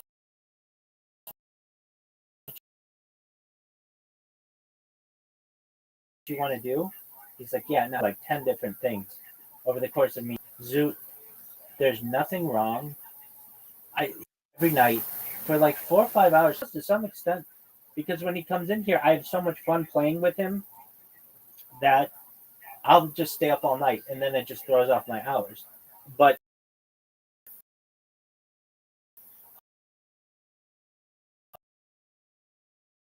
I said positions, your area, and he's like, well, and I said this because you literally know nothing to do in your day except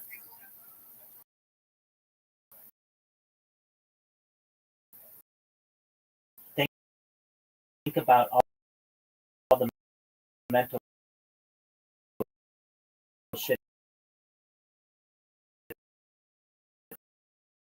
that you have up in your position. And so I tried to get him to apply to it. And it took me some time. Their Burger King is Hungry Jack's. Like they didn't call me back or whatever. And I'll be like, when I needed a job, I applied to 1,000, got a job the next day. And when I've needed other jobs, even go in and speak to the person and actually go face to face. Okay, you can think that, but that's not how people hire anymore. They hire through online career management software, and it's a numbers game. You just have to apply a lot, and you'll get chosen if you just. I mean, I'm telling you from experience. Whole thing. Oh, go in, shake hands, look them in the eye, all that garbage. And that's fine. And I'm not saying that can't work. The best way is networking, having a connection. But if you don't have a connection, I'm telling you, if you apply to every job in your area, literally every single one of them, it's just a numbers game.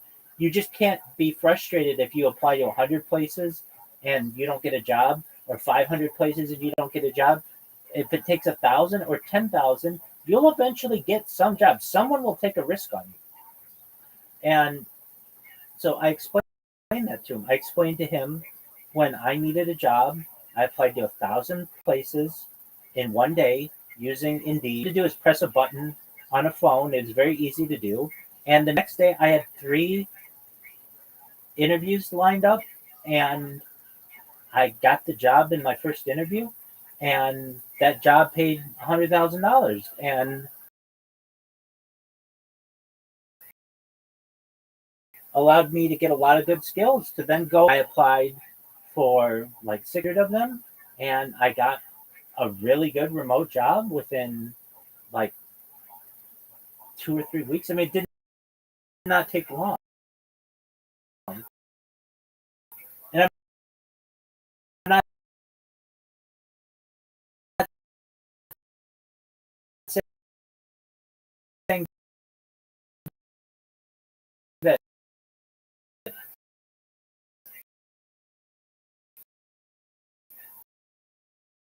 I mean, I have a good resume too. There's no doubt that I really have. I wouldn't have a lot of knowledge of. However, I do because I'm in their suburb. And the reason why I'm in their suburb,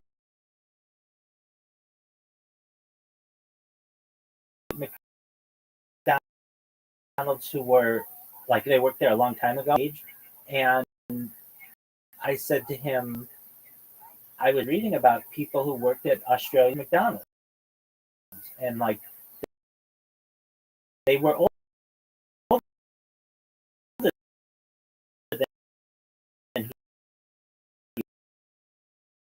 he was. They were like 33 and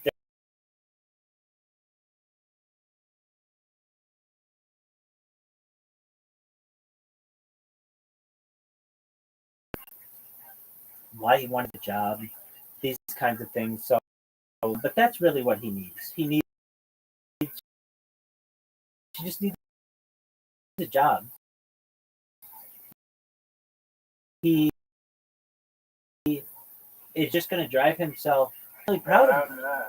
Exactly, that's another one. He worked really, really hard. I mean, every single day he would come in here and tell me, "Great, dude, why don't you go to the place where you're supposed to strip and tell them that you're ready?" Because they told him originally to get a 6-pack and then come back. And so he got a 6-pack. And I said, "Okay, well, did you go back?" And he said, "I'm something like, I'm not going to go back." And I'm like, "Well, why not?" And he said that there was a girl who he used to know who basically sabotaged him with the guy who owned the strip club. Like, what do you mean? And he's like, I don't know exactly what happened, but basically, she said that Zoot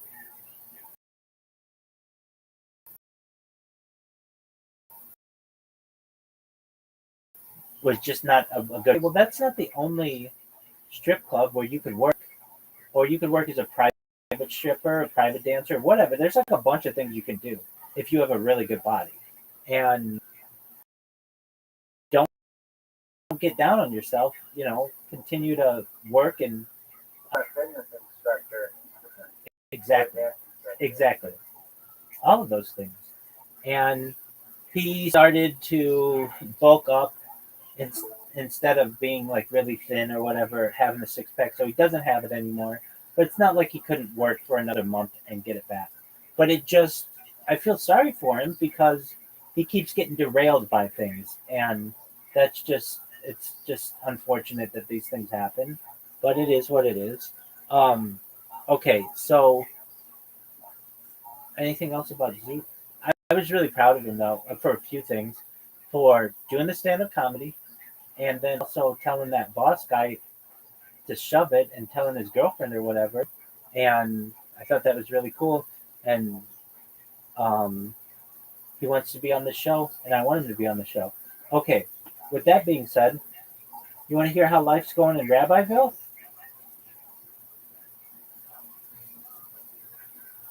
Of course you do. All right, so we'll talk about my bots because those are always important. But we have the Harry Potter Obama Sonic 10 Inu Fantasy Football League that recently started, and it is amazing.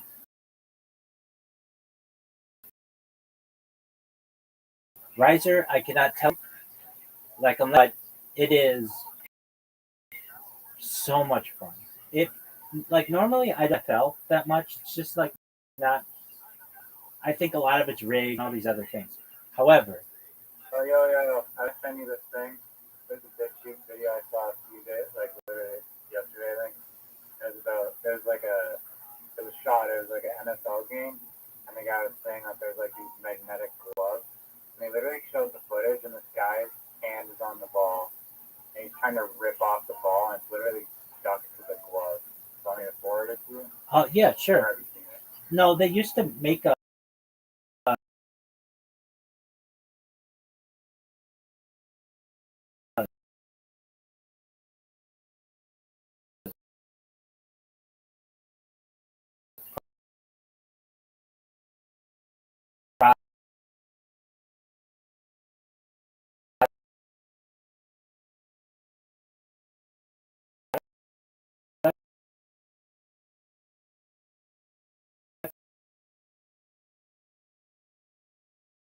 Go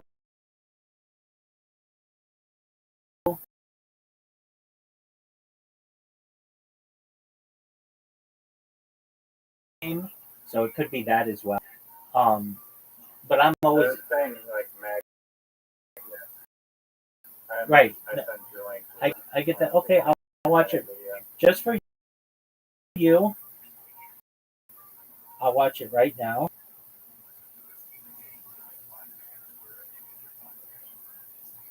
And the interesting is this thing is stuck on this motherfucker's.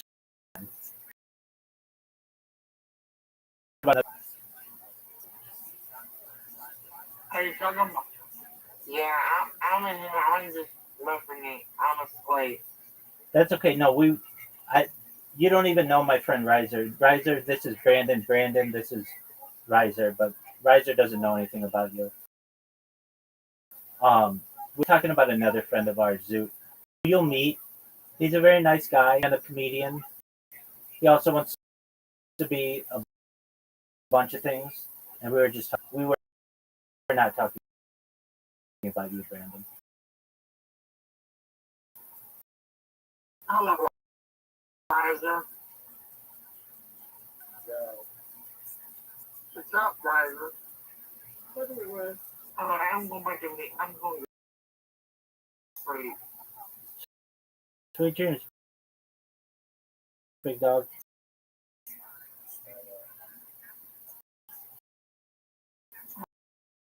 Single baby.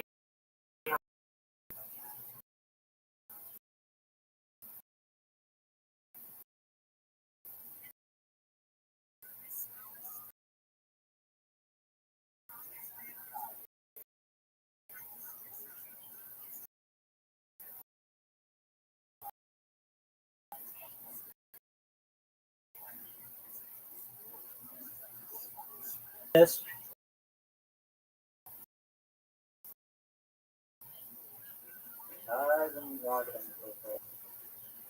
Ryder doesn't watch football.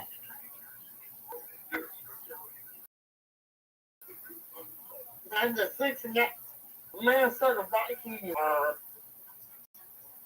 8 Bears. True. Riser, this video that you sent, completely see it and think that it could be a thing. That was really interesting. Isn't that wild? That is absolutely wild. I love it. I love that kind of stuff. Very suspicious. Very suspicious. Absolutely. And it also makes you I'd like to see realize, like, perhaps how some of these guys make these wicked catches, or like these fingertip catches.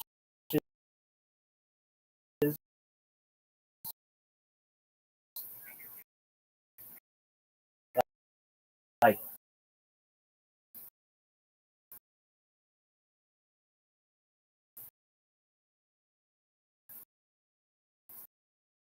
that normally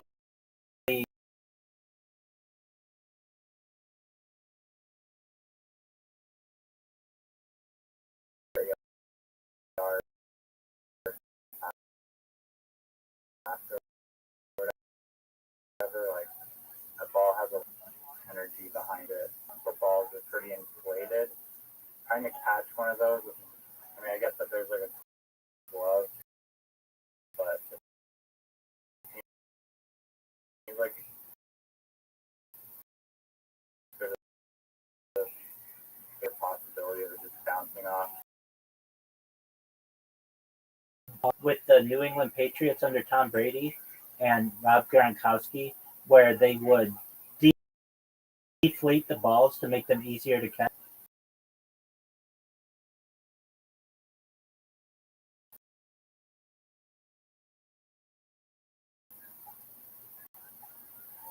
Yeah, I know. I got on this that he's like responsible for making all of the footballs in the NFL and then also all of the footballs in the college.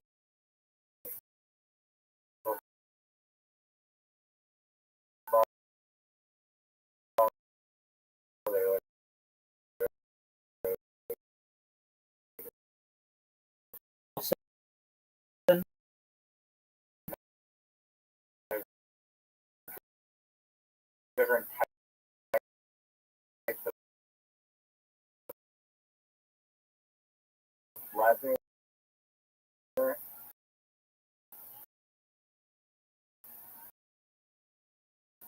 I forget. I make it like customized based on. I thought it was all like one ball. Right.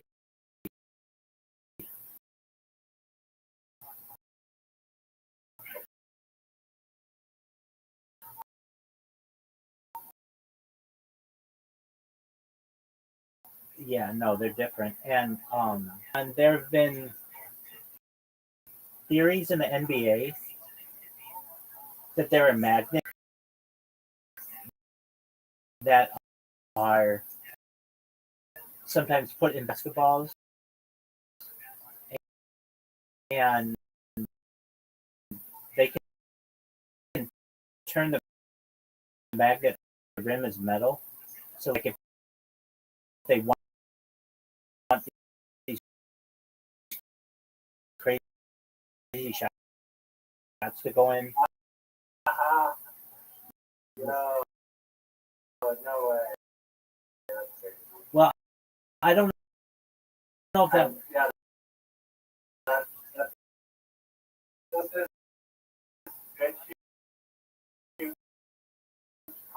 Commentary was saying that. Yeah. That would make sense for the basketball one. They have a thing called the chain gang in the NFL where they come out with a chain and measure whether the ball is like inches away or whatever from a first down or a touchdown or whatever, accurate or not. It's like this tennis replay.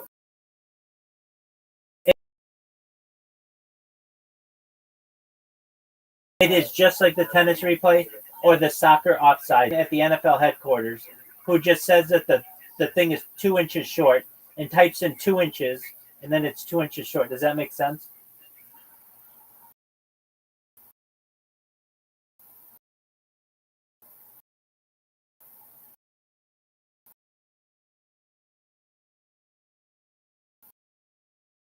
Yeah. I mean,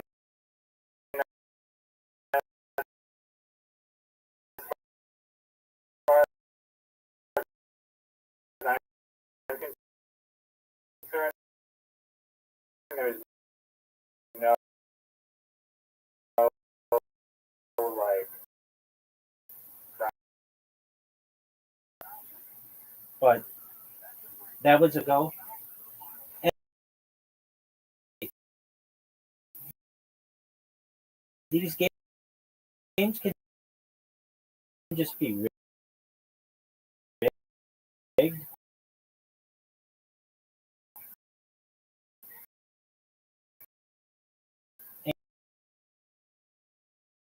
And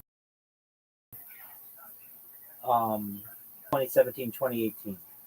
So there are chips inside of them.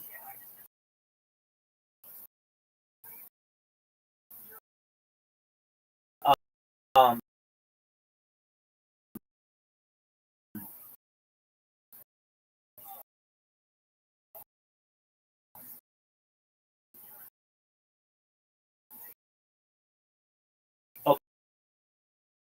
okay.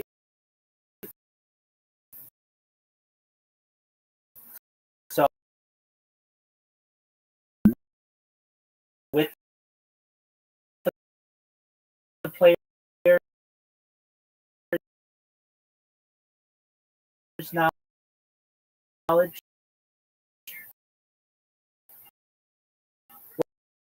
well,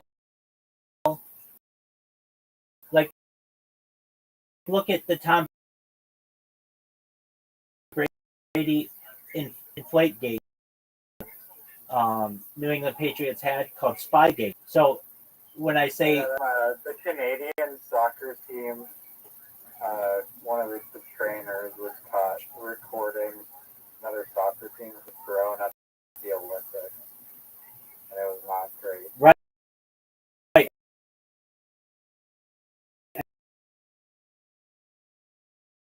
I think either. Okay, so with that being, do I think that it's being done with the NFL's permission? Yeah. And the players' permission? Yeah. Here's why.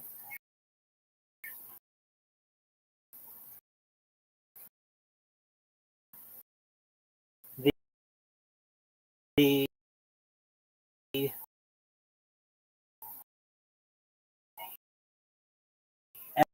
NFL make billions of dollars. They're 80% of the revenue.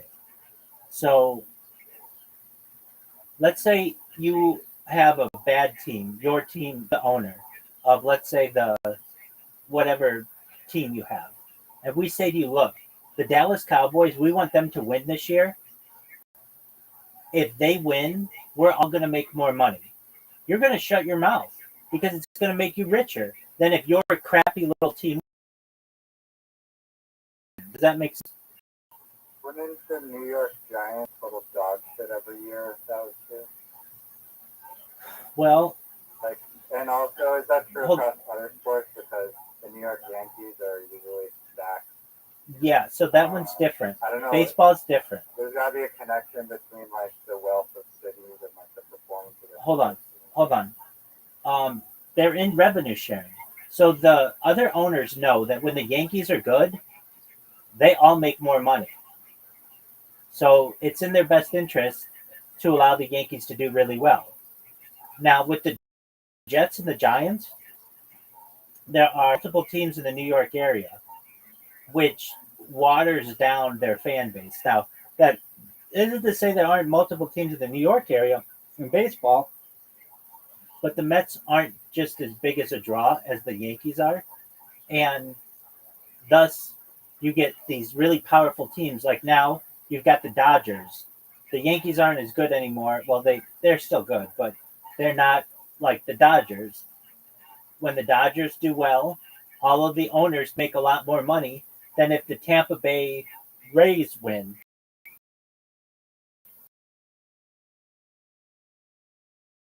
Why? Because Los Angeles is a much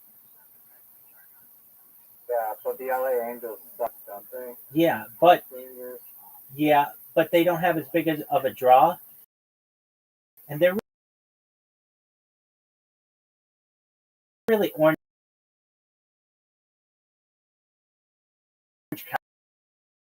County team. In order to have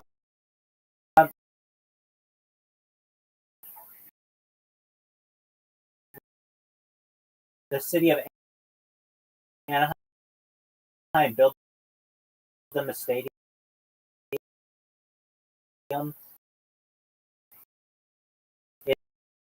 it's part of the contractual agreement that they have that I can tell you that, like, even as an Orange County resident, it was hard to find Angels fans, and it still is, even though they've done a lot better recently. But like when the Dodgers, and that's why when I was a kid, everybody was in LA as a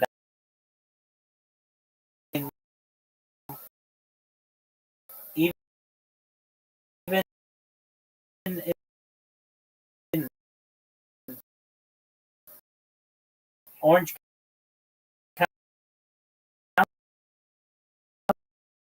County, which is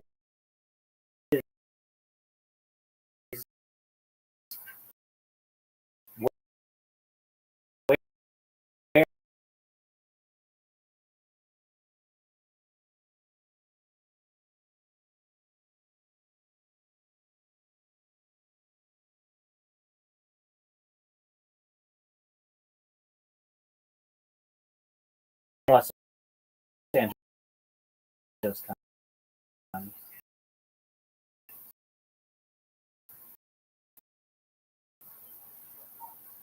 neighbor. Yeah, there's 5 total California baseball teams, like Right. San Diego, San Francisco. But even still, that makes a team that's even closer to Los Angeles than the A's are.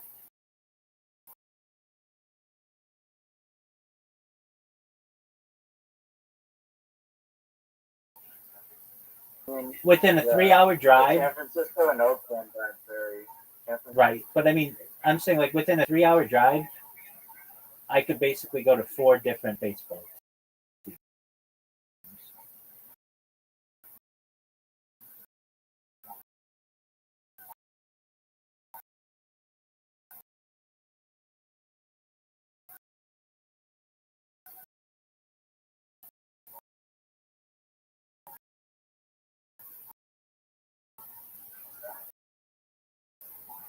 There's a concentration here.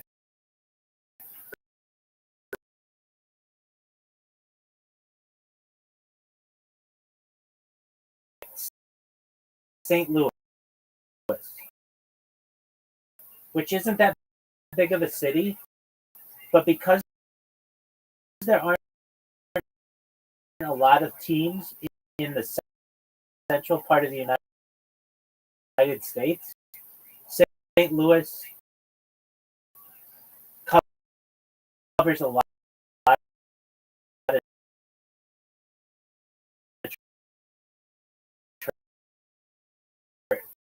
covers a lot of people and that kind of deal. Okay, so getting back to the whole ownership thing.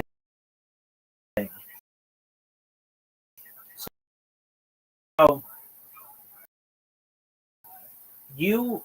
let's have a team, and we call it Risers Renegades. Okay. And they're in the NFL, along with the Dallas Cowboys and the New York Giants and the New York Jets and the LA Rams and all of the if the Dallas Cowboys win the Super Bowl, everybody in the league gets $1 billion. Which one do you think everybody's going to want, even if it means that your team isn't going to do well? So basically, yeah, our endorsement deals aired amongst players, or things that they're no, they're not, but it means that there are more opportunities for players on a single team to get endorsement deals. If their teams are doing really well, that means more cameras are going to be on them. There'll be more coverage on them. That means that the average endorsement is going to go higher. So let's say Risers Renegades win the Super Bowl and you don't have any big time players. Well, the average endorsement for any team might be $100,000. If it is the Philadelphia Eagles or the Kansas City Chiefs, Travis Kelce got $20 million deal. Who had any endorsement as an NFL player? It all went up. So they started making previously. They weren't making that much, but because it's like a rising tide lifts ships. That old saying, when you have one player who starts making a lot of money,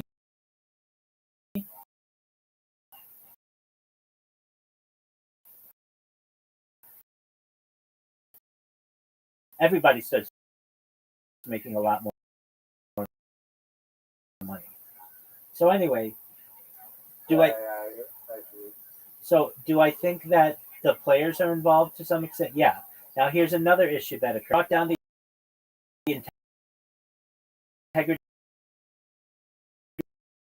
of the game.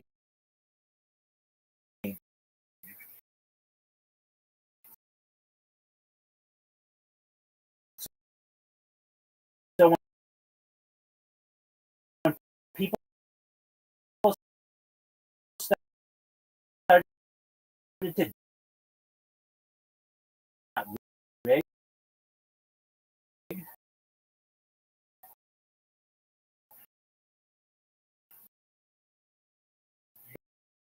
they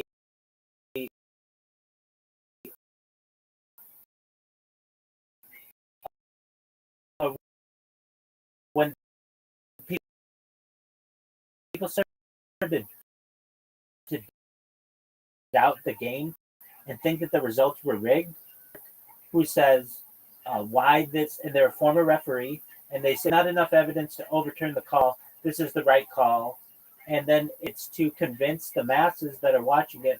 Oh well, they got it right. When in reality, they're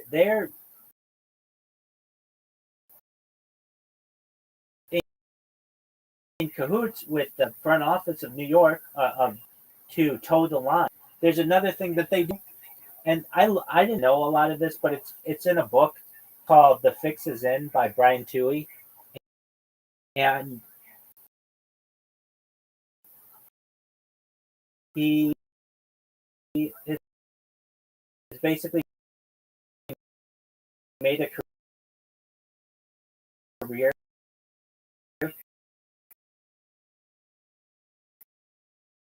out of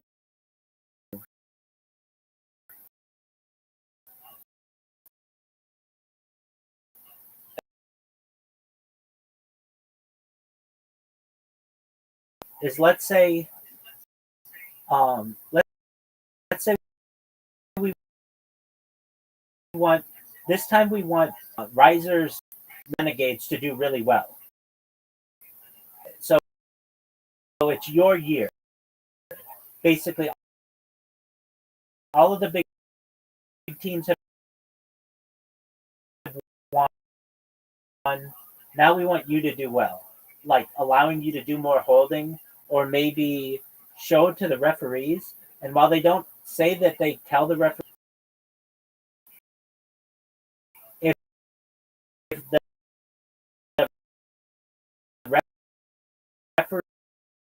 referees want to start calling playoff games,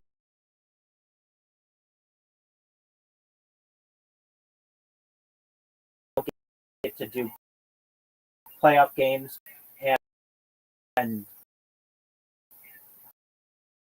the Super Bowl.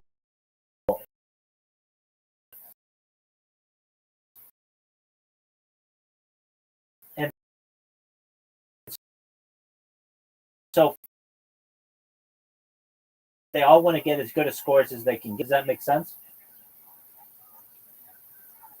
Yeah, yeah. Now the big one is baseball, right? Because the umpires, they don't want to. They call it the human touch of the game. They don't want to get rid of that. But in reality, sometimes these umpires are rigging the game for a certain team because they know who they done. They know that the New York teams and the LA teams, some of these big market teams are more lucrative.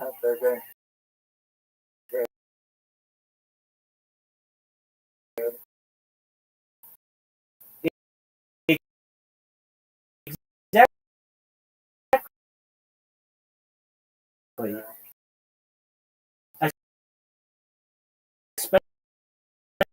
Especially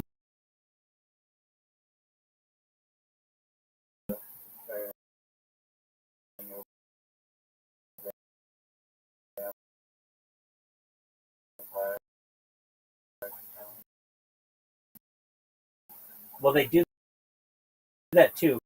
The pitching and they're starting to catch these guys do this. So they have these called prop bets that are like bets that you can do on FanDuel. Like I think that the Yankees are going to win, or I think that to that. All we need you to do is throw a ball on the first pitch, and you're going to get $10 million. Because these, especially like and threaten their families and things like that, especially if they come from. So the pitcher who got in trouble for it recently, exactly, they did a compilation of this one pitcher and like all his first. Oh, yeah. Because they'll just be like, oh, you're just aligned with many praise. Exactly, and he was throwing the ball like in the grass.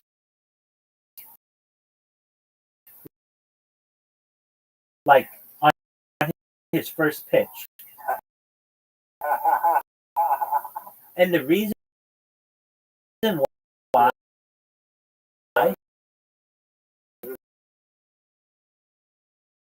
that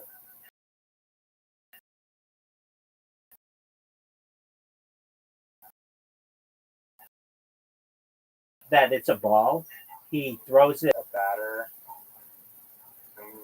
Like they could bet on so many like micro little things that happen. They do, and they absolutely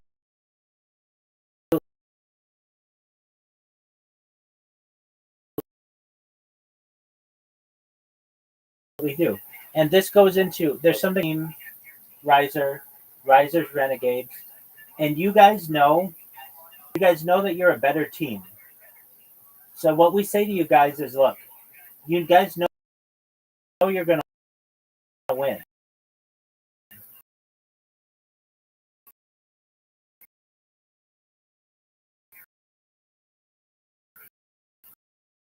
Just don't win by as much. It's called point.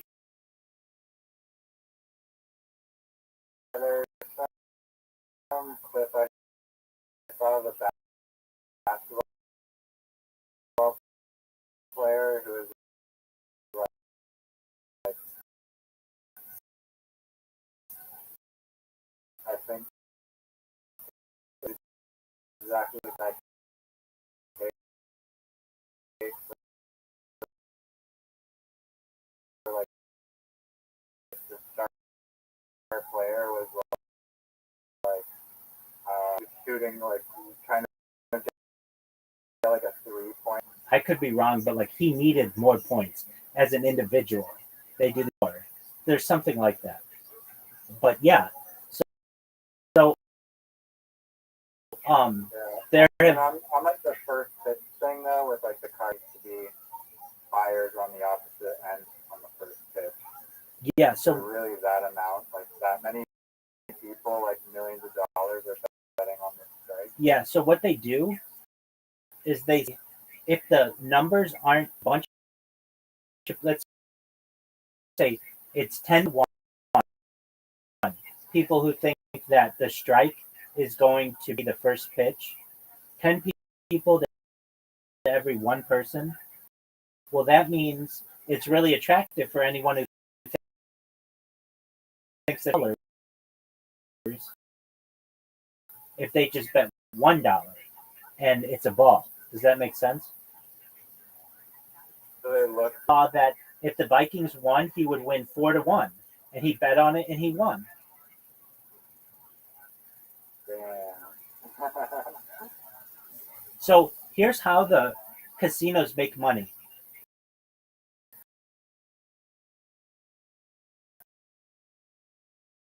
They don't make money, and the juice is the fees that the player has to pay to be able to bet. So usually it works like this. Let's say it's 10-1 if it's going to be a strike.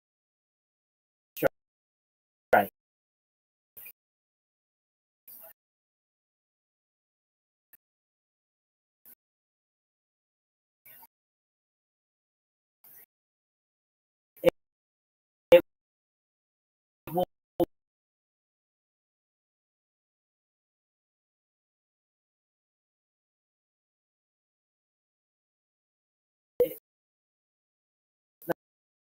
like the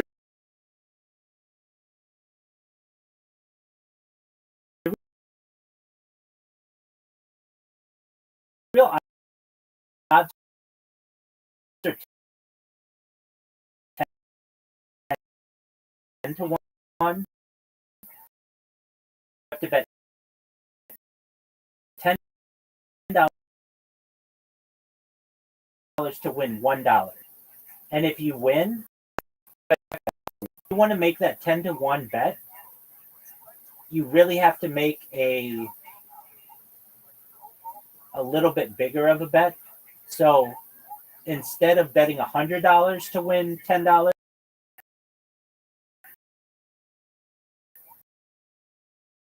if you win,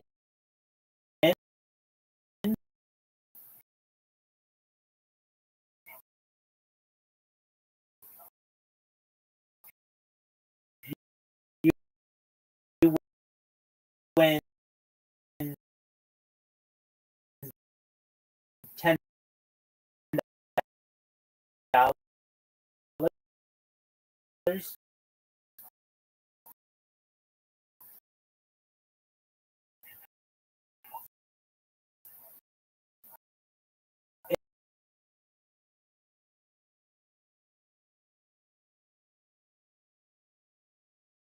make the and it doesn't matter to them because in the point shaving, and then in the NBA they always call there was a referee in the NBA who got caught. He got caught rigging games for teams. He was betting on games, and he came out and said, "I wasn't the only one doing it. In fact, I was doing it less than most of the other referees, especially the longtime referees. Because here's what happens: imagine you're a referee and you make $100,000 a year. It used to be that. Now it's more like $200,000 or $300,000 a year. They have to pay these guys really well. But you're standing next to a guy who's earning $40 million a year. You start to get jealous of that. Properly, I'm going to be able to live a better life. And maybe I won't be making $40 million a year, but maybe I could make $4 million a year. That makes sense?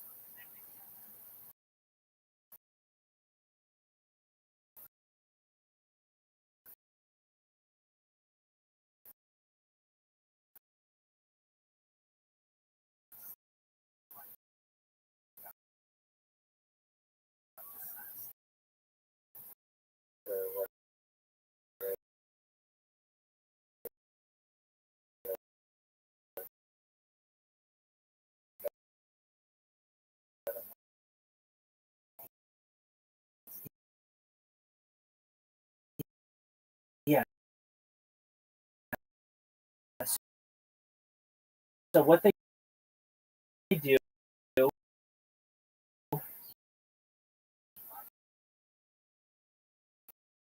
at least what he was doing, he had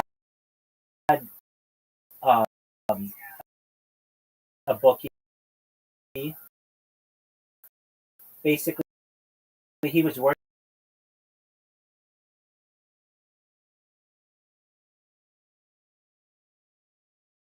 Likes is when games, it's the first team to win 4 games.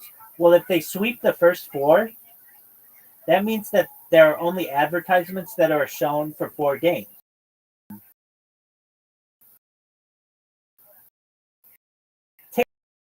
Ticket sales.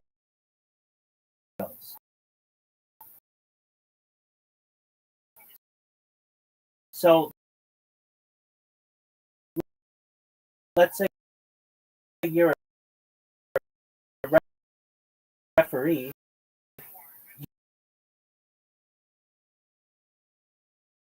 As long as possible. That makes sense?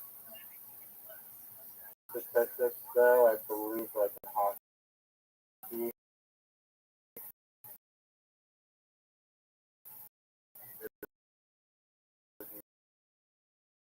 not, it's Eyes on it. Simple as that. And yeah, but I mean, I don't know how similar it is across the different sports. That's just one example.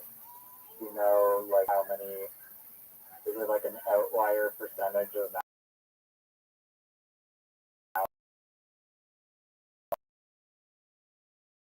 playoff games or I can tell you this: it is an outlier amount of how many games are won by the home team. And you might say, well, that's just because they're crowd yelling for them and things like that. And you might think that, but it actually is it makes a lot more money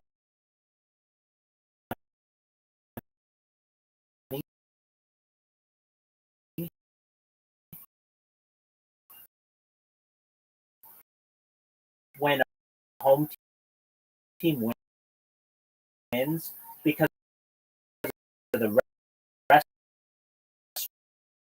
restaurants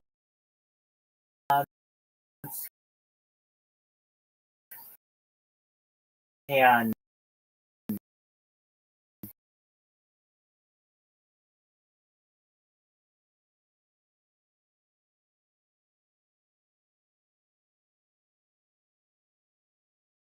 all that stuff. Exactly, all that stuff. So in their best interest for that statistic, right? Do games go to 7 games more often than they would if not influenced?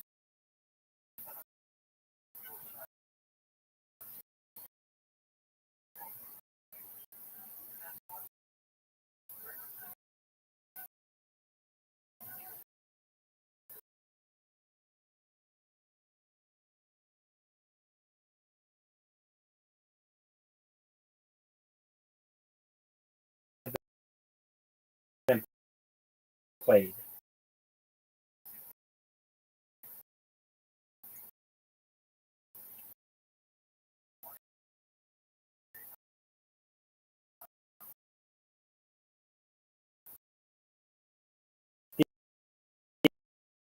The occurrence of Game 7, we're saying that is there a higher likelihood of it going to 7? Like, I think we can track. I think I could do this in ChatGPT.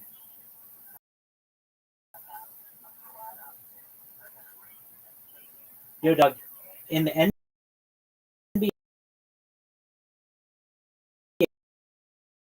NBA, can you please put of all the series, Game 4, Game 5, Game 6, and Game 7?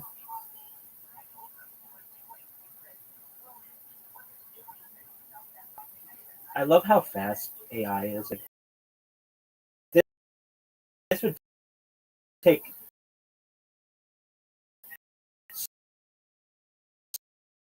so long to do. So here we go. 4-game series sweeps. Wouldn't we expect it to be 5% each, right? Okay. So 4 games, it's 16.5. So it's low. Like low. 5-game series, 6.2. 6-game series is 31.5.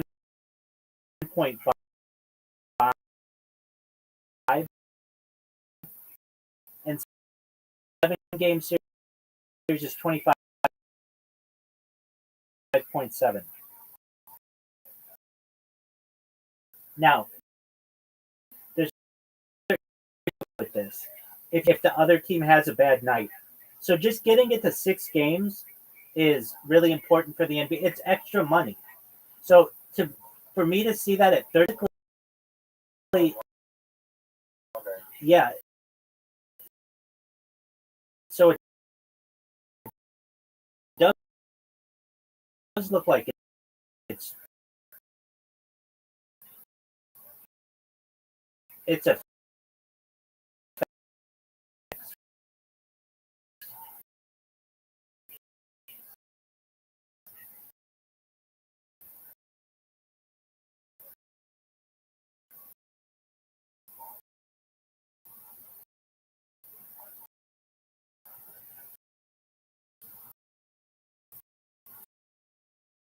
and that makes sense because it's like this. Look, we'll still be able to sell a lot of ads, and that's the best of both worlds. Because if we get to 7 games, Zoot's team may win, and then that's going to hurt us on the back end because we're not going to sell as much because his team isn't as big a draw. That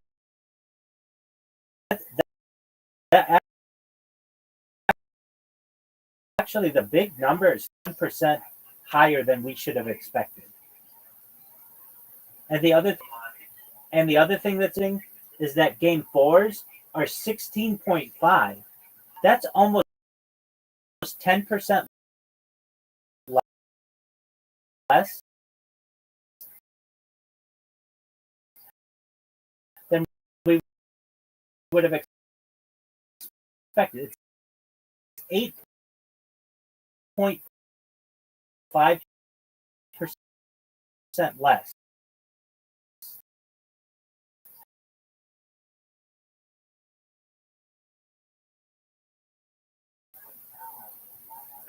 another big thing that has is how they do the home and home or but they'll do 2 home games, 3 away games, and 2 home games.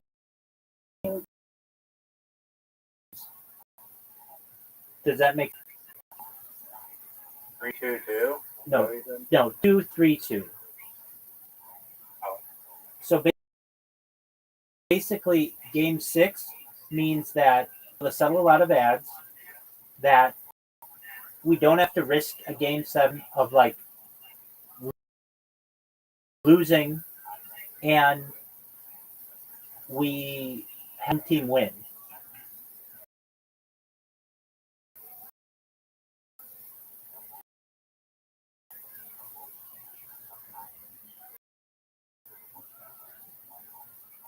And it also helps.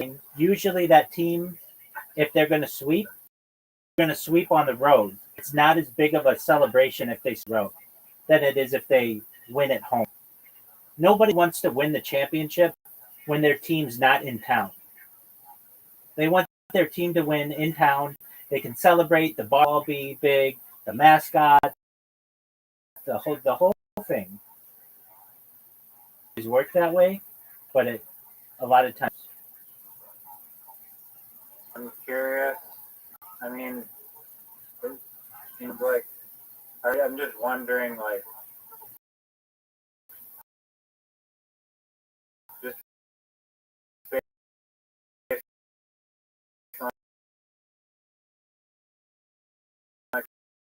that knowledge of like the amount of game 5 that go to game 6, that would like basically give you an edge of like a sports player.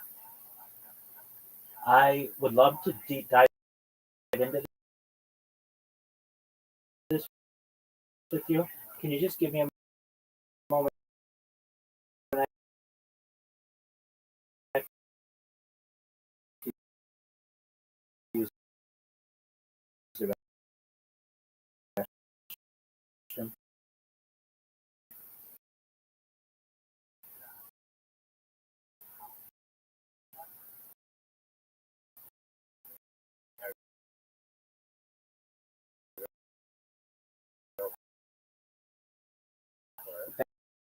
Thank you.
Riser. Thank you for your patience. Okay.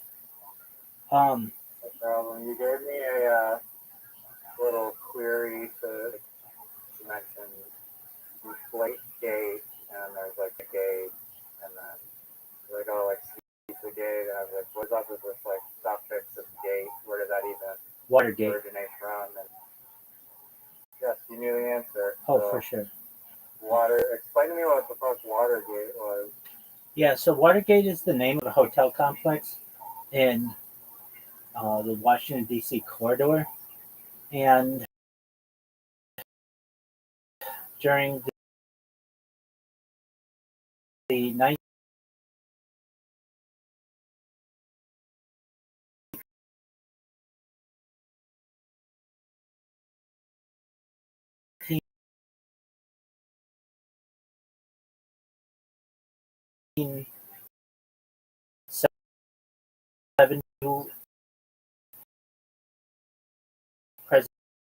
presidential elections,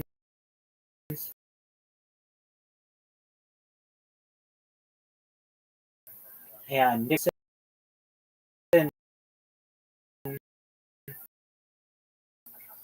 says that he didn't know anything about it, but he did get in trouble for the cover-up. And then since then, any kind of event that has any kind of doesn't have a name gets, and then yeah, it I believe had to do with the right information. What information was stolen during Watergate from the Democratic National Committee?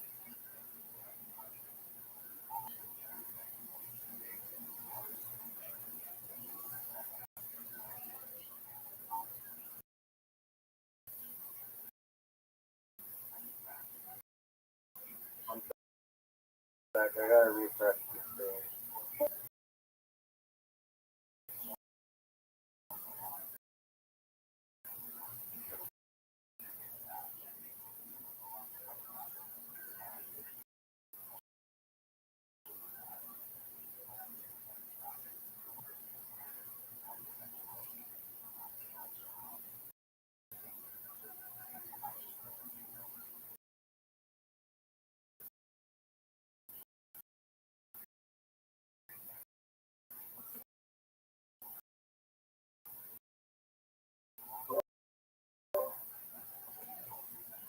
Can you hear?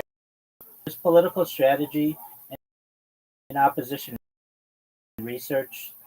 They also planted bugs,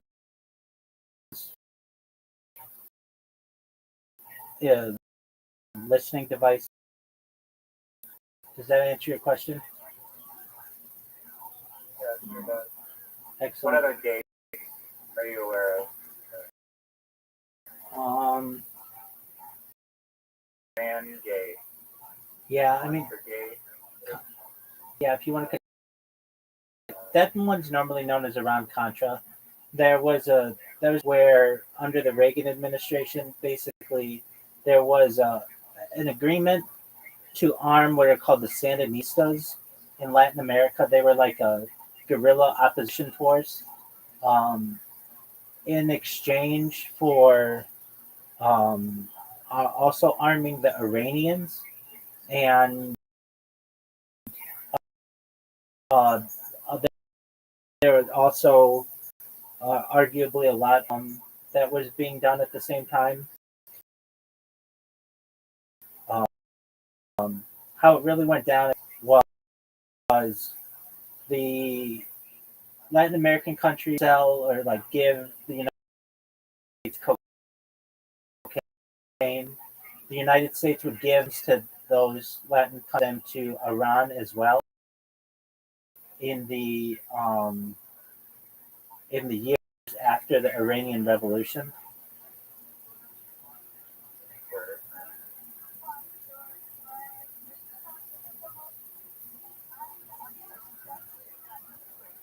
So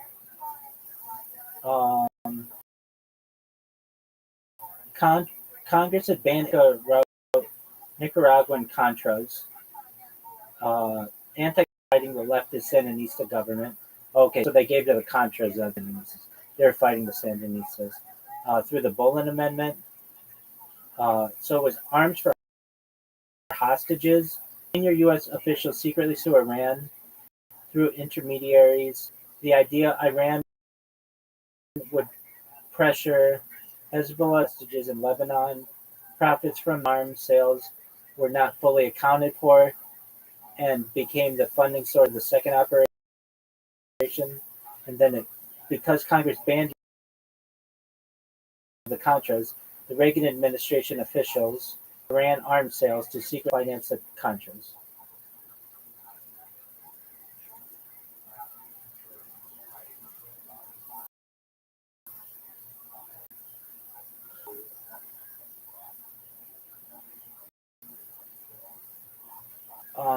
That one. So, what else have they had? Gates. There's Dressgate. Dressgate was one of them. With the Monica Lewinsky dress, allegedly.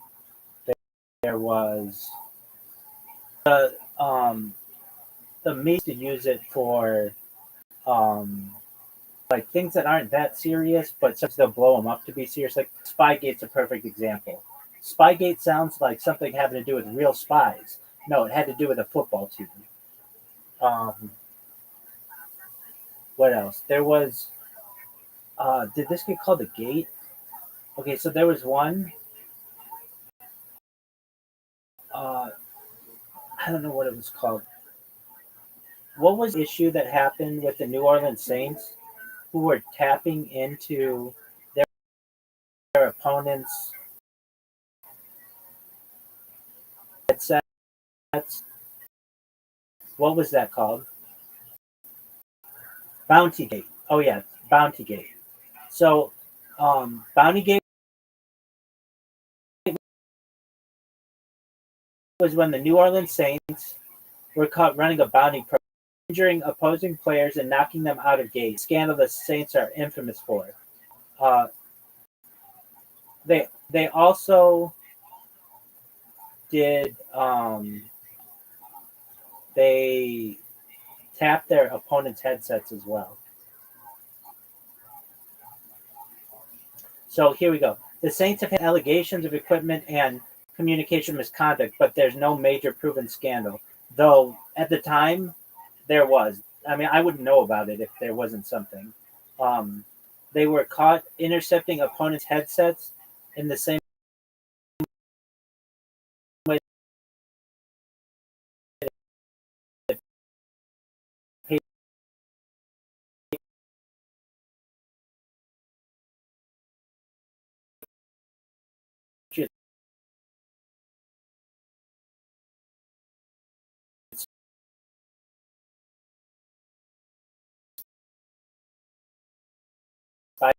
Spygate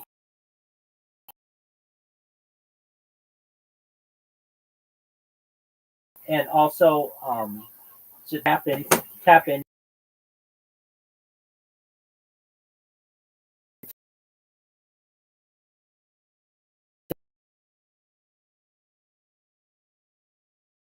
to their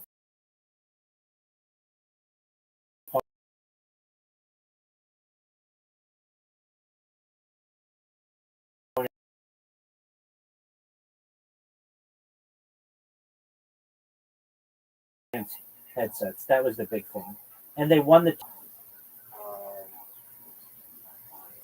Like, what was it earlier? We were talking about MK Ultra earlier, Right. and then I know a bunch of information has been declassified, and obviously we can only speculate on declassified CIA operations, but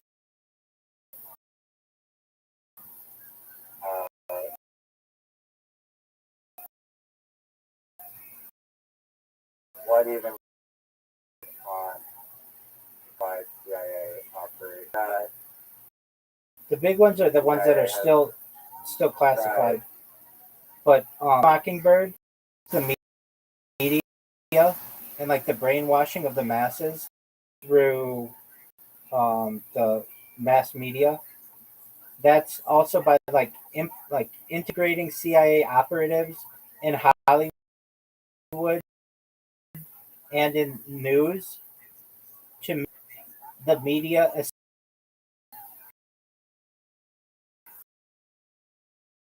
truth teller, and also make movies that are, they say to a director, hey, you can use our planes, you can use our aircraft carriers, you can use our submarines. Really expensive to produce on a movie set. You can use. The only catch is that we get final draft power on the movie, meaning that we can movie that we don't like, and so we want to have somebody set as a consultant, and so you'll get a movie like Top Gun Maverick that normally would cost like way more money than it did, even though it was really expensive.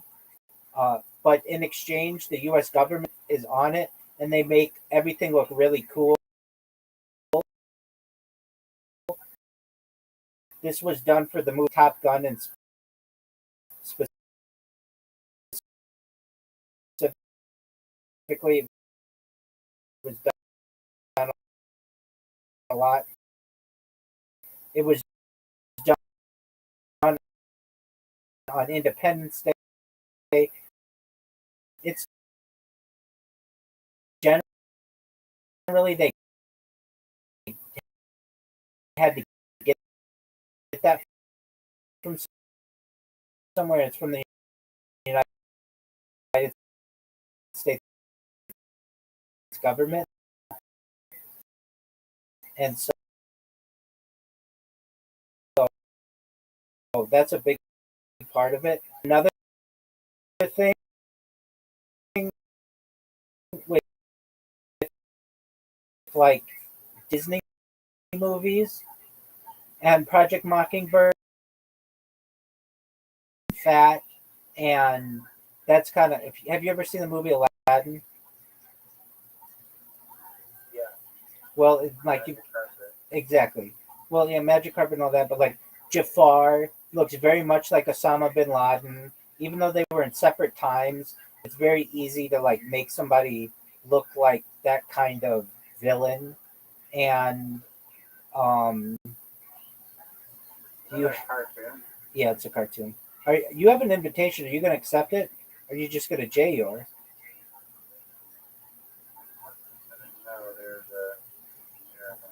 I understand. If you're paying attention, you would go. So that's really big. And there's also Project Monarch. So there's Project Mockingbird, and then there's Project this thing youth. Not all of this is declassified, but you can look them up. So Project.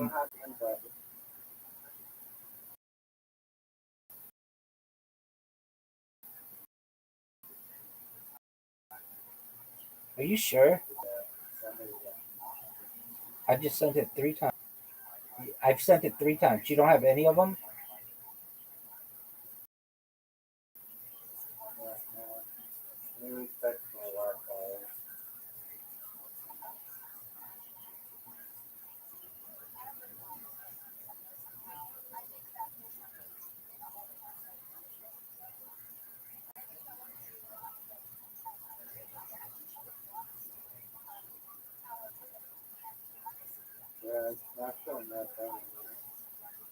You're the riser, right?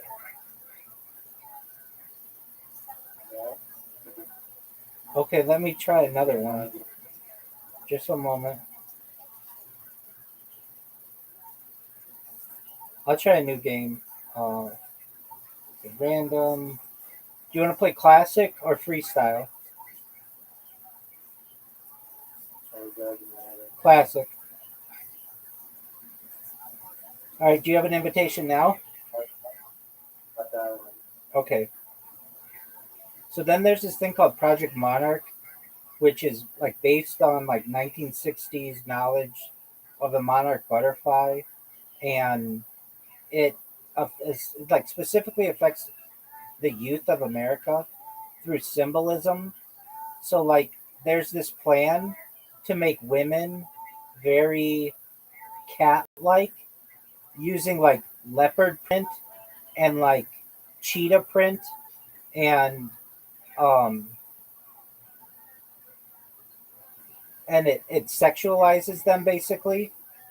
And for boys it's to there's a lot of effeminization, like making boys at one time it was like to make boys like GI Joe like and like war and stuff, but they've changed that into liking like dolls and effeminizing boys. With women there's a thing, um this is a tough shot. um in music to like wear cat ears. You've seen like e-girls wear cat ears. And it's like, where the fuck are they getting this? Why do they wear these cat ears? That's part of Project Monarch. Or it's called Monarch Programming. And oh yeah, there are like other symbols that they use. Like the big one is butterflies and cats.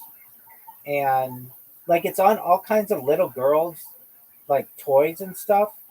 Like oh, this would be one of the greatest shots I've ever had. Oh, that would have been sick. Um, what definitely. So, what are the symbols that they use for children? Rainbows. Not just children, but like girls particularly. Cheetah print is really really big. Um, and like leopard print, any kind of cat print, and Is there anything inherently like sexualizing about leopard print? yeah, it makes them like very docile. Like basically like you know how a cat will just like crawl up into your lap and you can pet it? It's the same that is being done to women. Basically making them not like strong, and it also sexual. Is that just all psychological? Yeah. Because of the inherent qualities of the cat? Yeah. Yeah. And up all the specific things when this game's over, but like it makes not as like strong and independent, like very um like it like licks itself and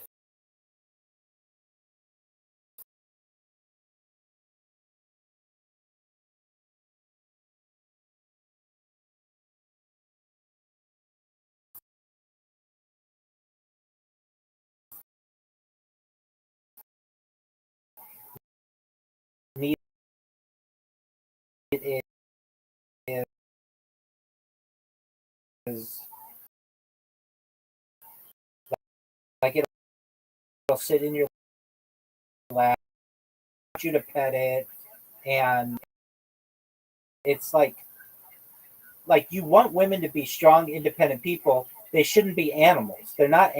Well, Zoot, just what I wanted to see. Zoot, guess what? I told Riser your joke about God with Down syndrome, and he thought it was really funny.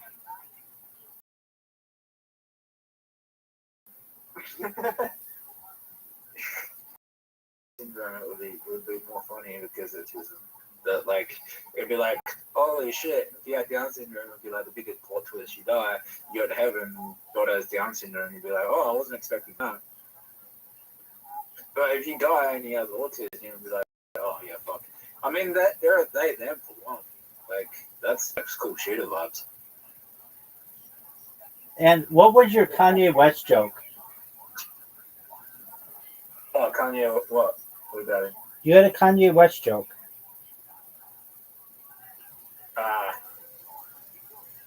Oh, Kanye. I said Kanye doesn't.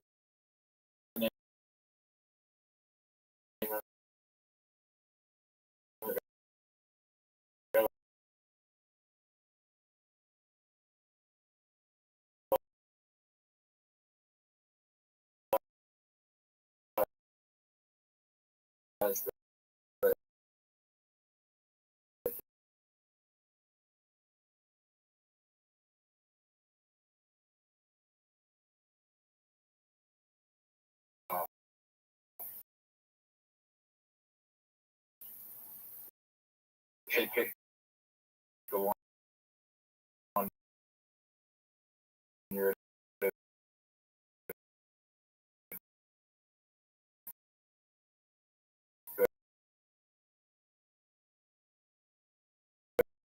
emergency with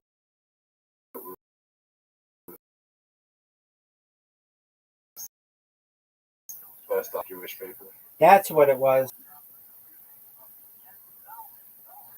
Which would be doing stand-up comedy, which, by the way, did you do yesterday?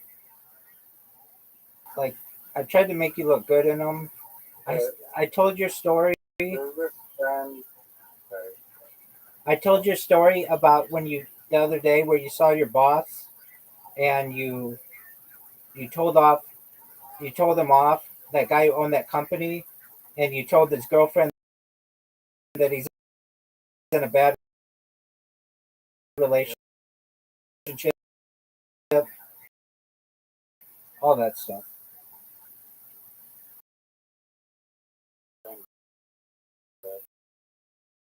Wait, Zoo, what did you tell him? Oh, what? Didn't you tell him? You told his girlfriend that, like, Oh, I told him that she was a little broke. Pay me $1,000 for a week's work. 2 weeks work. there you go. Go Zoo. That's like a movie. I mean, if you can't pay me $1,000 for a week's work, then you're probably. And what did his girlfriend say? Or what did you say? That's what I said. And didn't you say that they were? And I'll give it 3 months before you realize how broke he is. Go Zoo.